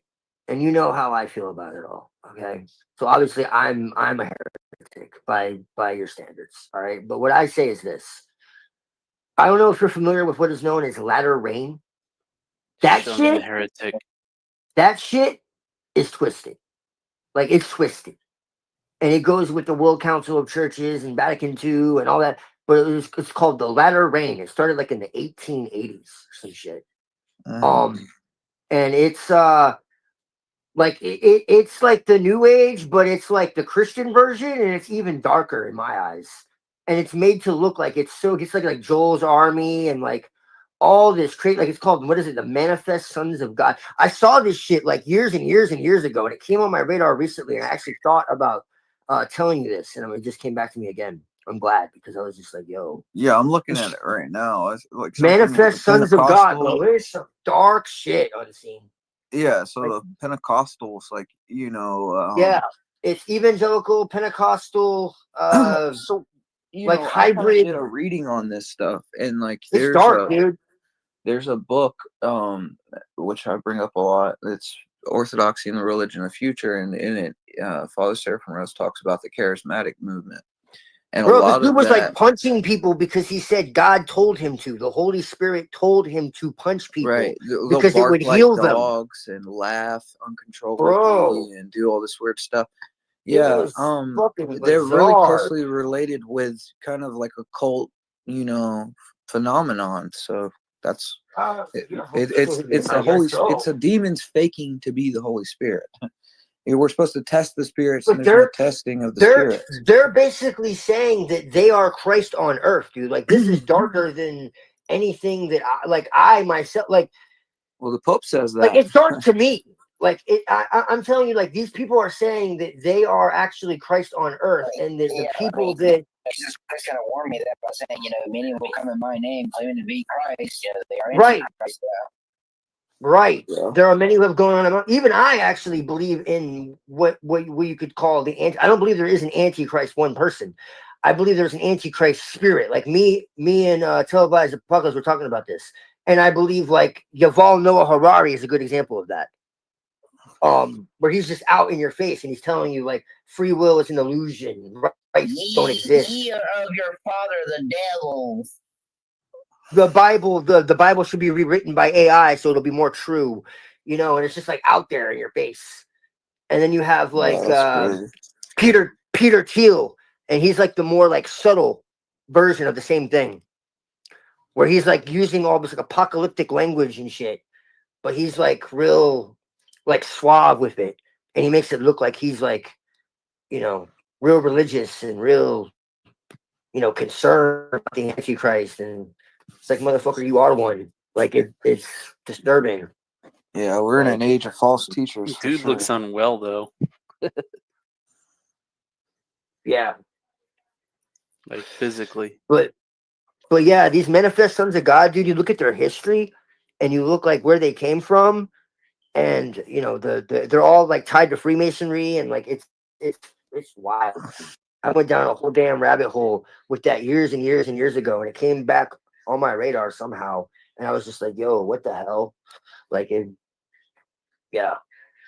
they believe that they're the new dispensation and Joel's army, and it goes into like what I was telling you about that guy Sung Young Moon or whatever the hell, and they're like packing. They're like they have like an arsenal that they're preparing. They think that they're like chosen, and they're literally like they're literally like stacking weapons, man. Like David Koresh stuff, dude. David Koresh stuff, dude. And it's like a cult. And you know, he's like using Bible verses to say that they're supposed to stock weapons. And it's tied to the UN, and you know, the UN is tied to Lucis Trust, which used to be called Lucifer Publishing. You know, Yeah, Benjamin Krem and what is now the Theosophical Society. It was something else before, but now it's totally fucking corrupt. And Alice Bailey and the externalization of the hierarchy. And I'm telling you, this shit is all connected with the I did a little episode on all that. I think it's called Signs of the Times in Antichrist, and I talk about Benjamin Crumb and Alice Bailey. They're crazy, dude. They are crazy. They're crazy. You're one of them. What are you talking about? Hell no, I ain't nothing to do with them, dude. Okay. I don't.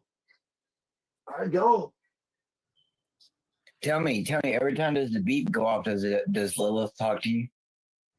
No.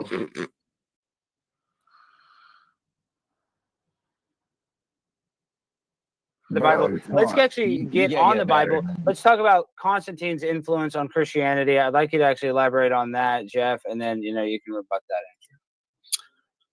Okay, I think we really need to get back to that because that's very, very important. I would like to know the Bible text that refute Romans 10:9 and 10.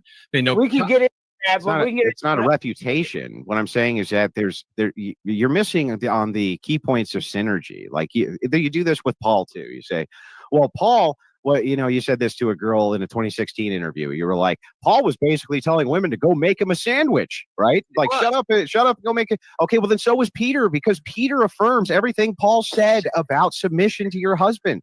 So the thing is like, Paul did not come and change the continuity of the Bible. Peter reinforces exactly what Paul is saying. So like but you just omit that.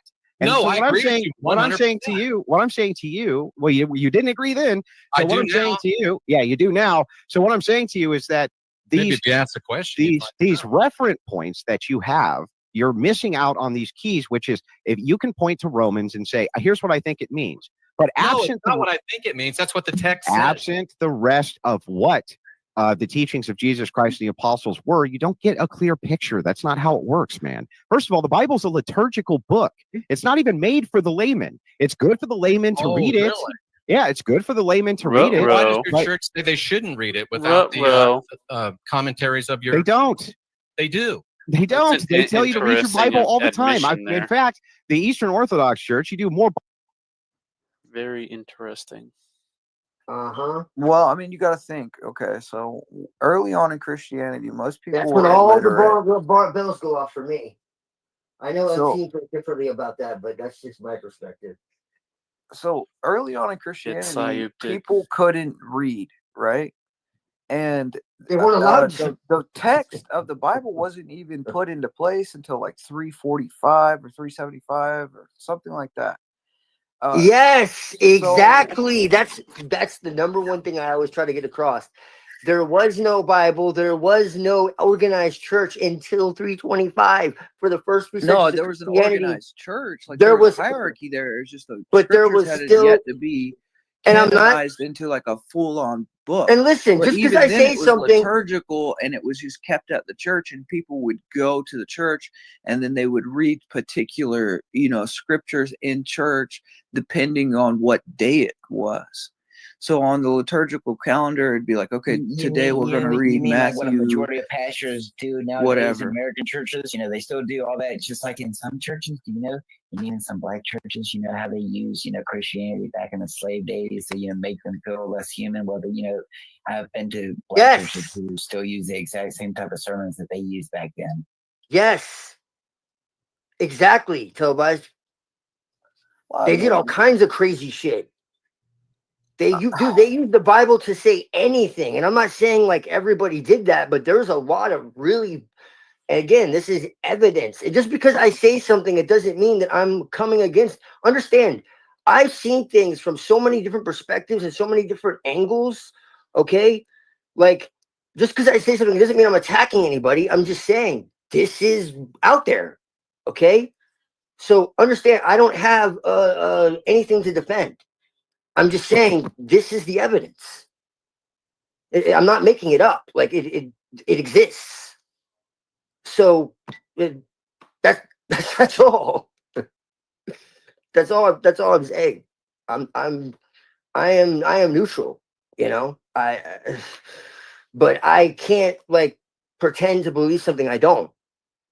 I respect everyone's belief. I don't care what they believe. If they believe in the spaghetti monster, if they believe in Buddha, if they believe in Krishna, if they believe in Jesus, if they believe in, I personally think that it all has truth and that it's all been manipulated and it's all been turned into something that it wasn't. All of it. I don't think any religion is as pure as it once was. I think that there's been scribes and Pharisees in every religion. And I think that God goes beyond all religion and all books and all hierarchy of any kind, of any human. But that's just my perspective. I think the shamans from 50,000 years ago had connection with divinity at some level. Maybe not the fullness, as you say. I actually think there could be truth to that. I also think that, that everyone is going after the it's like fighting over who has the best medicine instead of taking the medicine. Like I don't know. It's just, I have a holistic way of looking at things. Like whether it's religion, whether it's science, whether it's I take a little bit of everything and see what works, and that's what matters to me. Like the rest of it is You know, even like when I was talking to a machine and I was saying like, you know, I don't know if this is 100% true, but it makes sense here. And he's like, well, I'm looking only for the truth. And it's like, well, dude, like, I don't think you get what I'm saying. I don't think there's 100% truth anywhere. And so I take what I can. Like, I just don't believe it. I don't believe we've been told the truth. Anything has been untouched. We've been lied to about everything. Everything. And so, you know, it says the whole world is deceived. Well, you know, it doesn't say the whole world is deceived except you, except your church, except whatever the hell. The whole world is deceived, period. So it's just. It doesn't say that. I mean, if we're going to talk about it, we should go to exact verses and bring it up, and then we could talk about it. But if you want to ad hom and do all that, I'm not interested. He's claiming the part where God says that Satan will go and deceive the whole world. He doesn't deceive the world. Yeah. Or is What does he also say something about, you know, even the elect can be deceived, but, you know, maybe. No, it says the whole world is under the power of the wicked one, and they're deceived, it says. Yeah, but Christians aren't of the world. That's the difference. So what about the elect? How can the Christians be of the world if the very elect of God is supposed to be deceived by the Antichrist and possibly take his mark? It says even the elect can be deceived if possible. I'm sure they will be. I think that's there will be a lot that are deceived. Now, I'm not saying that I'm above deceit. I'm just saying that it's not saying that everyone for certain will be deceived. You know, and what our saint says that, you know, maybe in the future when it's near the end of the world, the church will only be held in one Orthodox bishop, one Orthodox layman, and one Orthodox priest. It'll be a small flock, right? And Christ says when he comes, he says, will I find faith on the earth? So.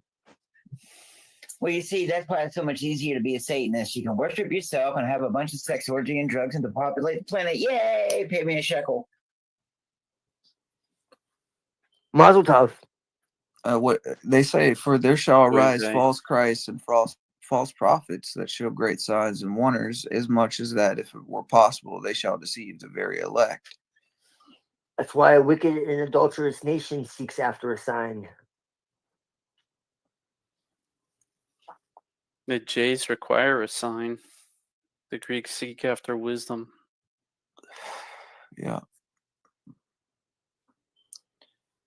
Both are kind of missing it, right? I don't see a sign, but I hear a sign. My brother needs a battery. Someone donate this man $1 so he can go get a battery.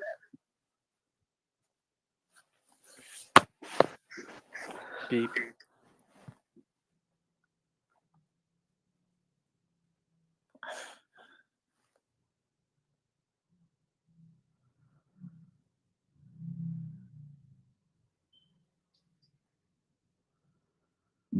Anyway, but no, I wanted to point out because Bible reading than you do. I'm playing Fallout 4, and you know, one of the main things of this thing that a lot of people didn't notice about the new TV shows, did no one notice that the bombs didn't come from the sky in the TV show? You know, the bombs look like they came from inside the cities. I'm just saying, Fallout pushes the whole, eugenics and depopulation and going and hiding in the bunkers. It's just a little funny. I just wanted to point it out since I was playing it while we were talking. Yeah.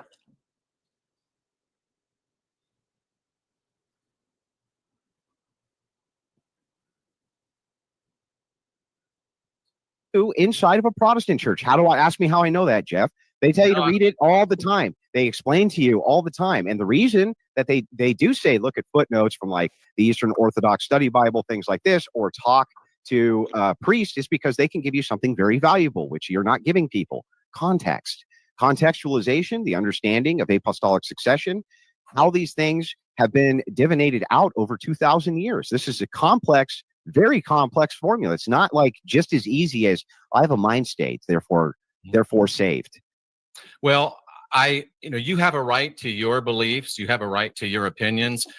But I don't care if people are Christian or not. I do care, but I'm not here to try to change anybody's faith. That's their right. But I think they deserve to have all the information. And when you say that Romans 10, 9, and 10, if you follow Romans 10, 9, and 10, and it doesn't give you salvation, I think that's what will surprise a lot of people. And I think that the burden is on you to find a There's text 5 from the words Bible to in prove Greek that. And then for you go back to salvation. women. So I'm which in one, complete dude? agreement with you. The Bible's horribly misogynistic. Paul was misogynistic. Peter was misogynistic. 100%. And I don't understand why ladies that read that will still go in and give their money. I was an evangelist for 20 years. I traveled church to church to church. And every single church I was in, at least 60, 70% women, at least 67, 70% women giving the money. And why do you ladies stay in the church when they Bible think this way Gateway. about? I also wanted to say that Bible passage that they're talking about, that if you want to believe that God gave an instruction manual for each man to find quote unquote Christ before their time of death, I mean, imagine if you only had like 10 and someone looked at you and said, do you accept Jesus Christ as your Lord and Savior before you bleed out? I think that's, again, it's a human perspective of when we want to pick and choose Bible verses to apply with whatever we're using them for. And to me, that's what I see that Bible passage as. Imagine you've never heard of Jesus Christ, and then, you, for whatever reason, about to die, and a preacher comes up and asks, do you want to accept Jesus Christ? And then that's your choice whether or not you want it. It's just cherry picking and using the Bible passages for whatever they want to use it for. Yeah. A lot of guys talk about, the thief on the cross and all that. Well, from our perspective, it's like, yeah, well, that accounts for a deathbed confession, but not necessarily that all you have to do is say, save me and you're saved. Oh, I know a lot of people that believe that shit. When I was a Christian, they thought you could to murder somebody and yeah, like Boondock Saints. Did you ever hear the story about that tribe up there in Alaska where they never heard of Christianity, and the preacher or whatever came up there and told the people about the faith, and he's like, now if you don't profess Christ as your Lord and Savior, you're going to burn in hell. Then the Eskimo looks at him and says, then why'd you tell me about it? The Eskimo didn't know what sin was until the man decided to tell him what it was. So again, you can't pick and choose and then apply what you want. I mean, would the Eskimo man had ever gone to hell if he had murdered someone to protect his family? If, in a way that's a universal thing. I mean, who's to say, even if God's not applied in the picture, that a man doesn't have a right to lay down his life to protect what he cares and loves about? So again, it's very chicken and flying. Let me make it really clear. When I say I don't like what Jesus is daddy, okay? Like, that is partially true, but the real truth of the matter is, and I don't know if this will offend people more or less, but it's still the truth regardless, and that's all I can do is speak the truth of what I feel. There's a lick of truth in it, but let's hear it. No, I'm saying of what I feel. I can't lie to myself. Okay? You think feelings are truth? So to say something to someone else that I don't truly believe is to lie to myself. So I have to lie to myself first in order to lie to someone else. So I'm saying that I don't. But you don't believe in the God that created all things. But Lilith doesn't exist in the way that the God that people believe created all things exists. Lilith doesn't have an existence like that. Lilith is an archetype. Lilith is. I got you. It's just something in your brain, right? Well, it's not psychological something. It's something to do psychologically. It's something you made up. Well, it's more than that, because it's existed like that. I mean, if you want my analysis, I think he's been through some stuff in his life, and where I chose Jesus Christ, my experiences with what I've experienced, he chose Lilith as what he chose to kind of cling to. Well, I don't actually. I think that personally, I don't know. You pray to her, hush. If you pray to her, you commit. That's my opinion on it, really. Like, when I hear you talk about Christ, you talk about him as if he didn't have apostles. So I don't even know what Christ you're talking about. I never said that. It's just I don't follow the apostles. Well, he had them and he put them in place. Well, because it goes back to what I was about to say. Rabbi Ben Judah. Exactly what I was about to say. It's because it's not that I'm a god. It's not that I'm against any god. It's just that I think that a lot of people think they know God and they really don't. It's really that simple. I think a lot of people have a lot of authority and a lot of power, and they have for a long time, and they think they know, and every church thinks they know, and every religion thinks they know, and everybody wants to tell you that they think they know, and they always know, and and they're the only ones that know. Well, the And Jews know. I think The they're Jews all know. equally blind. That's really what I feel. I think it's misrepresentation of God, which is a form of Well, when you blasphemy. talk about Really. misrepresentation of God coming from a guy that worships Lilith, a demon, I don't really worship. don't take I don't that worship. serious. I don't worship Lilith. I don't worship Lilith. I don't Venerate. worship anything. I don't worship anything. No. Mm-mm. I don't worship anything. Right, you just work with it. You're God, right? I am divine. Are you? Yeah, we all are. You are too. No, I'm not divine, man. Sure you are. Oh, you don't have the spark of the Lord in you? You're not made divinely? Uh-oh, that sounds like hypocrisy and heresy. You are. We all are. You had that divine spark until sin came in and diseased you, boy. Well, I don't believe in original sin, so yeah. Ah, you don't believe in anything other than Lilith and beep beeps on your fire alarm that you ain't changed the battery on. It's all for you, man. It's okay, Twilight. I love you. No homo, no chomo. I know you do. I feel the love, man. I feel The love of Satan? Because that's our new god. You don't want to worship the gay goat man? He's not really, well, actually, technically, but you can be anything now. So what if I want to be a gay goat man? Let's talk about Satan. Let's talk about Satan. Let's talk about Satan. Let's talk about Satan. So who is Satan to you? I mean, besides like the ruler of evil and all that. He's the adversary of mankind, not necessarily God, because God created Satan to do exactly what he's doing. I mean, what do you want to call him? An angel? I mean, I consider him he's more than an angel. He's a physical being with his own personality and choice. I don't think he's an angel at all. That's their belief.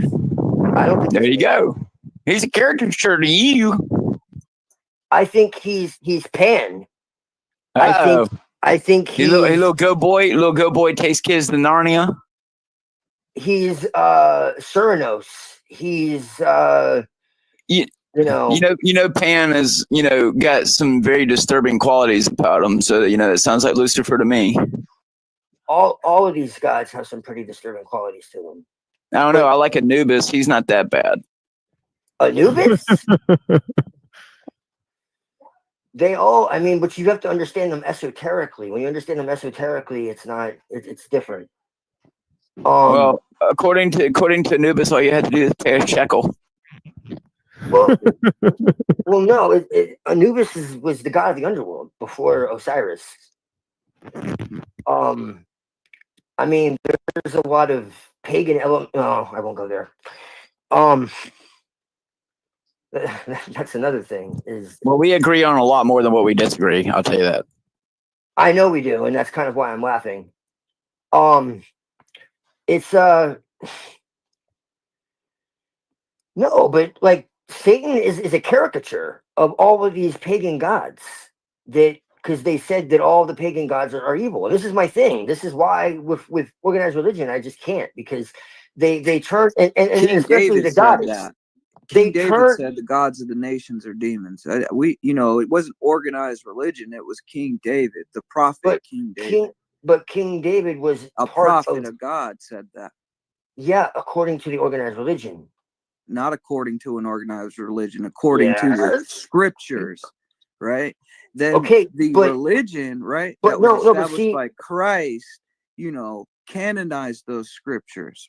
No, that was the New Testament. They canonized both.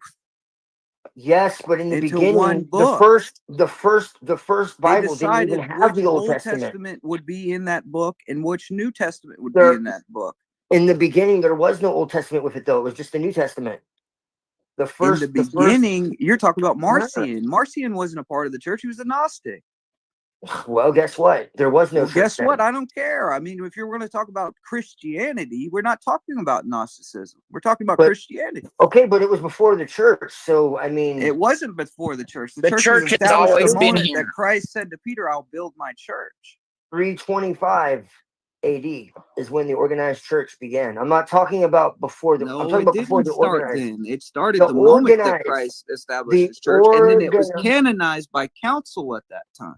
But it existed long before that council. In fact, St. Augustine says that there was never not a time that Christianity didn't exist, because the Holy Trinity created all things. Something else. That's in the very first page of Genesis that you can actually see the Holy Trinity in the scriptures on the first page of Genesis. That's the Elohim. That's the Elohim. If you look into the Hebrew, it's Elohim. Because before there was monotheism in Judaism, it was polytheistic. This is what I'm telling you. So actually, the beginning of the Hebrew, which was actually the Phoenician Canaanite, if you look at Paleo Hebrew and you put it side by side with Canaanite, it's the same language, because it is the same, because the promised land was Canaan, quite literally. Canaan was the promised land, because that's what it was. Phoenician Canaanite. And the Phoenician Canaanites were polytheists first, not monotheists. So this is what I am telling you. Abraham was not Jewish. He came out of Ur. Ur is Chaldea.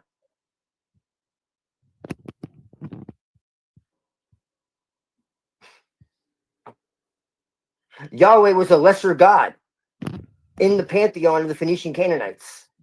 El, Baal, yeah, that's why all these other gods that were demons later on were part of this same pantheon. And they said, Yahweh even said that that's not me. I'm not that statue that you're calling Yahweh. He corrected them and let him know I'm the one true God. I'm not this statue. That's in the Old Testament.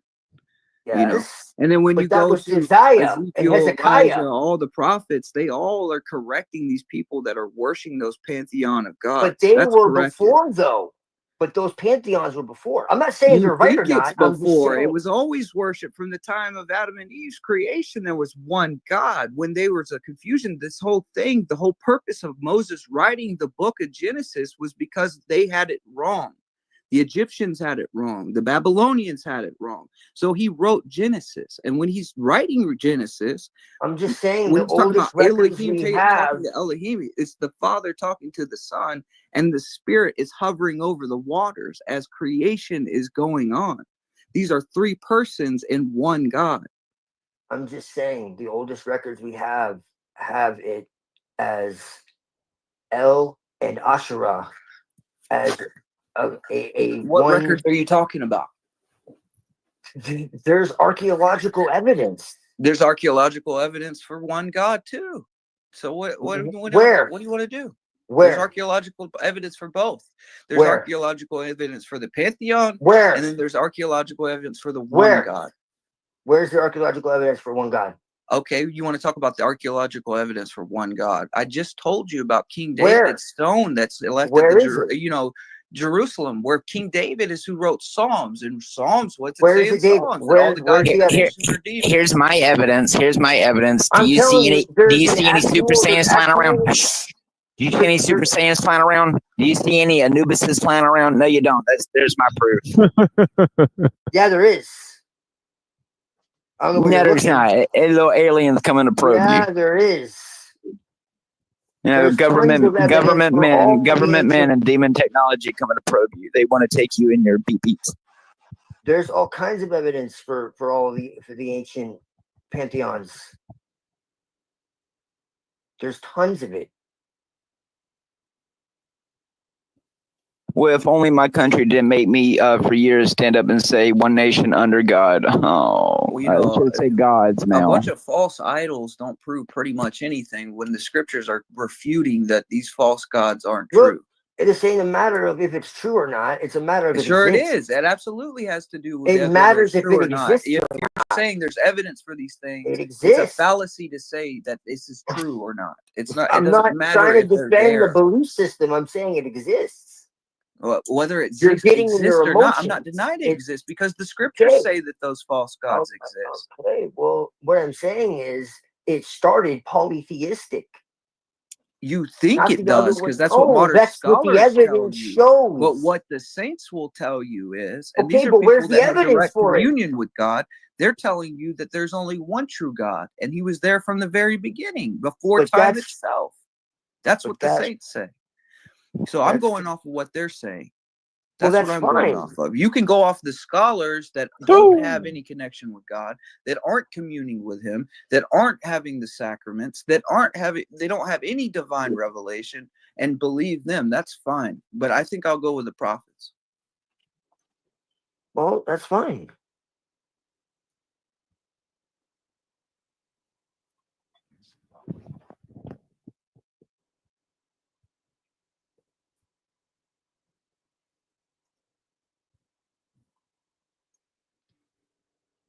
About you.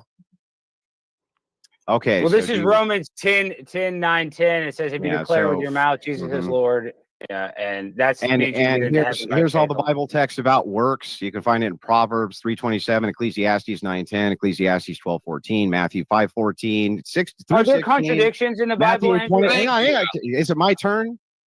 Yeah.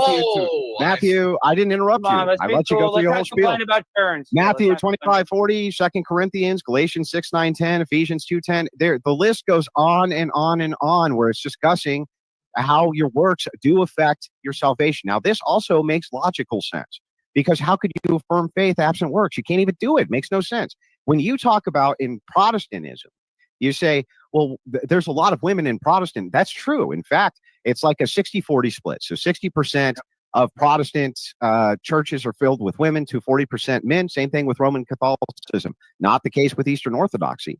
Not the case. It's reverse. It's the one church that is reverse, right? It allows you to retain masculinity inside the church. I agree with you that feminists have subverted Protestant church. It was not always this way. This is a recent development. Feminists have subverted. They even wrote the Women's Bible, where they tried to take the miracles away from any of the good works of men away from. Yeah, I think this guy's conflating religious beliefs with religious practice. So just simple enough to, just point out how, because there's categories of religious belief. Like, for example, most Christians will believe that Christ, he died and resurrected. And they'll, most Christians will also believe in some form of the Trinity, although they may disagree about the minor points about that. I don't think I think you could still qualify Christian belief different from Christian practices. And I think that so I don't know, yeah.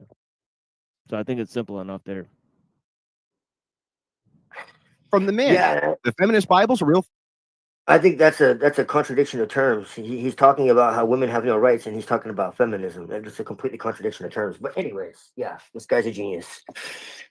Well, I think generally speaking, people have a right to organize communities and teach their kids whatever type of beliefs. And I think if they want to teach their kids that, women are superior to men or men are superior to women, and that's just how their society is run,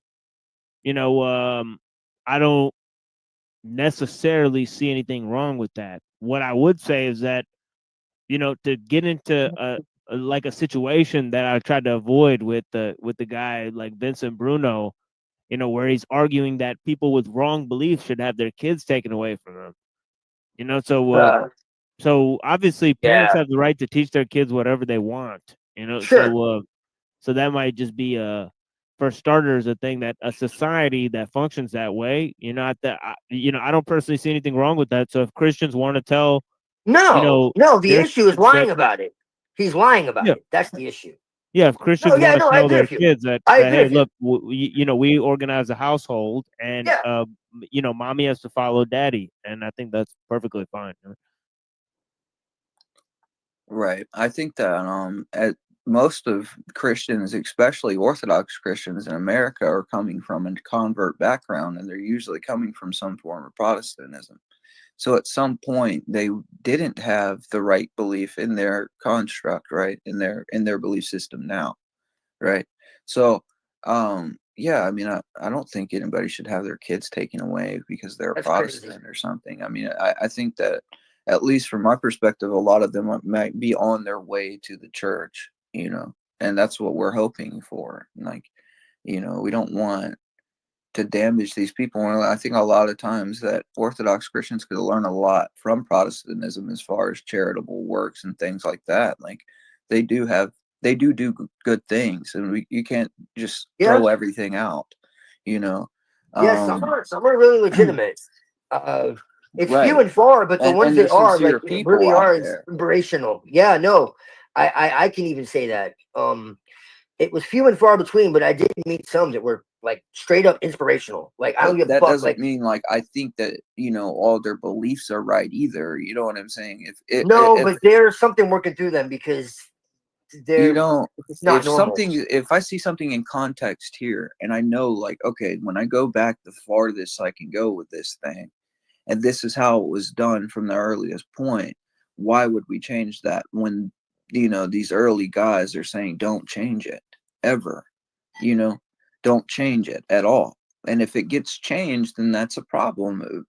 Because if there's only one church that Christ has established, and then it splits off into 40, 50,000 different sects that are all teaching different things, and even in the same building, they have different beliefs within it. Something's wrong. Well, there's one thing I can say, Unseen, that I respect about you, regardless of whatever differences we may have.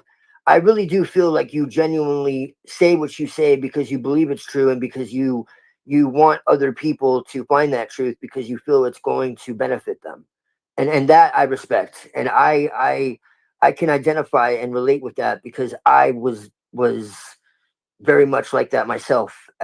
So I concede that much. So yeah, and I appreciate that, brother. Yeah, like I really am starting to see that more, and I have to, I have to give you that, regardless of our differences. I've just the more we've talked, the more I've started to see that, and I can't not respect that. And Machine, I agree with that. People just need to be fucking straightforward about what they're actually doing, because you know when they try to just find ways to use sophistry to hide behind that's not cool.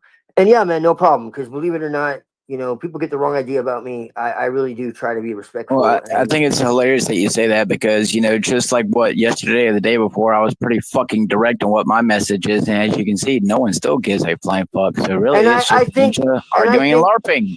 Arguing and LARPing. Who's LARPing?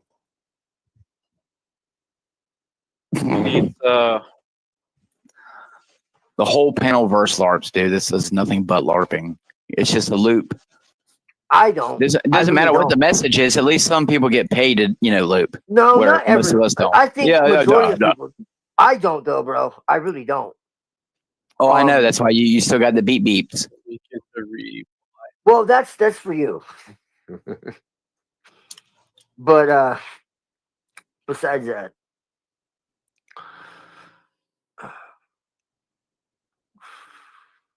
What you mean to say is that most of us don't get paid to push an agenda against our common fellow man, to subjugate them and steal their money while claiming that we care about them. I couldn't do it. No. Yeah. Right. Exactly. Yeah. Yeah. No. We actually are. You're still convinced of the gold monasteries because you walked into a church in your town that had gold in them. You know how stupid that is? No, it's just every man who I've ever met seems to care more about their gold than they do their soul. Gold and soul. Soul gold. Gold soul. Well, man, that, esoterically speaking, gold has always been associated with higher consciousness. Conductor, we have a problem. Conductor, we have a problem. Would you have said that about the Ark of the Covenant? I mean, what? And the sun, I don't know. I wouldn't know. I don't care about the Ark of the Covenant. No, the Ark of the Covenant has no bearing on my life. It's a man, so I wouldn't know. Gold is associated with the sun, man. Don't you know? Now pay me my shekel. Because gold Moses comes from the sun. shouldn't have had a gold, ark. Yeah, I mean, he was just a greed head, dude. He was Egyptian. I don't know. You see, I don't care. I don't care about the gold here on earth because God tells me there's going to be streets of gold in heaven that rust Yeah, he and was dust don't Egyptian, but he corrupt. So, corrected their beliefs. what, you don't want to go on the yellow brick road like Dorothy? Oh, No, I'm saying it says he had all the knowledge of the Egyptians. He was in Egypt. Yeah, and he he was raised corrected by the them. Egyptians. I just went over that Yeah, like the last episode yeah, or something. yeah. So that's why he wrote Genesis. It was to correct their blasphemous beliefs. That's why he did that. follow the yellow brick road. Follow the yellow brick road.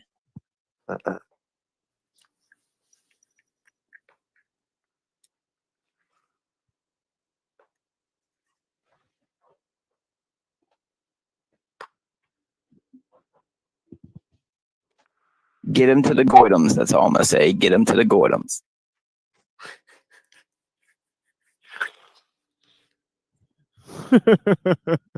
They really like their gold.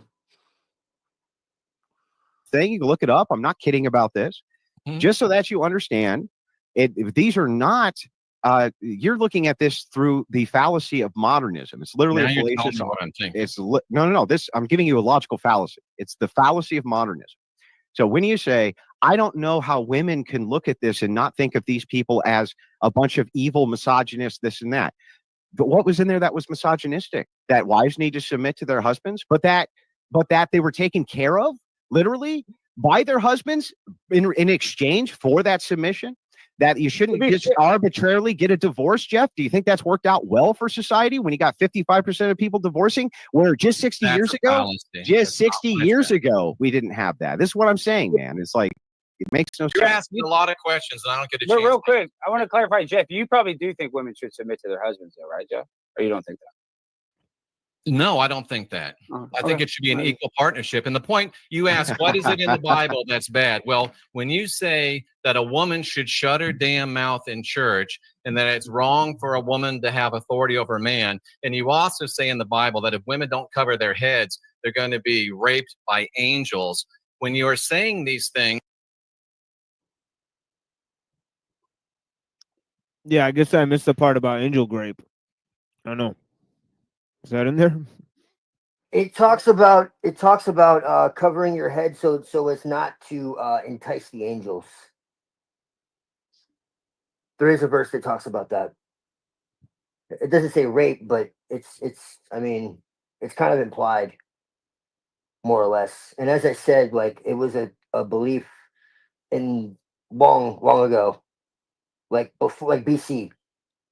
There was a supernatural perspective of. Well, if anything, all that does is prove to me that angels are just about as human as what we are. If they can simply fall from heaven because they see some booby cheeks. Well, what if they are? See, that's my argument. And this is what I'm saying about Atlantis and all this other shit. Like, it's not so strange when you think of it like that. Like, I don't know. I'm not, like I said, I'm not trying to convince anybody anything. I'm just saying that to me, it makes a lot of fucking sense. And I think it makes even more sense when you think about, hey, maybe that's what's been in control of everything for a long time. Where all this technology comes from, where all the, where these secret societies originated from. And there are Christians who believe this shit, because I used to be one of them. And there are others, not many, but yeah. And it's, I mean, you could, I say if I mean, again, if you only have one perspective of looking at the Bible, then maybe not. But if you like really look at it and from your own, like, and just, I don't know, like, it's good to have context with things. It's good to have, but there can be multiple contexts too. Like you can okay, put it this way. I don't think there's any one final answer to anything. I think that things can be looked at from multiple different directions in multiple different ways. And just because one thing is true, it doesn't mean that another thing can't be true too. So in other words, there can be two things that are true and not necessarily cancel That each other sounds very out. satanic of you. It's not though. I mean, it is, because Jesus Christ tells you there's only but one way to the Father, and that's through Him. There isn't many roads that lead to Christ. There's but one But road, we're and it's not very talking narrow. about So, ways to Christ. We're talking about what's well, I don't happening know. on this planet. Talking about double standards. That's all I'm hearing is you can. It sounds It's like not the a whole double you can standard. It's love not a double. one way and not hold to the It's other, not or hate about. one It's way not and about double that's the other. standards. It's about what's going on this planet. I'm not the one who prays. I'm not the one who prays to Lilith, the concubine of Satan. So I wouldn't I know. don't pray to. Okay, I pray to Lilith. You do pray to Lilith. You admitted that. Don't lie. Yep, I pray to Lilith. Yep. No, I don't pray to Lilith. Yeah. Lilith, yes. Oh, so you talk to an imaginary being that's not really there. So that's praying. Well, no, she's not imaginary. I can pray to the ant, but at least that exists. I mean, no, she's real. Oh, is she? Did she come and give you wet dreams? Of course. Oh. I mean, isn't she like the demon succubus, right? She's one of them. Right. Main one. So, She the bad bitch. She the bad bitch. Yeah. She's not even in the Bible, though, right? Hypothetically. Yeah. No, she's not Allegedly. there. She's not there. She's not. She's actually not there. Right. So, She's in the Talmud. No. So where did Cain get his wife? I thought it was only I don't know. She's not in the Bible. Adam and Eve, and then they had 2 sons, and then all of a sudden Cain goes off somewhere and has a whole other city with a wife. Where'd that wife come from? Well, no, but that's not in the Bible, though. She's not in the Bible, so technically she would be heresy, right? So, okay, to answer that question, so I think the Talmud made up a story about how he had that wife, right? No, it's not the Talmud. Well, I'm just saying that the Talmud made up a story on how Cain got his wife. Well, we're just not told that in the scripture. No, it's now just because it's not told doesn't mean that it didn't happen, right? She's in the so we just Kabbalah. don't know how, right? She's in the Kabbalah, but she actually goes back to Samaria. Is where she really goes back to. She was turned into something else in the Kabbalah, but she goes back to Samaria.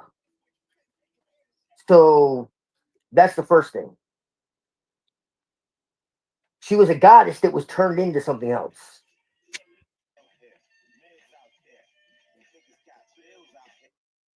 But she's not in the Bible at all.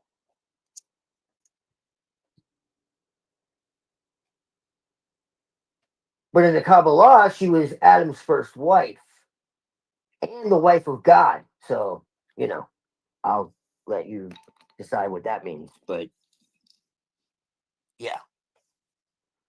The Shekinah is the other half. There's 2 sides. And the Shekinah, which is Asherah, really. I don't know. All I know is my Bible tells me that Cain knew his wife, but there's no females mentioned other than Eve. So that's kind of strange for that magical woman. Now you're going into heresy. Well, yeah, it is strange. It's because shit was taken out. That's what I'm telling you. Well, what they don't know is that Shekinah and Lilith had another sister named Shanae. Right. Yes. And or how about this? I just made up a new one. The Militantra, an orgiastic explosion of violence that consumes all humanity. there was Agrat Bat Malat. You know the one that seduced King Solomon? That was actually an incarnation of Lilith. If you really get down to it, the Queen of Sheba was an incarnation of Lilith. Hey, Lilith, have you ever heard of Durkistan? Of course. Yep. What's the signal? I can't speak. The Doom Coon. You're being terribly abusive of women, and I asked the question, why do ladies put up with that when they don't have to? Because unlike you, Jeff, Some people can apply logic, and the thing is that there's nothing illogical about telling women to cover up in church so that people can focus on what is going on at church rather than focusing. Oh yeah. Okay, so I don't know why this isn't playing like that. Give me a second. On their bodies, or having to. Okay, now it's working. But yeah, I just wanted to reiterate that all sand ninjas should unite under the banner of the Cyber Caliphate, or perish. Deal with lustful feelings, this type of thing. Which so it's the lady's fault. You can pretend. You can pretend. No, it's not the fault. This is not a fault. This is a thing which is built into human beings. If you see a hot chick, it can be very distracting.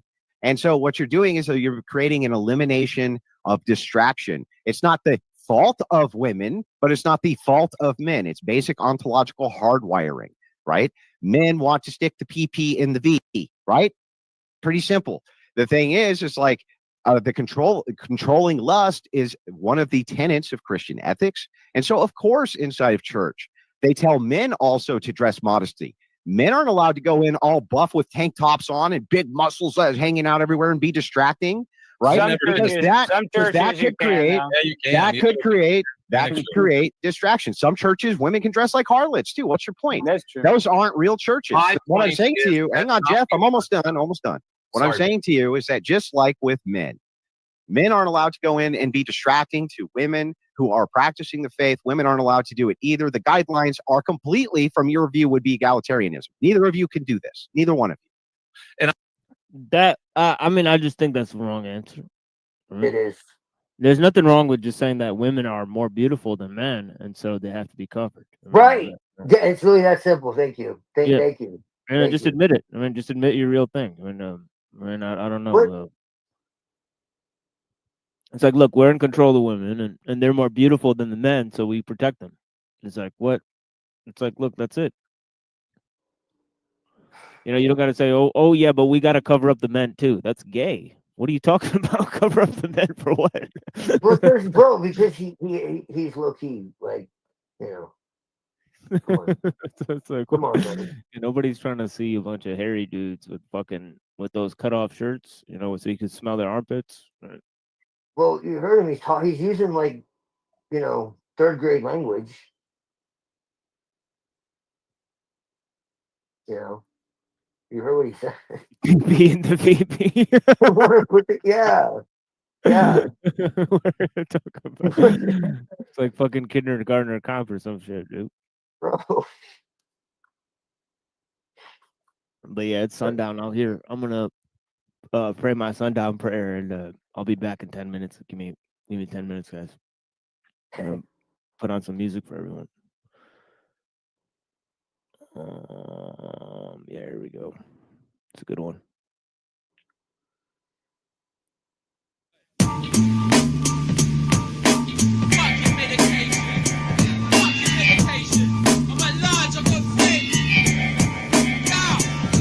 Post-millennial falcon. I saw four scaly fingers stout dragon spit flames of wind ninja. Hunter of equity, gathering energy. Sun, moon, bow and arrow strike the depths of the sea. Flows hand right beyond the branch of life's tree.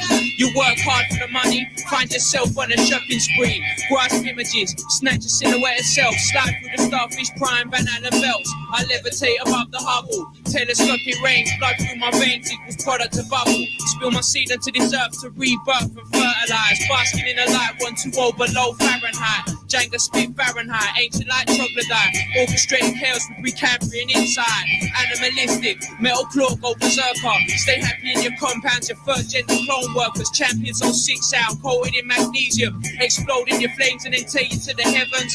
Fake idol worship got you placed in the circuit.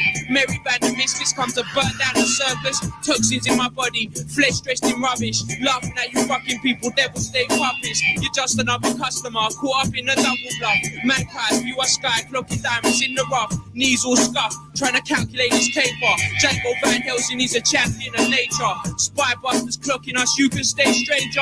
CON artists, champions of nature. I said your majesty's armies can't hold us down. Said your spy bastards can't hold us down. Said your evil empires can't take the crown. Seasons of espionage in London town. Midnight run, scorpion tongues and dirty money. Spies move across the country and digital the sky. The truth slowly on rise, but gets muffled by opinion. Heroes turn villain in a twist they gave of morals. The inner structure quarrels give us room to maneuver. The info source couples once we pinpoint the intruder.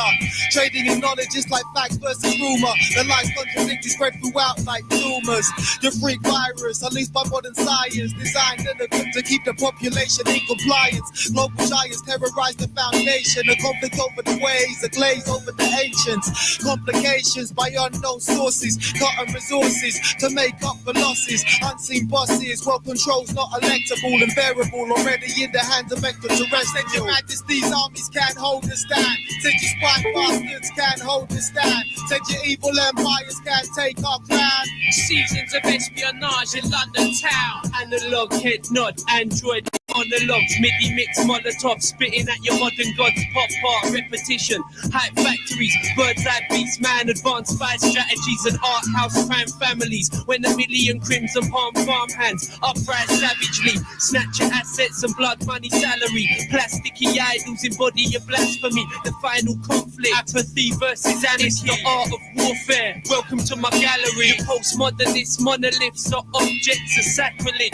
to the novelist that practices black magic with a pack of matches and candlesticks. Within brimstone and ash the clone vanishes. The mathematician, I calculate averages. Outer states activist, I twist cannabis and spit anguish.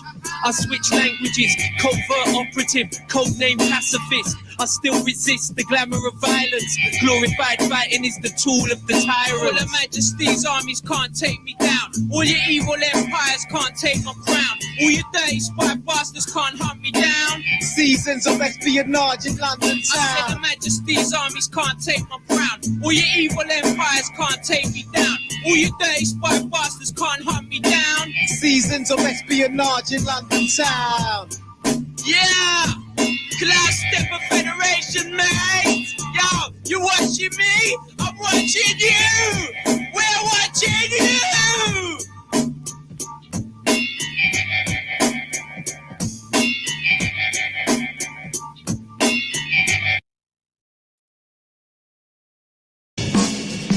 Max, what up? You already? Yeah, yeah. I'm just trying to live comfortable, but it's hard to appear modest and humble in convertibles. Automated with the curtain drew, first a baby blue, person lady view, pearly gator shoe, early making loop like the youth on the paper route. Screw what they pursue. That shit don't bring the table full, shake a boot. High maintenance, condos with 5 places, wine tasters, live gangsters with fly faces, 5 spacious, gangsters, Versace vases, pride of aviators, waving at neighbors with crusaders. Imagine if I would've stayed sedated, waving nickel platers and haters and catching cases, and never turned what I put on pages in the papers. I probably would've made the papers for pulling capers, or making sure no bullets wasted, but what good is hatred? I was trapped on them, packed corners, lacked order, cooked up in tap water, looked up to Pat Porter, etc. The black shoulders reflected, was it worth all I invested? Indeed, my daughter's conception encouraged my exit. Wrongs I corrected with righteous ways, broke light in the haze, and sour the next man trying to make it. Time's wasted when you live fast and die faithless, oblivious to your divine nature. Lies plague us, truest freedom to find greatness requires patience. Is needed while thinking of ways to acquire paper, inspires hatred, as if love lacks motivation. Closed minds only know my math when there's open cases. Subtract that from your contact list. You just a schemer who can't conceive the depths of mega thinking is immeasurable. I'm a lyrical resurrected phoenix in a 7-speed and listening to Malcolm X speeches. Once the police have convinced the public that the so-called Negro community is a criminal element, they can go in and question, they can go in, brutalize, they can go in, murder, come together against the common enemy. In the zone like vintage Benny wearing phone. Hit the block so hard, I grip a pen with hands of stones. I spar with adversity, the bars of verses be so godly. I conquer serpent beasts with murking beats, and certainly putting in work for me. No dates off verbally. I burn in the first degree, learn urgency, earning in the urban street. The purpose was to purchase keys and open new doors. This is real, so my words are deep. Deep as a billionaire's pockets. Deeper than the look at my optics. Deeper than they drop wooden boxes. Next to the foxes, the Glocks by my low boxes. Blowing pot shots of Ghost Lager. God is my ghost rider. Tell promoters put toast on the show rider. If not, roll like a tire. Esquire, flyer. I keep 2 texts to fire like Spencer for hire. Never expire. Expire. Expire. Expire. Expire.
And I agree. But again, you're putting words in my mouth is the way I hear, because I'm not saying, I didn't talk anything about how women dress in church. I talked about you telling them they can't speak in church. Yeah. I talked about, let me finish, please. I talked about you telling them that they have to be staying at home. I talked about you telling them that they can't, I'm saying you, I'm talking about the Bible, that they can't have any authority over men. I'm talking about Paul saying that it wasn't the man that sinned, it was the woman.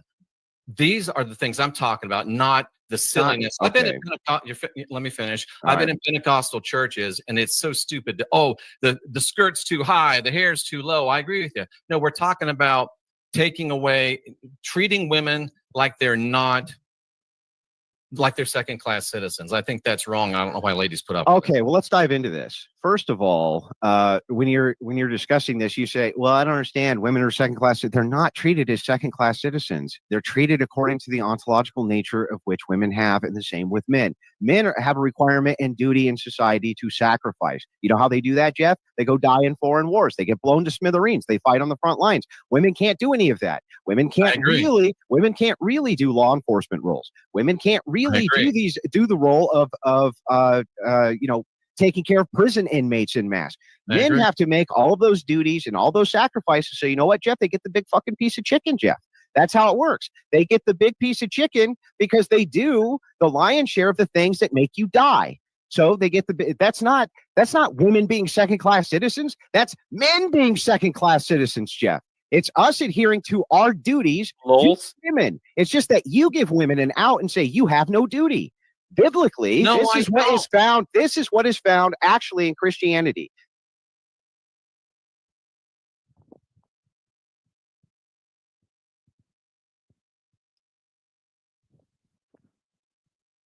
Yeah, I mean, there's very little to object in this perspective. I mean, it is what it is. But I mean, in the full spectrum of things, I mean, it just seems that I mean, how could you agree that women can't do any of those things? But and it's got to be more sophisticated than getting the big piece of chicken here. That men have a higher duty and that we should not fall susceptible to women, much like Adam did to Eve. We have a higher duty to women, and that what we do is we protect women from themselves and we protect them from evil men. We do both of those things. Women are incapable of doing either of those things by your own admission. Whose own admission? Yours. You just said women can't do any of these things. You can't fight in the front line. They can't be the cops. They can't do these things. I said it's best for women not to be in combat, to be cops. If I'm in a burning fire, I want Alex Stein, a big strapping man, pulling me out. I don't want a girl come pulling me out. Yeah. All I said, and again, you're trying to twist my words, was it is wrong, in my opinion, and I don't know why ladies go to places and give money that say you can't talk, you can't work, you can't have authority, and you are supposed to be in the kitchen, barefoot, pregnant, and making a sandwich. None of that's ever said anywhere in the Bible. You're just straw manning it. You're completely straw manning it. Exactly. Well, I'll tell you why. They both have a point. They both have a point. Yeah.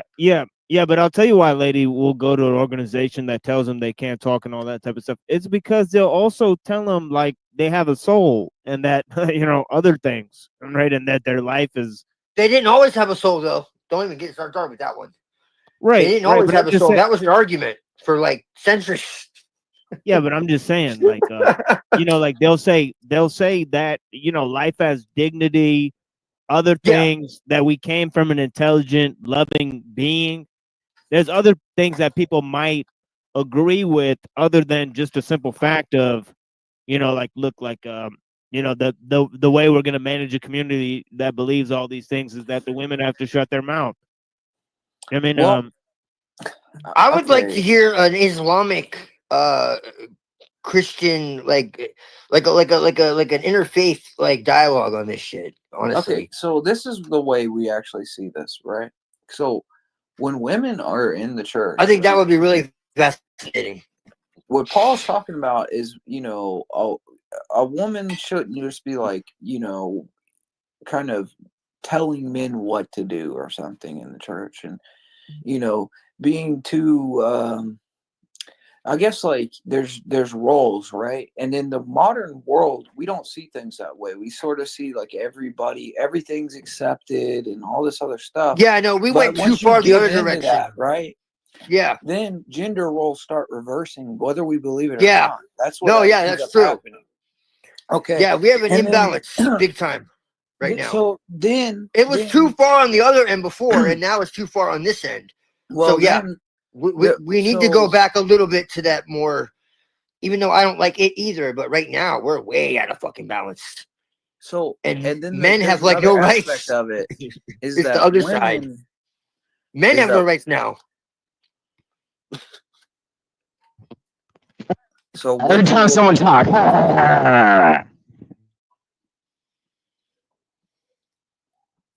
I'm done, dude.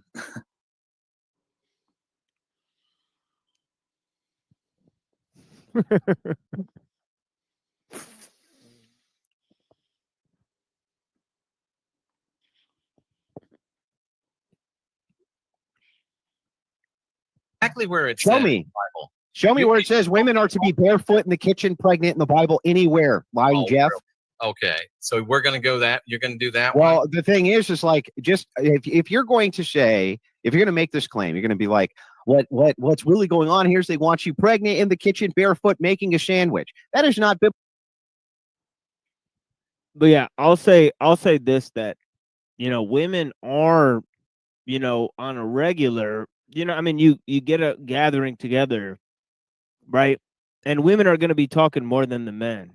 This is just what I've observed. I mean, so the fact is that that's A. B is that women that are obviously suggestively dressed, that's going to be highly distracting and not to the culture or the thing that the establishment is trying to promote. I mean, and then this is the thing. Go ahead. Men aren't actually the ones, enforcing this. If in church, it's the women that enforce it. That's the thing. Right. The Women will go to another woman and tell her. Right. They'll say you're a hoe. Right. Exactly. Right. Or they'll go to her and like kindly ask, like if she's new to the church, we wear these things on our head, right? and that's to show respect to God. And they don't see it as something that is preventing them from doing what they want to do. That it's something that they see like they're respecting themselves in the environment that they're in, and they're reading the room, right? Yeah, because they're thinking like, my husband's staring at this fucking harlot instead of praying. I mean, that's also on their mind. So right. I mean, when women go to a monastery, they're supposed to dress a certain type of way, and it's not, you know, because the monks can't control themselves or something. It's not like that. It's what it is how dare you, unseen? How dare you say that women don't have the right to choose? My body, my choice. My body, my choice. It's like they'll go there and they'll you know, willingly do whatever the monastery asks as a respect to the monks. It's not this kind of, he's framing it in such a weird way, right? And in reality, it's just not that way.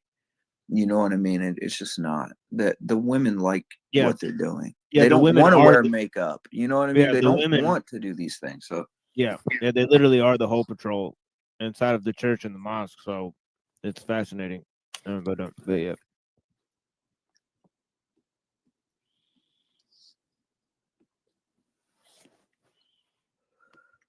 Biblical ethics has nothing to do with biblical ethics. All biblical ethics is trying to show you is that due to the ontology, the distinct being difference between men and women, the natural roles which men gravitate towards versus women are going to be set in a patriarchal sense always, no matter what. And it's because men are in the position to do things women cannot do. And the reverse is not true other than what? Pregnancy. And what has the Bible said?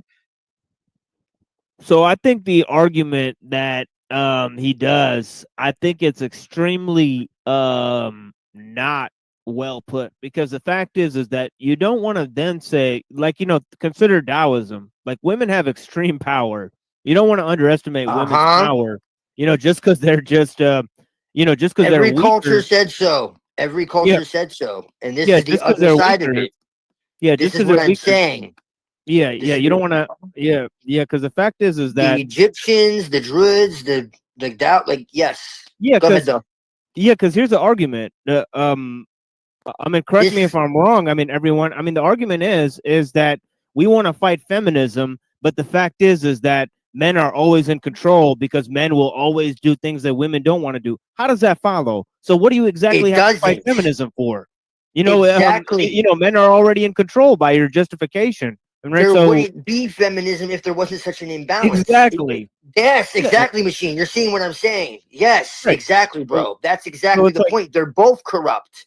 Yeah. So it's like, yeah, you would have to, you know, kind of understand the power that women have, you know, if you want to, you know, That's what Jeff is saying. well, I don't know. In the church situation, it's like The church when a situation is man different. I agree with you, Unseen, in that sense. when a man is like in the leader of his household, a man and woman aren't two separate people in a way. No. When they're joined in marriage, they're one. And you know, it's not just like the man slaps the woman around, go make me a sandwich. It's more like they're helping each that other. does happen. But there's also this thing where it's like the man actually is does in the happen. leading role. You know, well, I mean, if it happens, but that's not what the church is promoting. That wasn't. No, that's not it's the people point of twisting it. No, and it's people twisting that's what they're debating here, right? Yeah. He's trying to frame it in this way that, you know, men are just controlling, and that's not the case, man. If you go to these churches, man, these men are just like any other people, you know, dude. Like, no, I you know get what I'm you're saying, and and like you said, women also do, you know, patrol that shit. Like I get what you're saying, and that's true, and it's because they want to, because they know that it's their place. Yeah. It's not like that. That's different. I agree with that in that context. But it's like me and Machine are saying, like that they're both imbalanced. They're both broken. You need to find a middle ground, because otherwise nothing's going to be fixed. Like it.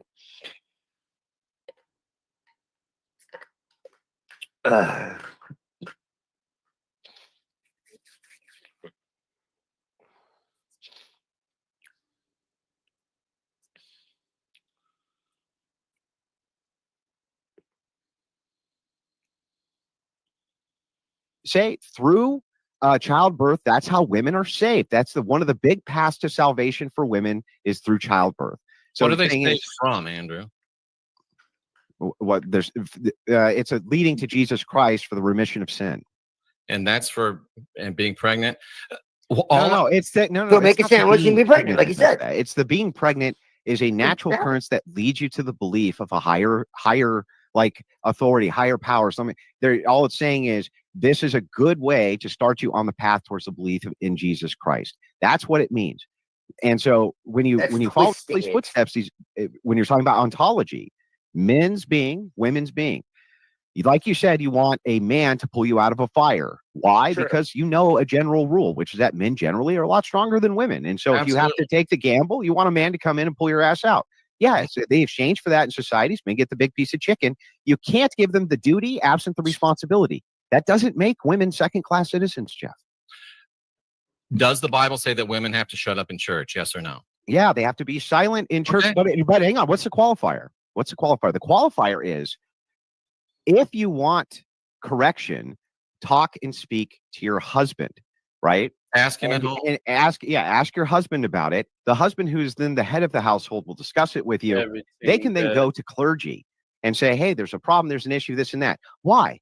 Well, because it's unbecoming for women to be in spaces with men by themselves. Even now, you could easily make the argument that it's actually dangerous for women to approach in a vulnerable sense many men who are in positions of authority, absent their protector. In this case, finally, he said something that makes complete sense, Jeff. Yeah. I just asked you a yes or no question, and I got a 4-minute answer. I gave you a yes with a qualifier. So yes, and then I qualified the yes with the explanation. The Bible does say that women should shut up in church. Yes, it says that a woman should be silent, right? And if she wants to clarification or correction to go to her husband. So no, it says be silent. Yes, it tells them that they must be silent in church. So yes, and then the qualifier of why that is. What's wrong with that? It said ask your husband. I mean, in the Orthodox church or like in a mosque or something like that, I mean, you just pray and then you go home. So, I mean, I don't really see why. I don't really see why bros it's would only be during talking services at all. too, right? It's only during the liturgy. Okay. Right. When there's a coffee hour after services, usually where everybody gets together and we all eat together, and then, we might drink some coffee and people just talk to each other. There's nothing there. And most of the time women will talk, like they'll whisper to their friend, or they'll, you know what I mean? So are you saying if Eve went and talked to Adam first before eating the fruit, maybe she would have listened to him and never ate it in the first place, and that's why God says that women need to go to their husbands? Yes. Chaos. I would say, yeah. I absolutely. I think that the roles have been reversed, and when that happens, when we don't know what our roles are in our lives, then things get, it goes in chaos, man. It doesn't work. It's not following the Tao, like right. At home. Yeah. Ask your husband at church. Yes. Well, now we're talking about the ethics of the religion, though, whether it's okay for women to have to be quiet in church. It matters because these are the things in which he considers to be truth claims of oppression, things like this. It does matter. Nobody said anything about oppression. I would like to try to talk about. You said it's oppressive to women. No, I didn't. You said that multiple times. No, I didn't. No, I didn't. Alex, am I All crazy? I'm saying is, yeah, I'm pretty sure he said that it's oppressive to women. He definitely did. Alex, I thought this was a discussion, not a discourse from Andrew. No, but Andrew has been talking a lot. But I'm saying, I do think that we're getting a little off the rails. But yes, Jeff was both. You guys kind of both agreed, because Andrew agreed and said there's a caveat that yes, they can't talk, and then you agreed that women are stronger and they have different roles. So we're kind of just at a standstill on whether you agree. Yeah, that's the thing, is that the Jeff guy kind of agreed to everything that Andrew said. And so, and so was everyone. It seemed like he's trying to shift it a little bit, but yeah. It's yeah, they're kind of arguing about agreeing now at this point. It's kind of ridiculous. Well, he started off, he was like kind of like, well, it's oppressive. Do women have to shut up? And then he clarifies, and then he's like, well, no, use the word you're oppressive speaking though. for 5 Andrew whole did. minutes, and like complains about that. Like, I mean, I'm not a big fan of Andrew whatsoever, but I mean, it is kind of stupid. Like, what are we doing? It seemed like he disagreed that in Christianity that men and women's roles are equal, and then Andrew said exactly that That's it exactly kind what of is. happened. Yeah, and then he said it kind of is equal, but then men still have the ability to tell women what to do, and then Jeff agreed to it, and I was like, and then they went on from there, and now he's claiming, so I'm just well, kind actually, in the confused. beginning, he said that he said they didn't. First, he tried to say that they didn't even, that wasn't even the argument, if you remember. Right. He actually said no, and then he changed the framing, and this is what I'm saying, and that's why Jeff is like, I asked you one question. And he knew that if he didn't change it, then he would look like a dumbass. That's basically, yeah. So he changed, and well, that's the point. And then he started putting shit in Jeff's mouth, and he figured that no one would notice that that's what happened, and so, yeah. No, but he changed Jeff's words. Like Jeff didn't say anything was oppressed. But I'm pretty sure he did, dude. He didn't. No, he never used the word oppressed. What does he mean by, do women have to shut their mouths in church? And then he goes on a whole thing that actually, he said that people. He originally said churches. He said originally paying money in the churches. Yes. When they're told to be shut up, when they're told they have to shut up. They're told to shut up and make a sandwich, is what he said. And he was being, so that's he was being oppressive, flippant. right? Yeah, he said it's not. I mean, he said it's not equal, but he didn't really define what a standard of oppression is. He couldn't because he didn't shut up, and that was Jeff's point. See, that's the thing. That's why he says you keep asking questions and you won't let me give you answers. That's exactly he's the speaking point. out both sides of his mouth, though. I mean, Jeff's not he's not letting Jeff actually say what he means. He's telling him what he means. He did the same thing with the Atlantis kid. He's telling him what he believes. He's telling him what he thinks. He's not actually letting Jeff say what he thinks and what he believes. Listen to how Jeff is talking. Listen to how Andrew is talking. I don't know. No. It's clear. No, listen to how Jeff is talking and how he's responding, and listen to how Andrew is what talking. I've seen from this, and I'm going to just be straight up, I think Jeff dude is manipulative, really. And he tries to manipulate his way out of situations, man. Like he tries to, it's like one way it's cool, and then he goes and flips it, and then he's like, no, that's not what I meant the whole time, but that's what he said in the beginning. And then, when he gets called out on it, then he backtracks and covers all bases again. It's weird, dude.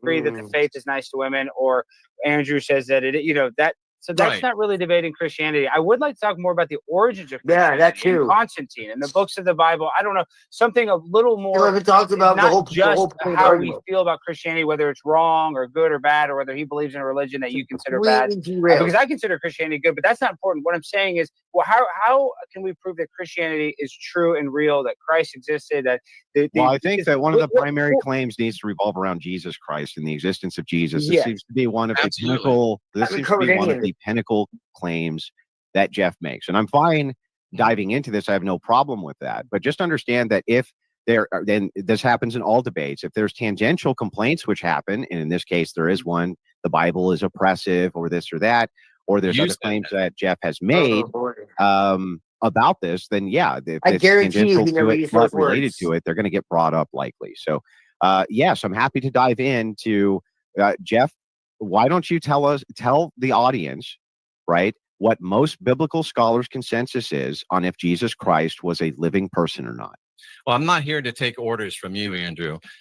That's true. To get back to where Alex was saying, let's talk about Christianity. I'm just trying to keep score. So you're saying, if I understand correctly, that faith in the death and resurrection of Jesus Christ, according to Romans 10:9 and 10, in your view, is not sufficient for salvation. Yes. Yeah, I don't make the Eastern Orthodox don't make salvific claims. What I'm telling you is that the faith itself, right, is not saying the determination of a simple mind state, the way you're framing it, I would say is false. Okay. That it is not a mind state itself. No. Okay. So let's talk about Christianity. Is it true that you would believe that outside of your church there is no salvation? No, I just got done telling you our church does not make salvific claims. So the way that we would view this, right? Again, I'm not a speaker I've heard for. you call people fake Christians. I'm Can you going to tell tell me what a you. fake Christian Yeah, is? I'll explain. Okay, there are some people who can be so over the top about the things that they believe that it is obvious. It's just obvious to the beholder, regardless of denomination, regardless of anything, that they're not actually Christians. I don't even think that that's in dispute here. However, when we were talking about the Eastern Orthodox view of it, and again, I'm a layman, right? I don't have the authority of the church to teach, and I'm just giving you my understanding. Okay.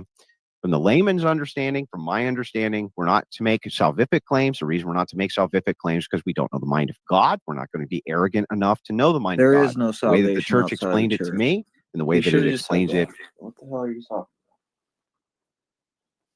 about? Period. There's no salvation outside the church. If somebody is saved, they're saved in an extra normative way and joined to the church, right? But there's only one church. You don't go to heaven and there's just like some other church up there. Like there's not going to be a heaven with like Baptists over here that are saved from the Baptist church and Orthodox and Roman Catholics. There's one church and we're all saved and we're joined to the body of Christ, right? Now, God might save somebody that calls themselves a Baptist, but when he saves them, where are they saved? They're saved into his one church. So yes, there is no salvation out of the church, but they might be saved in extra normative ways.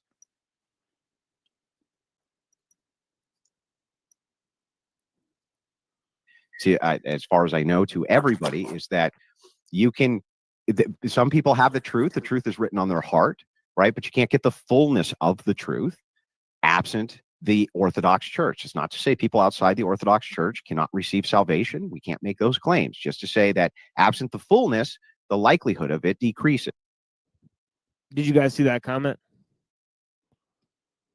Absent the fullness, the likelihood of it decreases, right? Yeah. Which, I mean, he's saying it. He's saying what I'm saying, right? But he's saying it a little off, and I understand why he's saying it off, because that's what they teach. They kind of teach a modernized version on salvation that, you know, you can be a Protestant and be saved, right? Well, for the most part, what we say is anybody outside of the church, you're not saved, right? But God may save that person, and when they do, they're joined to the church. It's not like they're saved outside of the church. So, I mean, and I know that probably sounds harsh, but that's like, you know, there's a lot of harsh things that Christ says in the Gospels, and people even left him because they couldn't handle it. You know, when he told them, you have to eat my body and, you know, like drink my blood to have life in you, they left him. They said, who can handle this teaching? It's too harsh. And he was like, well, are you guys going to leave? So you don't think that a Jew or a Muslim or a Hindu or whatever that really was a good person, that really seeked after God in the best way they could, and they just didn't have the right, like they couldn't. I don't see. I have a hard time with that. And did you hear what I said? You didn't hear what I said, clearly. You're saying that under certain circumstances, like they could be, but I mean, I don't. I said if they were to be saved, they would be joined to the church, right? So, meaning that they're not saved outside of the church. But are you saying the church as a building, or are you talking about a spiritual church? Both. It's both on earth and in heaven. It's a mystical body of But Christ. are you? Well, yeah, I know, but there's two ways to look at that. Do you mean that? But they're not separate. Well, oh, okay. So then you're okay. Well, in some interpretations, it is separate. What? Okay. And whose interpretation of the church? Like if There's you're a asking lot. an Eastern Orthodox Christian, and if the church in heaven is separated from the church on earth, then no, it's not. Okay. Okay. And if someone is saved, they're joined to the church. Now, they might call themselves a Jew, a Baptist, whatever. They might call themselves that in life. But if God chooses to save them in this life in an extra normative way outside the normal ways that we lead a life in the church on the ark of salvation, then he can do that because he can do all things. He'll have mercy on who he has mercy, and right. Right. So that's the way it works. Like, when he's saying that we can't say who's saved or not, he's right, because we're not God. We don't know if you're going to be saved or not. But what we do know is that being on the ark is safer than being off of it when the flood comes. Right. I get that. Yeah. Okay.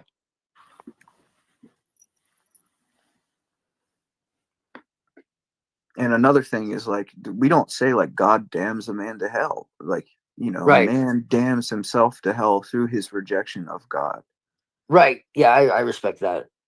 It makes a hell of a lot more sense. So it's on you, as a person, where, like, ever since the garden, man is shifting the blame somewhere. He's shifting it on the woman's shifting it on the snake. So when you talk to like atheists or something and you say, they'll say, well, God sends people to hell. And we're like, no, he doesn't. Right. Yeah, man sends himself to hell through his rejection. But God created hell. Right. And they'll say something like that. And then we'll say something like, well, no, hell was created at the point of the fallen angels falling. And it was actually through their fall. But God made the angels fall. It was all part of God's plan, like Drake says. Right. And then there's the whole thing there. It's like angels have free will. Lucifer and 1/3 made the decision to rebel against God, and in their pride they fell. But then they turn around and say that if Lucifer never did what he did, then everything that we're LARPing about is completely useless in the first place, because he would have never have done it. So does he really have free choice, or, like in Devil's Advocate, is he God's servant all along without knowing it? Well, this is the thing. Let's not even go there, because technically God knows everything from beginning to end. So that means that he knew that Lucifer was going to rebel. Just because he knows doesn't mean he's controlling it, right? Right. To happen. Right. So that's the separation there. It's like I can know you're going to go do something, right? But could he have that doesn't mean stopped I it, though? controlled you to go do it. You know what I mean? Like, right. It just means he could have stopped it. Well, I mean, sure, he could have possibly, but who's the judge of God if he's the judge of all? Like, it's right, like just like that's like shifting the. Well, I'm gonna tell you a comment that I read on a God video earlier. It's easy to absolve yourself of everything under the sun, above the sun, or around the sun when you're the one who created it. Who's to say that God has absolved himself from all these things when he literally took on I don't know.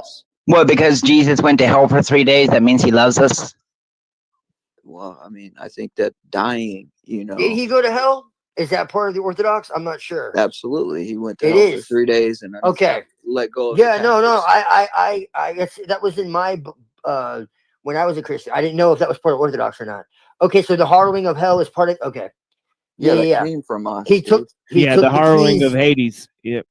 He took the keys and it was right. Yeah. That's some wild. So everybody before that point, they were there, right? Yeah, he was the first to go. It was, and he where he let them out, like he let people out.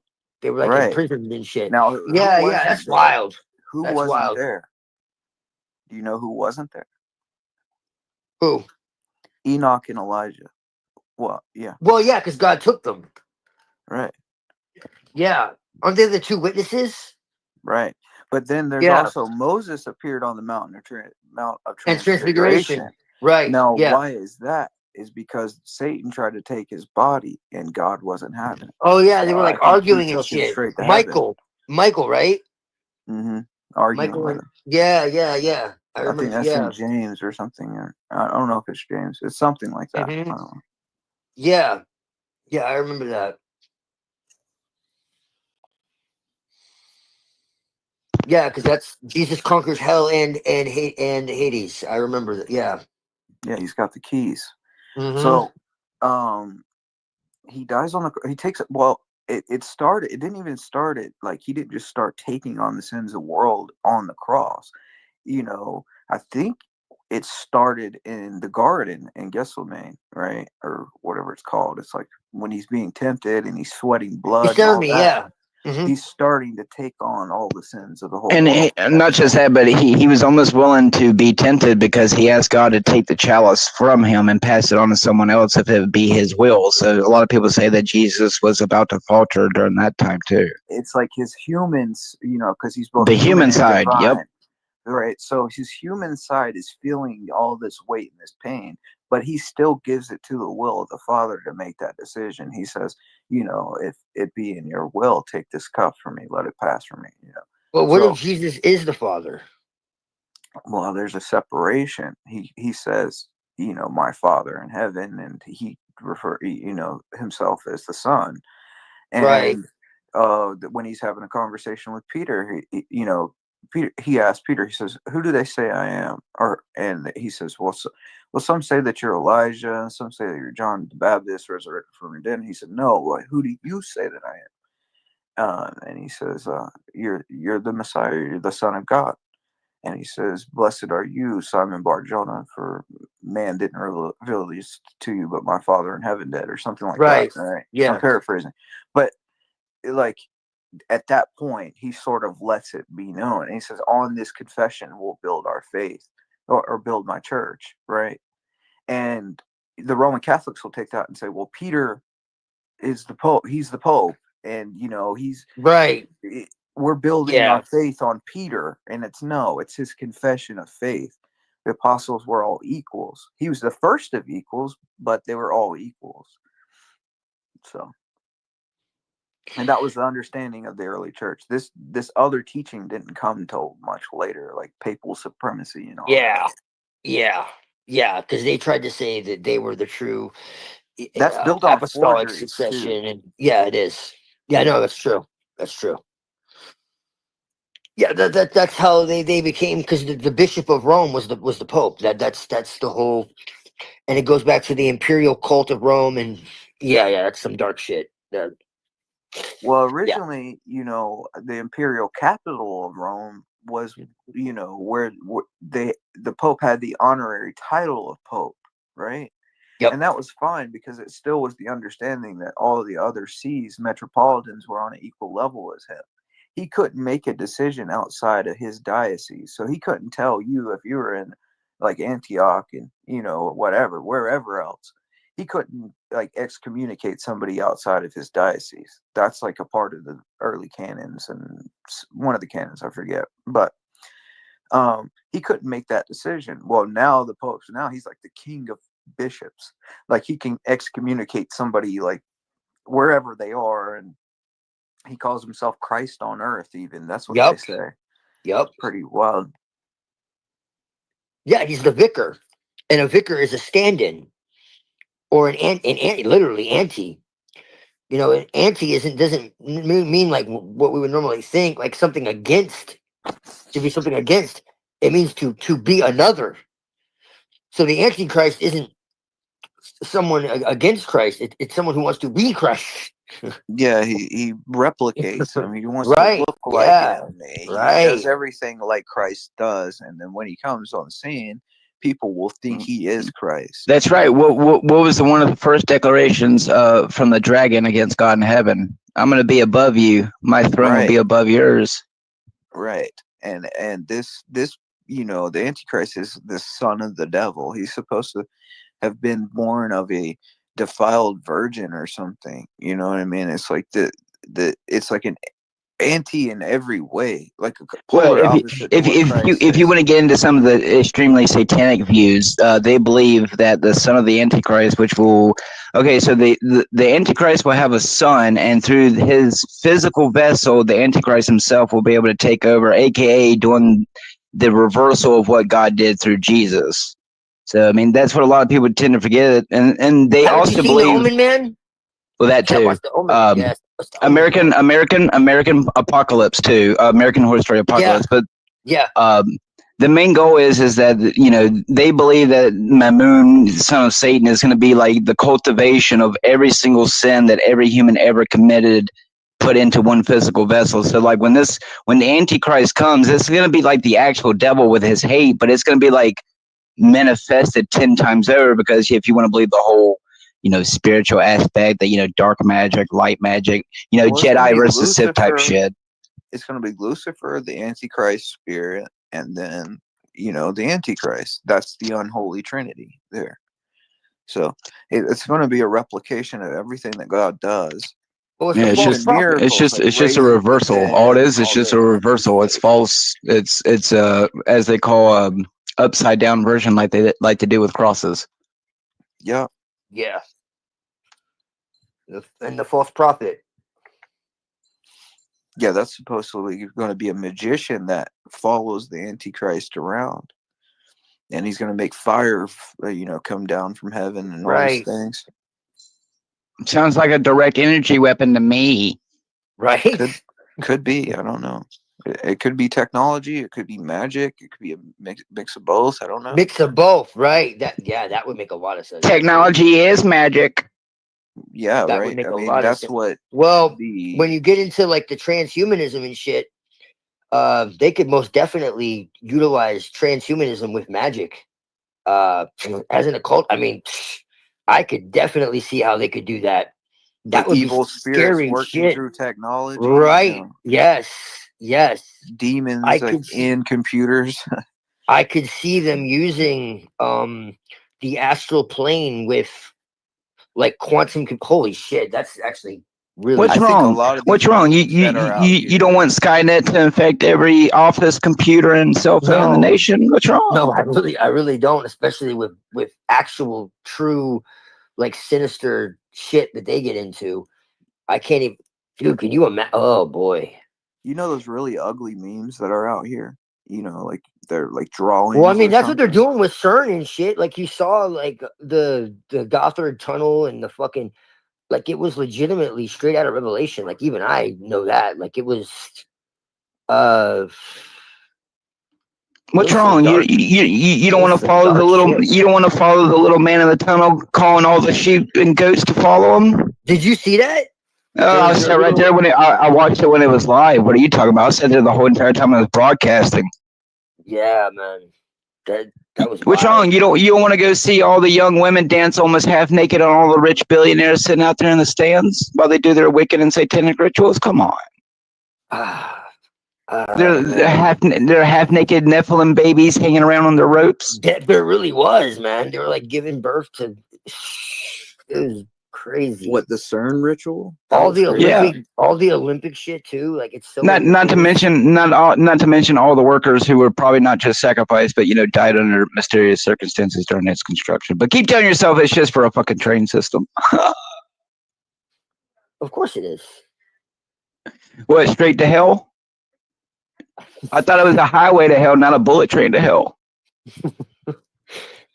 Well, I mean, they've advanced the technology. Pretty soon it'll be UFOs. Hell.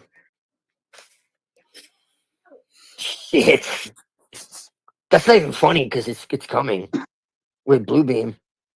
I mean, it's funny because, we all grew up on 9/11 memes, so it's funny. It's coming, man. Yeah, that imagery of like the devil and the flames, and that was pretty crazy. Dude, he's gonna be in a UFO.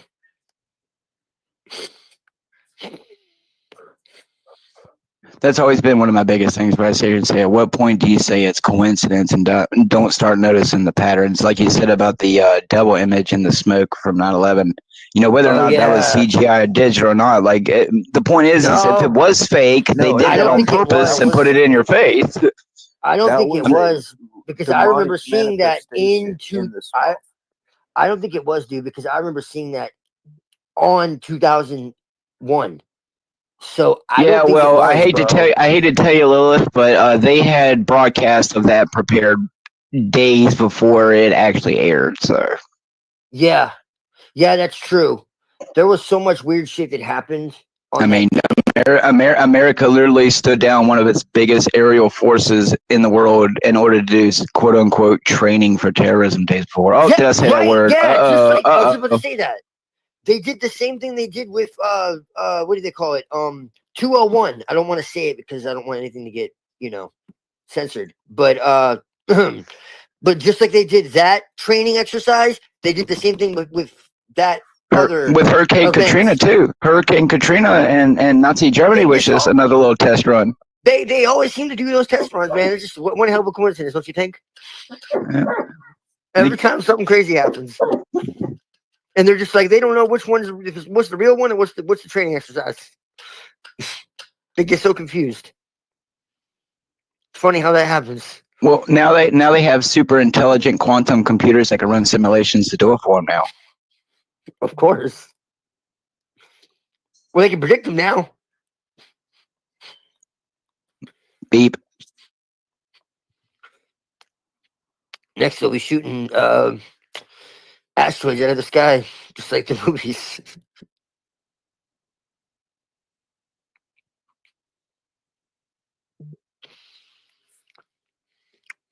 Independence Day. Well, can you explain to me then why in the Jerusalem Council of 1672, they clearly stated that it is impossible to be saved outside of the Orthodox Church? Yeah, so the thing is like, it depends on, when you're talking about these councils, okay? And I'm not an expert on every single council which has ever occurred, okay? There's only 7 of them. I'm not a bit, yeah, that's a lot, dude. Okay, first of all, that's a lot. And second of all, I'm not a scholar on each and every individual decree or things like that. For things like that, you'd want a person who is more of a scholar like Jay Dyer to dive in to the hyper. Hang on, bro. Just chill out. For the hyper, I'm here, Jay Dyer. Come for the hyper specificity, right, of the claims of the various councils, there's other people who would be better at addressing those than myself. What the reason Andrew, he doesn't know this is I think because you know World damn good Orthodoxy and well doesn't teach that this. your church believes that you can't get saved unless you belong to your church. I think you know it and you won't say it. Well, I think Andrew's being honest. Listen, man. He's been trying to talk to Jay Dyer forever. That's hilarious that he would even say that. So the situation with Andrew is that since he's in a World Orthodox Church and they're part of the WCC, then why does he keep saying Eastern? So he's not even Eastern. Man, no, this they're guy's Eastern full of crap. Orthodox. They say they're Eastern Orthodox, right? But they He's don't not. hold I knew to it. the teachings, right? I knew it. Because this is what's happened. Their patriarchs are in the WCC. See, that's why so even though I have they disagreements have with to you, accept Protestant at least baptisms. They have to accept the Protestant stuff because they're part of the WCC to hold on to those deals, right? Yeah. So the church teaches them that you can be saved outside of the church. That's why, bro. They're just that's why, like I said, even though we have disagreements, at least you're fucking authentic. These people are just fucking slimy, dude. I just don't. They can't even I'm be gonna tell true you to straight them. up. There's no They can't salvation be outside the church. They That's can't be what fucking. It's easy to At be a least snake say when what you're you being given believe, chickens. dude. It's easy to be a snake when you're being given chickens to eat. Right, exactly. Like, at least be real with your shit. Like, me and he might disagree, but at least he fucking is real with what he actually stands for. Like, it just pisses me off, man. When these people are just, yeah.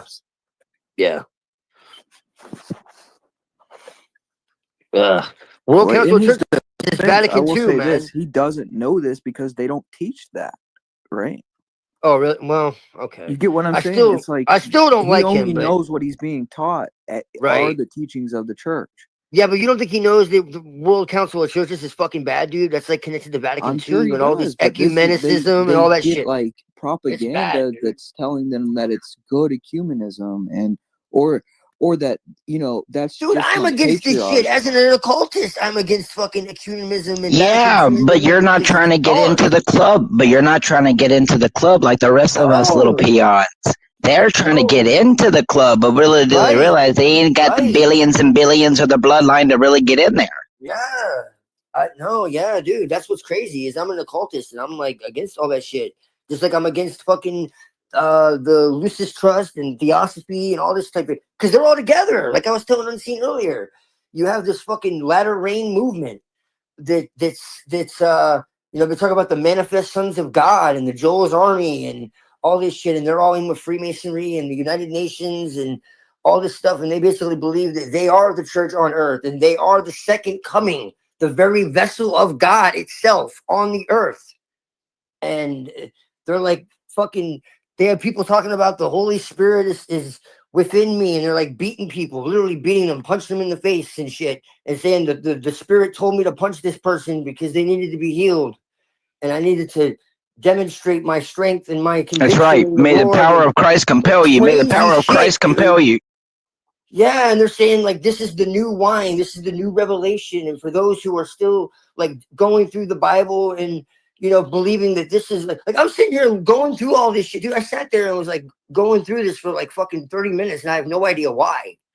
Like, because I don't follow any of this shit. Like I found this like years ago, and it came on my radar, and I'm going through this, and I'm just like, dude, like I need to tell people about this, because like I remember coming across this years and years ago, and it came on my radar, but I'm just like watching this. I'm like, this is some dark shit, because these people are like sitting here like claiming that they're like this new revelation, and they're you know, they're coming with this new gospel basically, and then you find out they're all connected to these secret societies and fucking like Freemasonry and worse, and you know, with the Vatican, like there's like pictures with the Pope, and you know, like I said, there's ladder, they call themselves the latter rain, and I was telling them about Sun Young Moon or whatever, and they're like stocking weaponry, and they're saying that they're the army of the church, and you know, they're here for the last days, and it's always apocalyptical shit, and they're saying that they're gonna be there before Christ comes. The church what it is the church has to fix their divisions before Christ can come. It was really like an hour that I was going over this, because I was just like, what in the hell? Because they were saying that it was apparently the externalization of the hierarchy is how this came about. I was looking back into the externalization of the hierarchy, and apparently she said in 2025, and this was like written in like the 30s, was published in the 50s, was when this like new group of world servers with the Maitreya and Benjamin Graham and all that shit was supposed to start coming upon the earth.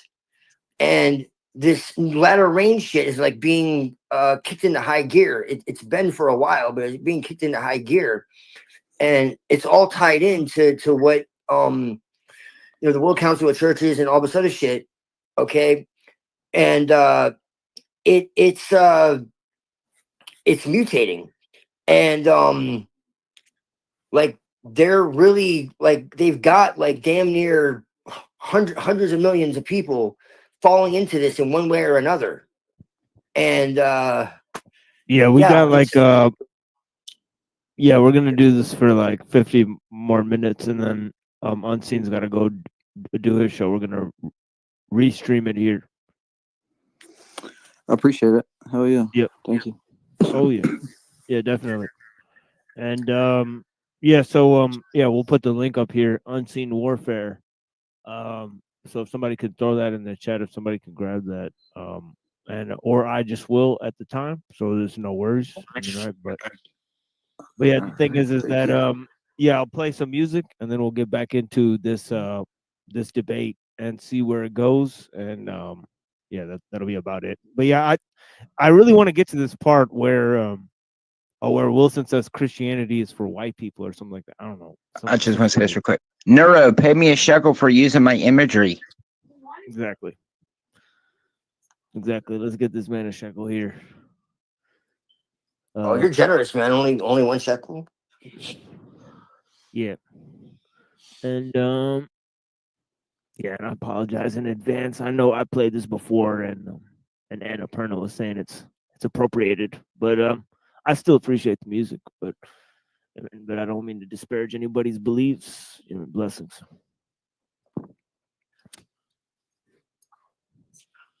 Om Triambakam Yajamahe Sugandhim Pushtivardhanam Urvarukamiva Bandhanan Mrityor Mukshiyamam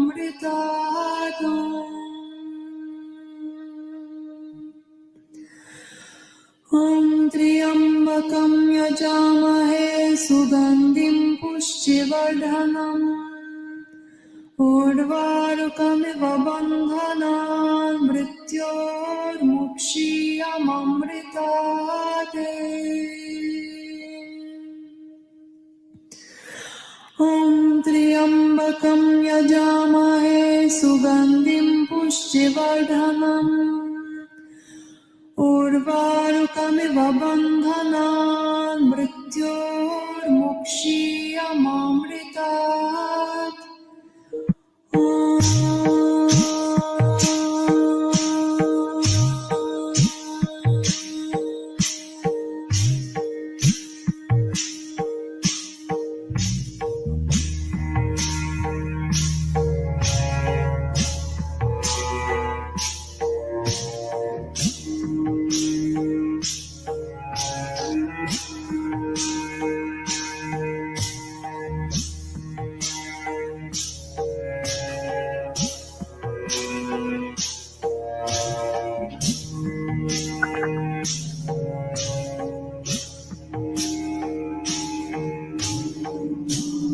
त्र्यम्बकं यजामहे सुगन्धिपुष्टिवर्धनम् उर्वारुकमिव बन्धनान् मृत्योर्मुक्षीयममृतात्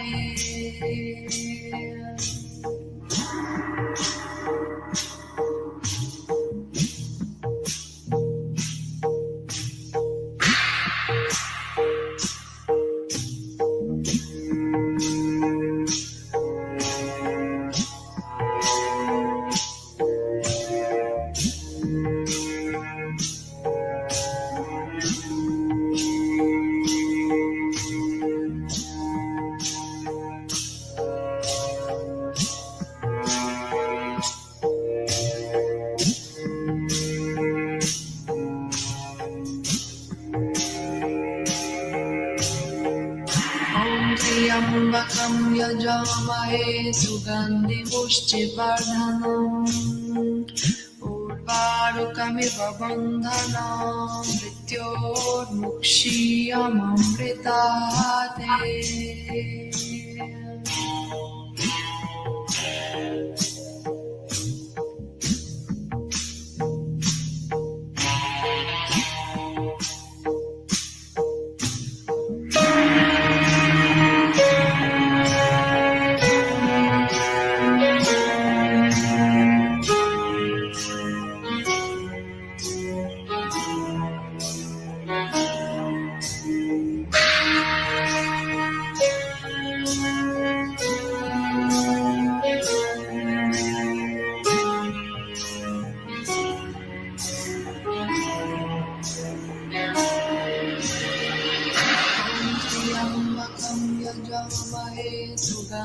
पुष्टिवर्धनम् उर्वारुकमिव बन्धनान् मृत्योर्मुक्षीयममृतात्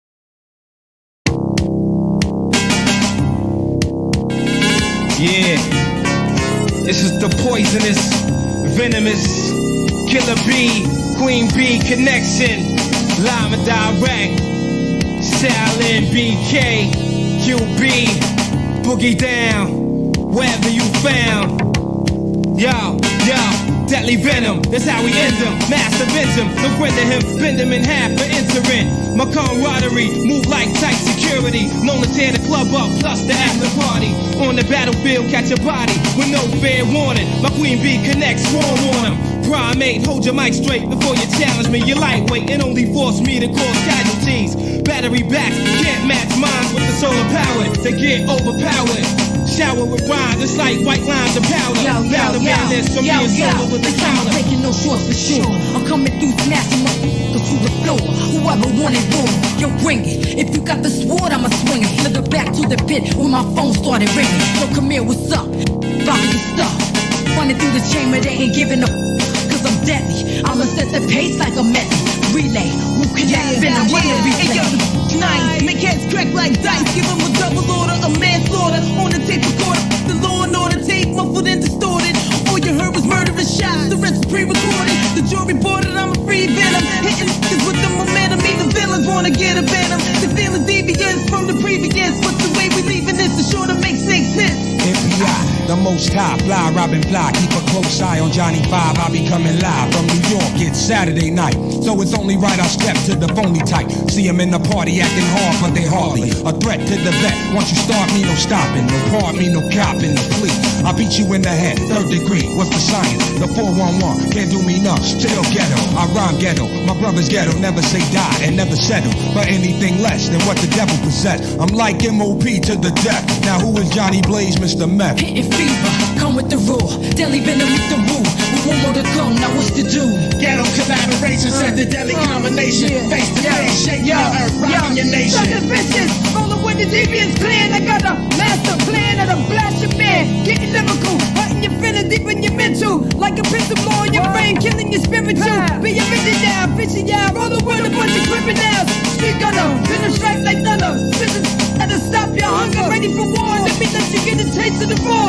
Coming through with the clan so you won't get far. Rather than scarred, all respect due to the guard. And my queen killer bees, just collecting that cheese. Overseas, getting ready for the year 2G. DV. Pillage, yo, I'm a great commodity to see me, the unchained magnetic. I release my y'all, I piece mine together to the 3rd power. Hit y'all like the Mayflower scandal. Slash 3 felonies and be the 1-6 vandal. From Park Hill, Shaolin put the work in. From dusk to us dawn, Lebanon dawn, don't sleep on the adversary. Midtown, stalk y'all out on the ferry. You got trapped in between pillage and the venom. Yo, Cherry heads a minimum. Process of elimination with jacks done like Rhythm Nation. Got your heart speeding like you drag racing. Be lab replacing. Try to avoid the confrontation. You kinda mixed up like Tiger Woods with that combination. I ain't calling no names. Here's a hint with no brains. Guarantee things gon' change. Dudes admire the visual. About the coolest Carolina individual. Everything digital like Bobby. I'm loving on them kung fu flicks. Poison the hottie. My crew be known to run through clicks. Quick fast. In a hurry. When I smash, leave your vision blurry. Trying to make the bill like Murray. Hitting fever, come with the raw. Deadly venom meet the woo. We want more to go, now what's to do? Ghetto collaboration, set the deadly combination. Face to face, shaking your earth, rocking your nation. Wanna Prince kids, got my blood hotter than. Did you ventriloquist talking out shit like this? Cause I insisted you the one to show the tape for the hit. I told you quit showing the tape like King. You take a trick, wanna violate great. Woo and venom annihilate. Don't hesitate to push the rhymes like weight and shake. Yo, PLO, when the guns blow, use a no-show. Posing like a scarecrow with no dough. Street pros move through the metro rapidly. My faculty quick to blow the boost out your battery. My African queen bees is back of me, shutting down your salary. J Boo, twist another daiquiri. Ricky Steamboat float on this scenario. Hydro, throw it, lick off like a calico. Get it on, mics get blown when you step into my zone. Heads get flown, but trying to clone. I'll take that, now you got one to grow on. Go on, baby paw, hold on while I flow on. I keep it tight with 4 sides to a square. You ain't seen no thugs like these nowhere, I swear. You wanna test me, how can it be? I'm rolling with the fam, Wu-Tang TV. Yo, I dead MCs with this poisonous venom. Return and send them, whack bitches in them. To secretly analyze this is live. I see the allies trying to stalk the beehive.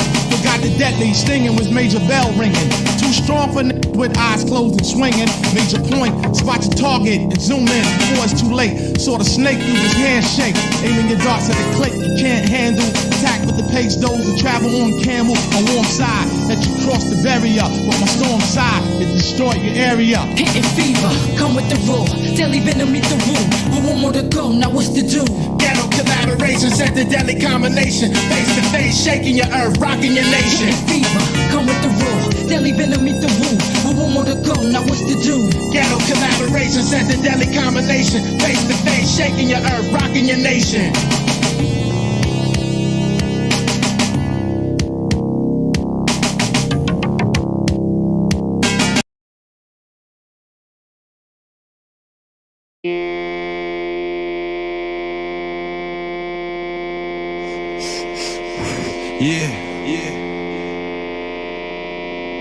I know that's the effort that you have to make if you really wanna go far. Silent Cliff, Deck Record. Yeah, Wu-Tang. Huh? Killer Priest, MCD, Two Eyes, Axilla. Wow, come on. Yeah, wow. What it is? Yeah, like this. Real though, come on.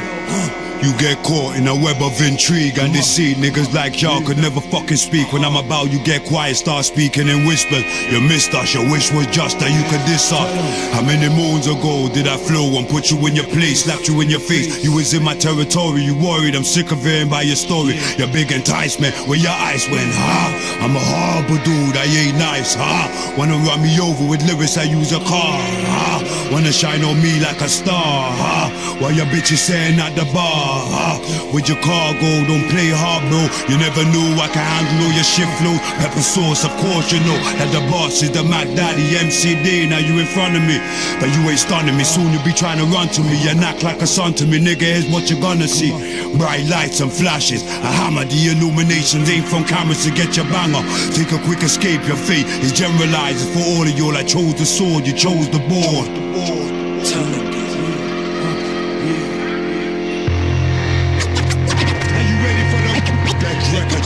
MCD, I see you here now. What's the agenda?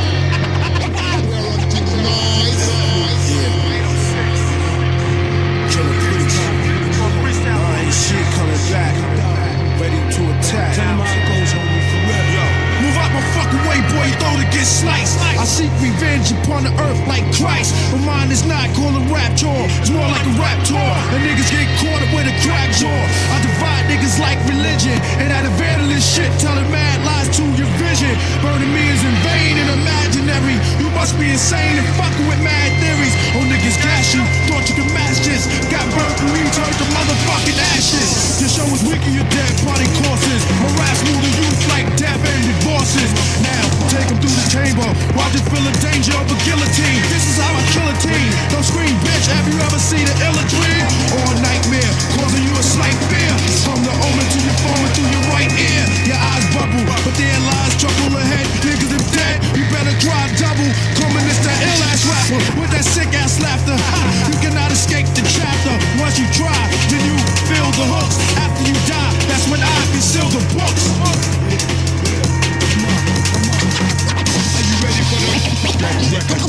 MCD, Killer Priest. I see you here now. What's the agenda?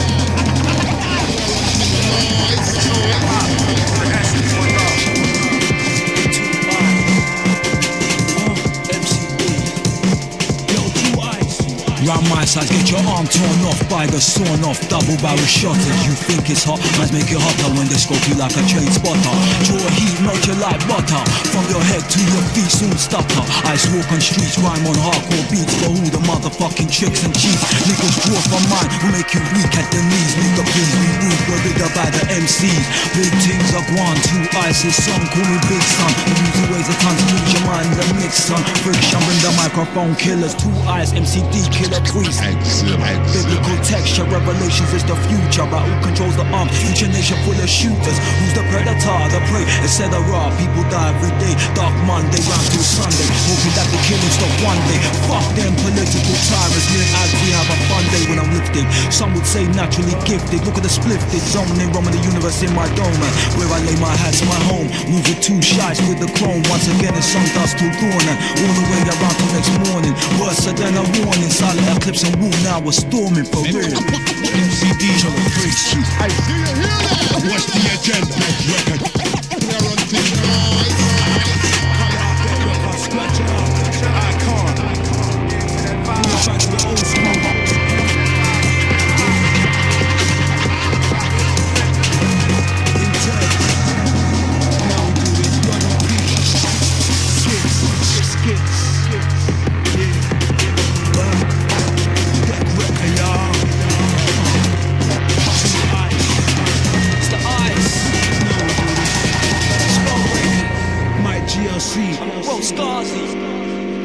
All my women up in this piece. Raya, Chica Bonita, You know how we do this, sound drop, yeah. So I let Eclipse on this thing, see? For my real kids, throwing up your graffiti pieces on my break dancers, keeping it real, keeping it live.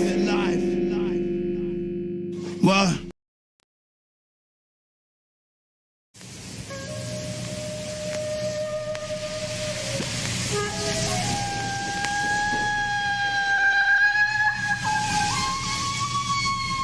He was just a normal man, but something got into him. He became demon possessed.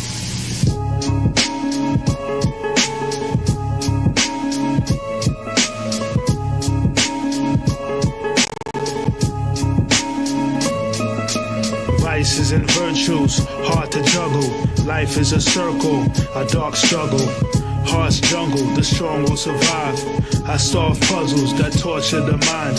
Caught in a bind, sinking in quicksand, on the decline. I think I could withstand, trying to cope with the stress and anxiety.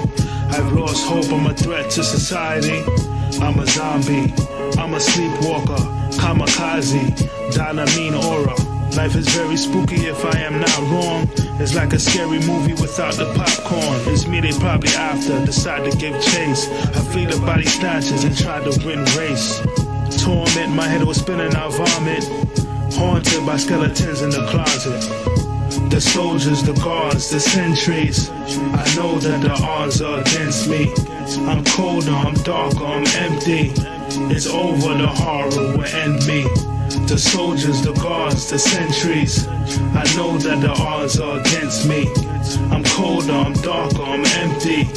It's over, the horror will end me. You need spiritual weapons to fight this war. You fight spirit with spirit. It is a spiritual warfare. Hate hypocrites, lot of nerve, don't have shame. Play innocent and the first to cast blame. They preach loud, but they have sin though. I peek out the stained glass window. In pain now, there's no help it seems. I came down with low self-esteem. My mood swings, there were brighter days. I grew wings there to fly away. A fire blaze from the bottom of my heart. Have drive and rage, but it's sorrow in the dark. Grief and tension, bleak, I'm in deep depression. Meek as I heed the lessons, I need the blessings. They're posing a threat, the demons crept in. My soul is possessed, dampened spirits. I'm ill with cold and flu, a champ who's fearless, but still I'm vulnerable. And sea of doubt, I've sighted the shark fins. Weep and pout, view life through a dark lens. I shake on a winter evening. I'm facing my inner demons. The soldiers, the guards, the sentries. I know that the odds are against me. I'm colder, I'm darker, I'm empty. It's over, the horror will end me. The soldiers, the guards, the sentries. I know that the odds are against me. I'm colder, I'm darker, I'm empty. It's over, the horror will end me. And once the one demon gets in, he brings his friends in as well. But once they grab a hold of you, they take control of you, then you're not yourself anymore. Then you destroy yourself and you destroy other people. And you are in bondage, you cannot do anything about it. You become a captive of Satan. Hold on, shift. No hands. Lane swerving on the ends, getting closer. Ain't no other way around, straight ghosts. It seemed like they had it on the poster. Don't even look that wild to me. That's just me. We singing some pray while my nigga preaching. Give love, some reaching. Some chill by the curb, never feasting. While the sun chill, we teaching. Moon calling on my speaker. On the road for my people. When meals repeat. Lost in light like I be off in the street, fucking right. Hear me clearly, working for the light every night. Not creature snakes everywhere, I see 'em. Like any window we clean, it's fresh every night. Like my features, my soul flesh, connect till we eye. Ain't half taking no steps, I'm only bringing half a mile. All of them next cash out. Ain't worry about shit, walking in here, my hair out. My socks, new nails. laughing. Speedy dragon, trees just passion. Look both ways when you pass. Look both ways when you tryna catch it. Pull over to the side when we get tired. Gang still active, it's all cause of passion. You can't tell a nigga nothing when he made up his mind. Tragic, but I feel him exactly. Gold days, mind swinging all the time. Rabbit chasing what I like to desire. Holes in the pavement, see I'm pacing on my mind. See I'm piecing together all of my mind. See I'm pacing, slow chasing all the time. Look both ways, gone. Gone. Look both ways. Look both ways. Look both ways. Both ways.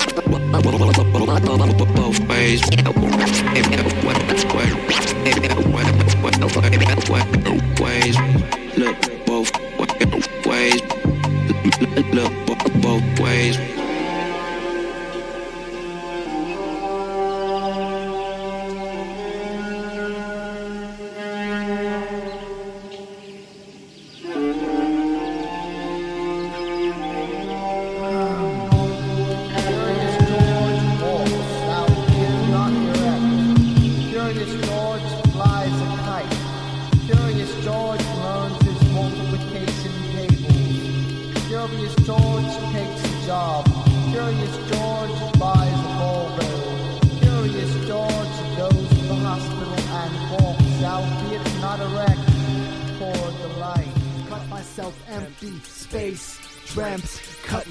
Empty space, peel off the colors, transform into everywhere sandstorm dreamt.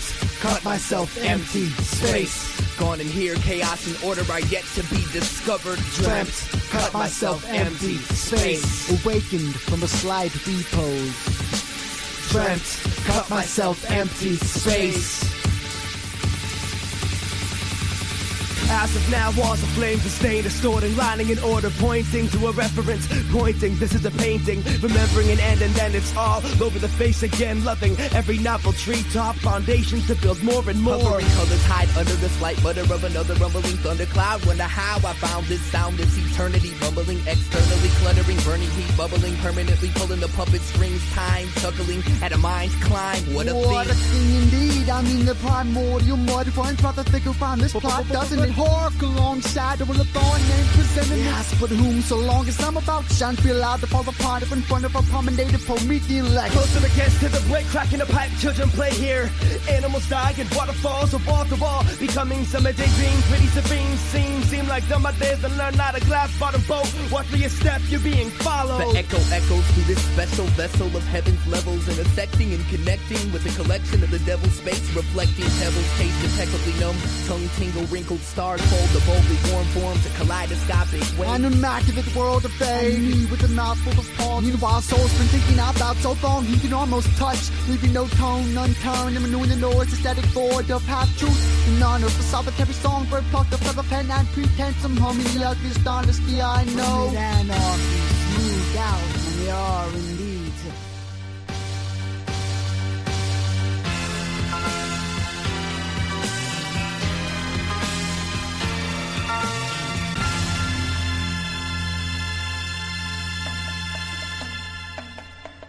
Well, if monsters could talk and if time recorded itself, these civilization sunsets would be an album of bare photos. Take what you want or will it make its mind for you? And an age-old expose and page fold, open book. Circuit for disruption, searching for my nothing, looking toward the button to turn off the horizon. Sweeter than the ocean, now open for discussion, crushed inside emotion, just and realize. On a clear day I can spell forever F-A-I, and already forcing misappropriation of the concept like the quixotic paradox of Curious George in the alphabet. For every pack of wild apes a flag and a dripping tongue. Out on the range and everybody's been reorganized. Science don't live here, there are no signs to read from. Eyes blinking, seasons are relative to a smack in the face. Let there be light and clarity and participants. Particles of starving souls hardly hold a hearty hold in this carnival. The sharpie bow won't carve a hole in the artist's rose. It starts to pull apart your skull. Your card gets pulled, you lose control, confused and broke. Now the downfall is all you know. I'm newly enamored of nascent euphoria, naked epiphanies, making love to the same half truth, half truth. These book reports of 19th century French utopias always end up in eulogies anyway. I mean, don't lead, guttural, firma, mint, lead, guttural, firma, mint, lead, guttural, firma, mint, lead, guttural, firma, mint, lead, guttural, firma, mint, lead, guttural, firma, mint. Curiouser and curiouser. Monkey-made monolith, albeit not perfect. Still, the heavens quivered, the windmill wept, wings flapped, lights flashed, and parking meters blinked. And somehow, we stumbled into this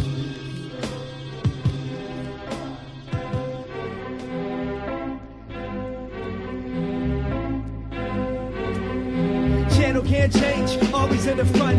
Can't see nobody waving goodbye or hello. Something that's lovely is invincible. All hail, falling all about manage and pick apart. Architect a texture when the birds dive and buildings of earth. It's a cave, a plastic bubble, magnifying the earth ain't dying. Welcome to a historical abortion and they're making this place could have been a painting. If its denizens are more in touch with the most advanced means of perpetuation. This world is a castle. Everything here is vanished from dimensions that people don't even have emotions for. Everything that you sing is an entirely different form as the person that came before. Enjoy this moment, stay here and sing it somewhere else. Never leave the split up until you go against the brain. And if the picture breaks, live inside the positive space. And low, living there naked, without interactivity.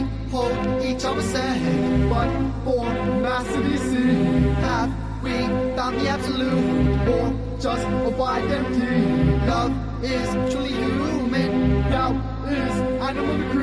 The ballerina of serendipity, company by the tin pans. I'm a friend with the cabin stands, banged upon a pantheistic beautification, pan define me, the veneer for divine simultaneity. Continuity blink down for the reason about the nature when tame, re-entitled.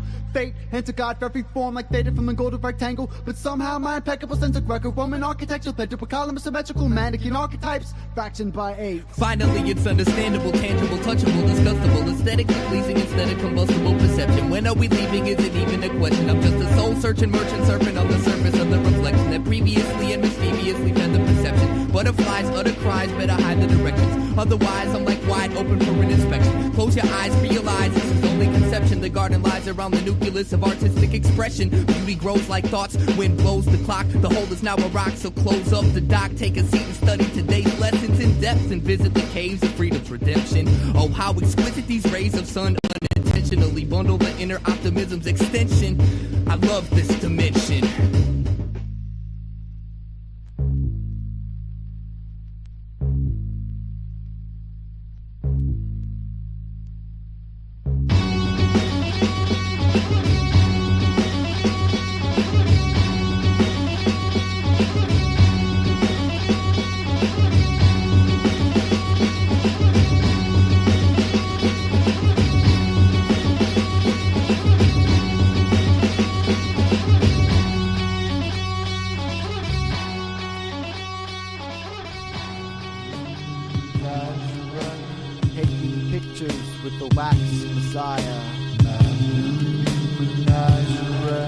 Fundraising for the campaign of the dominant male. Inward a groan, outward a roar. Feeding lions to the Christian.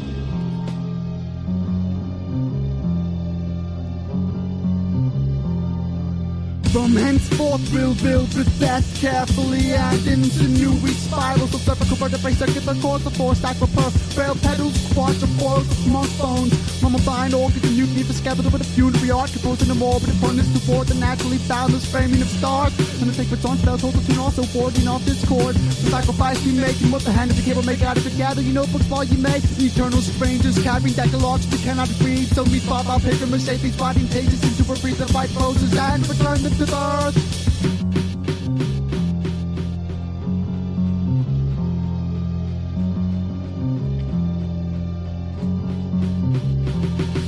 There's no time left, smoke smoking barrel. Chimney weighs a ton and there's no presents, these are gifts. Make all the faces a new exchange. Not to be stuck in the back until it comes around. Karma don't exist, well that's what was deserving. Hard workers don't make millionaires, but children that grow up and stare at the waterfalls all fall eventually into the same guillotine ahead of time. Bodies that decay. Nothing is forever. Like the lies that make the world turn and heads roll. Who's paying attention? Realizing our potential. Made stories of inspiration, bleed in need of other cabins. Built what's happened but that children. All children are born evil. Things only get better. All moves are good moves, and if we think hard enough, everything will disappear. Flowers still grow through out of this pollution. The earth will in the sand and grow strong in the garden.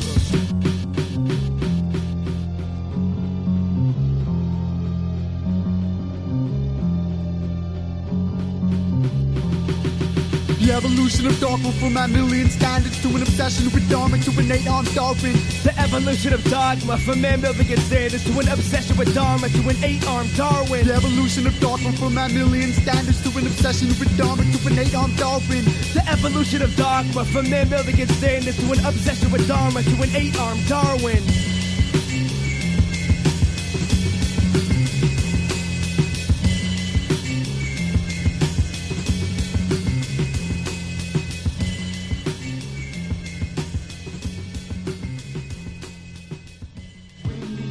On the